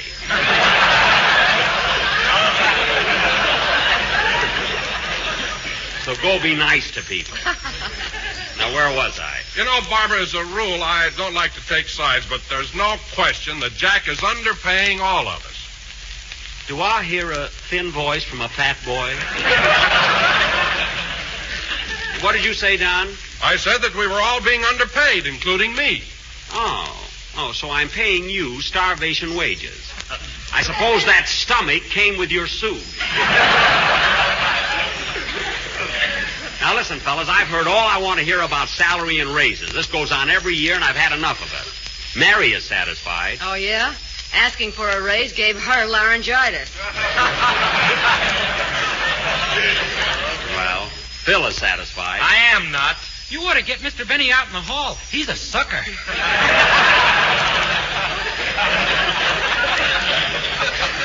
No, I'm not, Dennis. I'm just trying to show you and everybody else how well off you are. See, Rochester's been working at my house for years. He's happy with his job. Oh, say, Jack, that reminds me. Mary spoke to Rochester about a maid yesterday, and he promised to bring his niece over to see her. I thought she had a maid. Yeah, but she quit. They had an argument about having breakfast in bed. Oh. Mary didn't feel like serving it to her there.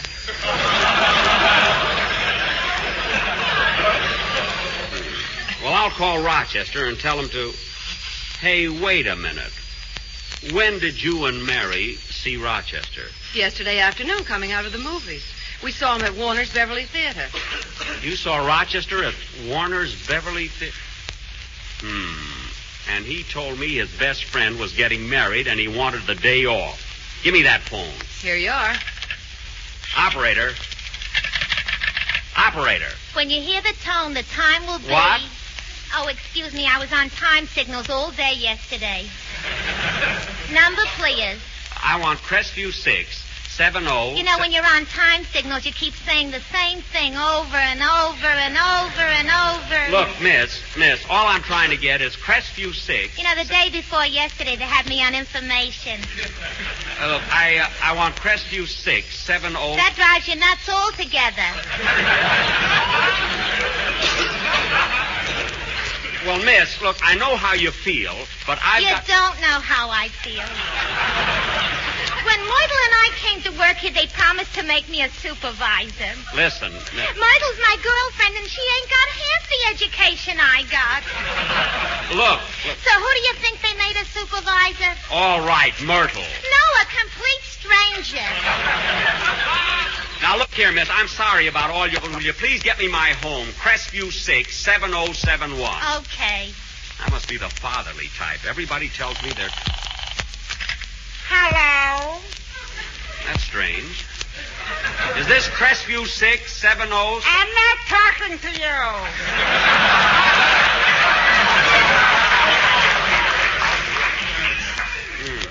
He gave me the wrong number. Operator. Long distance. What? You see how they push me around?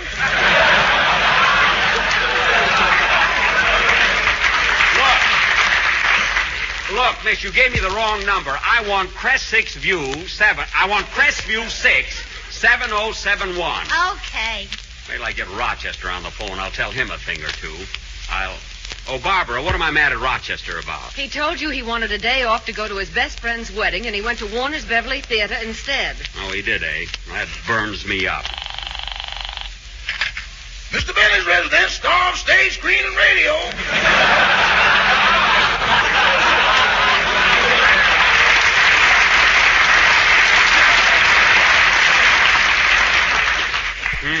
Autograph pictures, 2 for $1.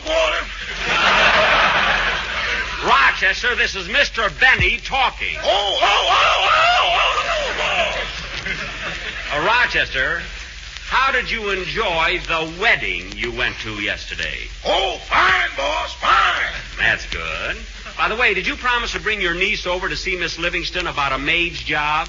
Yes, she's here now. We'll be right over. Uh-huh. Now tell me, Rochester, just where and when did you tell Miss Livingston about your niece? It was yesterday afternoon, just as I was coming out of the Beverly Theatre. You were coming out of the Beverly what? Chapel. Chapel, huh? Then you really did go to your best friend's wedding. Uh-huh. What's his name? Who? Your best friend. Oh, him. Yes, him. What's his name? No, boss. He just got married. It's been changed. Now, wait a minute. When a couple gets married, it's the girl who changes her name. When did they start that? 3 months ago. It's a new OPA ruling. Imagine going to the movies. Rochester, you lied to me. No, I didn't, boss. All right. Then what time was the wedding ceremony? 2:00. Were there many people there? The place was jammed. Who gave the bride away? The Warner Brothers. That does it. Now, Rochester, I'll talk to you about this whole matter when I get home. Meanwhile, you bring your niece over here right away if she wants that job. Now, goodbye. Goodbye. Oh, say, boss. Yes? Looks like my name goes on top of the list. What list? The people you get mad with just before Christmas. Never mind that. Goodbye. Imagine him taking advantage of my good nature. Go ahead with your song, Dennis. Oh, Barbara, Rochester bringing his niece over for you to interview for Mary.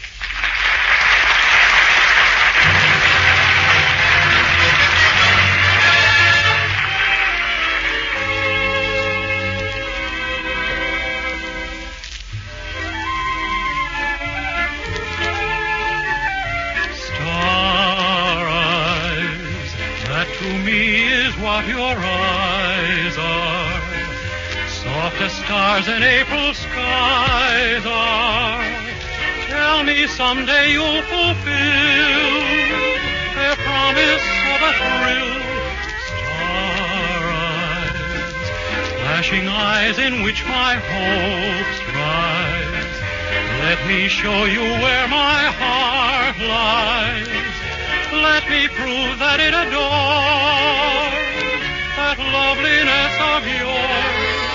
All my life I felt content to stargaze at the skies. Now I only want to melt the stardust in your eyes. Star eyes, when if ever will my lips know if it's me for whom those eyes glow? Makes no difference where you are, your eyes still hold my wishing star. All my life I felt content to stargaze at the skies. Now I only want to melt the stardust in your eyes. Star eyes, when if ever will my lips know if it's me for whom those eyes glow? Makes no difference where you are, your eyes still hold my wishing star. Oh, star eyes, how lovely you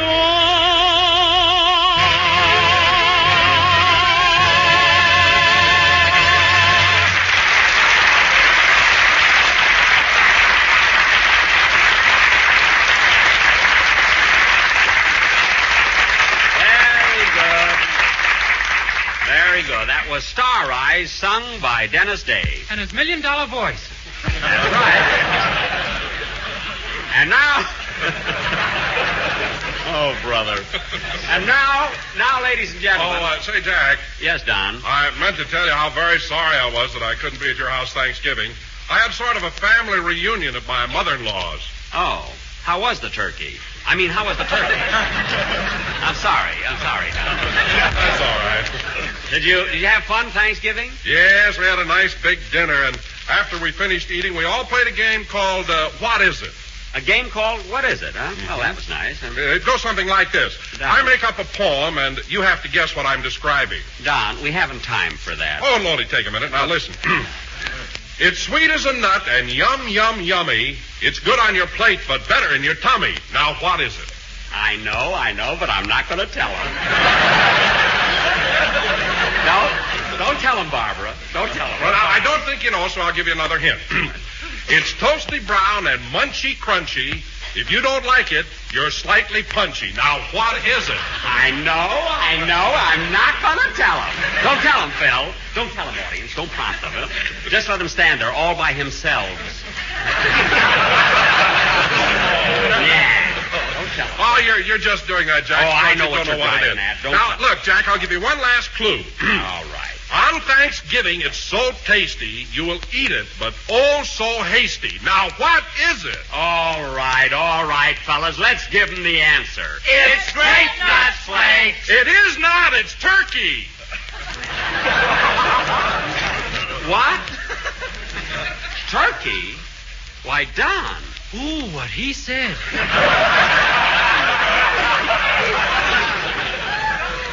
Don, do you realize what you just uttered? Oh, sure, but it's okay, Jack. I took it up with the sponsor, and he said it's perfectly all right for people to have turkey for Thanksgiving dinner instead of grape nuts flakes. He's a great guy. Oh, he certainly is. Right now, I'm trying to clear it for Christmas. I see. Well, I'm sure you won't have any trouble. Say, Don, what about New Year's? Do you think that maybe... Come in? Well, it's about time he got here. Hello, Rochester. Hello, Miss Stanley. Hello, boss. Rochester, you lied to me, and I'm not forgiving you so easily. So don't talk to me. Oh, boss, let's not go through that again. Remember last time when you didn't talk to me for 3 weeks? For 3 weeks? Yes, ma'am. He was so mad at me he wouldn't tell me to sweep the floor, dust the furniture, or make up the beds. Really? The house got so messy I had to move to a hotel.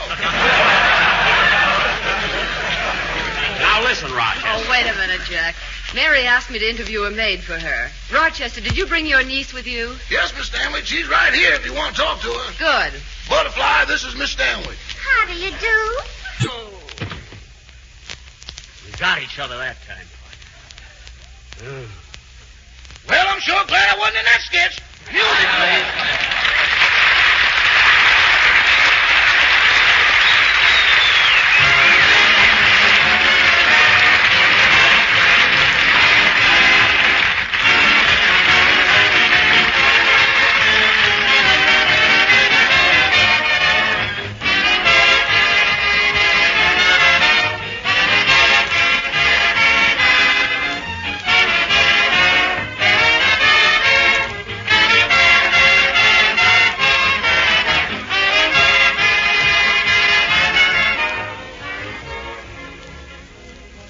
Say, friends, ever notice how often it happens that when you do a good turn for someone else, it boomerangs right back and helps you, too? Well, that's where we all stand with Uncle Sam's new food program, Food Fights for Freedom. By helping Uncle Sam, we help ourselves, and here's how. One of the things we're asked to do is buy more foods that are plentiful. Cereals with whole grain nourishment, for instance, like grape nuts and grape nuts flakes. Well, you can't do a better turn for yourselves, folks, than to get even better acquainted with these two delicious, malty-rich breakfast treats. Sure, they're good to eat. I guess you all know that. But there's a whole lot more to the story than just their swell taste. Both grape nuts and grape nuts flakes are basic 7 foods, crammed full of energy-giving, whole-grain nourishment. And, ladies, you just can't think up a thriftier buy than those two famous breakfast cereals. So help yourselves, help your budget, and help Uncle Sam. Buy foods that are plentiful, and for downright good eating, buy grape nuts and grape nuts flakes.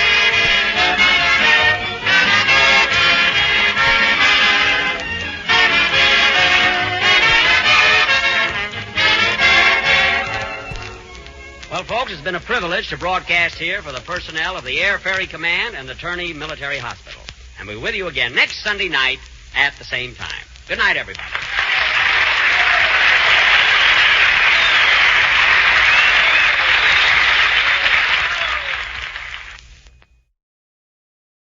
The Grape Nuts and Grape Nuts Flakes program.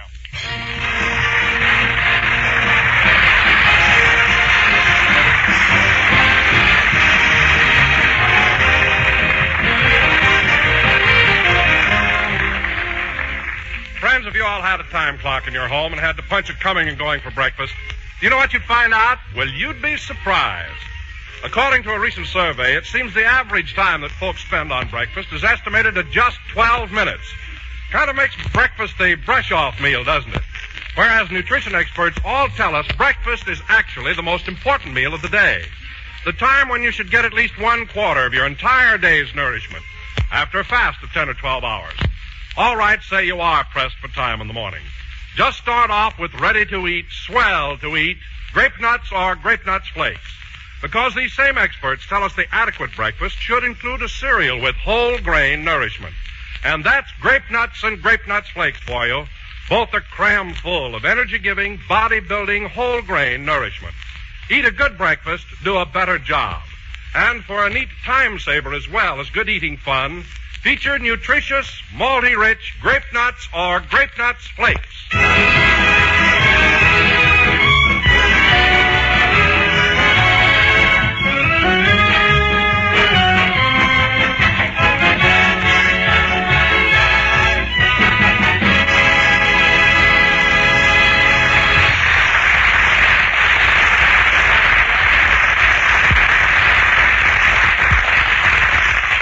Ladies and gentlemen, in starting off a comedy show, it is customary for the announcer to say something humorous.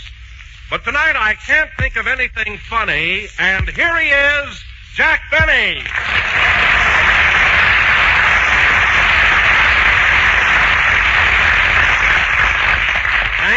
Thank you. Hello again, this is Jack Benny talking, and Don, did you make up that clever introduction all by yourself? Yes, Jack, I certainly did. You mean nobody even helped you with it? No, not a soul. You mean you hatched up that witty gem in your very own little fat head? Huh? But, Jack, I thought you said it was clever. Oh, it was, Don, but something happened to it when it came out of your big fat mouth. That's all. Oh, Jack, you're sore about it. No, Don, really I'm not. Believe me. I'm not sore at all. I'm very happy that you're my announcer. Really, I am. But, Jack, if you're not angry, why are you tearing up my contract? I'm not tearing up your contract because I'm angry, Don. I'm just making a paper doll that I can call my own.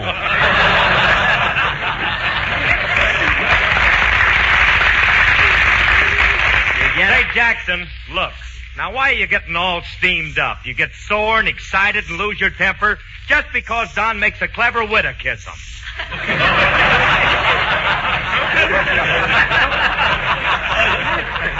Phil, the word is witticism. Anyway, I'm not sore and I'm not excited and I'm not losing my temper. Oh, Jack. Yes, Mary? Are you going to shave? Of course not. Why? It's a shame to let all that foam around your mouth go to waste.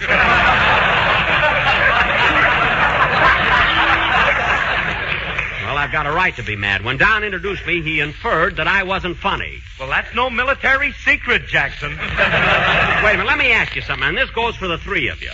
If I'm not funny, how come I've stayed in radio 12 years? Well, answer me. There must be some reason. Well? I know why I'm on the air, Mr. Benny. Dennis, you're a dope. That's it. It certainly is. Well, it's worth it. You told me yourself you're paying me $186,000 a week. Dennis, Mr. Benny's only paying you $35. But because your song just runs 2 minutes, it's equivalent to $186,000 a week. Who cares about details as long as I get the dough? Well, I'll be... Dennis, when you get your check, what does it say on it? $186,000 or $35? $35. There you are. What does that mean to you? Large withholding tax.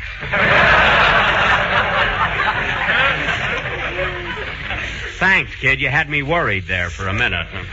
Anyway, how do we get to talking about your salary? This all started with Don's introduction saying I wasn't funny. Well, all I know is that last week Fred Allen said, quote, Jack Benny has done more for sleep than Sanka coffee.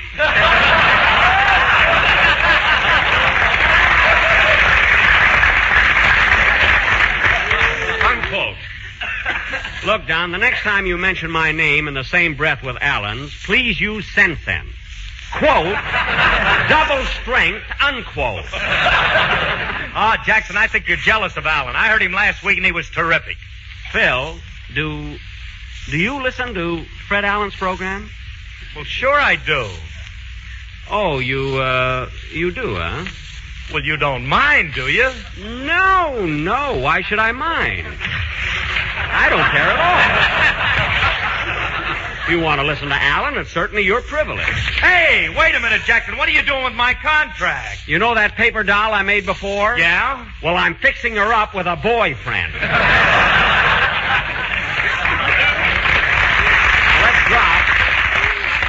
Let's drop whatever we were talking about, including Alan. Well, you certainly are a hypocrite, Jack. When I came over to your house last week, Alan's program was tuned in on your radio. Well, that was a mistake. Rochester tuned it in while I was in the next room. Well, you could have walked in and turned it off. I would have, but I thought it was my camel I was smelling. Now, let's change the subject. Dennis. Yes, please? Yes, please. Yes, please. You've got a song ready. Let's have it. Okay. He hates me because I'm making $186,000 a week. Dennis, if I hated you, would I be paying you that much? Now go ahead and sing, will you, kid?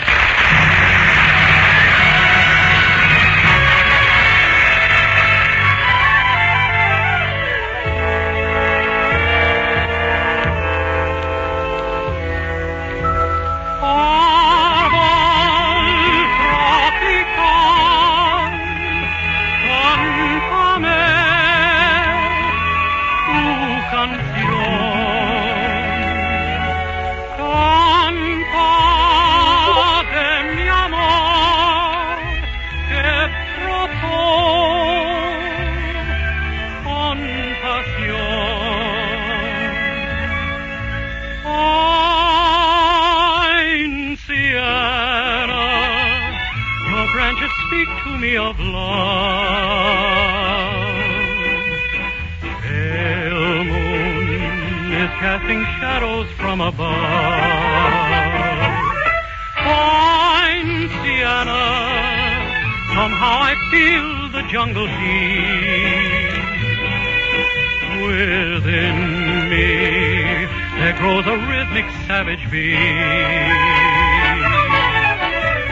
Love is everywhere, its magic perfume fills the air. To and fro you sway my heart in time. I've learned to care.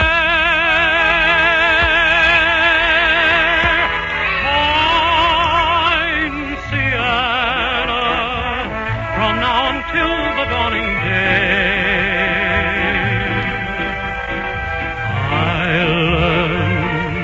Forever come what may. Arbol tropical, cántame tu canción. Please sigh to me, soon my love.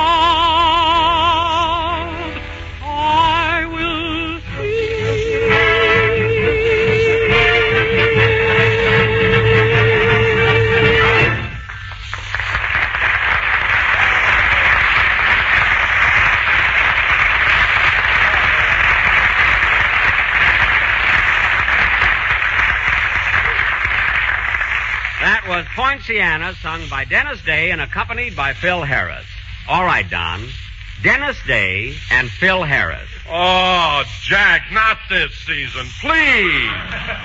Don, I wrote this commercial myself, and I want you to do it. It's clever. Now go ahead.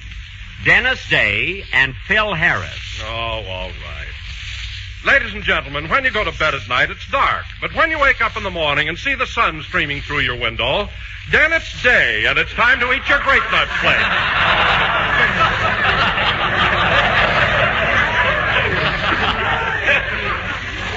There you are. Now do the part that isn't clever, but educational. Okay. Grape Nuts Flakes are toasty brown, sweet as a nut, and have that malty, rich flavor. Good. Now go back to the clever part. Phil Harris. Oh, darn it. So remember, folks, if you're hungry and want your fill, Harris nothing better than Grape Nuts Flakes in the big 12-ounce economy size package. I thank you and forgive me.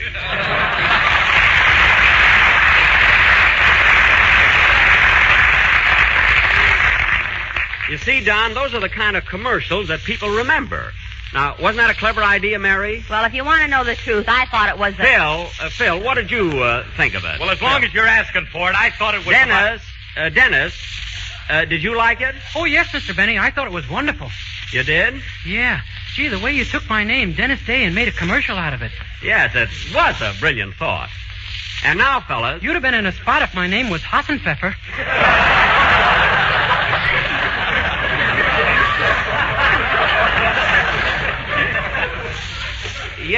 Yes, I would. And now, fellas... Dennis Hassenpfeffer. All right, that's enough, kids. And now, fellas... That was Poinciana, sung by Dennis Hassenpfeffer. Gee, that's awful. Well,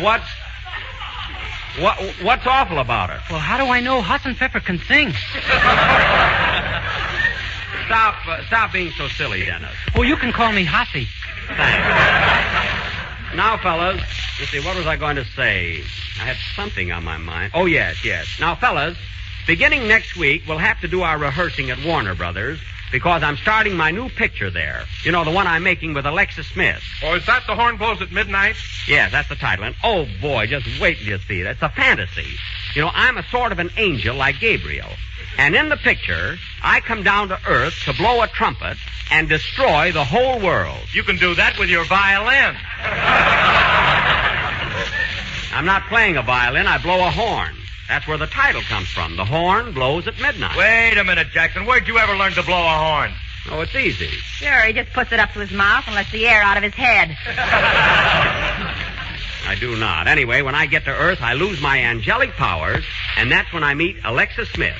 In the picture, her name is Elizabeth, and my name is Nathaniel. My name is Hassenpfeffer.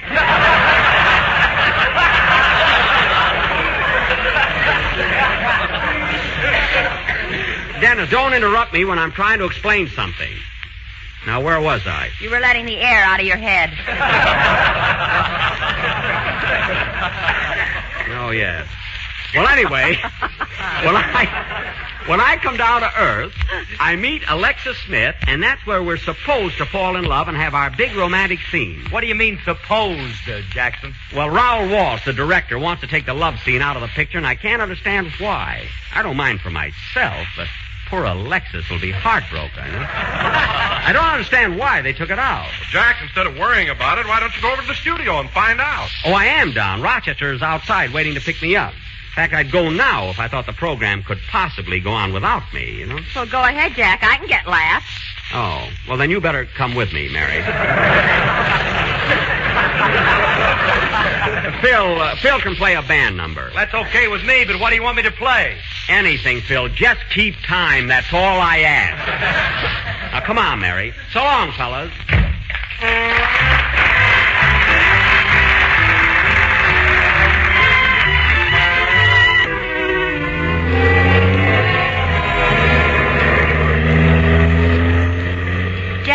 You better tell Rochester which way to go. Oh, yes. Rochester. Yes, boss? Make a left turn first. Now a right turn, then another left. Now go straight and make that first right turn. Now another left. Now make a right turn and then another left.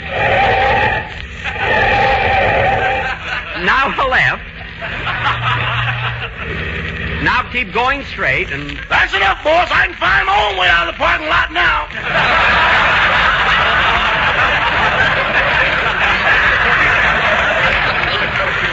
Good.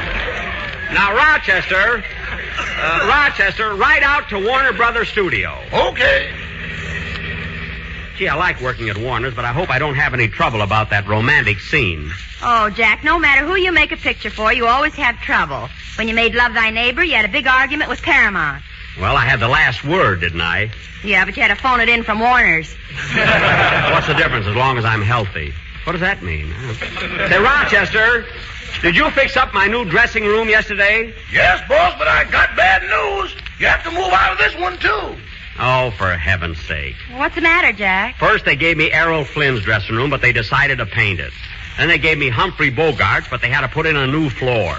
Then they gave me John Garfield, but they had to redecorate it. Now I'm getting pushed out of another dressing room. Rochester, what's the matter this time? Lassie came home.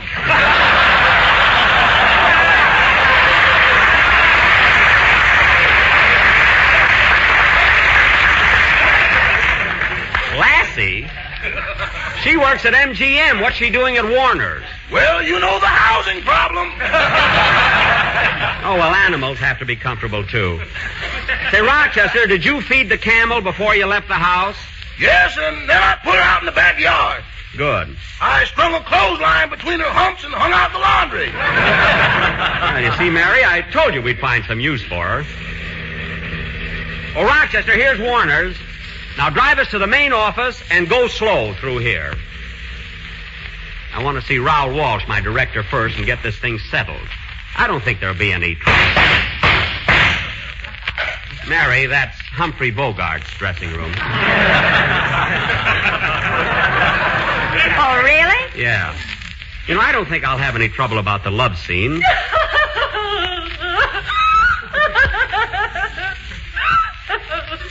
That's Betty Davis's dressing room. I think if I explain my viewpoint about that love scene to Raoul Walsh, he'll see it my way. I know, Jack. That's your dressing room. Yeah, I wonder what Lassie is so upset about. Maybe they want to cut the love scene out of her picture, too. See, Mary, I'm not the only one that gets it. Rochester, let us out in front of this building. Okay, boss. And come on, Mary, I want to see my director first. Raoul Walsh. His office is in here. Okay. Yes? I'd like to see Mr. Walsh. I'm Jack Benny. Just a moment, please. Oh, Mr. Walsh. Yes?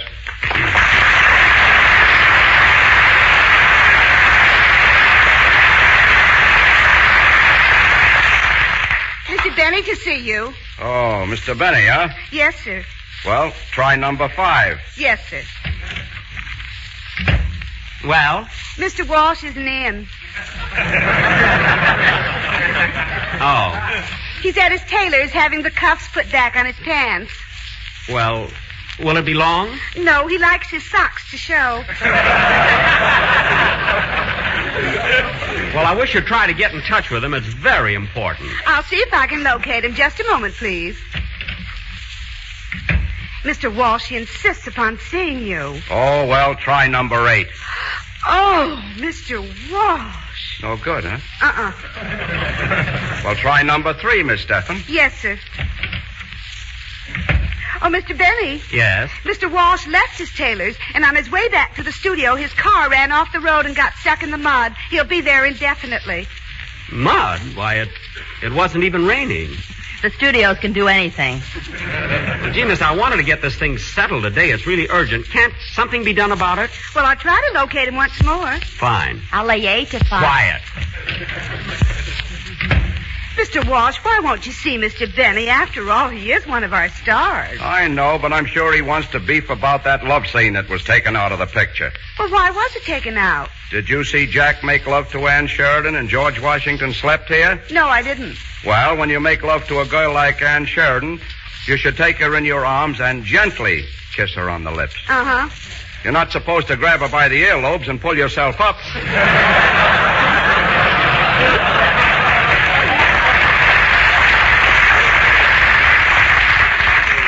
Oh, I see. And anyway, the fact that the love scene is out isn't entirely my fault. Now, you tell Mr. Benny to take the matter up with the writers. Yes, Mr. Walsh. Oh, Mr. Benny. Yes? I spoke to Mr. Walsh on the phone. Yes? Oh, fine. They got telephones in the mud. Mary. Mr. Walsh suggested you see either Mr. Hellman or Mr. Kern, the writers of the picture. I see. Well, thank you very much. Come on, Mary, let's go. Oh, Mr. Benny, would you mind giving this note to Mr. Hellman or Mr. Kern? No, not at all. Come on, Mary. Thank you again.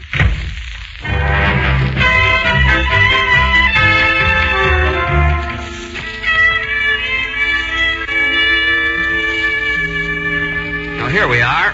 Sam Hellman and James Kern. Let's go in. Oh, hello, Mr. Benny. Hello. I'd like to see Mr. Hellman or Mr. Kern. Only Mr. Kern is in. Well, will you tell him I'd like to see him and give him this note, please? It's from Mr. Walsh. Very well.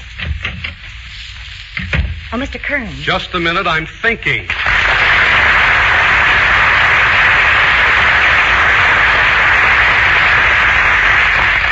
All right, Miss Fox, what is it? Jack Benny is here to see you. Oh. And he brought you this note from Mr. Walsh. Thanks. It says, don't try number 5, 8, or 3. It won't work. Well, then what shall I tell him? I don't know. Shall I try number 12? No, not number 12. That's for my wife. Now, let me think. I know he wants to see me about that love scene we took out of his picture, but there's nothing I can do about it. Why not? Did you see the way he made love to Anne Sheridan and George Washington slept here? Yes. Well, Annie hasn't worn earrings since. I see. Well, Mr. Benny is waiting. What shall I tell him? Just a minute. Let me think. Quiet! Mr. Kern is shaking!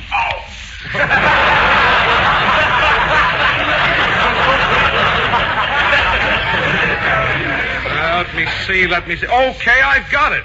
All right, Mr. Kern is through. Tell Mr. Benny he'd better go and see Mark Hellinger, the producer. After all, he's the one who has charge of the whole production. Yes, sir. Oh, Mr. Benny. Yes? Mr. Kern is on the long-distance phone right now, so he suggests that you get in touch with Mr. Hellinger. He's right down at the end of the hall. Oh, thank you. Thank you very much. Come on, Mary. Oh, Mr. Benny. Never mind. I'll try it without a note this time. Come on, Mary.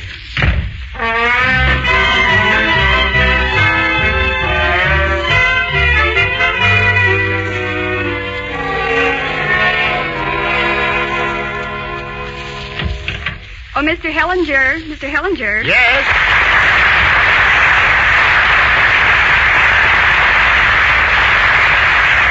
What is it, Miss Jones? Jack Benny's here, and he'd like to see you. Oh, send him right in. Yes, sir. Go right in, Mr. Benny.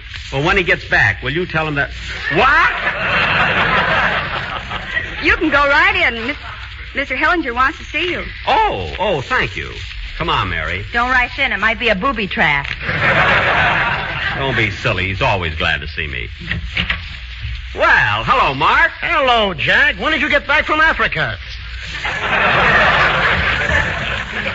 Why, Mark, I've been back for months. I'm going to start your picture pretty soon. Oh, yes. Hello, Mary. Hello, Mr. Hellinger. Say, Jack, I understand that you're very anxious to get started with our new picture. Yes, I am, Mark, but... And I hear that you're very, very happy about it. Oh, I am, yes. But there's one little thing that bothers me. Oh, it bothered us, too, so we took it out. What? You know, the love scene between you and Alexis Smith. Now, Mark, I personally think that the love scene is very important to the picture and should have stayed in. Now, why did you take it out? Well, look, Jack, this is a fantasy. You play the part of an angel, and Alexis Smith is an angel, too. So when you meet, there must be no thought of love. I know, but... We feel there should be no connection between love and anyone wearing wings. Well, now, that's silly. What about the birds and the bees?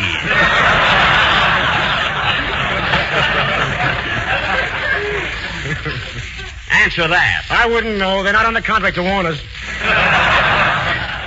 You're evading the question. Now, look, Mark. I'm capable of doing love scenes. I've done love scenes before, and I can do them again. I'm good in love scenes. Can't, Jack. I'll take your word for it. Stop kissing me.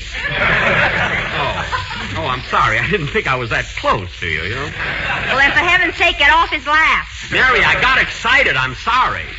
Now, look, Mark. I hate to get tough about it, but unless the love scene comes Hey, Mark, back... Mark. What is it, John? I got a new idea for the Jack Benny picture. You have? Yeah. Now, in my version, Jack makes his entrance as though, and that makes the audience think that he. So I have him coming around, but not the way you think, because Alexis would then be in a close-up while Jack. It isn't exactly her character, so we have to. What? Hey, you got something there, John. But you take that scene where he's just about to, which comes after the one where he did. I have it where he doesn't. But I want to. I'm one of the stars. Well, what do you think about it, Mark? I think it's a great idea. That's the way we'll do it. Okay. Now, shall I empty the wastebasket? Later. Now, look, Mark. Yes, Jack, what were we talking about? My love scene. Now, I don't want to get nasty, but if that doesn't get back in the picture, you'll just have to get yourself another boy. Excuse me, Jack. Hello? Yes? Just a moment. For you, Jack. Who is it? Mr. Hasenpfeffer.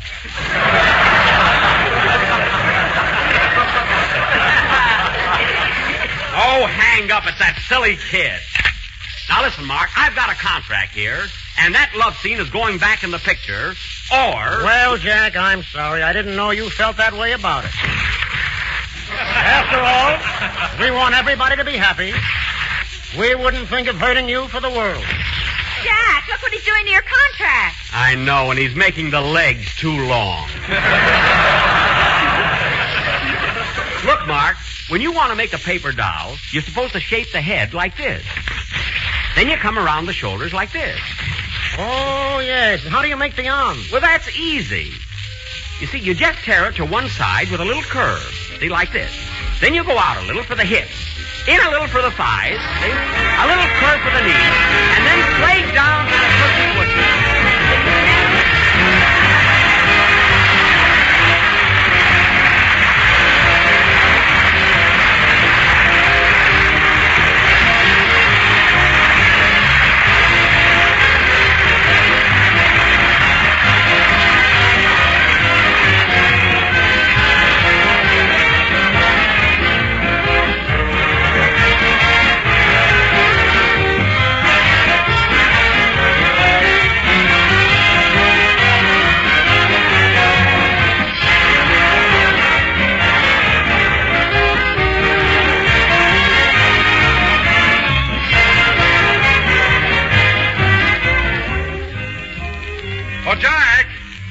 Remember the good old days of the horseless carriage? Well, I know, Don. Can't say that I do. No? Oh, that's funny. Well, you must remember the gay old days of the linen dusters and that song, A Bicycle Built for Two. Well, frankly, no, Don. Say, what's the idea anyway? Oh, I see. I suppose you were too young for those old-timers. Before your day and so on, huh? Well, you know, Don, after all, I'm only... Yeah, I know. Well, now you spoiled my whole story. What do you mean? What story, Don? Well, the fact that you and Grape Nuts are just alike. Well, you mean because we're both so distinctive and so pleasing and so... I mean that for over 40 years, since way back in the gay 90s, Grape Nuts has been a leading American favorite. Now, I was going to say the same thing for you. Well, if you want to put it that way, I could add a few years. No, Jack. Let that swell, malty, rich Grape Nuts flavor, that crisp, crunchy Grape Nuts texture speak for itself. And Grape Nuts is a basic 7 food, too, friends, full of all-around whole-grain nourishment. So for a delicious, nutritious breakfast treat, just call for Grape Nuts, America's favorite. Well, folks, next Sunday we'll be with you at the same time broadcasting from the Navy Small Craft Training Center at Roosevelt Base on Terminal Island. I want to thank Mark Hellinger, Raoul Walsh, and Jimmy Kern for appearing here through the courtesy of Warner Brothers. And, oh, yes, Lassie barking through the courtesy of MGM. Now, folks, please remember the March of Dimes and War Bonds. Good night, everybody.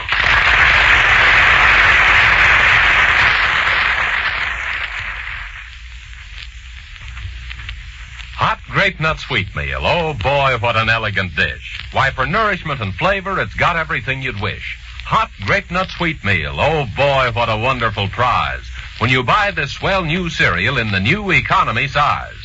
Ask for the big new economy package of Hot Grape Nut Sweet Meal. Compare the value. Grape Nut Sweet Meal gives you 30 full ounces more cereal for your money. Luscious, grand roasted wheat flavor, real whole wheat nourishment.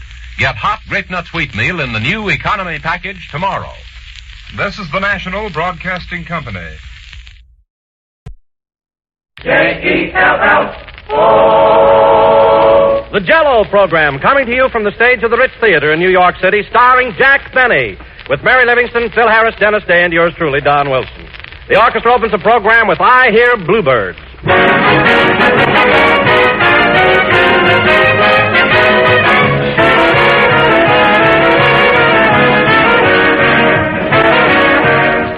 You know, friends, it used to be common kitchen practice to measure ingredients by a pinch of this or a little dab of that. But that was long ago, before this modern scientific day of level teaspoons and exact oven temperatures. Nowadays, the wise housewife makes it a habit to be strictly accurate, not only in cooking and preparing recipes, but in buying the foods that go into those recipes. For example, women today don't ask their grocers for just a gelatin dessert. No, sir, they're much smarter than that. They ask for Jell-O. And in that way, ladies and gentlemen, they make sure every time of getting that rich, distinctive quality and flavor which has made Jell-O famous the world over. So protect your pleasure and your pocketbook as well by always asking for Jell-O by name. Look for those big red letters on the box. They tell you that here is America's favorite gelatin dessert, Jell-O.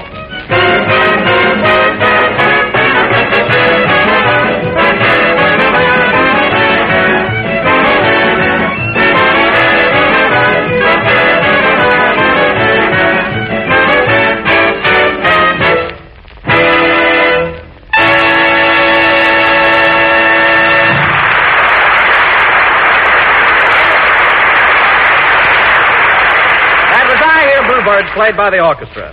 And now, ladies and gentlemen, I bring you the latest and greatest of Western heroes. A rugged, two-fisted cowboy who rides like Roy Rogers, hoots like Hoot Gibson, hops like Hopalong Cassidy, and skips like Allison Skipworth, Jack Benny.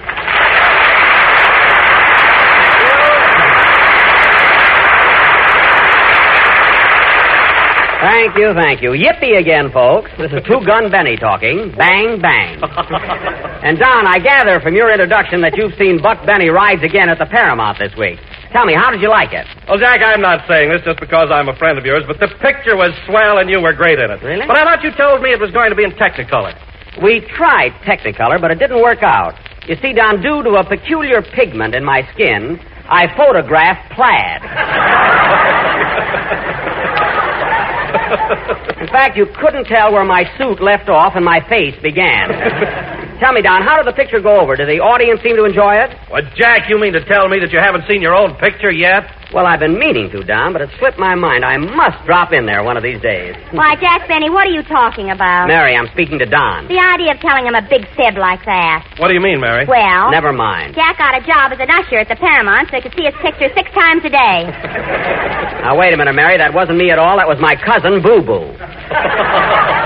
We look exactly alike in a uniform. Well, all I know is I said hello, Jack, to Cousin Boo Boo, and you turned plaid. Mary, that wasn't me ushering. How many times do I have to tell you that it wasn't me? Oh, Jack. Stubbs, please. I mean, what is it, Don?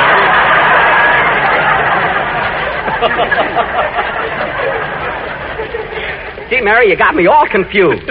What do you want, Don? I can't imagine you're taking a job as an usher. Why, you can go in and see your picture anytime you want to. For heaven's sake, Don, are you going to fall for everything Mary says? I told you it was my cousin Boo Boo. We resemble each other, except that he has a mole on his chest. What are you laughing at? You got a hula dancer with a mole on yours. Now, Mary, for the last time, will you lay off? Lay off a Lalani. And if it's all right with you, I'd like to go back to where we were before you came in. Say, Don, did you see the reviews on the picture? They were swell, weren't they? Yes, they were, Jack, especially the one in Weekly Variety. Oh, I missed that. What did it say? It said, Buck Benny is very good entertainment. Well. And that Mark Sandridge, the director, had again exercised his hypnotic influence over you. Well, that's hypnotic influence. What do they mean by that? Well, I suppose it means that you're just a fair actor, but that Mr. Sandridge hypnotized you into being a great one. Hypnotized me? Well, that's a lot of baloney. I wasn't hypnotized at all. Then why were you laying in that department store window for a week? Oh, my goodness, I hope I was decent. Wait till I see Mark Sandridge. Take it easy, Trilby. Well, if you think I'm going to stand for that... Oh, hello, Phil. Hiya, Jackson. What are you burned up about? I just found out something. Were you ever hypnotized, Phil? What do you mean? You know, where everything goes blank and you don't know where you are. Yeah. Boy, was I hypnotized last night. Phil, there's a difference between hypnotized and paralyzed. So you were out celebrating, eh? Why not? Did you see the swell notices I got on our picture? What notices? Here's one right here. Get a load of this in yesterday's paper. It says, Phil Harris definitely scores, both as a comedian and a dramatic actor. Well. Let's have more of this sterling artist in pictures. Let's see that. Hey, wait a minute. That's not a movie review. That's in the letters to the editor column. Well, what about it? The public writes them, don't they? Public nothing. This letter is signed F. Remley. And Frank Remley is your guitar player. Of all the nerve. Take it easy, Jackson. Just because Frankie works for me don't mean he ain't sincere. Look, Phil, that's silly. All your friends know that you two are always together. Why didn't he sign the letter anonymous? That's it, Frankie. That's the word we were trying to think of. Yeah. Oh, brother. Phil Harris definitely scores. Look how he spells definitely. D-E-A-F.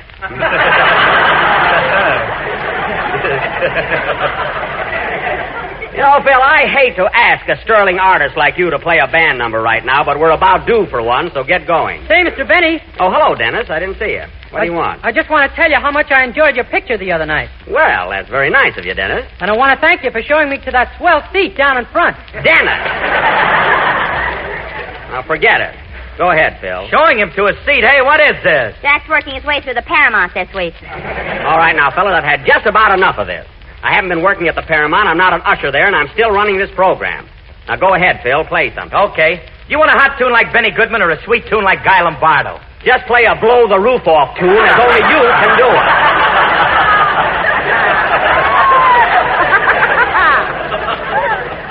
Soft tune like Guy Lombardo, yeah. Hit it. Hold it a minute. Answer the phone, Mary. Okay. You know, Phil, no matter what you play, it always sounds... Hello? Yes, he's here. It's for you, Jack. Mr. Whitman calling. Mr. Whitman? He says he's the manager of the Paramount Theater. Oh, yes. I better talk to him out in the hall. What's the matter with this phone? It's none of your business. I'll be right back, fellas. I wonder what he wants. Hello? Oh, hello, Mr. Whitman. Yes? Yes, this is number 32.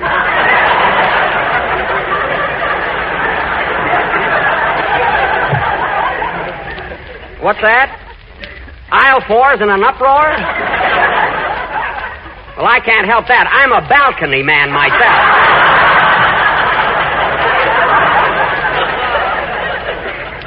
I know, but Mr. Whitman, but... Hurry up, Jack. I'll be there in a minute, Mary. But, now wait a minute, Mr. Whitman. I don't care if I did make a mistake. You're not going to transfer me to Flatbush. All right, I'll be over in a little while. Goodbye. Oh, gone, more complications. I knew I should have got someone to do my broadcast for me today. All right, Phil, go ahead with your number. What did the manager of the Paramount want to talk to you about? Mary got it wrong. It was the Paramount Clothing Company. They're making a suit for me. And they're sending the coat right over. But the pants are going to Flatbush. Now, Mary, I told you to lay off. Okay, 32. What's she talking about? Play, Phil. Mary, 32 is my waist measurement. Nah.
That was Woodpecker Song, played by Phil Harris and his Peter Van Steeden Stooges. You know, Phil, I like these boys you borrowed from Van Steeden better than your own band. You do? Sure, they're real musicians. You notice how they keep their eyes on you when you're directing a number? Yeah, why did they do that? It makes me feel self-conscious.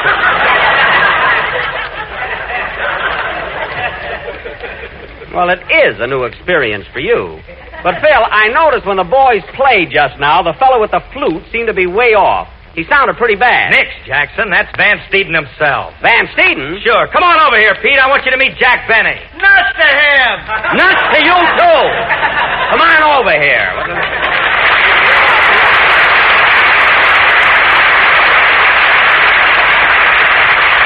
Well, you got a nice reception there. How are you, Mr. Van Steeden? I feel like a piano. Grand. Not bad for a starter, eh, Phil?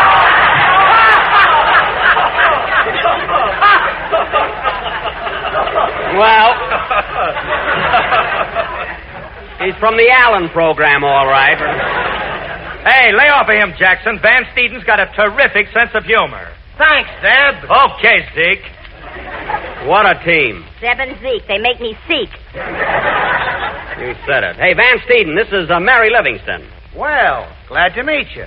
How about stepping out tonight, Livy? You should livey so long. Mary, don't be crudy. He's Mr. Harris's guest. Well, he's got a lot of nerve. I just met him, and right away he wants me to have dinner with him in the El Morocco. Mary, he didn't say a word about the El Morocco. Well, that's where we're going. Oh, you got it all settled. You hear that, Pete? You and Mary are going to the El Morocco. I ain't no Arab. Get it, Phil?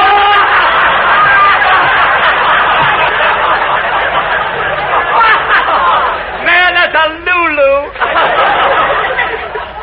Lulu yet, huh? Say, Jackson. What? Did you hear him and I on Us the People the other night? What? What was that, Phil? I said, did you hear him and I on Us the People? That's We the People. I don't know how a pair like you could ever do a guest shot on an intelligent program. Oh, you don't, huh? Well, No. get a load of this. Yeah. They've even asked us to go on another big program Tuesday night. Imitation, please.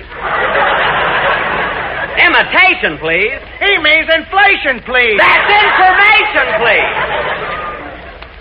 You two guys couldn't get on that program if Maxie Rosenblum asked the question.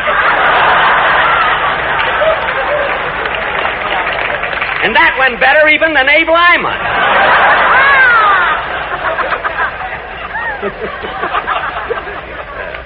Believe me. Listen, brother. What? Brother, you wouldn't be so hot on that program yourself. Oh, I wouldn't, eh? Well, here's some news for you, Phil. I was invited to go on Information, Please, only last week, but I didn't accept the offer. Why not? He didn't know anything. I knew enough not to go on, didn't I?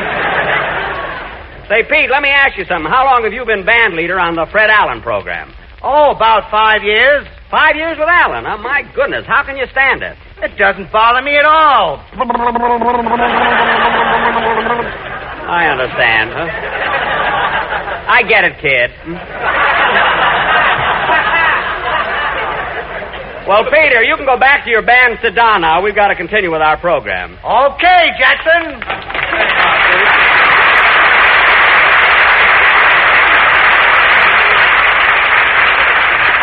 Yes, sir. Now, let's see. Oh, Dennis. Yes, please? It's about time for your song. What's it going to be tonight? I'm going to sing Say It from your new picture, and I dedicate it to my girlfriend, Miss Fifi LaRose.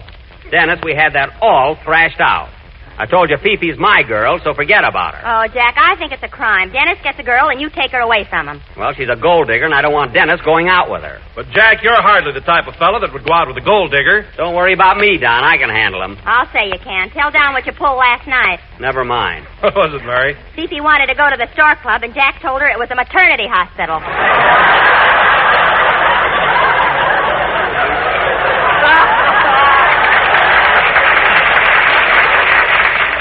Well, it worked. Anyway, we saw a wonderful movie instead. How was Rochester in it? Shut up. Now, Dennis, as long as you're standing there with your mouth open, you might as well go into your song. I never saw such a hectic... Hold it a minute. Come in. Hello. Hello. Am I intruding? Well, we are right in the middle of a program. Well, look, could I say hello to Don Wilson? My wife and I are his most ardent fans. Don Wilson? Yes. There he is. Say, aren't you the same... Oh, how do you do, Mr. Wilson? Well, how do you do? I'm so glad to know that you're such a loyal fan of mine. Oh, I'm a regular pest around my neighborhood. Everybody says to me, oh, you and your big fat Don Wilson.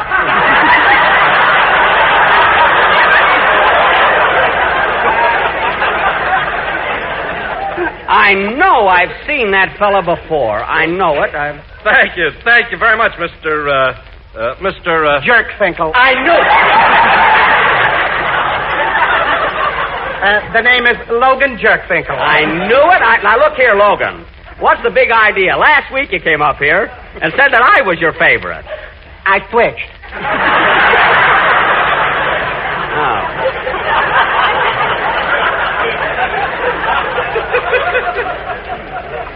Well, frankly, Jerk Finkel, I'm disappointed in you. Oh, stop, Jack. You're a bigger Finkel than he is. Well, thanks, but I can't understand the guy. Last Sunday, he said that I was his number one entertainer. Well, look, Mr. Benny, comedy is all right, but when Don Wilson talks about Jell-O, it just makes me forget everything. Oh. Well, thank you, Mr. Jerkfinkel. Now, Mr. Wilson, I hope I'm not imposing, but would you mind saying a few words right now about my favorite dessert? Oh, I'll be glad to, Logan. Ladies and gentlemen, whenever you're in the mood for a tempting and appetizing dessert, run down to your neighborhood grocer and ask him for a package of Jell-O. Sing it, kid.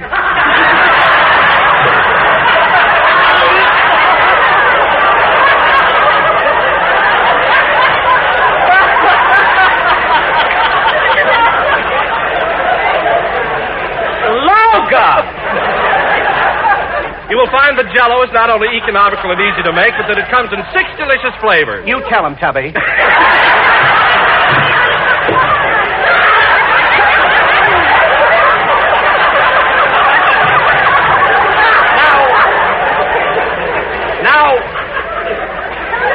Now, please. So remember, ladies and gentlemen, always be sure to insist on genuine Jell-O. And look for the big red letters in the box. I just couldn't wait. Well, you heard what you wanted, Logan, so will you please go home? We got to finish our program and stop Wilson from laughing. All right. Where's the door? It's that thing with the knob on it. Oh, all right. Goodbye.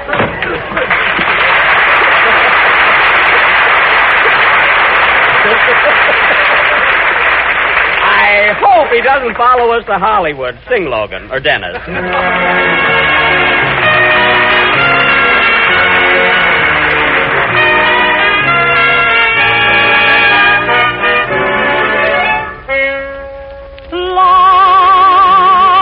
Don't be so cruel to me. Love, don't make a fool of me. Please give me just a sign. Please say that you'll be mine. Say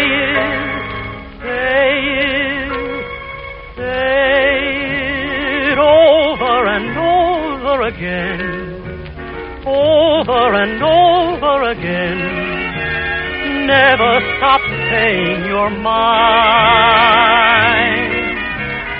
Say it ever and ever so sweet. Ever and ever so sweet. Just like an old Valentine.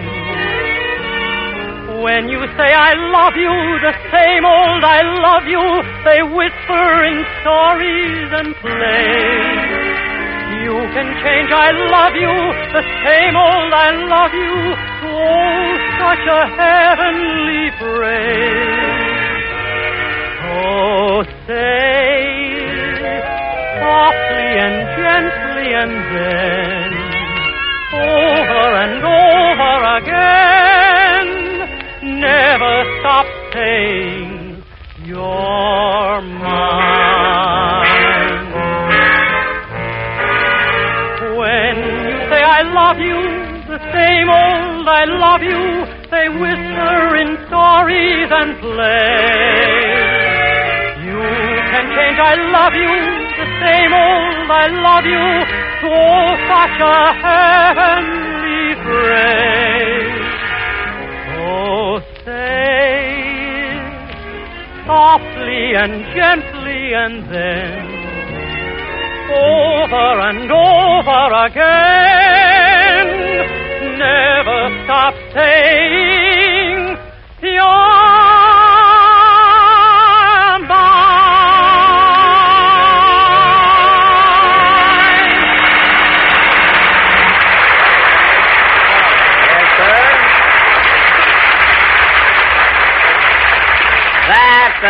Say It by Frank Lesser and Jimmy McHugh, sung by Dennis Day, and accompanied by Phil Harris's orchestra, which is really Peter Van Stedens, except Frank Remley, the guitar player, who still thinks he's in Hollywood. And now, ladies and gentlemen, I would like to announce that we are going to do an additional broadcast from New York City. Next Sunday, for our feature attraction, we are going to offer our version of one of radio's outstanding clam bakes. The program we are going to satirize comes to you every Wednesday night and is headed by a guy who eats Cracker Jack all year so he'll have Christmas presents for his friends. This ex-juggler also killed vaudeville. Say, Jack, if you're referring to Fred Allen, you've got a lot of nerve to say that he killed vaudeville. Well, he did kill vaudeville. He sent Powers' elephants back to India. And you back to ushering. Now, cut that out, Mary. Cut that out, unless you do a guest appearance in Gimbel's basement.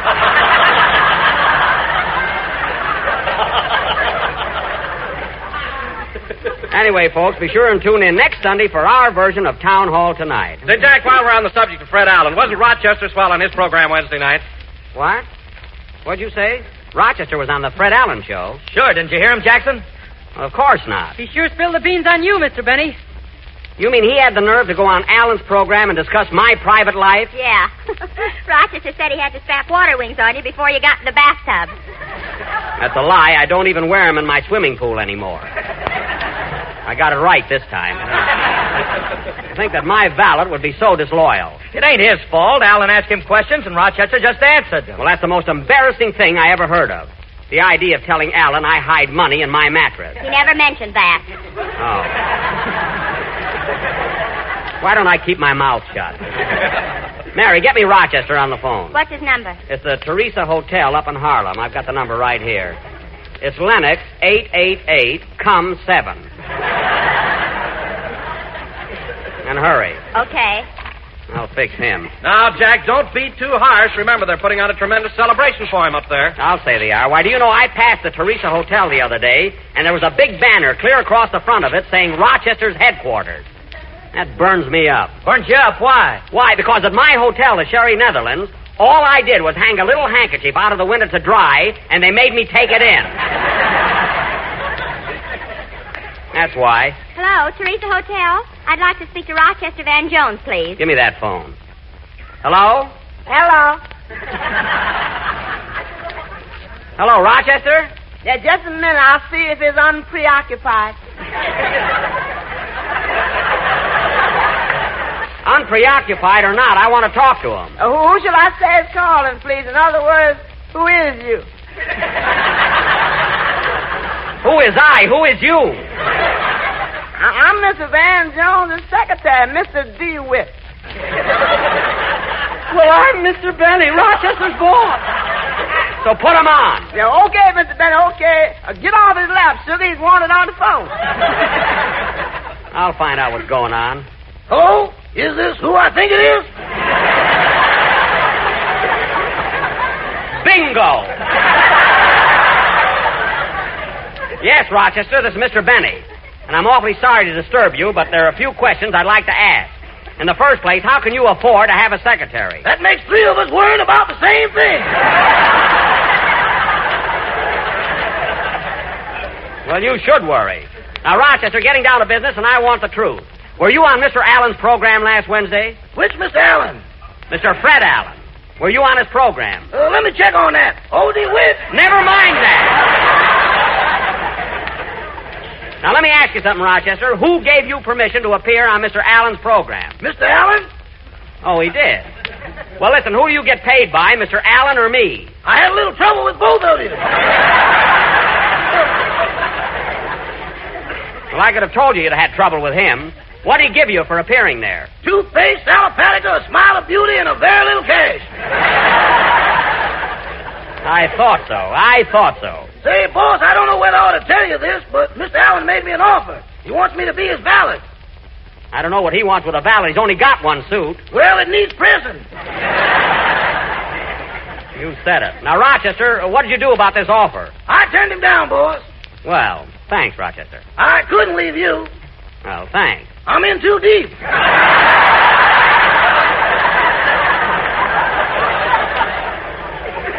Rochester, if you're referring to the back salary I owe you, I'm saving it for you. Later on, I'm going to give it to you in a lump. I'd rather have you dribble it now. Look, Rochester, I didn't call you up to talk finance. I just want you to understand that you're not to appear on Mr. Allen's program again without my permission. Okay, boss. Make a note of that, DeWitt. And another thing, you can fire that secretary. That wouldn't do no good. He's a relative. I don't care what he is. Now, goodbye. Goodbye. Oh, say, Mr. Benny. What? Is it true we're going to stay here one more week? Yes, we are. I'll never make it. So long, boss.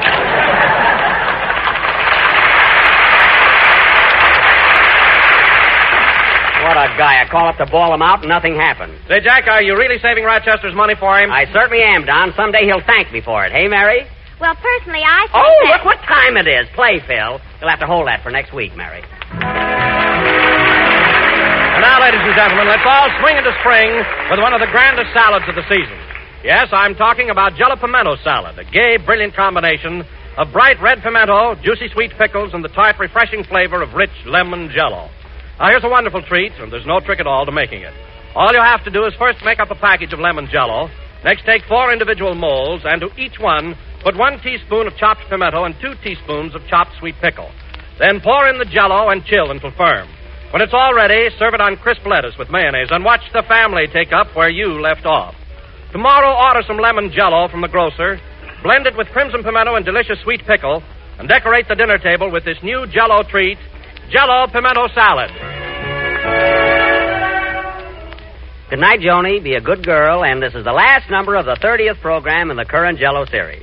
And we'll be with you again next Sunday night at the same time, broadcasting from New York City. Hey, Jackson, Marty Lewis of the Movie and Radio Guide is here, and he'd like to make an announcement. Oh, hello, Marty. Hello, Jack. Ladies and gentlemen, for the past few weeks, our magazine has been conducting its 7th annual Star of Stars poll. And I am very happy to tell you that Jack Benny was again voted the most popular comedian on the air. So congratulations to you, Jack. Thank you. In behalf of Movie and Radio Guide magazine and the millions of radio listeners, it gives me great pleasure to present to you this trophy. Well, thank you, Marty. Thanks very much. You're welcome, Jack, and I also want to announce that Don Wilson has again been selected as radio's outstanding announcer. Thank you, Marty. Thanks a lot. Well...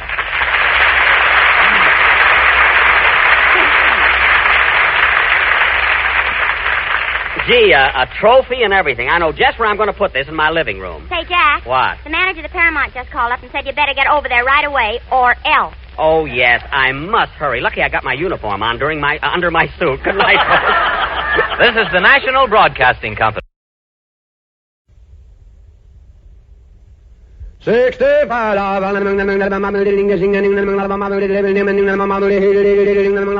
old American. The Jack Benny Program, presented by Lucky Strike. Be happy, go lucky, be happy, go lucky strike, be happy, go lucky strike today. I wooed my gal with music soft and finally won her hand when I got smart and switched right to that happy lucky brand. Throughout the South and up north too, most smokers will agree. For perfect mildness and rich taste, smoke LSMFT. Be happy, go lucky, be happy, go lucky strike, be happy, go lucky strike today. Friends, enjoy your cigarette. If you're not happy with your present brand, and a 38-city survey shows that millions of smokers are not, switch to Lucky Strike. With every Lucky you light, you always get complete smoking enjoyment. That happy blending of perfect mildness and rich, true taste that fine tobacco, and only fine tobacco, can give you. And remember, LSMFT, Lucky Strike, means fine tobacco. So for all the deep-down smoking enjoyment you want and deserve in your cigarette, be happy, go lucky. Make your next carton Lucky Strike. Be happy, go lucky, be happy, go lucky strike, be happy, go lucky strike today.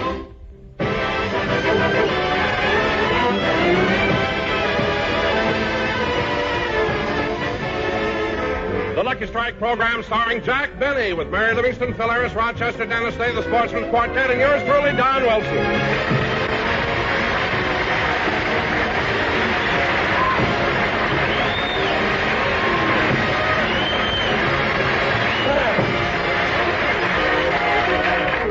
And now, ladies and gentlemen, we'd like to take you back about an hour before the broadcast. At the moment, Jack is in his dressing room talking to Rochester. Say, Rochester, the rehearsal went pretty good today, didn't it? I guess so. I thought the script sounded very funny, didn't you? It was all right. Rochester, what's the matter? You've been acting kind of blue all day. What's wrong? Well, I'll have to tell you sometime, so I might as well do it now. I'm going to leave you. Leave me? Why? Well, boss, let's put it this way. You know that Bank of America down on the corner by your house? Yes. Well, I've been passing it for 15 years, and just once I'd like to turn in.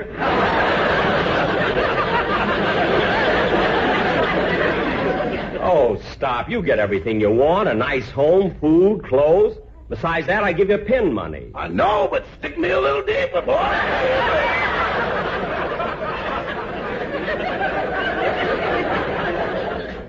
Rochester, I'm hurt to think that money could come between us after all this time. Why, you've been with me for 14 years. 15 years, boss. No, 14. 15. I came to work for you the first year you were 39. Oh, stop bragging. I was 39 before I ever met you. Anyway, Rochester, you're not going to leave me. Yes, I am. I got another offer. Another offer? Look, Rochester, you do hard work. I have been thinking of giving you a raise, and, well, since this is the start of a new year, you may as well get it now. Tell me, how much am I paying you? You mean including withholding tax, Social Security, deductions, and unemployment insurance? Yes. We break even and shake hands.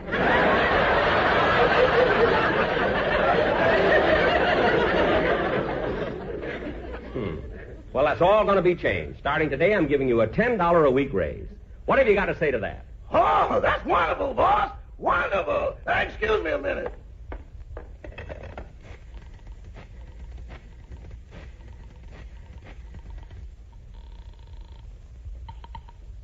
Hello? I'm sorry, Miss Bankhead. The deal is off.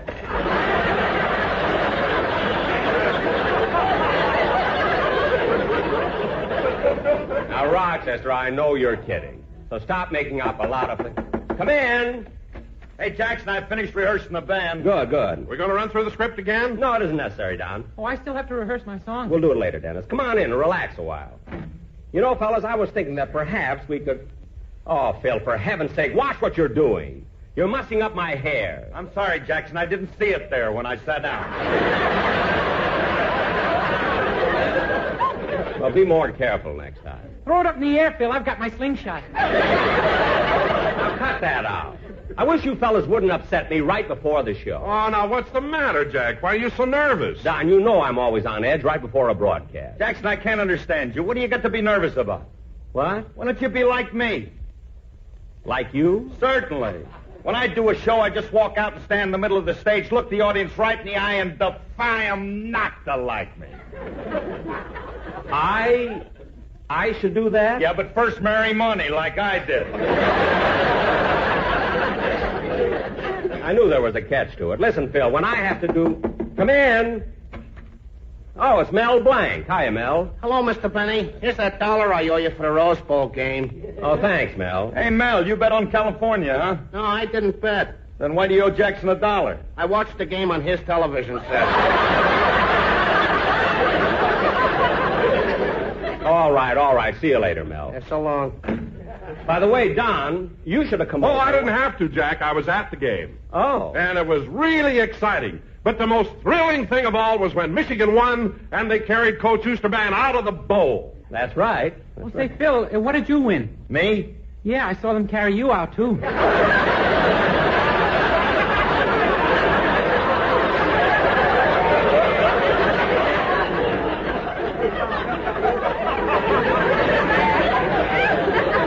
What? I was the only one who cheered.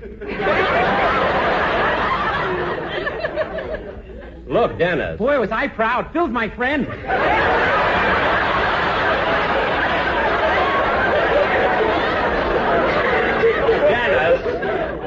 Dennis, you can stop being proud. Out of the 98,939 people at the Rose Bowl, your friend was the only one who didn't know Michigan won till January the 4th. That's your friend over there. Now, Don, would you do me a favor? Oh, hold it a minute. There's the phone. Hello? Oh, hello. How are you? Look, I'm just trying to be polite. Dennis, it's your mother. Thank you. Hello? Oh, yes, Mother. Well, Mother, you told me to take off the ornaments and then burn the Christmas tree, so I burned it. Well, you didn't say anything about taking it out of the house. What? All right, Mother. I'm sorry. Goodbye. Dennis, what happened? Same as last year, our house burned down. Oh, well, fortunately, your mother's a carpenter. Now, Don... I didn't expect that laugh. Now, Don... Would you go out on the stage? Don, would you go out on the stage and see that everything is ready for the broadcast? Okay, Jack. I'll go with you, Don. Now, Dennis, while I'm taking care of the script, you see that the boys in the band have the music. I beg your pardon, but could you tell me where Studio A is? Well, yes, it's right around the... wait a minute. Aren't you Deborah Carr? Yes, I am.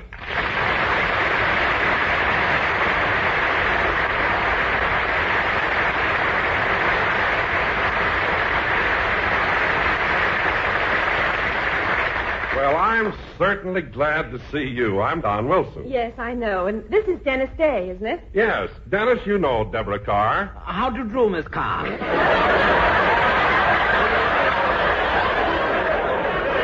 Hello, Dennis. Deborah, Jack's in his dressing room. I'll call him. Oh, Jack! Jack! What is it, Don? Look who's here! Well, if it isn't Deborah Kerr. Hello, Deborah. Hello, Jack. Jack, her name is pronounced Carr. Isn't it, Deborah? Yes, but that's all right. A lot of people make that mistake. What do you mean mistake? It's spelled Kerr, isn't it? Yes, but in England it's pronounced car. Oh. Just like here in America you say Derby, and over there we say Derby. Oh, yes. Well, that reminds me. Yesterday I was in the Brown Derby, and I ran into Clerk Gable.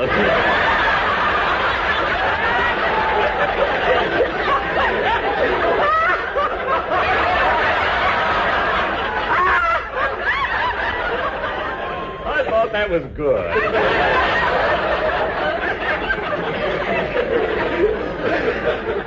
You know, he was having barsht. It's borscht over there, too. Oh. Well, if you'll excuse me, Miss Carr, but we have a few last-minute things to do before we start the broadcast. Yes, go ahead, Don. Tell me, Deborah, what are you doing here at CBS? I came down to see a television show. Some friends of mine are on it. Oh, really? You know, Deborah, I did a television program. Yes, I know, Jack. I saw it. That was about 10 weeks ago, wasn't it? Yes, and now I'm going to do another one. So soon?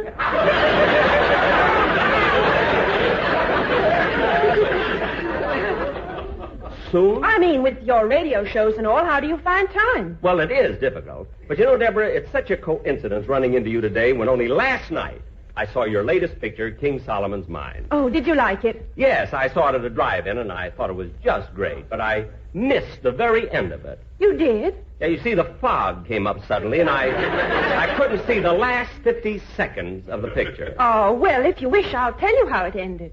No, it wouldn't be fair. I got my money back.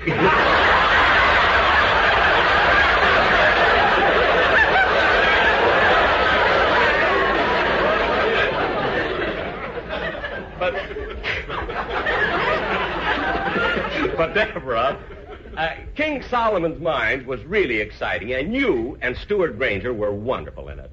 But I must tell you a little secret. For a while, the producer was considering me for the part.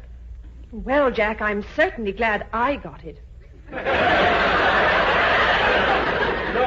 I meant Stuart Granger's part. I think. I would have loved to have gone to Africa. I bet you got a kick out of it. Well, most of it was fun, but we had one horrible experience. We ran into a tribe of savages. They were so fierce-looking, so wild-eyed, and so completely uncivilized. Oh, I never want to see a sight like that again. Then you better close your eyes. Here comes Phil Harris's musicians. Look out! What a gang. Yes, the one with the clarinet looks like an anteater.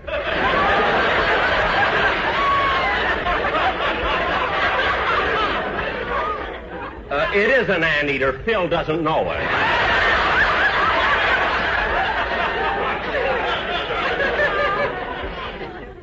Now, Deborah, getting back to King Solomon's Mines, and believe me, I don't want to sound like a ham or that I'm envious of Stuart Granger, because I'm not.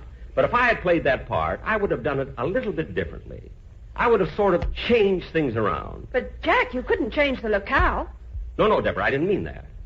I would have kept it in that same place, in the heart of Africa, in the same treacherous jungle with the savages constantly singing their chants and beating their native drums. Yes, I would have done it something like this.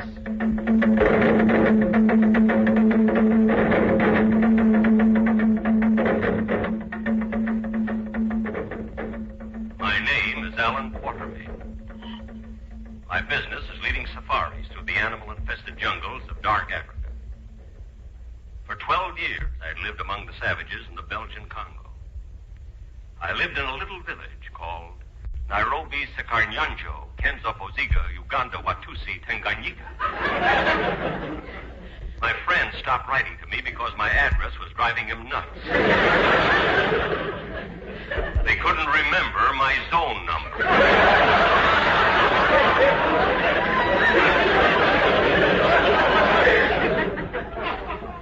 That's why I decided to leave the treacherous life of the jungle and go back to England. In fact, I was in my hut packing, happy in the knowledge that I would soon stop hearing the monotonous beat of those infernal drums.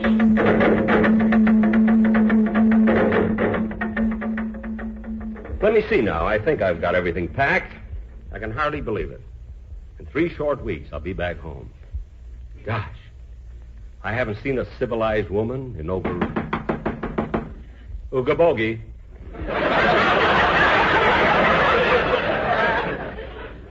Yes, sir. It'll sure be good getting back. Ooga boogie. Doggone it, ooga boogie means come in. Those natives don't even understand their own language. I said ooga...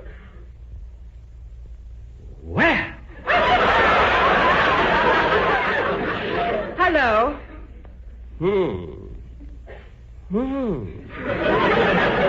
Well, don't stand there staring at me. Aren't you going to ask me to ooga boogie?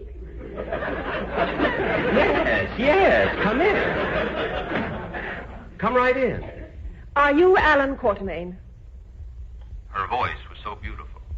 Even the name Alan sounded good to me.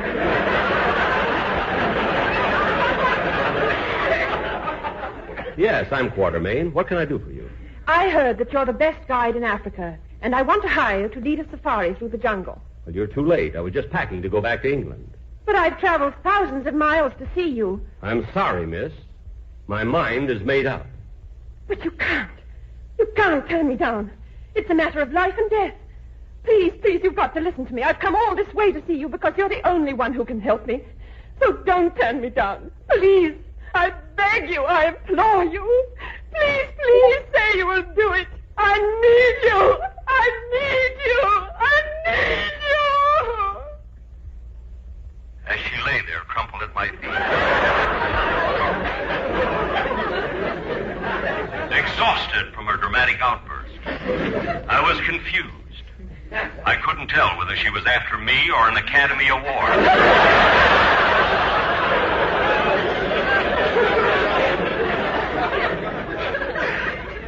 I'm sorry, miss, but I've had enough of the jungle, and I'm going back to England. Oh, but Mr. Quatermain, I'm trying to find my lost uncle.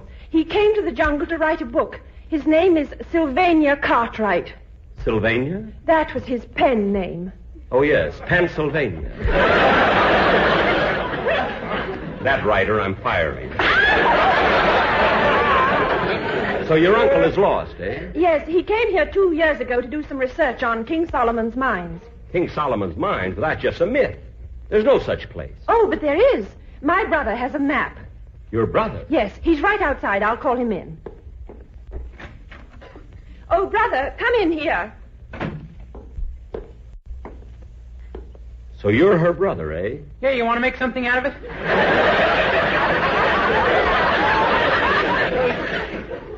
It was then I decided to go on this dangerous trek through the death-infested jungle, if only to lose him.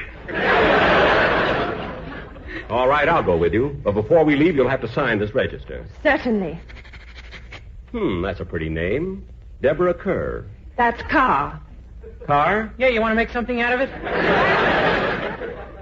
Not wanting to cheat a hungry leopard out of an hors d'oeuvre, I didn't lay a hand on him.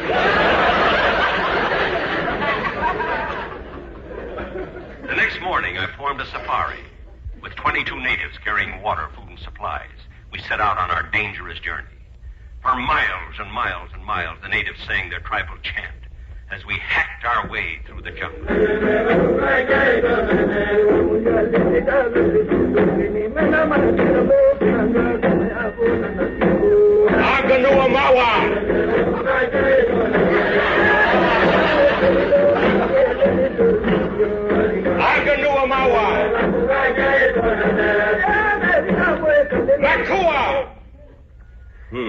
What's the matter? Stay close together. This is very dangerous territory. There may be a lion lurking behind every bush. Quiet, everybody. That bush, it just moved. The natives will circle it. Then after I shoot, they'll dive in and grab it. What do you think it is? I don't know, but if it's a lion, we'll skin it. If it's a gazelle, we'll eat it. Quiet now. They got it! They got it! Umba kaloda nuwamba. Amoya lona mawaka kahona.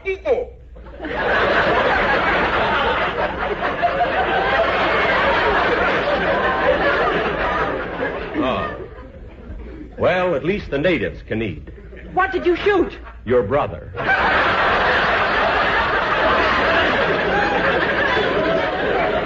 See that hole in his head? Oh, he's always had that. Oh. But you did enlarge it. Oh, I shot him all right, but I still couldn't get rid of him. Our goal was King Solomon's mines, and her brother was the only one who had the map. It was painted on the roof of his mouth. He did it himself. Of course, he had to buy the brush and the paints. He had his own palette.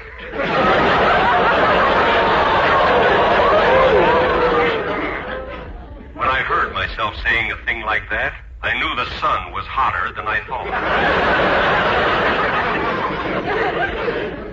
But we had to trek on if we ever expected to reach our first stopping place, the village of Kalawana. As our safari pushed through the jungle, our natives sang their tribal chant.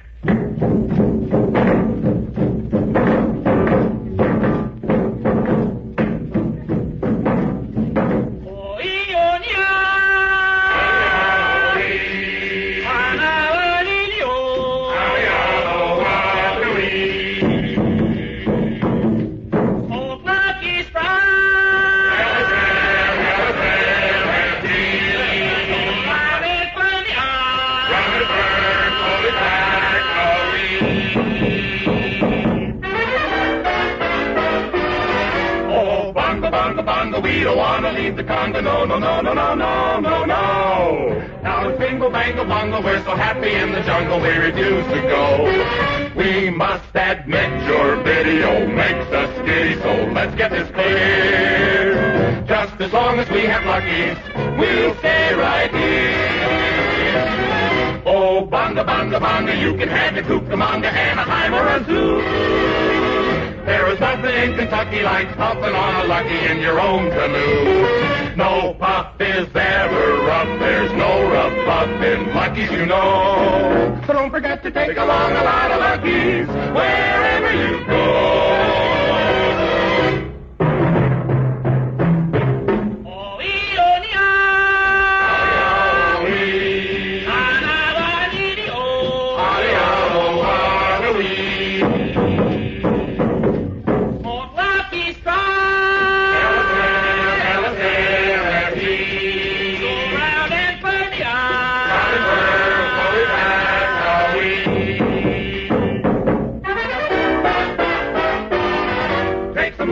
On your safari, take a lot or you'll sure be sorry. Arganua Mawa means Lucky Strike.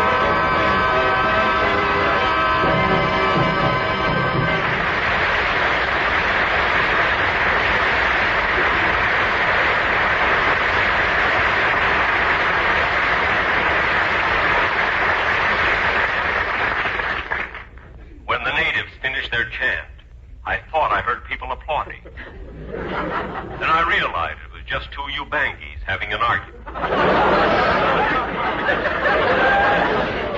For the next 2 weeks, we trudged onwards to Kalawana.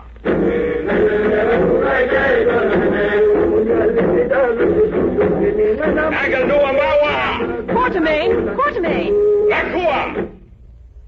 What is it, Deborah? Look at that strange little bird up in that tree. Where? There.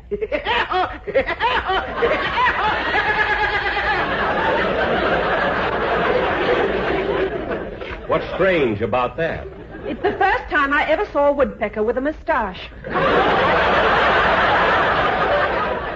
You'll see many strange things deep in the jungle. Look out for that lion. Oh, Quatermain, I'm frightened. How much further is it to Kalawana? About 15 miles. Gee, that isn't so bad. Why, no, it's... What? Did you hear that, Deborah? Your brother talked, and I thought I killed him. I carried him for 2 weeks. He tricked us. The cur... That's car.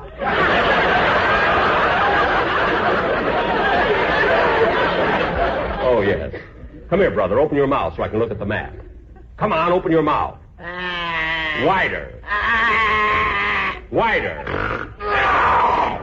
Not you. I'm sorry.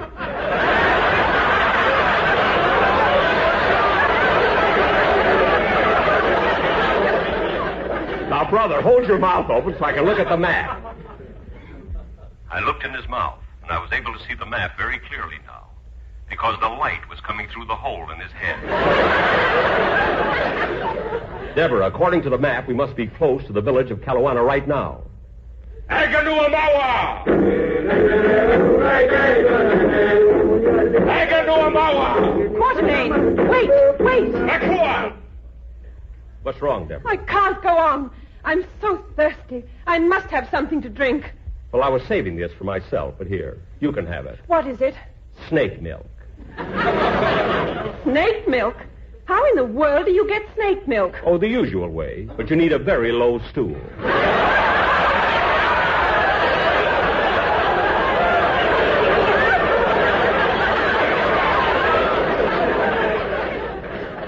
Don't throw away the bottle. I get 2 cents back. Let's go. Aganuamawa! Aganuamawa! Nakua! What's the matter, Quatermain? We must be near the village. Look, there's a horse. And there's a pig. And there's a rabbit. What's up, Doc?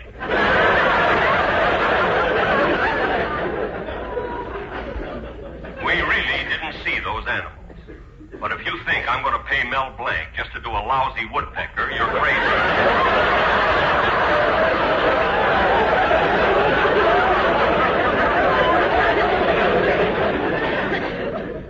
However, we did reach the village of Kalawana. And as we approached, the native chief came running up to us excitedly and said, Lala Boogie Malakola Hananoya. Huh? Lala Boogie Malakola Hananoya. Quatermain, this native is asking us something, but we don't understand. I'll find out what he wants. Nula Magina? Lala Boogie Malakola Hananoya. Oh, Michigan 14, California 6. Tell me, Chief, where is King Solomon's mines? Baga! Baga! Baga! When I mentioned King Solomon's mine, the whole tribe turned on us. Their frenzy mounted. They tied us to stakes and built a huge fire around us. Deborah became panicked. Quatermain, help me! Courage, Deborah! Courage! As I stood there helpless, the native, painted in grotesque colors, grabbed Deborah.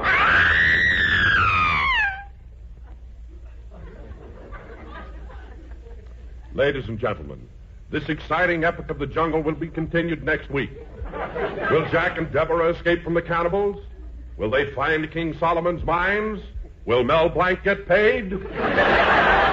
Tune in next Sunday for the closing episode of King Solomon's Mines. With our special guest star, Deborah Kerr. That's Carr. Oh, yes.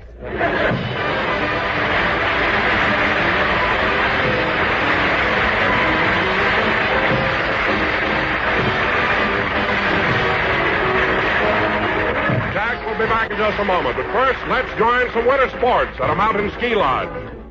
Be happy, go lucky, be happy, go lucky strike, be happy, go lucky strike today. I run a winter sporting lodge for skating and for skiing, but the favorite sport of everyone is LSMFTing. Good skiing snow reminds me of the cigarettes I like. It's always firm and fully packed, you know it's Lucky Strike. Be happy, go lucky, be happy, go lucky strike, be happy, go lucky strike today. Friends, are you happy with your cigarette? Here's why I ask. A recent 38-city survey shows that millions of smokers are not happy with the brand they're smoking. Now, if this is true of you and you want complete smoking enjoyment, switch to Lucky Strike. You see, fine tobacco and only fine tobacco always gives you that happy blending of perfect mildness and rich, true taste. Everything you want in a cigarette. And everybody knows LSMFT, Lucky Strike, means fine tobacco. So, friends, really enjoy your cigarette. Be happy. Go lucky. Make your next carton Lucky Strike. Be happy, go lucky, be happy, go lucky strike, be happy, go lucky strike today. Ladies and gentlemen, next week we continue with the second episode of King Solomon's Mine, starring Deborah Carr, through the courtesy of Metro-Goldwyn-Mayer. Deborah, thanks so much for being on our show, and we want you to be here next week at the same time. Well, do I get paid again next week? No, you see, if you hadn't argued so much about the pronunciation of your name, we could have finished it tonight. Good night, folks.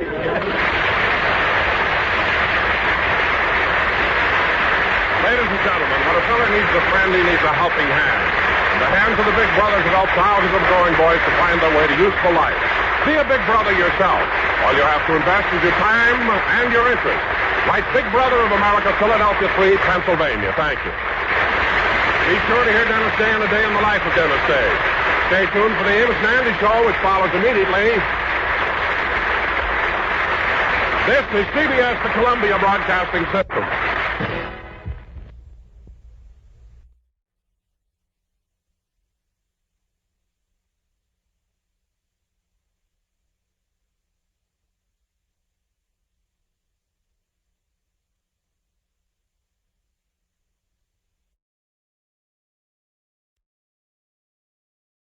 The Jack Benny Program, presented by Lucky Strike.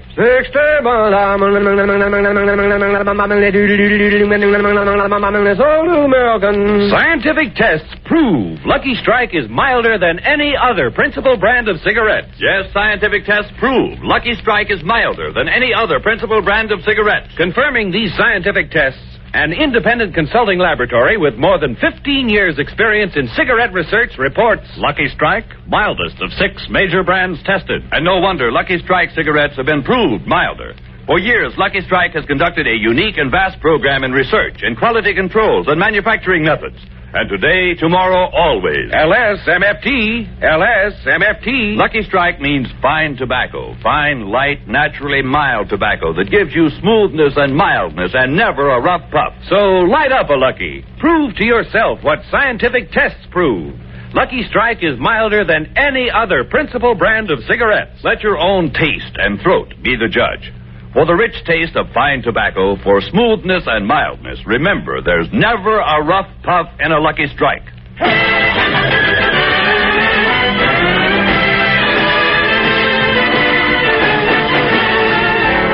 Lucky Strike program starring Jack Benny with Mary Livingston, Phil Harris, Rochester, Dennis Day, and yours truly, Don Wilson.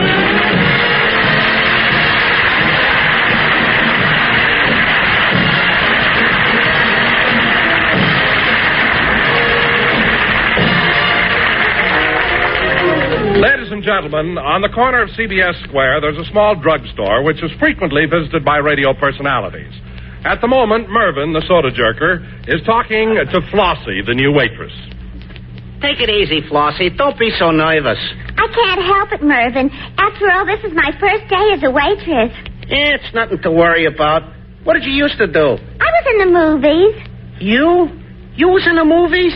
Yeah. I was head popcorn popper at the Pantages. Well, why did you quit? My boyfriend got tired of kissing my salty fingers. Gee, I hope I make good at this job. Oh, don't worry. You'll do all right. Uh-oh. Get ready for business. Here comes Jack Benny and some of his cast. Oh, gee, celebrities. Who are they? Dennis Day, Don Wilson, Phil Harris, and Jack Benny. You see? They're starting to cross the street. Oh, yeah. Which one is Jack Benny? The one that looks like he won't make it.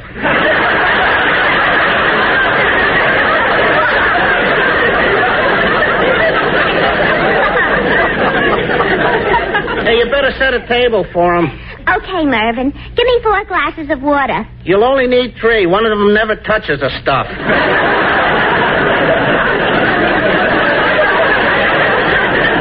Now, come on. You better get busy, Flossie.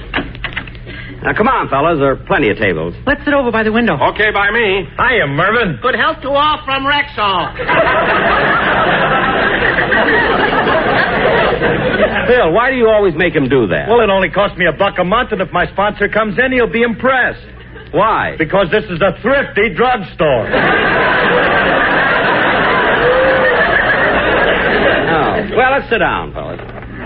Your orders, please.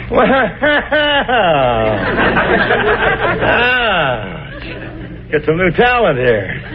Your orders, please, gentlemen. I'll take a ham sandwich on rye and a cup of coffee. Yes, sir. I'll have the same. Yes, sir. And I'll have a glass of milk and some apple pie a la mode. Yes, sir. What flavor ice cream do you want on your pie? Oh, no ice cream. Just put on a scoop of mashed potatoes.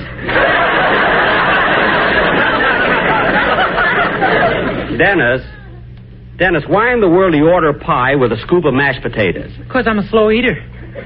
What's that got to do with it? Ice cream melts.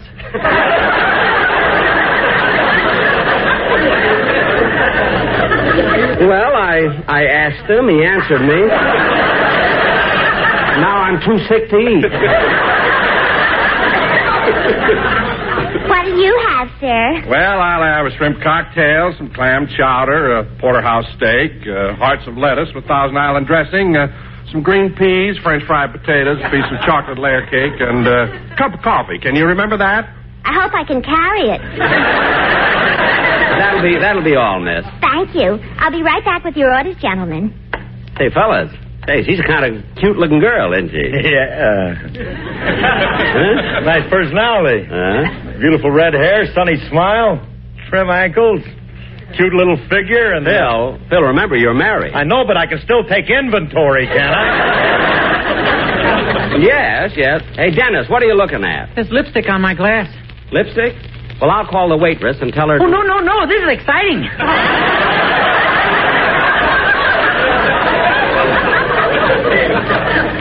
Dad, what's exciting about lipstick on a glass? It's spring, Dad. Spring. Oh, be quiet. Oh, say, Jack, there's a new record here in the jukebox called Dearie. It's sung by Dennis. By me? Oh, boy, I'm going over and play it. All right, go. Nobody touch my glass. We won't touch it. Play the record, will you?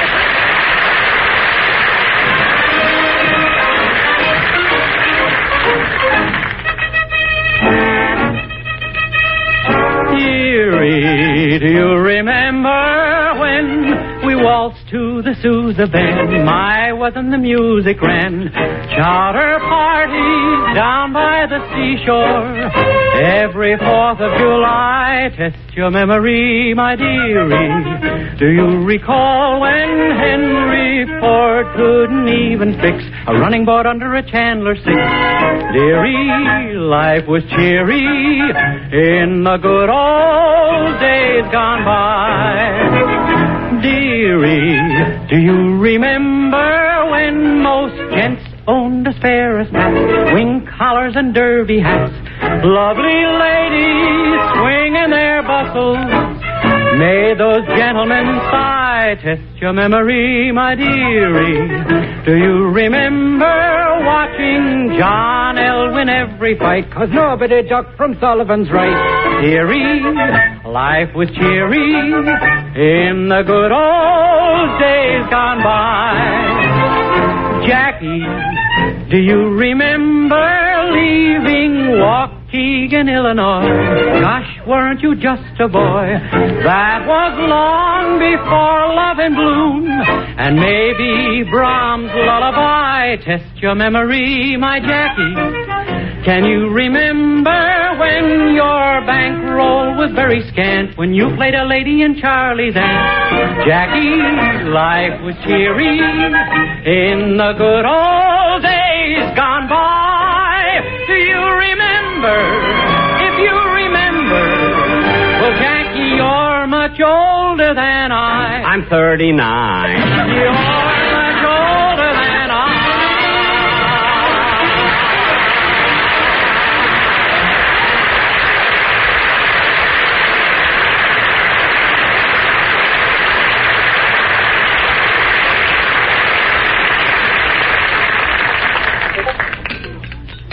Will you gentlemen have anything else? No, not me. I've had enough. I'll bring you a check in a minute. Hey, say, Phil, how about coming over to my house for a little gin rummy? Well, I'd like to, Jackson, but I got to go home and wash Alice's hair. Phil, you wash Alice's hair? I used to be on for Fitch. I got to use that stuff up some way. What? Slip yours off. I'll wash that, too. Never mind. Say, Don, how about you coming over to my house? Well, I wish I could, Jack, but I've got to go back to the studio and make some spot announcements. Oh. Say, Dennis, would you like to come over to the house, play a little gin rummy with me? No.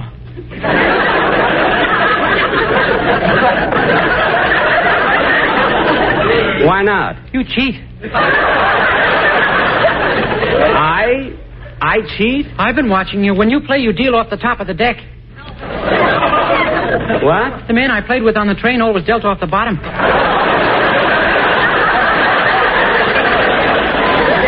heaven's sake, kid, when will you learn? Here's your check, gentlemen. Oh, I'll take it. Good.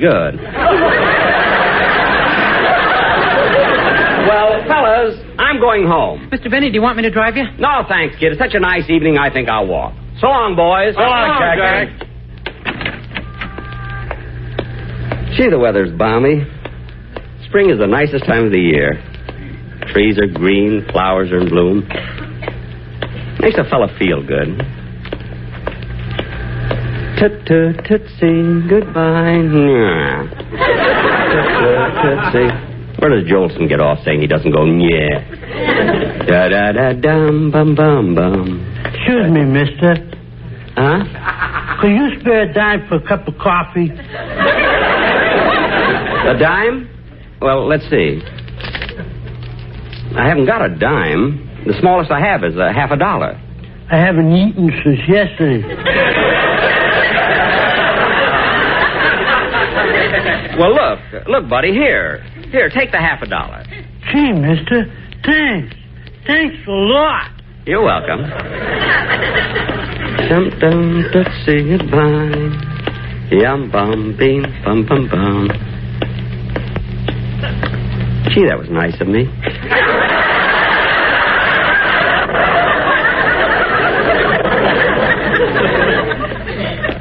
He only asked me for a dime, and I gave him a half a dollar.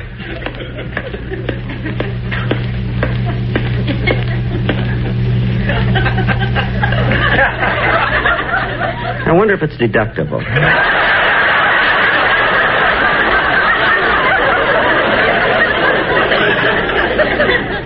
What's the difference? Tootsie goodbye. Half dollar goodbye. Da-dee-da-dum-bum-bee-dum. Da-da-da-dum-dum-dee-um-bum-bum-bum-bum-bee-bum. Toot-toot. Hello, Mr. Benny. Well, Mr. Kitso.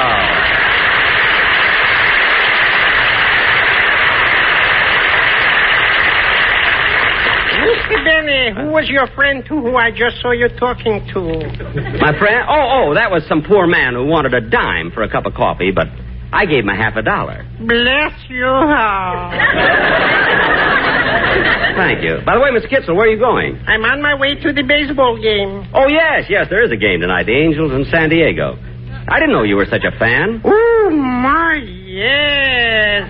But I'll tell you one thing, Mr. Benny. The baseball players are not like they used to be. You're right. Some of those old-timers were really great. My, when I think of such players like Christy Mathewson, Ty Cobb, Rabbi Marinville.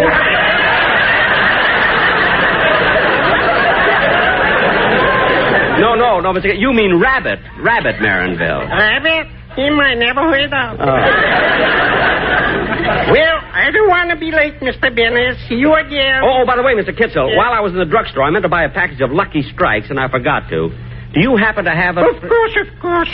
I smoke Lucky's. Oh. Yeah, have one of mine. Well, thanks. Believe me, Mr. Benny, I've been smoking Lucky Strikes for nigh on to 25 years. You have? Yeah. I'll never forget the first time I ever smoked a Lucky. The mildness, the smoothness. Ho, ho, ho. You really like them, eh, Mr. Kitzel? Like them. Not only are they round and firm and fully packed, but there's never a riff-raff in a Lucky. No, you mean rough puff. Riff-raff, rough puff. Light one and enjoy. Thank you. Well, goodbye, Mr. Kitzel. Sold American.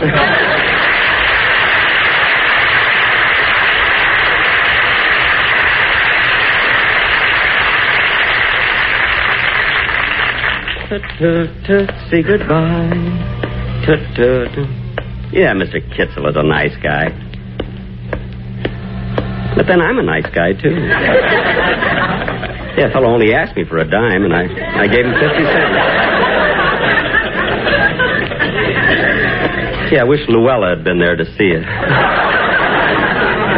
Maybe I'll call her when I get home.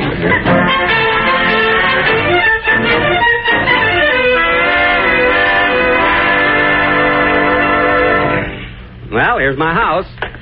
Wasn't such a long walk after all. Let's see now, which one is my door key? Here's the key to my car, the key to the garage, the key to my hope chest. If Mary doesn't ask me soon, I'm going to start wearing those things.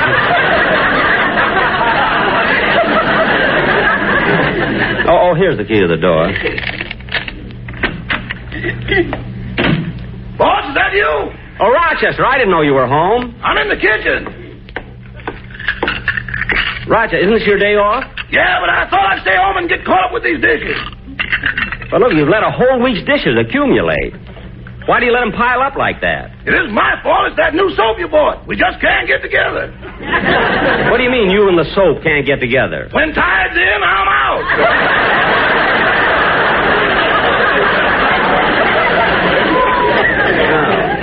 Oh, say, Rochester, on the way home... Excuse me, boss. I want to put these clean dishes away. Rochester, you know, on my way home, some poor fella asked me for a dime. Uh-huh. But I gave him 50 cents.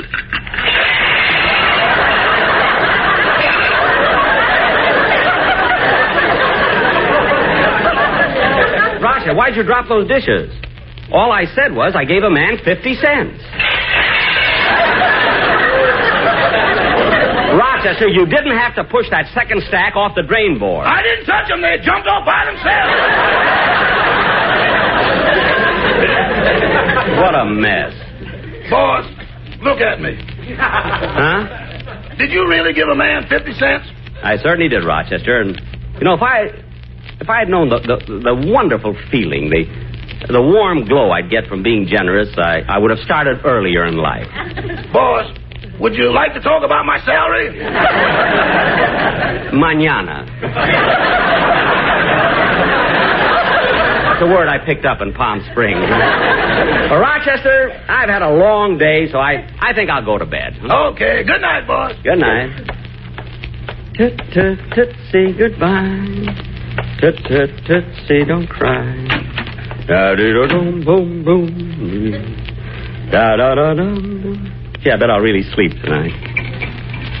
Ah, this bed feels good. Feels good to get my shoes off, too.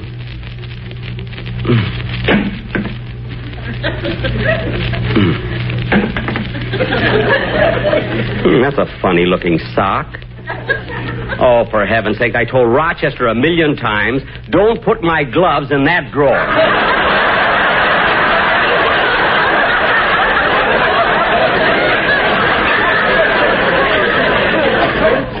No wonder my toes were cold. They were separated.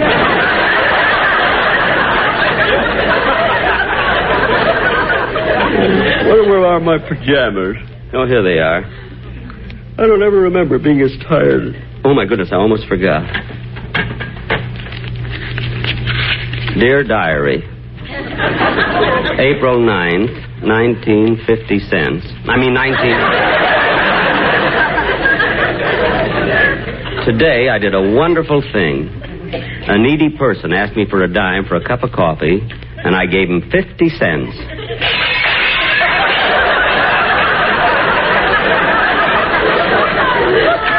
Rochester, what happened in the kitchen? I don't know. I'm in bed.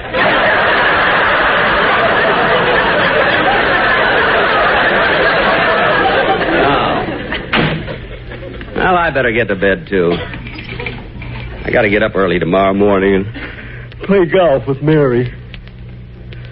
Oh, gee, I forgot to call Luella and tell her about giving that man 50 cents. Yeah, but then maybe that's too hammy. It was nice of me, though. I didn't even know the fella, and I gave him 50 cents. 50 cents. He didn't have a gun or anything. I just gave him 50 cents.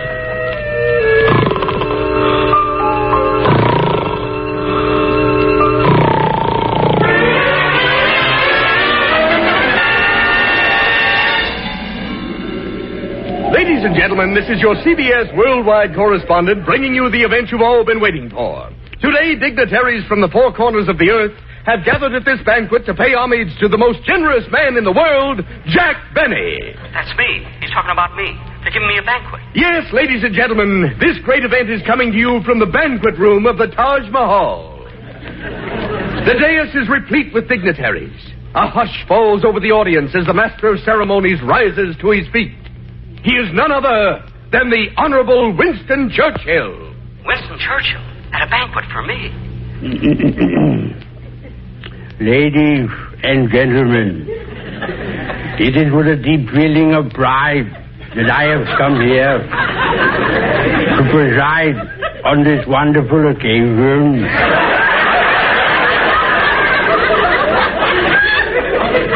Little did our guest of honor know that his exhibition of generosity would shake the very foundation of the world.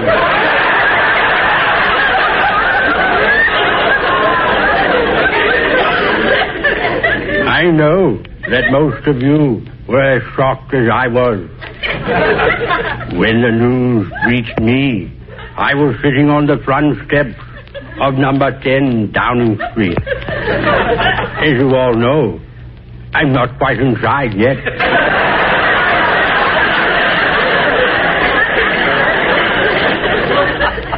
And now, as your master of ceremonies, it is my pleasure to bring you the next speaker.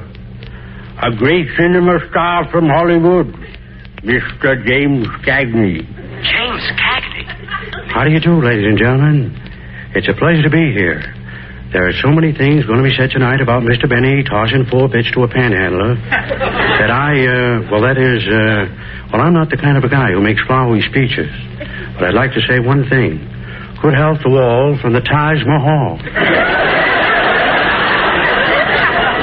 Phil must be paying him, too. And now for our next speaker, another celebrity who not only regards Mr. Benny as his best friend, but has for many years had the good fortune of being Jackson's next-door neighbor. He called me Jackson. Winnie called me Jackson. And here he is, our next speaker, Mr. Ronald Coleman. Thank you, ladies and gentlemen. If I were king, I couldn't possibly wish for a better neighbor. If I were king. Yes, if I were king, I would bestow upon our guest of honor the title of knighthood. If I were king. If I were king, I'd see that every man in my kingdom had 5 acres of land, a 10-room house, and a glass with lipstick on it.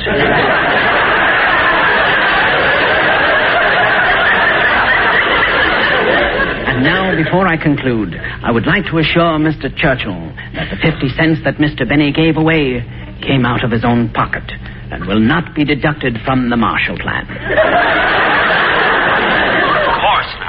Thank you, Ronnie.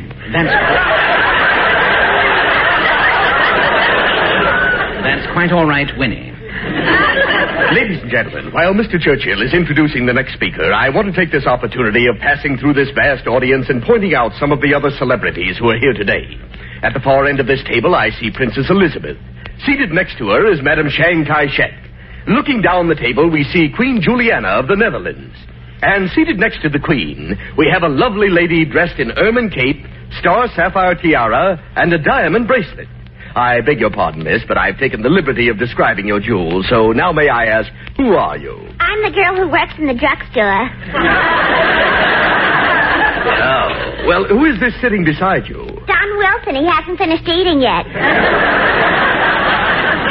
So now, once again, we take you to the dais and Winston Churchill. And now, ladies and gentlemen, another great man and speaker, Mr. Cary Grant. Good evening. Cary Grant is here, too. Good evening, ladies and gentlemen. I'm very happy to be here tonight at the Taj Mahal honoring this great man. I'd like to say only this. Mr. Benny may have had the experience of being Charlie's aunt, but I was a male war bride. Thank you. Thank you, Mr. Grant. And now we come to one of the highlights of the evening. A man to whom Mr. Benny gave the 50 cents. Mr. John L. C. Cerrone. That's the guy. That's the guy I gave the money to. Ladies and gentlemen, I'm very happy to have this chance to talk to you because, well, I have a confession to make. When Mr. Benny gave me the 50 cents, I didn't want to buy nothing to eat. I just wanted to take the 50 cents and buy a sweepstake ticket. Sweepstake ticket? Well, I did. And that night I went home and I was just hanging around the house. I wasn't doing anything. Just hanging around the house. I didn't feel like doing anything. So I was hanging around the house and...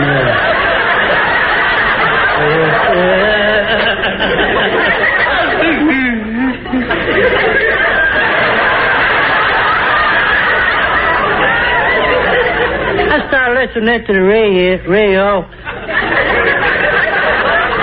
All of a sudden, the radio started talking to me. And I had the radio for 3 years. I never said anything to the radio. The radio never said anything to me. I didn't speak to any furniture in my house at all.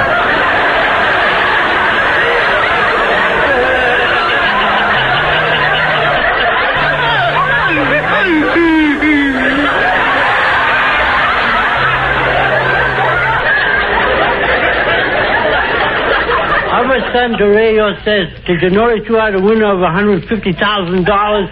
I said, "Who? You? Me? Yeah." I said, "You know what my number is?" She said, "Your number is 204-759-03-07-M69907. 389-044. 8773, John L. C. Cerrone. I said, "Holy smoke, that's me."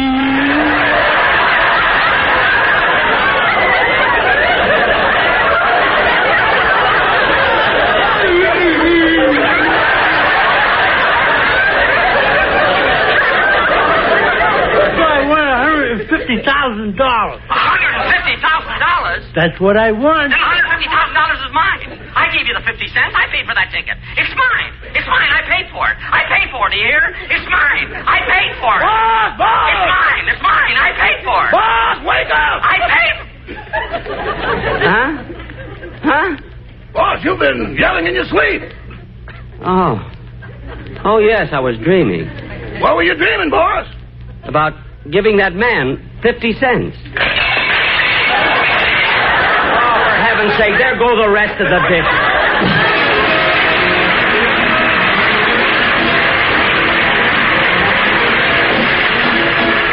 Jack, we'll be back in just a moment, but first, Scientific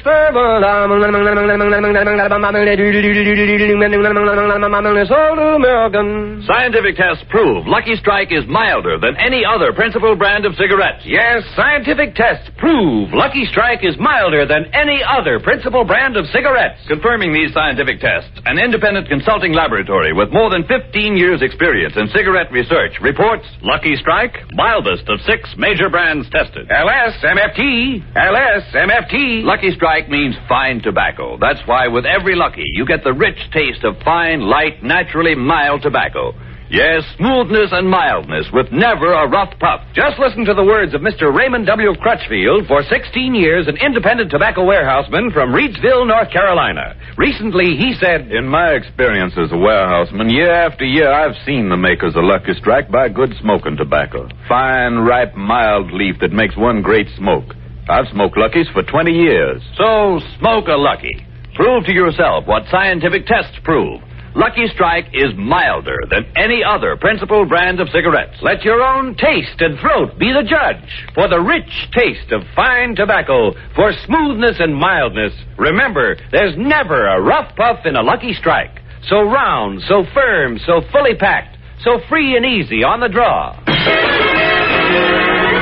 Ladies and gentlemen, the impersonations of Winston Churchill, James Cagney, Cary Grant, and Mr. Silvoni, the man I gave the 50 cents to, were done. All of these impersonations were done by Frankie Fontaine. Ronald Coleman was impersonated by Dennis Day. The impersonation of giving away 50 cents was done by Jack Benny. Thank you, Don. Thank you. Good night. Ladies and gentlemen, 9 out of 10 fires start through carelessness. Each year, forest fires alone destroy enough timber to build 86,000 homes, triple vital watersheds, and worst of all, cause much loss of life. Do your part to prevent fires. Never discard lighted matches or cigarettes. Put them out. Take every precaution you can to prevent fires. Be sure to hear Dennis Day and A Day in the Life of Dennis Day. Stay tuned to the Ennis Nandy Show, which follows immediately. Frankie Fontaine appeared through the courtesy of 20th Century Fox, producers of the Technicolor production, Cheaper by the Dozen, starring Clifton Webb. This is CBS, the Columbia Broadcasting System.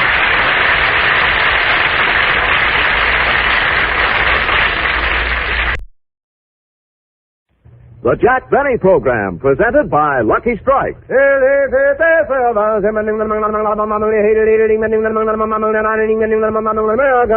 Lucky Strike, and Lucky Strike alone, offers you important evidence gathered in the tobacco country by the world-famous Crosley poll. This evidence clearly reveals the smoking preference of the people who really know tobacco: auctioneers, buyers, and warehousemen. Here's what the Crosley poll found. Independent tobacco experts again name Lucky Strike first choice. Lucky Strike first choice over any other brand. These experts know their business. Their overwhelming preference for Lucky Strike, we believe, has a direct relationship to the quality of tobacco we purchase for Lucky's, and to the smoking enjoyment you may expect from fine tobacco. And when these veteran tobacco experts name Lucky Strike first choice for their own personal smoking enjoyment, then you know. LSMFT. LSMFT. Lucky Strike means fine tobacco. So smoke the smoke tobacco experts smoke Lucky Strike. Independent tobacco experts again name Lucky Strike first choice. Lucky Strike first choice over any other brand.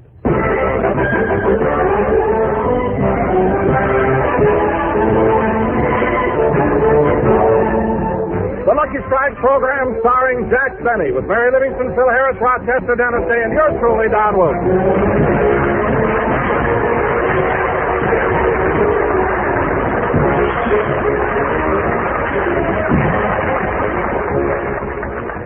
Ladies and gentlemen, last night Jack Benny invited his girlfriend, Gladys Zabisco, to attend our Sunday morning rehearsal. So let's go back and pick them up on their way to the studio. Gosh, Gladys, it sure is a long bus trip from your house, isn't it? It sure is, Speedy. The bus has been so crowded, I'm sorry you had to stand all the way. Oh, that's all right. Look how long you had to stand before you found a seat. Yeah. It was smart of you telling that old lady it was Crenshaw Boulevard when it was only Vermont.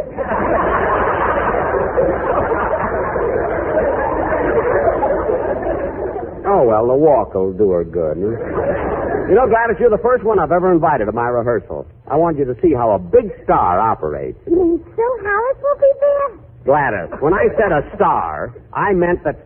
Speedy, I was only kidding. Stop pouting. Well, I'm the star of the show, not Phil Harris. You hurt my feelings. Oh, I know how it is, Speedy. Everyone likes to think they're the tops in their profession. Certainly. How would you feel if I said that any plumber can solder a steam pipe as fast as you can?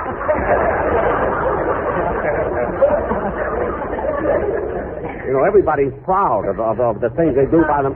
Standing by. Here's where we get off. Watch the set, son.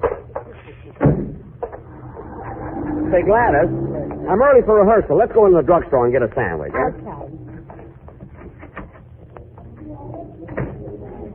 Here are 2 vacant stools right here, Gladys. Yeah, I'm hungry. What's on the menu? Flies.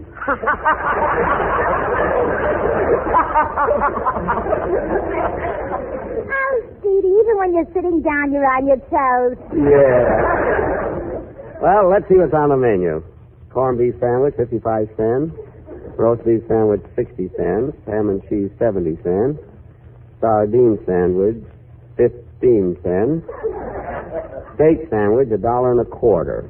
Hey, that sounds good. What are you going to have? A sardine sandwich. Again? Yeah. Oh, Clark! Hey, just a minute. We're busy. Are you ready, Joe? Ready. Rubber gloves. Rubber gloves. Scalpel. Scalpel. Tweeze it. Tweeze it. Hey, what are you guys doing back there? Hey, we're picking the garlic out of a salami.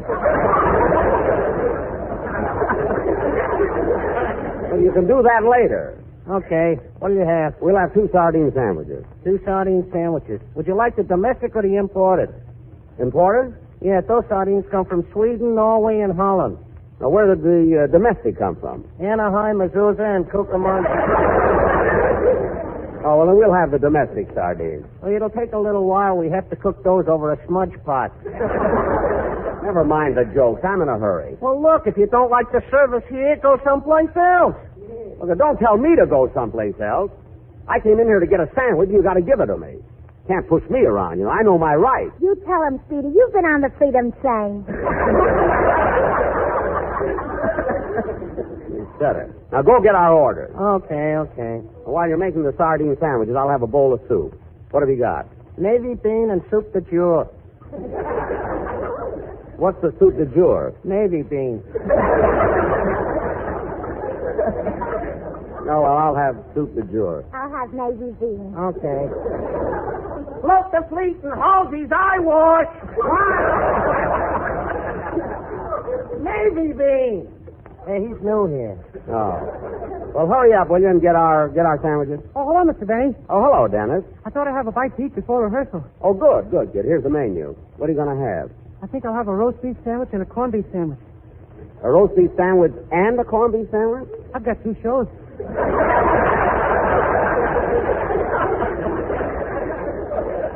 Imagine ordering 2 sandwiches just because you've got 2 shows. Wait, Dennis, this is Gladys Nabisco. Hello. Haven't we met before? Your legs look familiar. Dennis, if you've met before, how come all you remember is her legs? Well, that's all I could see. She was fixing a pipe under our kitchen sink. Oh, yes. In fact, I recommended her, I remember. Here, your 2 bowls of soup. Thanks. Gee, this looks good. Hey, Speedy, look what's in my soup, a button. Well, how do you like that? Hey, waiter. Yeah? There's a button in this soup. Well, what do you want for 15 cents? A zipper? No, I don't want a zipper, and I demand to know why there's a button in this soup. Oh, Speedy, don't argue with him. I just won't pay for my soup. No, Gladys, this is on me. I won't pay for it.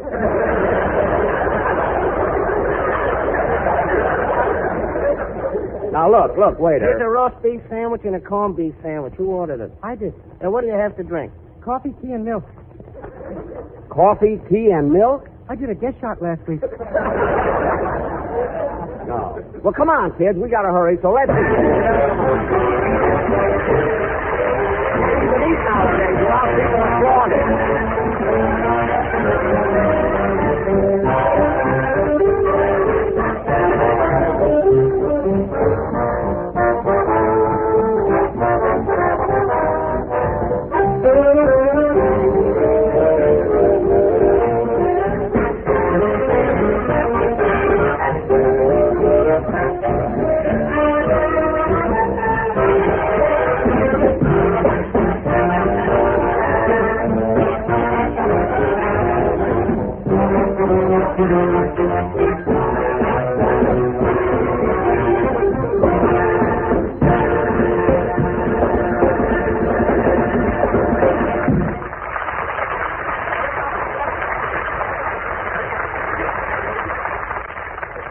was a pretty good sandwich.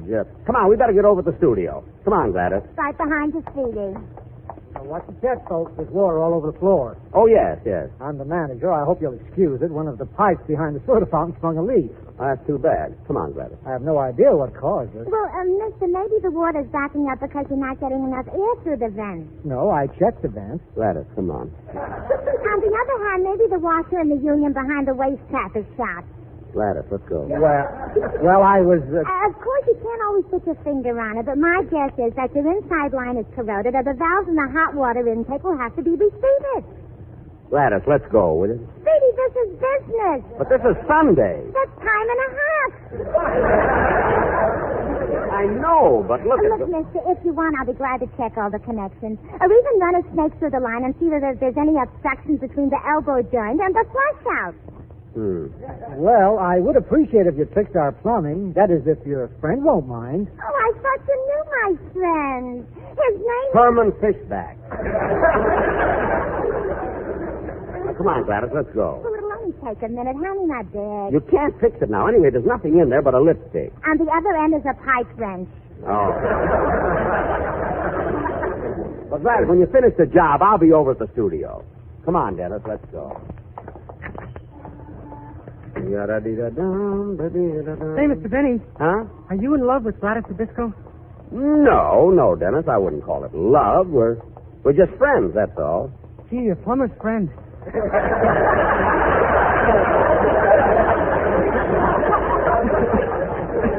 Yeah. When did you first meet her? Oh, it was just one of those unexpected things. One day I was walking down the street, fell in an open manhole, and there she was.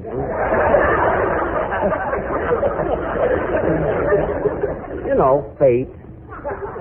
Well, love is where you find it. Yeah, I get it. Oh, hold it, kid. We better stand here on the curb till the light changes. Say, Emily, isn't that Jack Benny over there? Where, Martha? Standing on the corner. Why, yes, so it is. No, he always looks so handsome. Those sparkling blue eyes, that manly physique, that Grecian profile, that regal poise. And when he smiles, something happens to my sacroiliac. That's strange, Martha. I thought South America took it away. Oh, Emily, stop joking. The trouble with you is you've never been in love. Oh, no? What about Cleveland? Cleveland? What happened there? Not Ohio. Grover.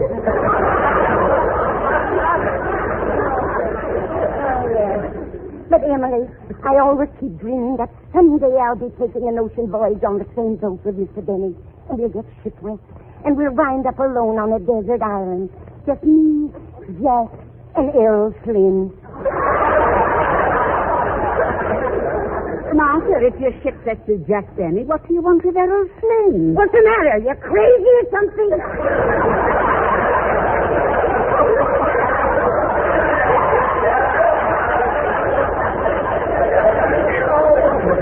How you carry on? Come on, Dennis. We can cross the street now. Oh, gee, I left my music in the drugstore. I better go back and get it. All right, kid, but hurry. Don't be late for rehearsal. Oh, I won't. There's just one place for me near you. It's like heaven to be near you. Times when we're apart, I can't face my heart. Hey, Bud. Say you'll never stray more than just 2 lips away. Hey, Bud. Bud. Huh?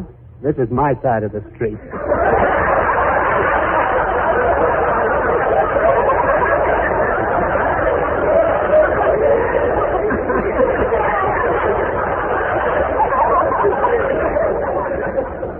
What? Unless you want to team up. No.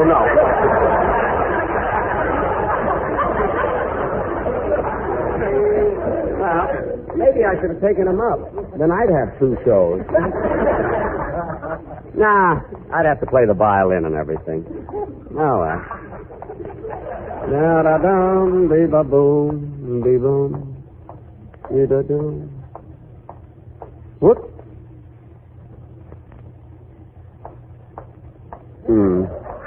It was only a bottle cap.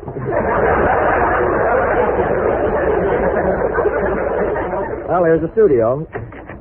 Good morning, Mr. Benny. Hello, Clancy. Any fan mail for me? Nope. Thank you. He's a nice fella. Well, I better go in and start rehearsing. Won't you come with me to Alabama? Let's go see my dear old mammy. She's frying eggs and broiling Okay, ham. And that's Phil, what I like okay, about I'm South. here. In a minute, Jackson. There, you can make no mistakey. Where those nerves are never shaky. Ought to taste that layer cakey. That's what I like about South. Hold it. Phil, hold it. We've got to start rehearsing. Start rehearsing. That's what I've been doing. Rehearsing, that's what I like about the South? For what? Yeah, I'm going to sing it today on your program. Oh, you are, eh? Yeah. Phil, I want to talk to you about that. Okay, go ahead. Not here. I don't want to embarrass you in front of your boys. Come on, step out in the hall. All right. Hey, I'll be back in a minute, fellas. Okay, Jackson, what is it? Not here. Let's go into my dressing room. All right, Jackson, all right. What's on your mind? Sit down, Phil. Now, Phil, I've heard you sing That's What I Like About the South 50 times a year for the last 12 years. And I defy you to show me where those lyrics make one bit of sense. Jackson, you cut me deeply. I have, eh? Well, do me a favor, will you? I want you to sing That's What I Like About the South right here and now. Sing it slowly. And I'll show you how ridiculous those lyrics are. Okay. Now, go ahead. I just want to show you. Go ahead. All right. Won't you come with me to Alabama? Let's go see my dear old mammy. She's frying eggs and broiling hammy, and that's what I like about... Phil, all right. Now, look. That I can understand.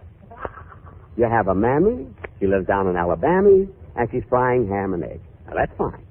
That's fine. That makes sense. Now, continue. I just want to show you. Continue. There you can make no mistakey. Where those nerves are never shaky. You ought to taste that layer cakey, and that's what I like. All right. Now, hold it. Now, that I can understand a tiny bit. Somehow, your mother added a pinch of baking powder to the ham and eggs, and it turned out to be a layer cake.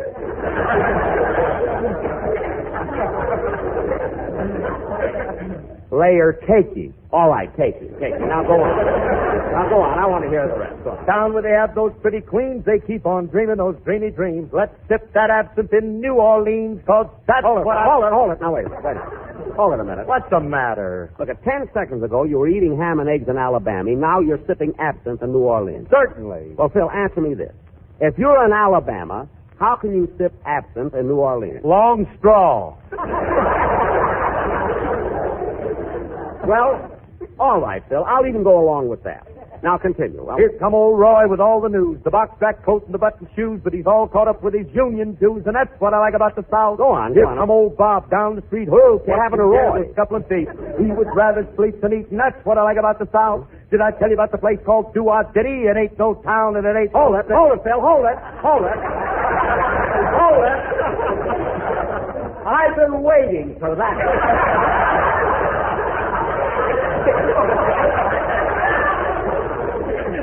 Huh? Yep. Oh, boy.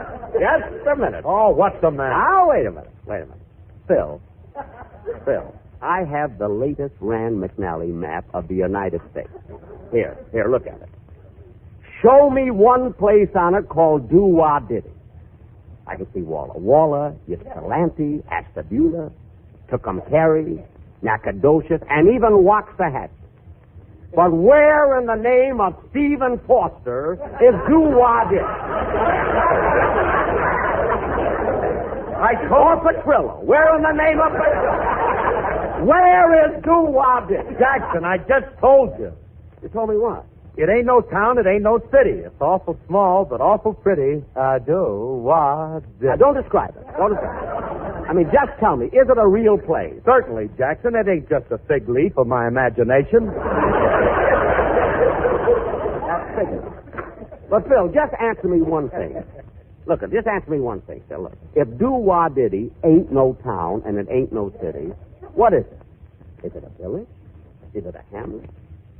Is it a gas station? Is it a sack of Bigaro?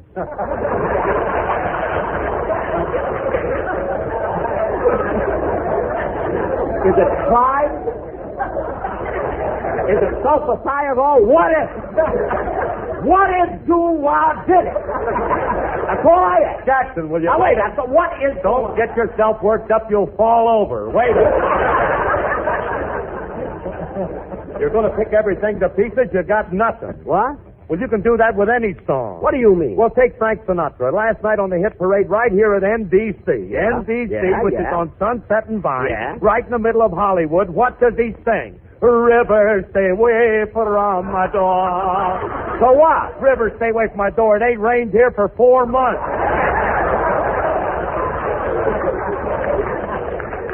What about yesterday? That wasn't enough to chase a jigger of bourbon. Phil, that's a silly argument you're giving me. And anyway, what I said still goes. You're not going to sing That's What I Like About the South anymore.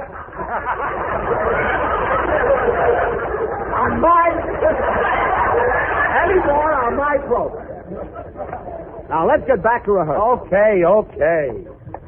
Now, where's Don Wilson? Oh, he's in dressing room D rehearsing the quartet. Oh, well, I better go over and see how they're doing. What a song. Did you hear about the place called Doo-Wah Diddy? And here comes old Roy with a box-back coat and button shoes. The shoes I can understand, but I haven't worn a box-back coat in 2 years. Doo-Wah Diddy. Oh, here it is. I'll just peek in and see what the quartet's rehearsing. Oh, Don. Stay out of here. Can't you see Oh, hello, Jack. Look, Don, I just came in to I didn't know it was you. Oh, that's all right, Don. Stop licking my hand. I like sardines. Oh, yeah, Don, those paper napkins. Don, were you and the boys rehearsing? Yeah, we're doing Sonny Boy today. Would you like to hear it? Sonny Boy? Oh, yes, Al Jolson's song. Go ahead. Are you ready, boys? Take it.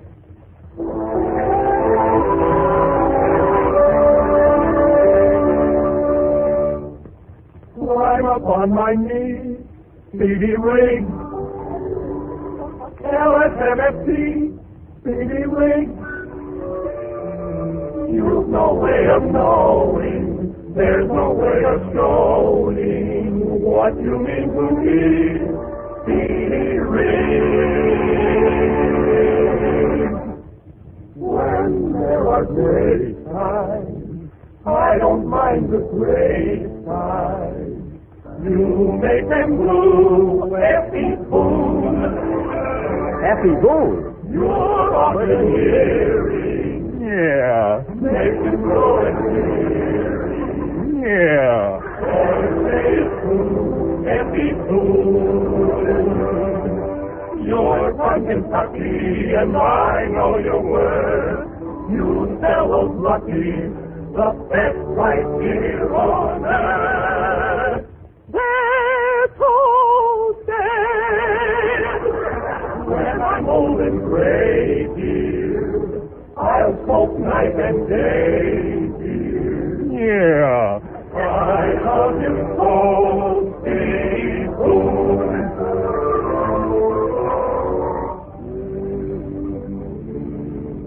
Yes, Speedy Riggs and Effie Boone. I remember them many years ago.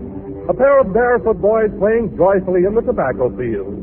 And as the sun would set over the magnolia trees, they would come trudging home with their chubby little arms filled with those big tobacco leaves. And who would meet them at the door? Basil Rysdale. And then on the day off, they would go to the old swimming hole, take off their clothes, and lie in the sun. And when Speedy Riggs turned to Effie Boone and said, "Look at my back, is it burned?" Effie Boone said, "It's okay. When I'm old and gray, dear, I'll smoke night and day, dear. Yeah. I love you so.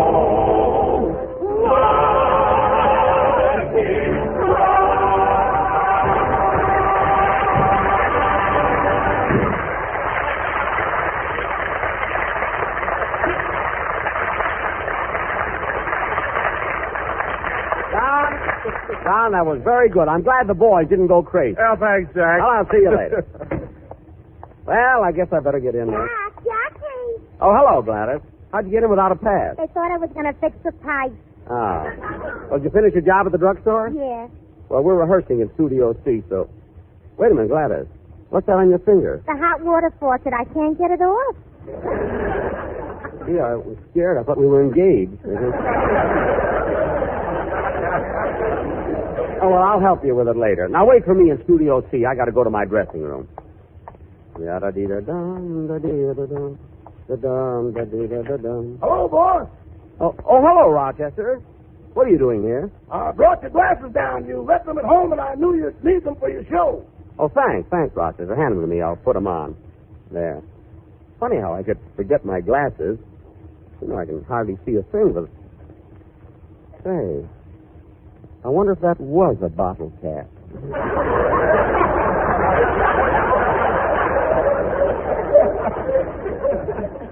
What did you say, boy? Nothing.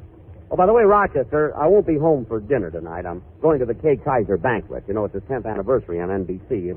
Rochester, remember when NBC gave me a 10th anniversary dinner? Yeah, I remember that night. Yeah. They served roast breast and sardines. Yeah.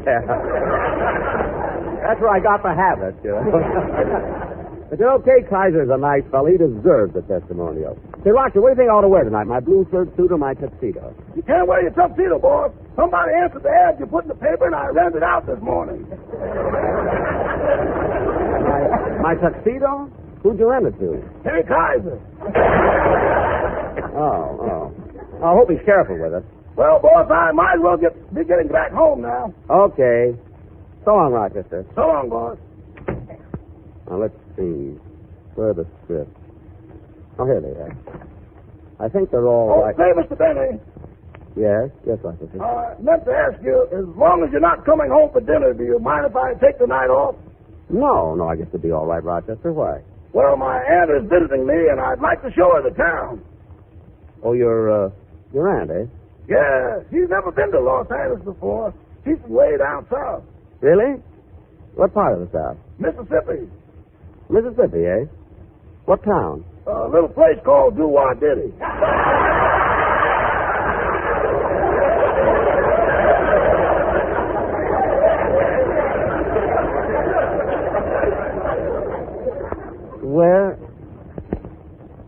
Where did you say she's from, Rochester? A little place called what? Doo-Wah-Diddy. Rochester, close the door.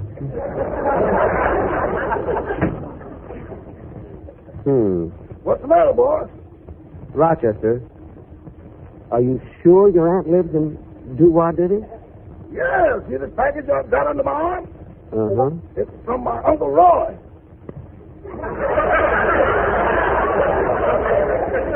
Your Uncle Roy? What did he send you? A bounce back coat and button shoes.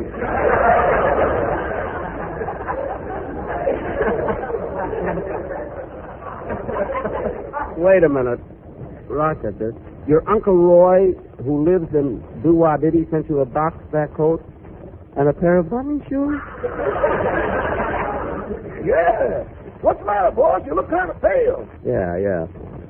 I think I'll lie down. And Rochester, you can have tonight off if you want.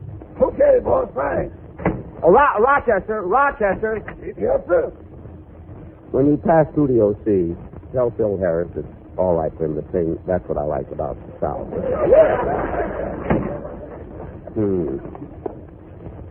Can't get over it. I wonder if...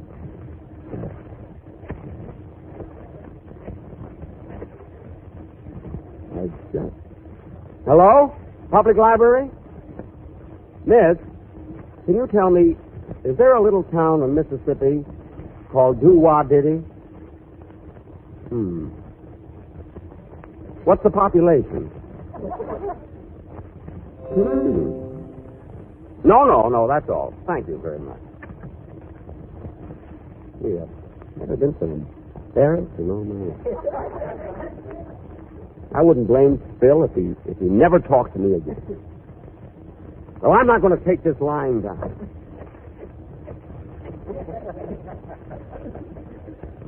Hello? Rand McNally? I'm suing you. I I guess that settles that. Imagine leaving off an important place like Do-Wah did it.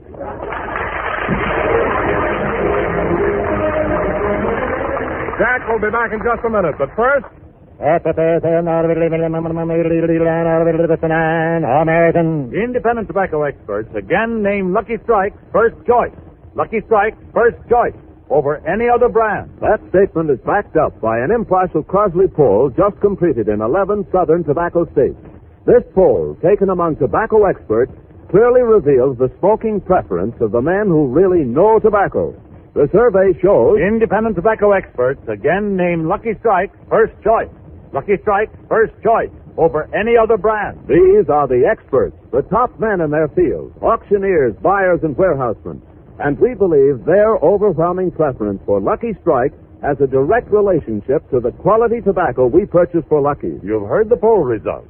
Now listen to what Mr. Henry Snell, a tobacco warehouseman for over 32 years, recently said. Season after season, I've seen the makers of Lucky Strike buy fine, mild, ripe tobacco. I've smoked Lucky 17 years. So for your own real, deep-down smoking enjoyment, remember... LSMFT.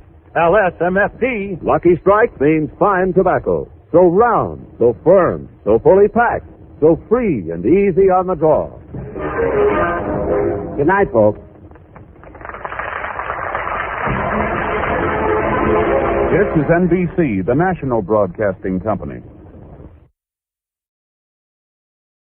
The Jack Benny Program, presented by Lucky Strike. In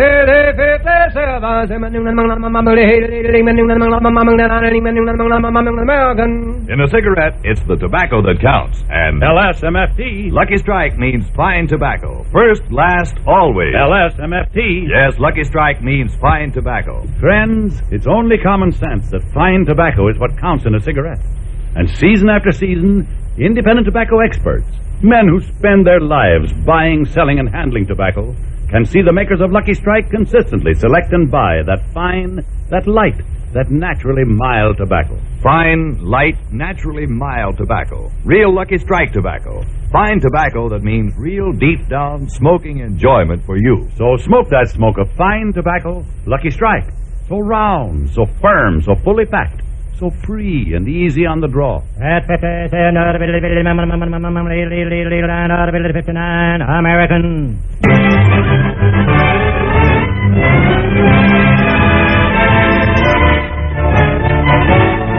The Lucky Strike Program starring Jack Benny with Mary Livingston, Phil Harris, Rochester, Dennis Day, and yours truly, Don Wilson.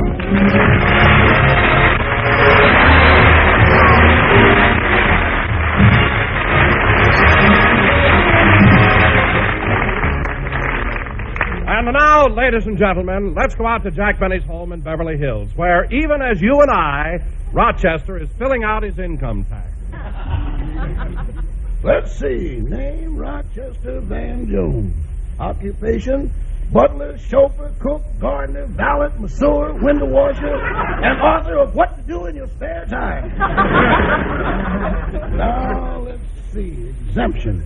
If married and your wife or husband had no income, or if this is a joint return of husband and wife, list wife or husband. I better read that again. If married and your wife or husband had no income, or if this is a joint return of husband and wife, list wife or husband. Yep, that's what it says. That's what the form says. Uncle Sam said that.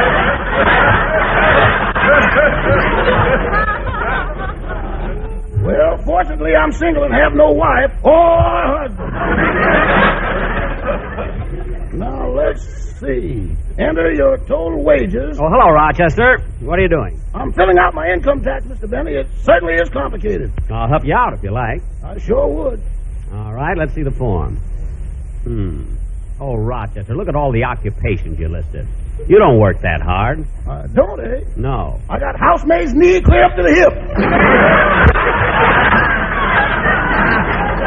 What? And at that point, middle-aged spread takes over. Rochester, if you want me to help you, pay attention. Now, let's see. Your income. What was your income last year? I don't want to tell her what my salary is. Why not? Boss, you pay it to me, and I'm even ashamed to tell you. Rochester, you've got to put down your salary. Can I write it in red ink? Red ink, why? I want them to know I'm blushing. Never mind. Now for the next question.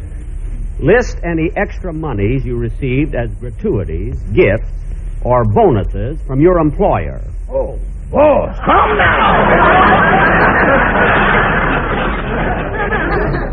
Well, let's get on to business expenses. How much did you spend last year? Well, let's see. There was $70 for uniforms, Uh-huh. $20 for a lawyer, Yes. and $50 for advice in preparing last year's income tax. I thought I only charged you $40. But you're lucky it was $50. It gives you a bigger deduction, you see. Now we come to dependents. For every close relative you support, you can deduct $400 from your income tax. Well, let's see. There's my mother. Rochester, I didn't know you supported your mother. Oh, yes, that sweet little old lady. I take for a drive every Saturday night. Your mother? I happen to know that every Saturday night you take my car and go up on Mulholland Drive. And it's for the million things. Rochester! Now, don't give me that stuff about your mother. Last Saturday night I followed you, and I distinctly heard you mention Lena Horne. I said, Mother, don't lean on the horn.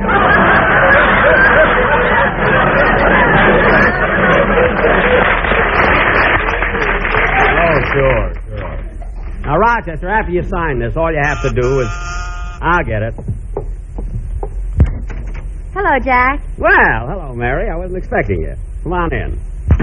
Jack, it was such a beautiful day. I thought we might go for a walk. Yeah, let's do that. I feel like going out today.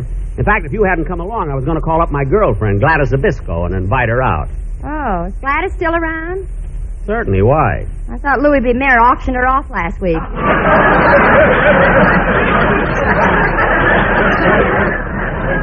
Now, Mary, I don't like the way you're always picking on Gladys. She's got a nice figure. You ever see her in a bathing suit? Yes, and she looks like Gary Cooper. Only from a distance.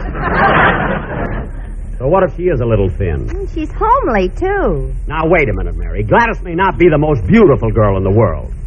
I mean, I won't even say that she's the most beautiful girl in the United States. Or in Los Angeles. Or in Beverly Hills. Or in... You know, Mary, I think you got something. Well, I'll get my coat and we'll go for a walk. Okay, Jack, I'll sit here and read this letter I got from Mama. Well, a letter from your mother, eh? What does the worst years of your father's life have to say?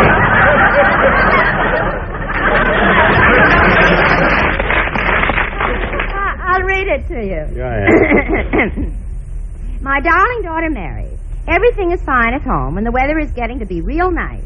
We're pretty sure that winter's over now because last month a groundhog came out of his hole, saw the sunshine, and went back in again to wake up Papa. What? Papa came out, saw me, and punched the groundhog right in the nose. Oh, your mother just put that in for a laugh. Now, where was I? Oh, yes. Even though it's nice now, 2 weeks ago, we had a severe blizzard. And when your Uncle Harry came in from the barn, his milking hand was frozen. Gee. I hope it thaws out soon, as I'd like to get the cow out of the house.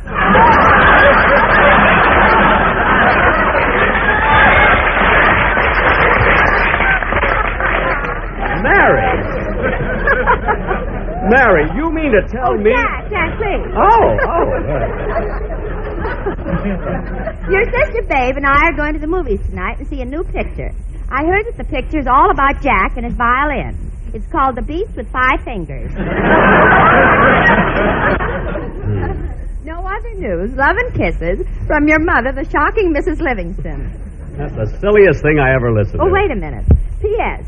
I think your Uncle Harry is thawing out as I just heard a little squirt in the bucket.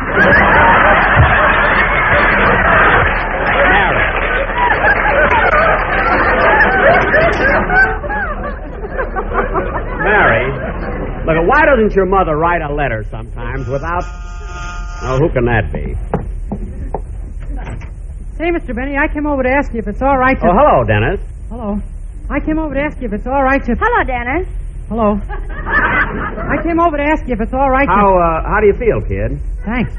I came over to ask you if it's all right to... Dennis, what happened to your face? It's all cut up. I know. When I shaved today, I tried out a new blade. Gee, the way you're cut up. What kind of a blade was it? Single-edged or double-edged? Double-edged. Gee. Well, maybe you didn't have it in the razor right. Oh, razor!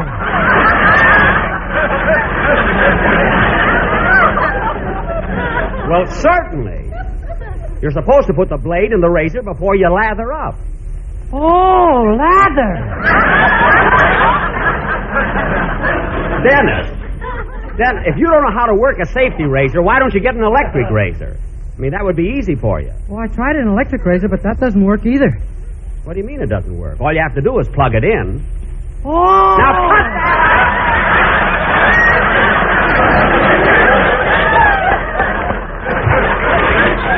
Well, kid.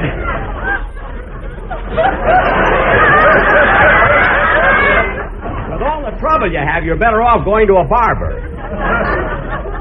Anyway, you haven't got a very heavy beard. I know. I take after my mother.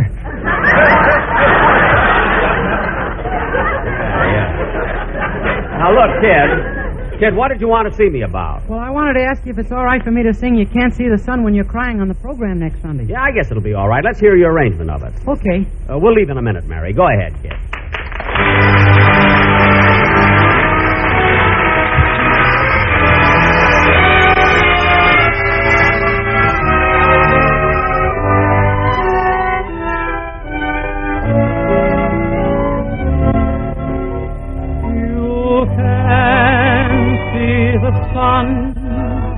When you're crying, a tear can hide the brightest sky of blue. You can hear a song when you're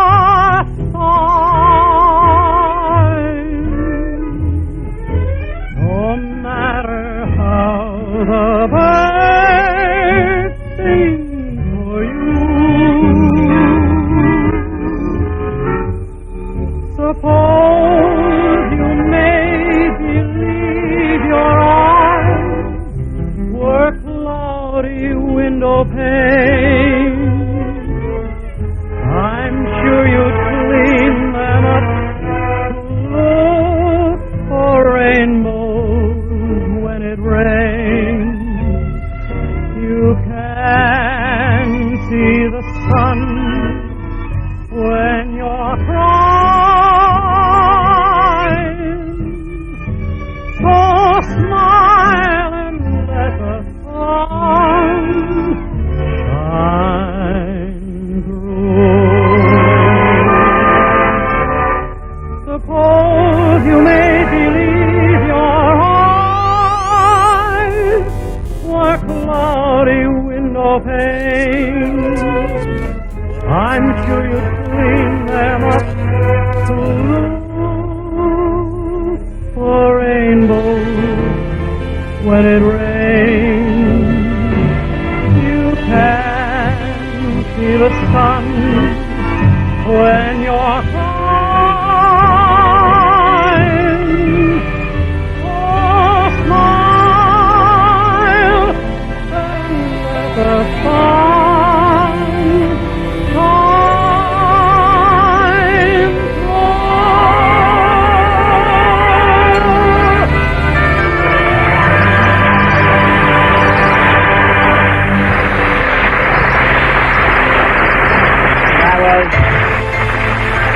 That was very good, Dennis. In fact, it's one of the most beautiful songs I've ever heard. And I thought the way who came in? Dennis Aloud. Well, why didn't you say goodbye or something? Maybe you're not paying him enough. Could be. Well, come on, Mary. Let's go for a walk. Wait a minute. Hello? Hello, Jack. This is Don. Oh, what is it, Don? Well, Jack, this quartet situation is pretty serious, and I think... Don, I don't want to talk about the quartet anymore. But I just got a special delivery letter. I don't care if you got it. It's from the sponsor. Oh, sponsor. What did he say? He says, Dear Mr. Wilson, unless Jack Benny has the quartet on his program immediately, next Sunday's show will open as follows. The Lucky Strike program starring Al Pierce. Al Pierce. Tony Romano, Marjorie Main, Spike Jones, Stephen Cratchit, and yours truly, Harry Von Zell. What? SOS. John, do you think the sponsor is being serious? I'll say he's serious. This letter is written on a Lucky Strike tobacco leaf. Personal case? Well, I'll see what I can do about that. Goodbye. Go on. Come on. No man with quartet situation is a lot more serious. Starring Al Pierce. You only make one mistake. Let's go on the air every week and say, I hope. And what happened? Hope became a star.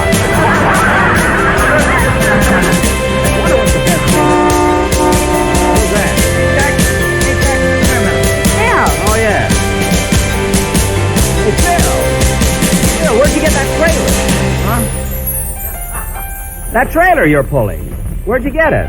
Holy smoke, it's hooked on. What? That's my garage.